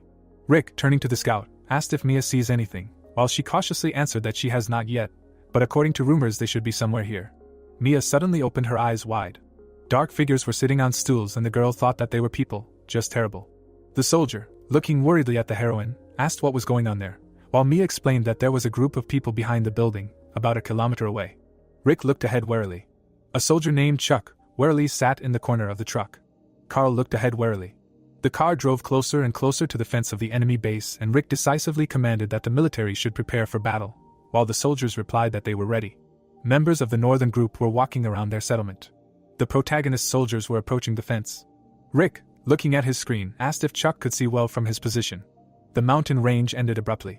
Chuck, holding his machine gun at the ready, confirmed that he was in position. The hero watched the members of the northern group through binoculars. One of the group members pointed to the side, and Chuck reported that there were quite a few survivors. One of the fighters pulled out his huge dagger, and Chuck reported that they were not professionals, but they had weapons, and added that it seemed that they also had combat experience. The hero suddenly noticed a familiar face of a man. Chuck, looking more closely, wondered who this man was. An image of the hero's memories appeared, where a gray-haired man walked forward with his squad. The man looked tensely into the distance and shouted something. Clouds crashed into the mountain range, and the soldier exclaimed that a lot of time had passed since then, and transmitted over the radio that the operation was cancelled because they were not enemies. Rick, puzzled, turned his head. The men crowded in the middle of the settlement, and the protagonist, puzzled, said that a lot of time had passed since they talked, and added that they wanted to join a large group, but had just arrived. Colt, looking angrily at the protagonist, replied that they had just arrived and were already halfway back after talking to them, while Rick, surprised, asked if that meant they were already part of this group. The white-haired Colt, shaking his head, replied that no, because for now, they couldn't just accept anyone. The dark figures stood in front of the white-haired man, and he said that they would only be accepted after they were sure they could trust them, and added that there were several other groups, so for now they had to wait. Rick, smirking, wondered if it was like being in a popular restaurant, where you had to stand in line and wait. The men stood in a crowd in front of the heroes, and Colt explained that they didn't know what kind of criminals might be in the groups, and stated that they had their own verification process, which took time. Rick looked at the leader of the survivors with interest and asked how they were dealing with the monsters and the lack of food while they waited, while the acquaintance replied that there were no monsters in this area, so they were not worried. The white-haired man nodded to the side and added that they had plenty of food too. Many boxes of food stood near the wall of the settlement, and the hero stated that they seemed to share food with all the groups that wanted to join. The soldiers looked at the boxes of food with puzzled eyes. Rick frowned and thought that this was a great misfortune, since they were sharing food even before anyone joined. The clouds were high in the blue sky, and Colt said that if they needed food, they could take it, adding that according to the schedule, they were supposed to join today. The white-haired man grabbed the protagonist by the clothes. The acquaintance looked at the protagonist and suggested that since they had come this far, they probably wanted to join as well, and added that when he met that squad, he would present everything in the best possible light to repay the heroes for saving him. Rick shook his head and replied that they hadn't exactly come to join, and added that in that case, he would count on them, and Colt suggested leaving it to him. The gray-haired man frowned and noted that they had good combat power and many awakened ones, so they would probably pass the test quickly. An image of the heroes fighting in a supermarket appeared, and Colt added that members of a large squad were more willing to take promising groups, and with such a recommendation, it would probably happen right away. Rick smirked and thought that, given the situation in the world, they were probably hunting for talented individuals. An image of the fenced-off survivor base appeared, and Colt said that they needed to wait here because the zone was clear and a couple of days would be fine. Rick nodded and thanked his gray-haired comrade, while the acquaintance, turning to leave, said that they would go, and the protagonist said that he hoped for the best. The acquaintance, waving his hand, said that they would see each other again. The soldier, watching Colt leave, noted that perhaps everything would be easier than they thought, while the protagonist added that they were indeed returning the debt. Rick, turning over his shoulder to Carl, warned that they could not stop watching and should continue to watch. The ruined buildings of the shelter stood under a clear sky, and Rick commanded that they needed to settle here and first hide the transport better. The blue sky was slightly covered with snow-white clouds. It was getting dark outside. The sun began to set, and the soldier happily shouted that Mr. Colt had passed the verification process. The trees stood in the shade of the forest, and the hero stated that there had been no cases of inappropriate behavior in the past, and the members seemed to be normal people, while the gray-haired man impatiently asked what that meant. The long-haired guy named Ozzy smiled and announced that they had been accepted. The hero smiled and said that they were welcome to their guild. Colt, overjoyed by this event, exclaimed that they had finally been accepted.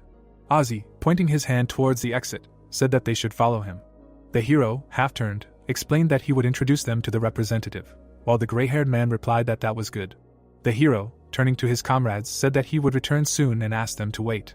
Colt, following the long-haired guy, said that before coming he met someone he knew, and added that it was not like he had known him for many years, because it was someone he had met recently, and added that this person would also like to join, and asked if it was possible to meet him, while Ozzy, interestedly asked again who exactly he meant by the person he knew.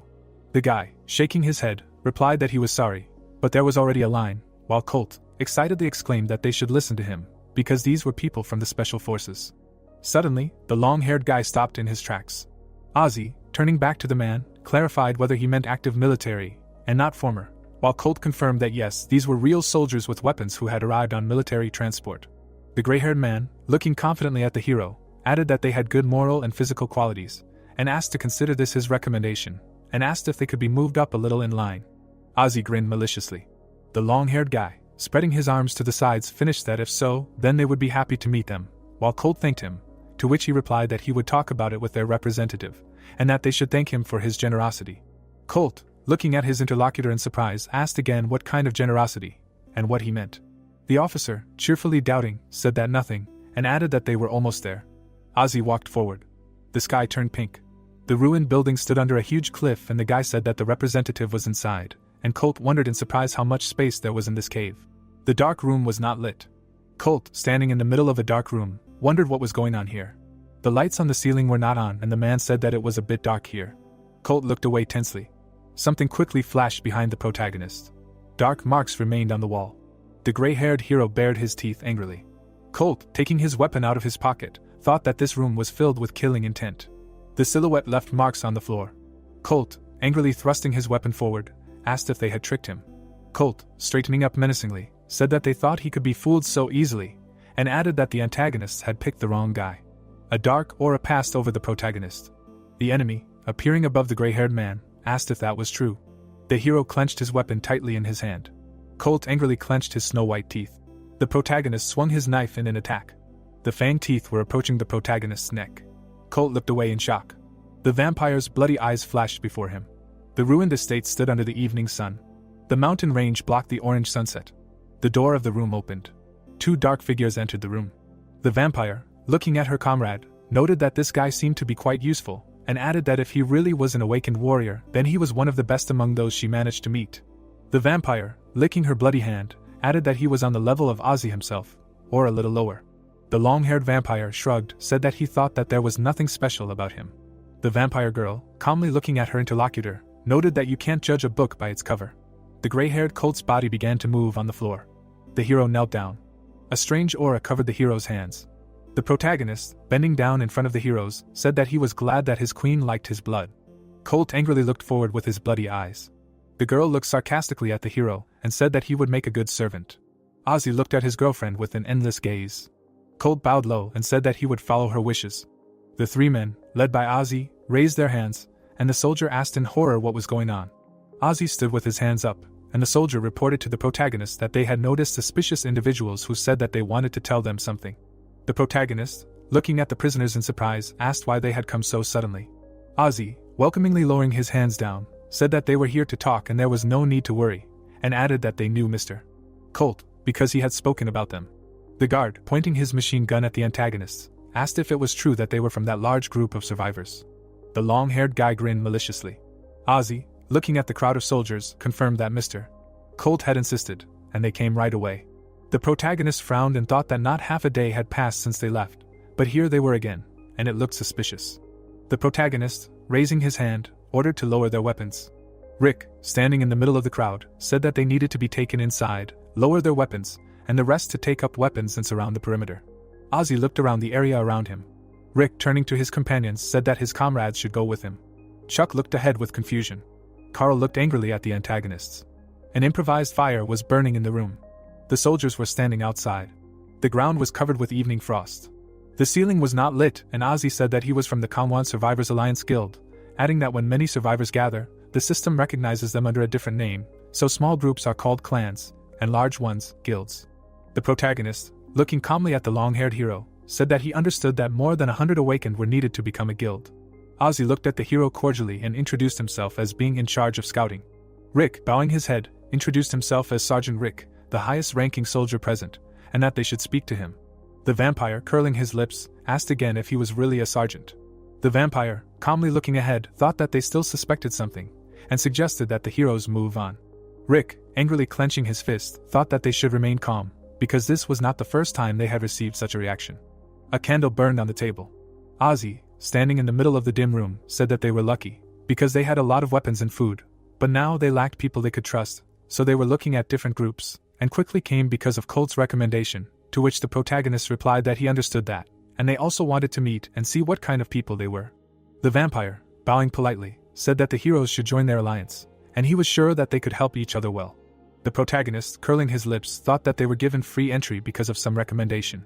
The window of the building poorly let in light, and the vampire said that they could make them much stronger, even awakened ones, without extra effort, while Rick, shocked, asked what that meant. Ozzy, confidently looking at the protagonist, said that they would be able to acquire power incomparable to what they had while they were humans, and that their fears of being killed by monsters would disappear. The protagonist, looking at the hero with displeasure, became wary, thought about what he meant by the words while they were people, and added to himself that this was some kind of nonsense. Ozzy spread his arms freely to the sides, and the protagonist thought that something was strange with these guys. Rick, activating his magical vision, decided that he needed to take a good look. A screen display appeared in front of the hero. The monitor blocked the hero's view. The system showed that the recognition of ingredients was improved. The protagonist looked at the long-haired guy, and the system said that this was a primate, a human type of vampire. The hero looked at the angry bald man from the side, and the system notified that he was also a vampire. Rick looked at the man from the other side of the antagonist, and the system said that he was also a vampire. The protagonist, shocked, widening his eyes, thought that these were vampires. Carl, worriedly patting the hero on the back, asked what was going on. Rick, looking away with displeasure, replied that nothing. The candle burned peacefully on the nightstand, and the hero asked if he could find out what profession they had awakened into. The vampire, confidently bowing his head, said that he was a swordsman warrior, and his comrades too. Rick indignantly frowned, and thought that this was nonsense, because he was not a warrior at all. The system window stated that Ozzy's profession was a low-level vampire knight, and his current number of absorbed lives was 37, and Rick, horrified, thought that they had eaten 37 people, and must be luring survivors and eating them. Rick, firmly looking at the vampires, said that they had no intention of joining an alliance, while he, surprised, asked why they had refused so suddenly. The protagonist, warily looking at the monsters, asked if they had figured them out, and added that it would not work, and turned to his comrades that these guys were the enemies of humanity. Carl and Chuck looked angrily at the antagonists. The vampire, looking at the heroes with alarm, exclaimed what they were talking about. Rick, taking out his kitchen knife, shouted that they should show their true natures. The protagonist, looking confidently at the enemies, said that they were not going to become food for vampires. The vampire showed his huge fangs. The vampire bared his teeth and asked how they knew them. Ozzy, looking tiredly at the protagonist, said that since they had come to this, they would not stop. The monster bared his claws. The vampire opened his toothy mouth. Ozzy, furiously rushed at the heroes and shouted that he would kill them all. The antagonist jumped up from his place. The floor was covered with a thick layer of dust. Rick, looking at the antagonist, shouted that the weak point of vampires is the heart, while Chuck replied that he understood. The hero pulled his gun out of his holster. The protagonist pointed his weapon at the opponents. Chuck fired straight at the vampire's chest. The antagonist flew back. Ozzy stuck out his tongue furiously. The vampire's body fell to the tiled floor. The bald vampire turned to his comrade and shouted that these lower creatures attacked their commander. Chuck pointed his gun at them. The hero fired another shot. The bullet flew through the black aura. The magical aura swirled in front of the hero. The protagonist looked at the black spots in the air in surprise. Rick, his eyes wide with shock, said that it was happening again. The moonlight illuminated the mountain. The soldiers looked at them in surprise, and one of them said that the shots were coming from inside. He shouted for everyone to stay in position. Cheryl ran towards the sounds of the shot and asked what was going on there. An ominous force appeared out of nowhere. The guy asked Rick what it was. He replied that it was a skill called mystification, that physical attacks wouldn't work on him, but since it was a low-level skill, it wouldn't last long. Chuck turned to the hero and asked if they could attack. He replied that they would have to wait. The unknown creatures looked at the guys. One of them said that they understood everything. The second replied that it didn't matter, that they would ask the queen for help. One of them said that they had to get out of here, and the enemies flew away. A crack appeared in the ceiling. The soldiers looked up. Chuck shouted that the monsters were escaping and told Carl to go after them, to aim for the heart when they returned to their original form. The man frowned and said that he would do it. A mysterious force crawled through the hole. The wall cracked. Carl jumped after the creature. He landed on the ground. The enemy said that the soldiers were chasing them and added that the skill was about to wear off. The men gathered in the courtyard. One of them asked what was going on. Someone asked if they saw how the vampires seeped out like smoke. Unknown individuals were standing near the building. The door opened. Chuck looked away and said that at least one enemy was captured alive and added that if Carl gets a taste for it, he will be unstoppable. The guy asked why the guys brought the unknown man here and added that suddenly he would turn into fog again, while he looked at Rick fearfully. The protagonist looked at the enemy and said that he thought they would need information from the man, that they needed to find out what the vampires were planning. Chuck looked at the unknown man and asked the hero if he wanted to interrogate him here. The guy said that he couldn't do it here and they would return to the base, since their location had already been revealed. The guy said that it would be unpleasant if he turned into fog again, that it would be better to interrogate the man before they left, while the enemy was sitting tied up. The comrades nodded their heads. The hero frowned. The truck is driving on the ground. Its headlights illuminate the way. Rick looked at the tied-up enemy and said that he tried to slowly pull the man out, using the jerky of helplessness, and added that maybe because he is a vampire, but the effect is insignificant. The hero continued that when he absorbed his blood into meat and fed it to the enemy, he immediately passed out, while the enemy was unconscious. Chuck looked at the protagonist and said that he thought the rumors were false, that this was far from heaven, to which he replied that the enemies were simply gathering people and deciding who to eat. The protagonist closed his eyes and said that this was the true essence of a large group of survivors. Carl looked at him and expressed his dissatisfaction with this group. Mia closed her eyes and said that this would be a big problem, that many survivors most likely still do not know the truth about this place. Rick closed his eyes. The hills stood under the light of the starry sky. The guy said that it was a pity, he wanted to create a strong alliance. The sun was rising from under the mountains. Ammunition battalion. The building stood in the middle of the base. The hero told the enemy not to even think about escaping, that this room was completely isolated, so he would not be able to escape even if he turned into fog. An image of a window in the wall appeared. Rick continued that the food the man ate was special, and said to himself that it was a lizard steak with residual traces of sincere emotions, cooked by a mid-level chef. The wall supports the ceiling. The hero looks at the enemy and tells him to simply answer his questions. The man answers for Rick to ask what he wanted. The protagonist smirked and thought that everyone becomes meek lambs in front of his dishes. The vampire drooled from his mouth. The plate was on the floor. The guy asked if he was really a vampire. The unknown man answered that if he meant a bloodsucker, then yes. The hero asked if he joined the group of survivors in the north. The vampire man said that vampires founded this group. The hero looked down and realized that this was a vampire lair from the very beginning. Rick looked at the tied-up man and asked if it was because of them that rumors started among the survivors. He answered that yes, that according to the plan they had to attract people, provide food supplies and increase their ranks. The guy asked if those who were bitten by vampires became the same or not. In the background there were people with an obsessive look. The dark-haired man lowered his head down and said that they cannot. He opened his mouth and said that their mistress is the queen.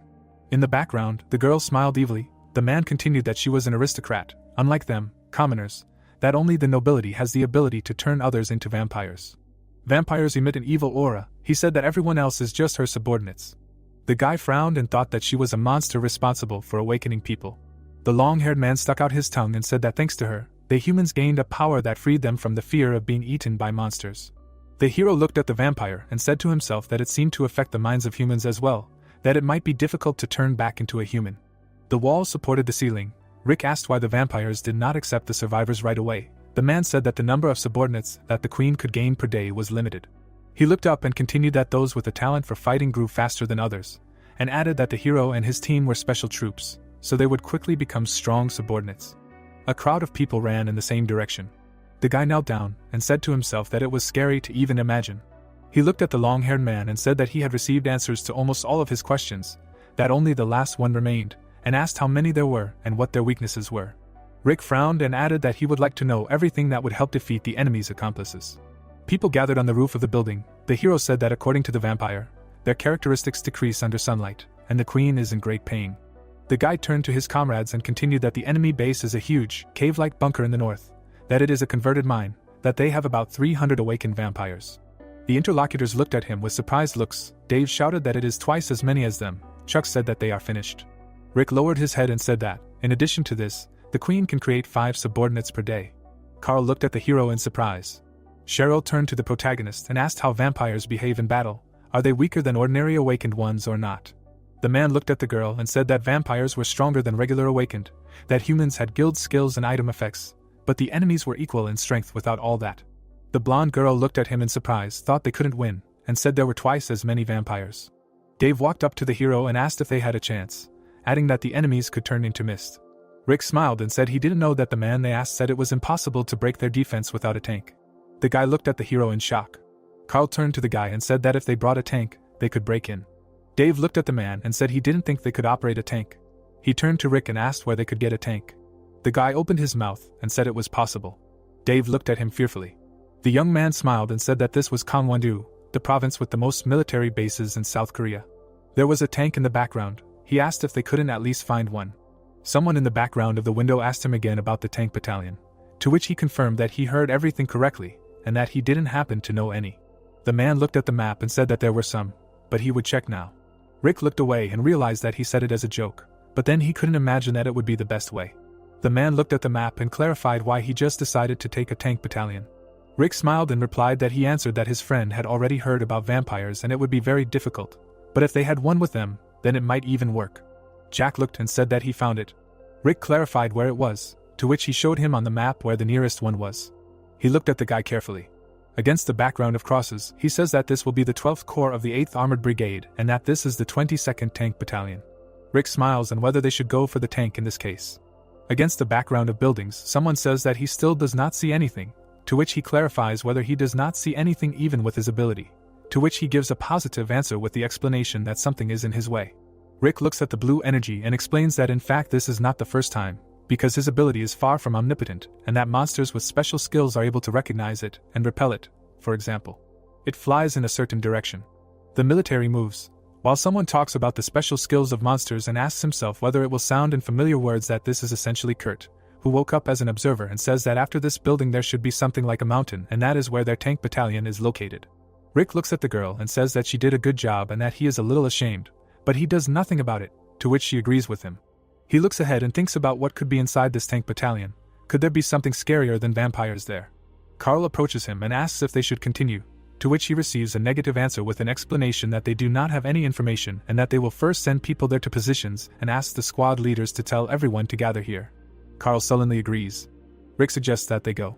Dave sullenly clarifies whether the monsters will be stronger here, if in fact this is a military base, to which he replies that with their military power they should not be defeated by ordinary monsters. Some flashes in the sky.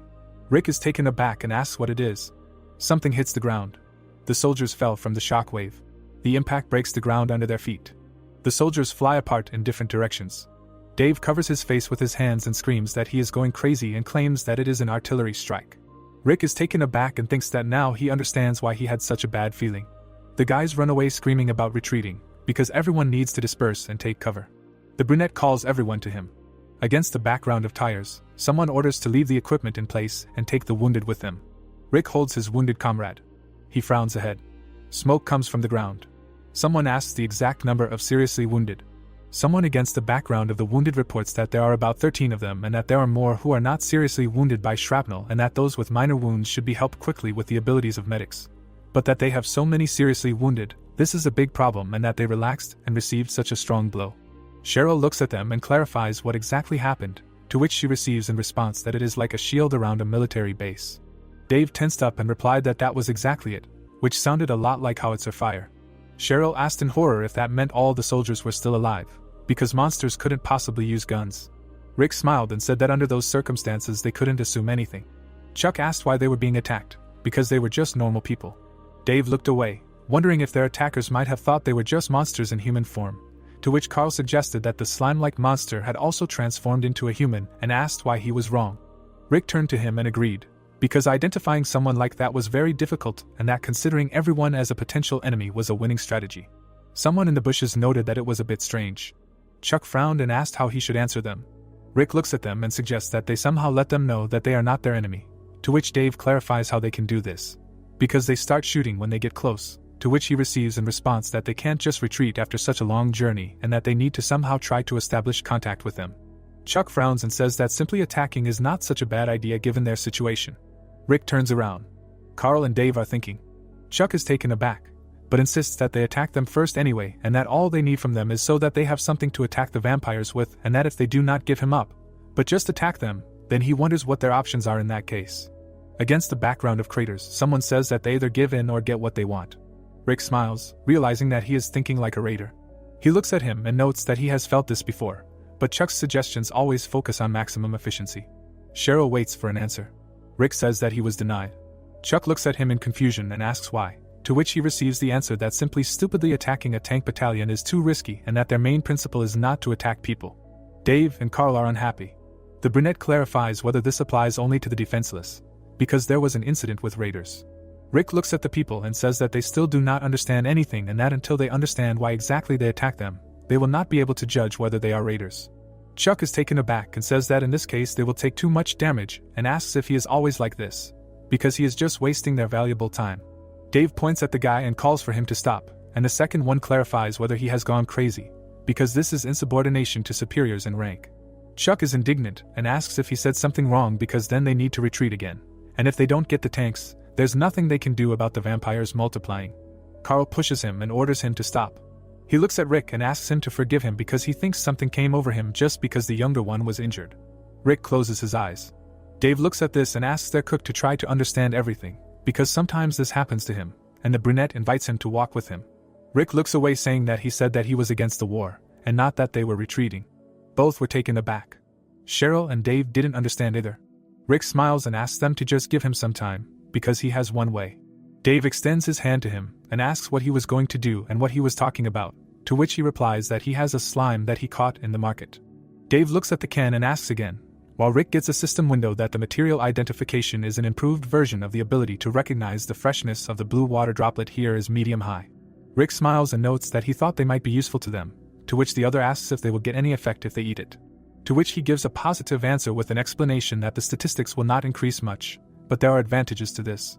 The guy looks at the screen, smiles and says that it has quite unique characteristics. Rick squeezes it in his hands and continues that if he turns it into a regular iron form, they will be able to eat it without any problems, and if he stirs it well and adds some brown sugar, honey and soy powder to it, then there will be a different conversation. The guy holds something in his hand and says that everything is ready, and the system identifies it as a blue water droplet pie, which was cooked by a medium-level chef. Dave is stunned and says that it was simple and clarification whether he is going to eat it alone. Rick looked at it. He throws it away saying that he has no choice. He opens his mouth. Dave is taken aback. Rick chews. The system notifies him that his skill is adaptation to the environment, and he understands that this is exactly what he needs. Something glows above the mountains. Rick casts a spell and the system says that he has chosen the skill that will be acquired. Rick shines his legs and says that this is excellent, and that it may even work. There are blue particles around his torso, while the second notices changes in his body. The brunette has become transparent. The system notices that he is adapting to the environment perfectly. Dave screams in horror that his elder has disappeared. He is stunned. Dave rubs his eyes. He is still in shock. The guy looks towards the rocks and notices that he really is invisible and asks if he is here. Rick stands behind him and says that he is here. With his footprints in the grass in the background, the cook is happy that his idea worked and asks if he can see him like this.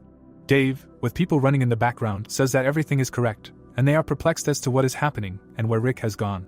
The guy waves his hand, saying that he is here, and Cheryl says that the voice is coming from the air. Carl looks around and asks where he is, while the girl notes that she can't see anything. Rick stands nearby and explains that he is invisible because he has adapted to the environment thanks to the skill from the slime. He touches Dave with his shoulder. He is taken aback. Rick pulls his cheek and asks what they think about this. Should it be enough to not be noticed? Cheryl, shocked, says that this is just an amazing idea. Chuck is horrified. He sees his friend's protruding cheek and says that if you look closely, his shell is slightly noticeable.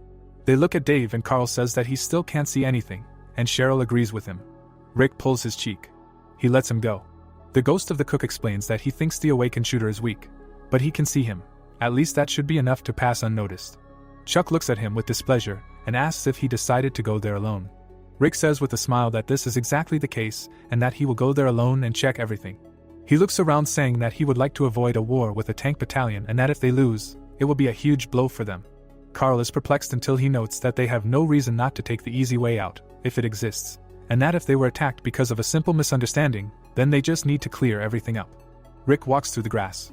He stops near Chuck and states that if they attack them and knew that they were people at that.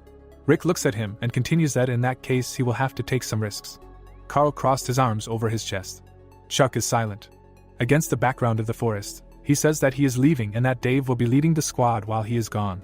Rick looks at the mountains. He sees a fence.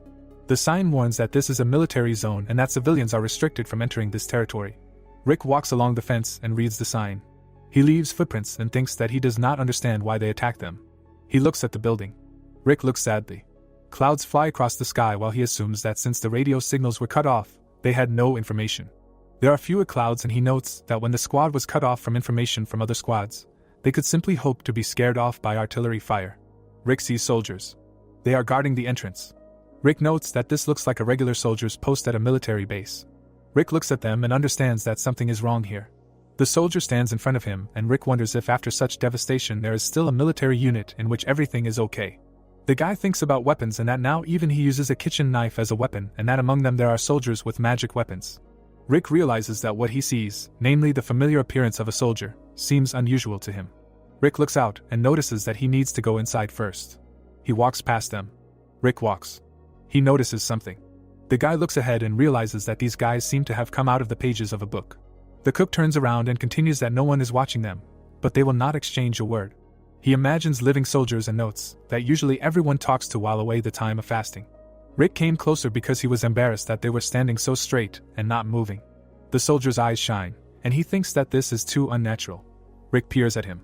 He puts his finger to his nose and realizes that they are not breathing. The soldier looks at him, and he realizes that his eyes are glass. Rick goes to the tanks and realizes that the guards look like dolls and that he almost fell for their appearance. He sees more soldiers. Rick looks around and realizes that all the soldiers in their squad are in such a state that they cannot be called alive. He looks at the bald man and realizes that he really thought that the surviving soldiers were defending themselves from them. The glass eyes look straight ahead while he continues that, as it turns out, that was not the case. Something is lying on the ground. The cook turns around. The soldiers are standing in their places and he realizes that someone is controlling them. The cook stands and listens. Against the background of the base, he realizes something, specifically that something is approaching from the other side. Rick runs, because he better hide just in case. The ghost is running. Clouds are floating across the sky. Something is approaching. Someone is running. The ball is glowing on the ground. It flies up. Rick looks at it in horror and wonders what it is, if it is a huge sphere levitating in the air. He looks around the corner and wonders if it could be the monster that did all this. He frowns and continues that it could be the monster that controls people. The sphere moves. It flies and Rick assumes that it is looking for something. The cornea on the sphere breaks through and the guy thinks that they are looking for him. The eye flies across the area. Rick hides around the corner and realizes that he is going crazy because it is a flying eye. He looks at everything from the sky and Rick thinks that it is disgusting and he could not even imagine such a thing and realizes that now he understands that this thing was watching the area and found his squad and that is why they were able to defend themselves at such a huge distance, and that they probably dealt with all the enemies who were approaching the tank squad. The eye moves along a given trajectory. It flies near the soldier and Rick realizes that he is definitely looking for him. Rick stands around the corner and continues that he can't see him at such a distance. He remembers Chuck, that he saw some kind of shell, and this big eye is apparently cooler, and is glad that he hid. The eye flies, while the guy reasons that he doesn't know where he is yet, and asks himself whether he should attack him first. Rick takes out a cleaver and realizes that the monster does not look particularly strong. The guy shines his eye. His system notifies him that one of the chef's eyes has been activated. Everything around him changes into a matrix. The eye is red and the system says that the secret of a mid-level chef called how to handle a geyser has been applied, and Rick realizes that his name is Geyser. The eye abruptly changes direction. Rick is taken aback, because now he is looking directly at him. The chef is taken aback and asks himself if he found him and probably that he just discovered his skill. Rick looks in horror and notices that he has definitely been found. The eye rushes towards him. Black smoke comes off it. It dissipates. Smoke covers the entire area and Rick also notices the strange smoke. Rick looks at the fillet knife and thinks what would be the best way to attack it instead of his sword. He puts his hand in his pocket and decides to use something else. The guy takes out a gun and prepares to shoot and realizes that his shots are not very strong, since he is not a marksman. Rick frowns and realizes that this way they will at least do some damage. The eye is looking right at him. The gun is aimed at the enemy. The guy squeezes the trigger. Rick is indignant that his finger does not move and that he cannot pull the trigger. He looks at the smoke and assumes that it is all because of him. The guy is standing with a gun in his hands. He tries, but it does not work. Rick looks at the trigger and notices that his fingers are moving on their own. The gun falls out of his hands.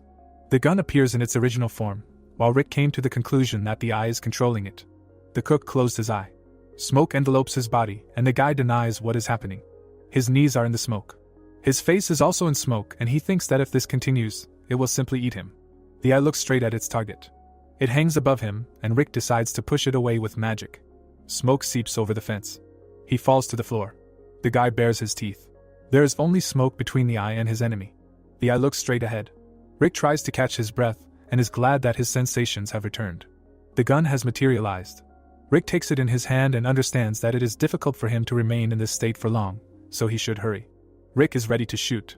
The eye is in the sights and the guy decides to finish him off in one blow. The bullet flies in a spiral trajectory. Rick frowns and realizes that the bullet has escaped and that with such a range of attack, his plan is simply impossible to carry out. He looks at the smoke and is indignant. The soldiers' eyes shine and they advance. They are walking towards him. Rick stands in front of the squad and understands that this time he began his attack with the hands of the soldiers. The guys reload their guns. Rick is in everyone's sights. He runs. Rick decides that he'd better run away first. The squad opens fire on him. Bullets rush into the wall. They shoot. The wall shatters into small boulders. The soldiers hold their fire at the empty wall. The eye looks closely. It tenses up. Against the backdrop of the mountains, someone asks what kind of thing this is and is indignant, because as if they didn't have enough vampires, now they have a monster that can control people, to which Rick agrees and adds that it looked like he can even erase people's memories before they die, using them as his weapon.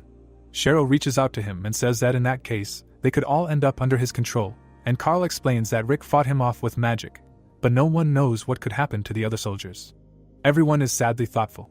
Dave turns and asks what he's going to do, to which the cook remarks that the mouse needs to be cornered. Dave is indignant that he barely survived for such statements, and asks if it would be too dangerous, and the brunette agrees with the words that they can even start attacking each other by mistake. Rick smiles and retorts that in this case they just need to attack from afar.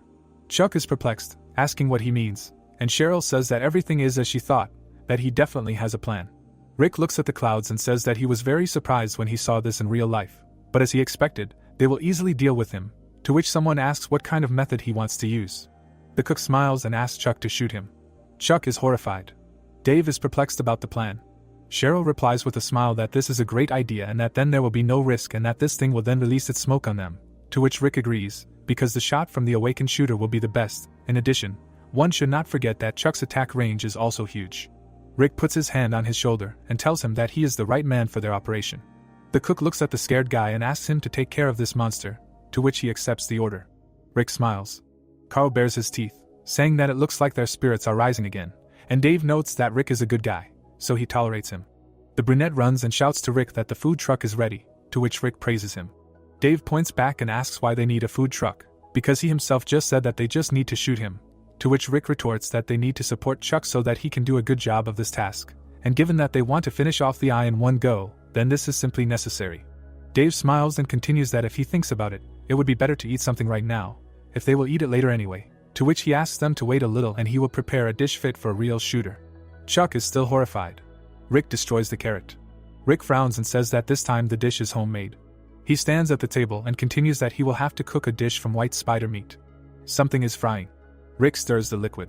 Rick continues chopping carrots, saying that his priority is to maximize the shooter's sensitivity and that shots are something that must be taken into account by various factors, especially wind.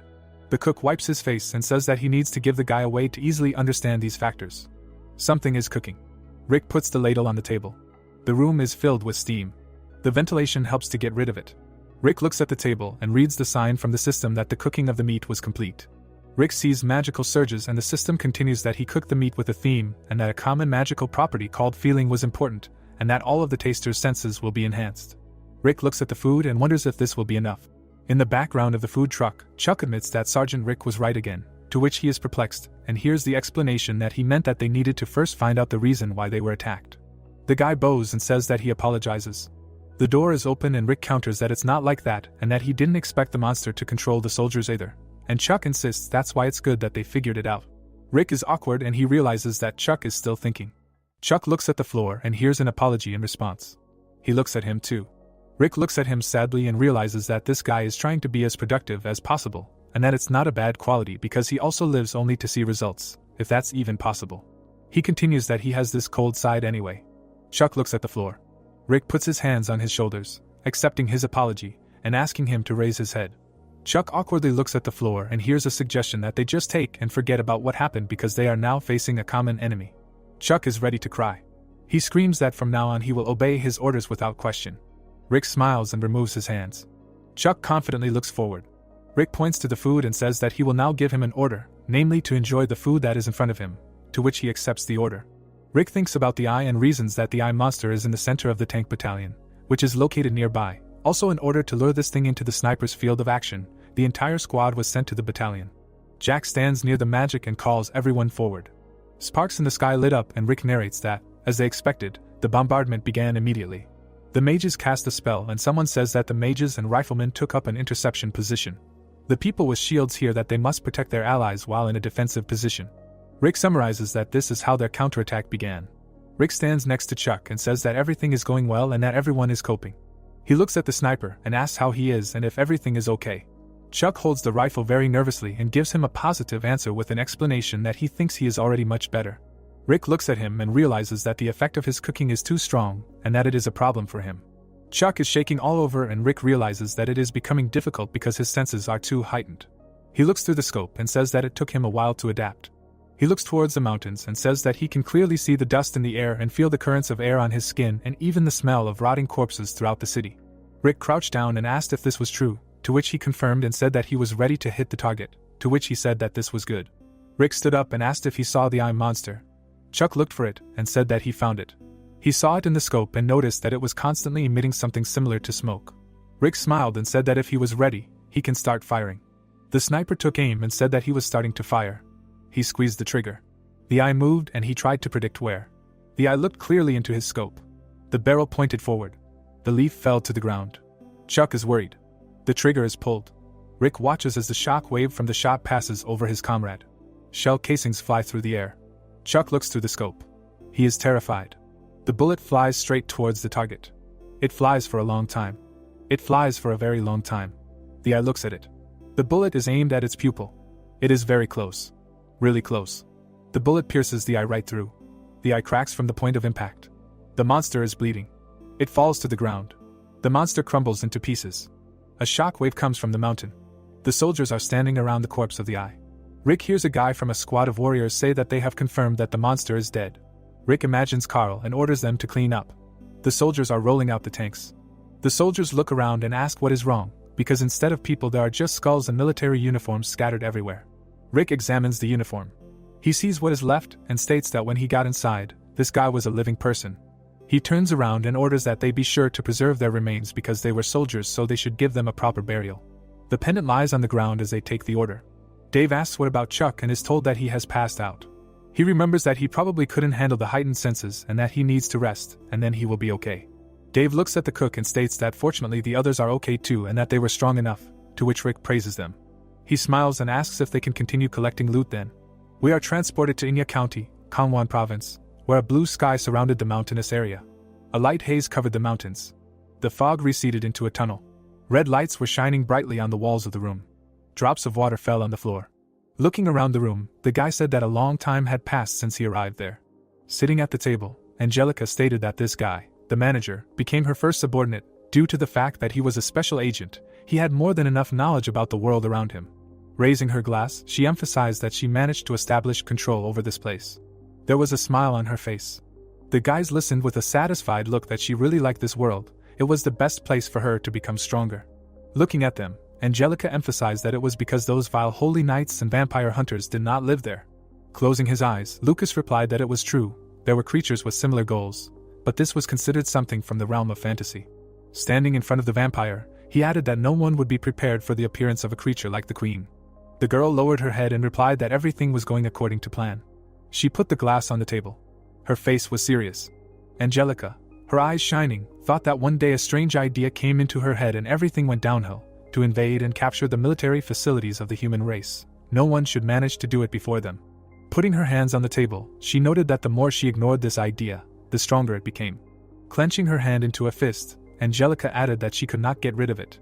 She calmly noted that she needed to somehow knock it out of her head. To do this, she needed more blood. Looking at the lantern, the girl asked if those who killed Ozzy were soldiers. The guy with a smile on his face said that they were. Judging by their surveillance, they were members of a large squad. They have exact coordinates. Folding her hands, the vampire noted that she could not forgive them. She raised her eyebrows. Sitting in front of the guys, Angelica said that because of her idea, she could not participate personally, so she would leave it to them. A scream was heard in the building. Looking out the window, Rick reported that if the information was to be believed, the rate at which vampires were multiplying was enormous. They were probably still doing it. Standing in front of the table, MC noted that they knew about them now, so he would be more careful, and Carl asked if the gap between them would widen over time. The protagonist with a serious look suggested that this was the best time for a preemptive attack. The guys were scared by his words.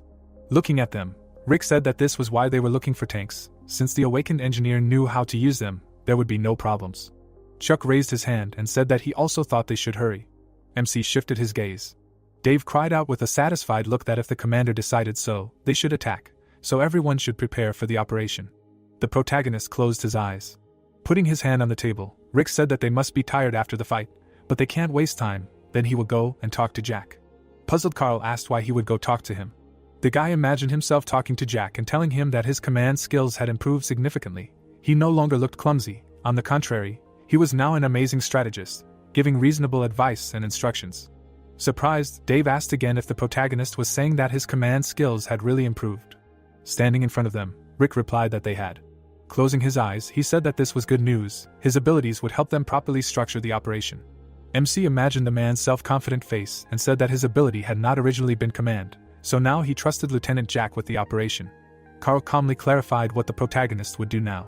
Smiling, MC said that he would cook. Putting his hands on his hips, Jack asked if they had said that they had completed the fortification, and if they could tell him more about the location of their outer posts. He touched the map lying on the table. The guy, looking satisfied, said that if they wanted to attack this part, it would be better to go there. Rick came to the kitchen and thought that Jack's command skills were a definite plus, now he just needed to concentrate on cooking. He started chopping carrots. The guy's face was serious.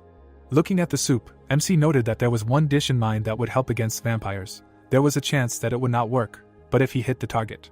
Stirring the soup, he emphasized the fact that he could earn a huge amount of experience points. Steam rose in the room. The plot takes us 2 days later, to the vampire lair. Sunlight illuminated the mountain in which the tunnel was located. A strange sound was coming from it. The dumbfounded guys asked what kind of vibration it was and whether it was an earthquake. They looked outside and said that something was moving in front. Watching what was happening, the stranger shouted that it was a tank. A huge number of tanks and soldiers were approaching. He asked with a dumbfounded look if they would attack at sunrise. Soldiers and equipment were preparing for battle. MC furrowed his brows. Looking towards the lair, he noted that they expected this, but he didn't think they would fence off the entire mountain area. Looking at the bandits, Rick pointed out that as expected of vampires, they had made it less exposed to sunlight. A smile appeared on his face when he thought that they had information from Mia's spirit. Raising his hand, MC yelled that they would start with the tanks. He lowered his hand. Explosions began to ring out. The dumbfounded guy yelled that the B-13 base had already been destroyed. The tanks were shelling the vampires' hideout. The boys were surprised when they heard a voice saying that everyone needed to return to the cave. They looked up and listened carefully. The soldiers' weapons were awesome, but right now the sun was at its peak, which made them even worse off. Angelica looked up at the sky and stated that they just needed to fight where there was no sun. The vampires began to run away. The tanks fired at the monsters, who were discussing that this was the Queen's order, which meant that they should quickly hide in the bunker and not come out. This was a bunker designed to protect against nuclear war, so the tank would not help them.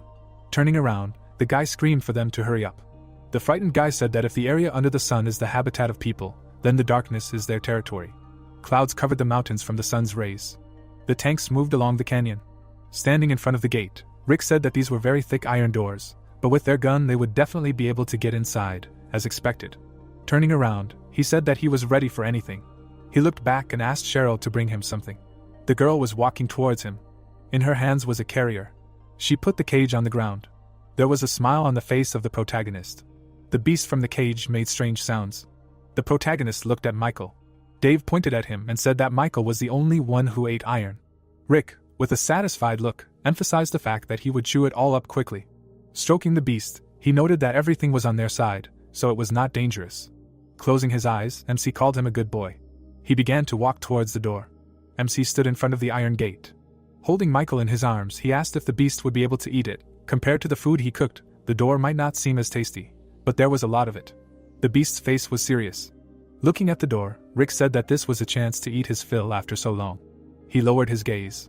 The vampires gathered in the bunker and said that people like humans made them run away. The irritated man asked everyone to calm down, because now they had an advantage. He gritted his teeth and said that no one could defeat them in the dark. Besides, they say that the blood of the strongest gives more strength. If they hunt these people, they will become incredibly strong. He smirked and noted that this was a new opportunity. There was silence in the bunker.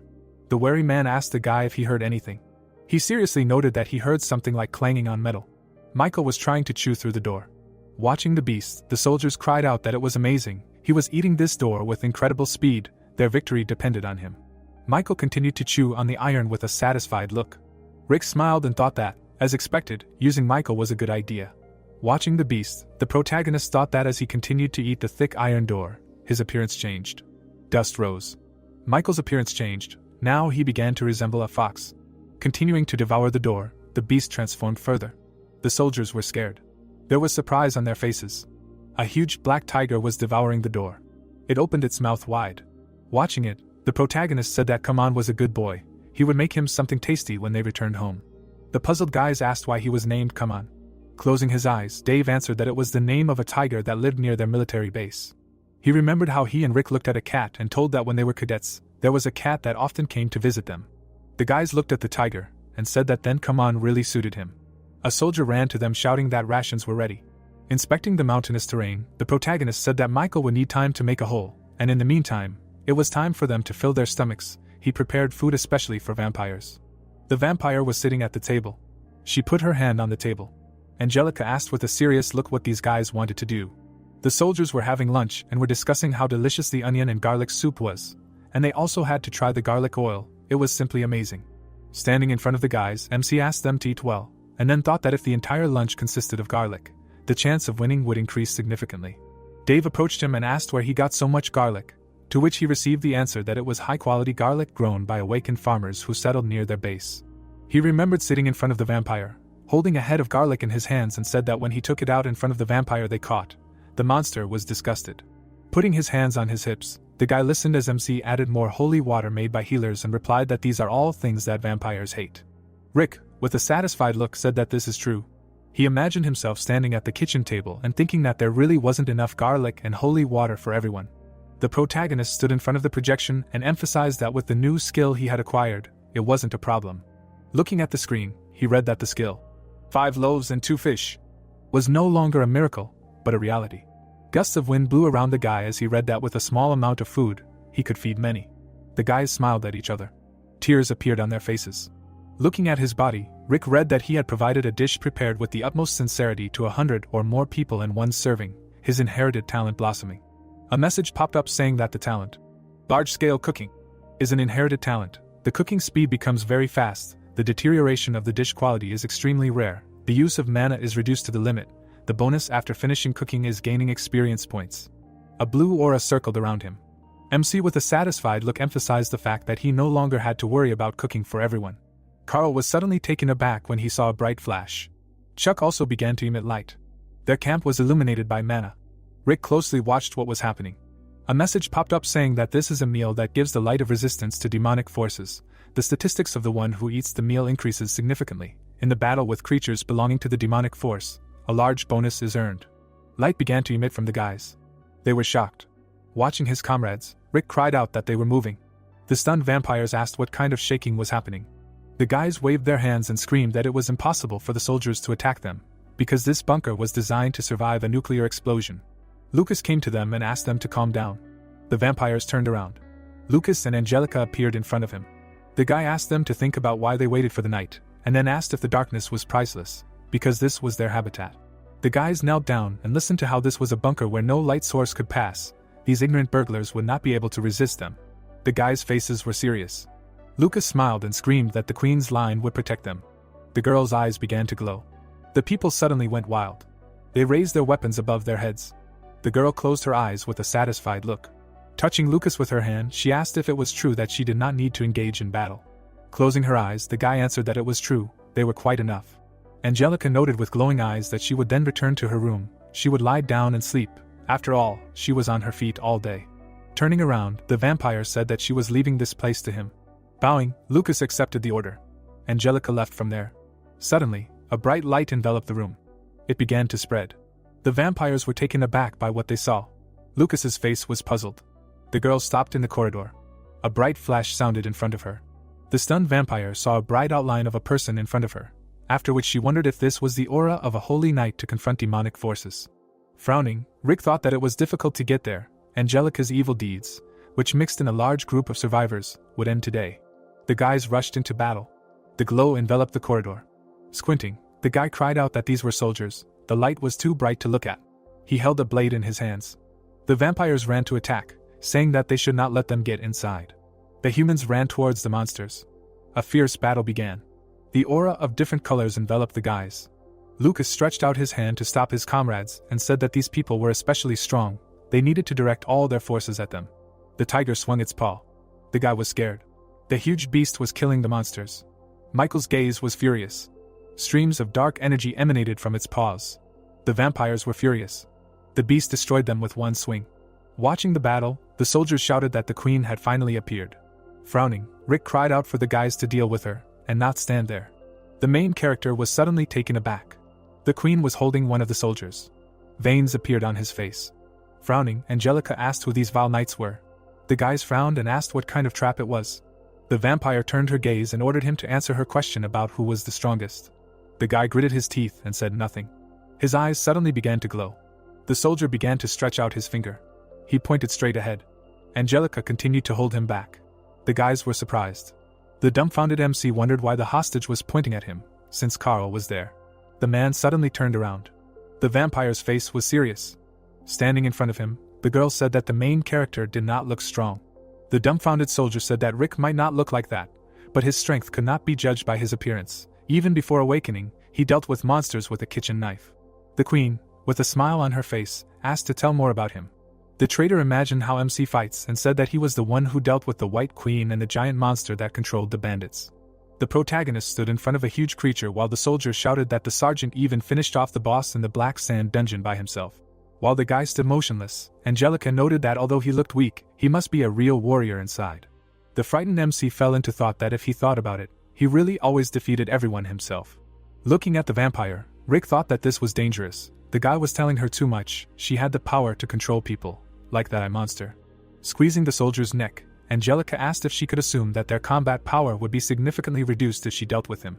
The stunned hostage cried out that this was not the right word. Watching the fight with the monsters, he reported that more than 70% of their power came from the sergeant's boosts. Looking at his comrades, the guy emphasized the fact that if MC died, their squad would not be able to survive in this world. The girl grinned and summed up that the sergeant had given them boosts. The soldiers were scared. Rick was stunned and thought that he was now target number one. The girl let go of the hostage. He fell to the ground. Veins appeared on his face.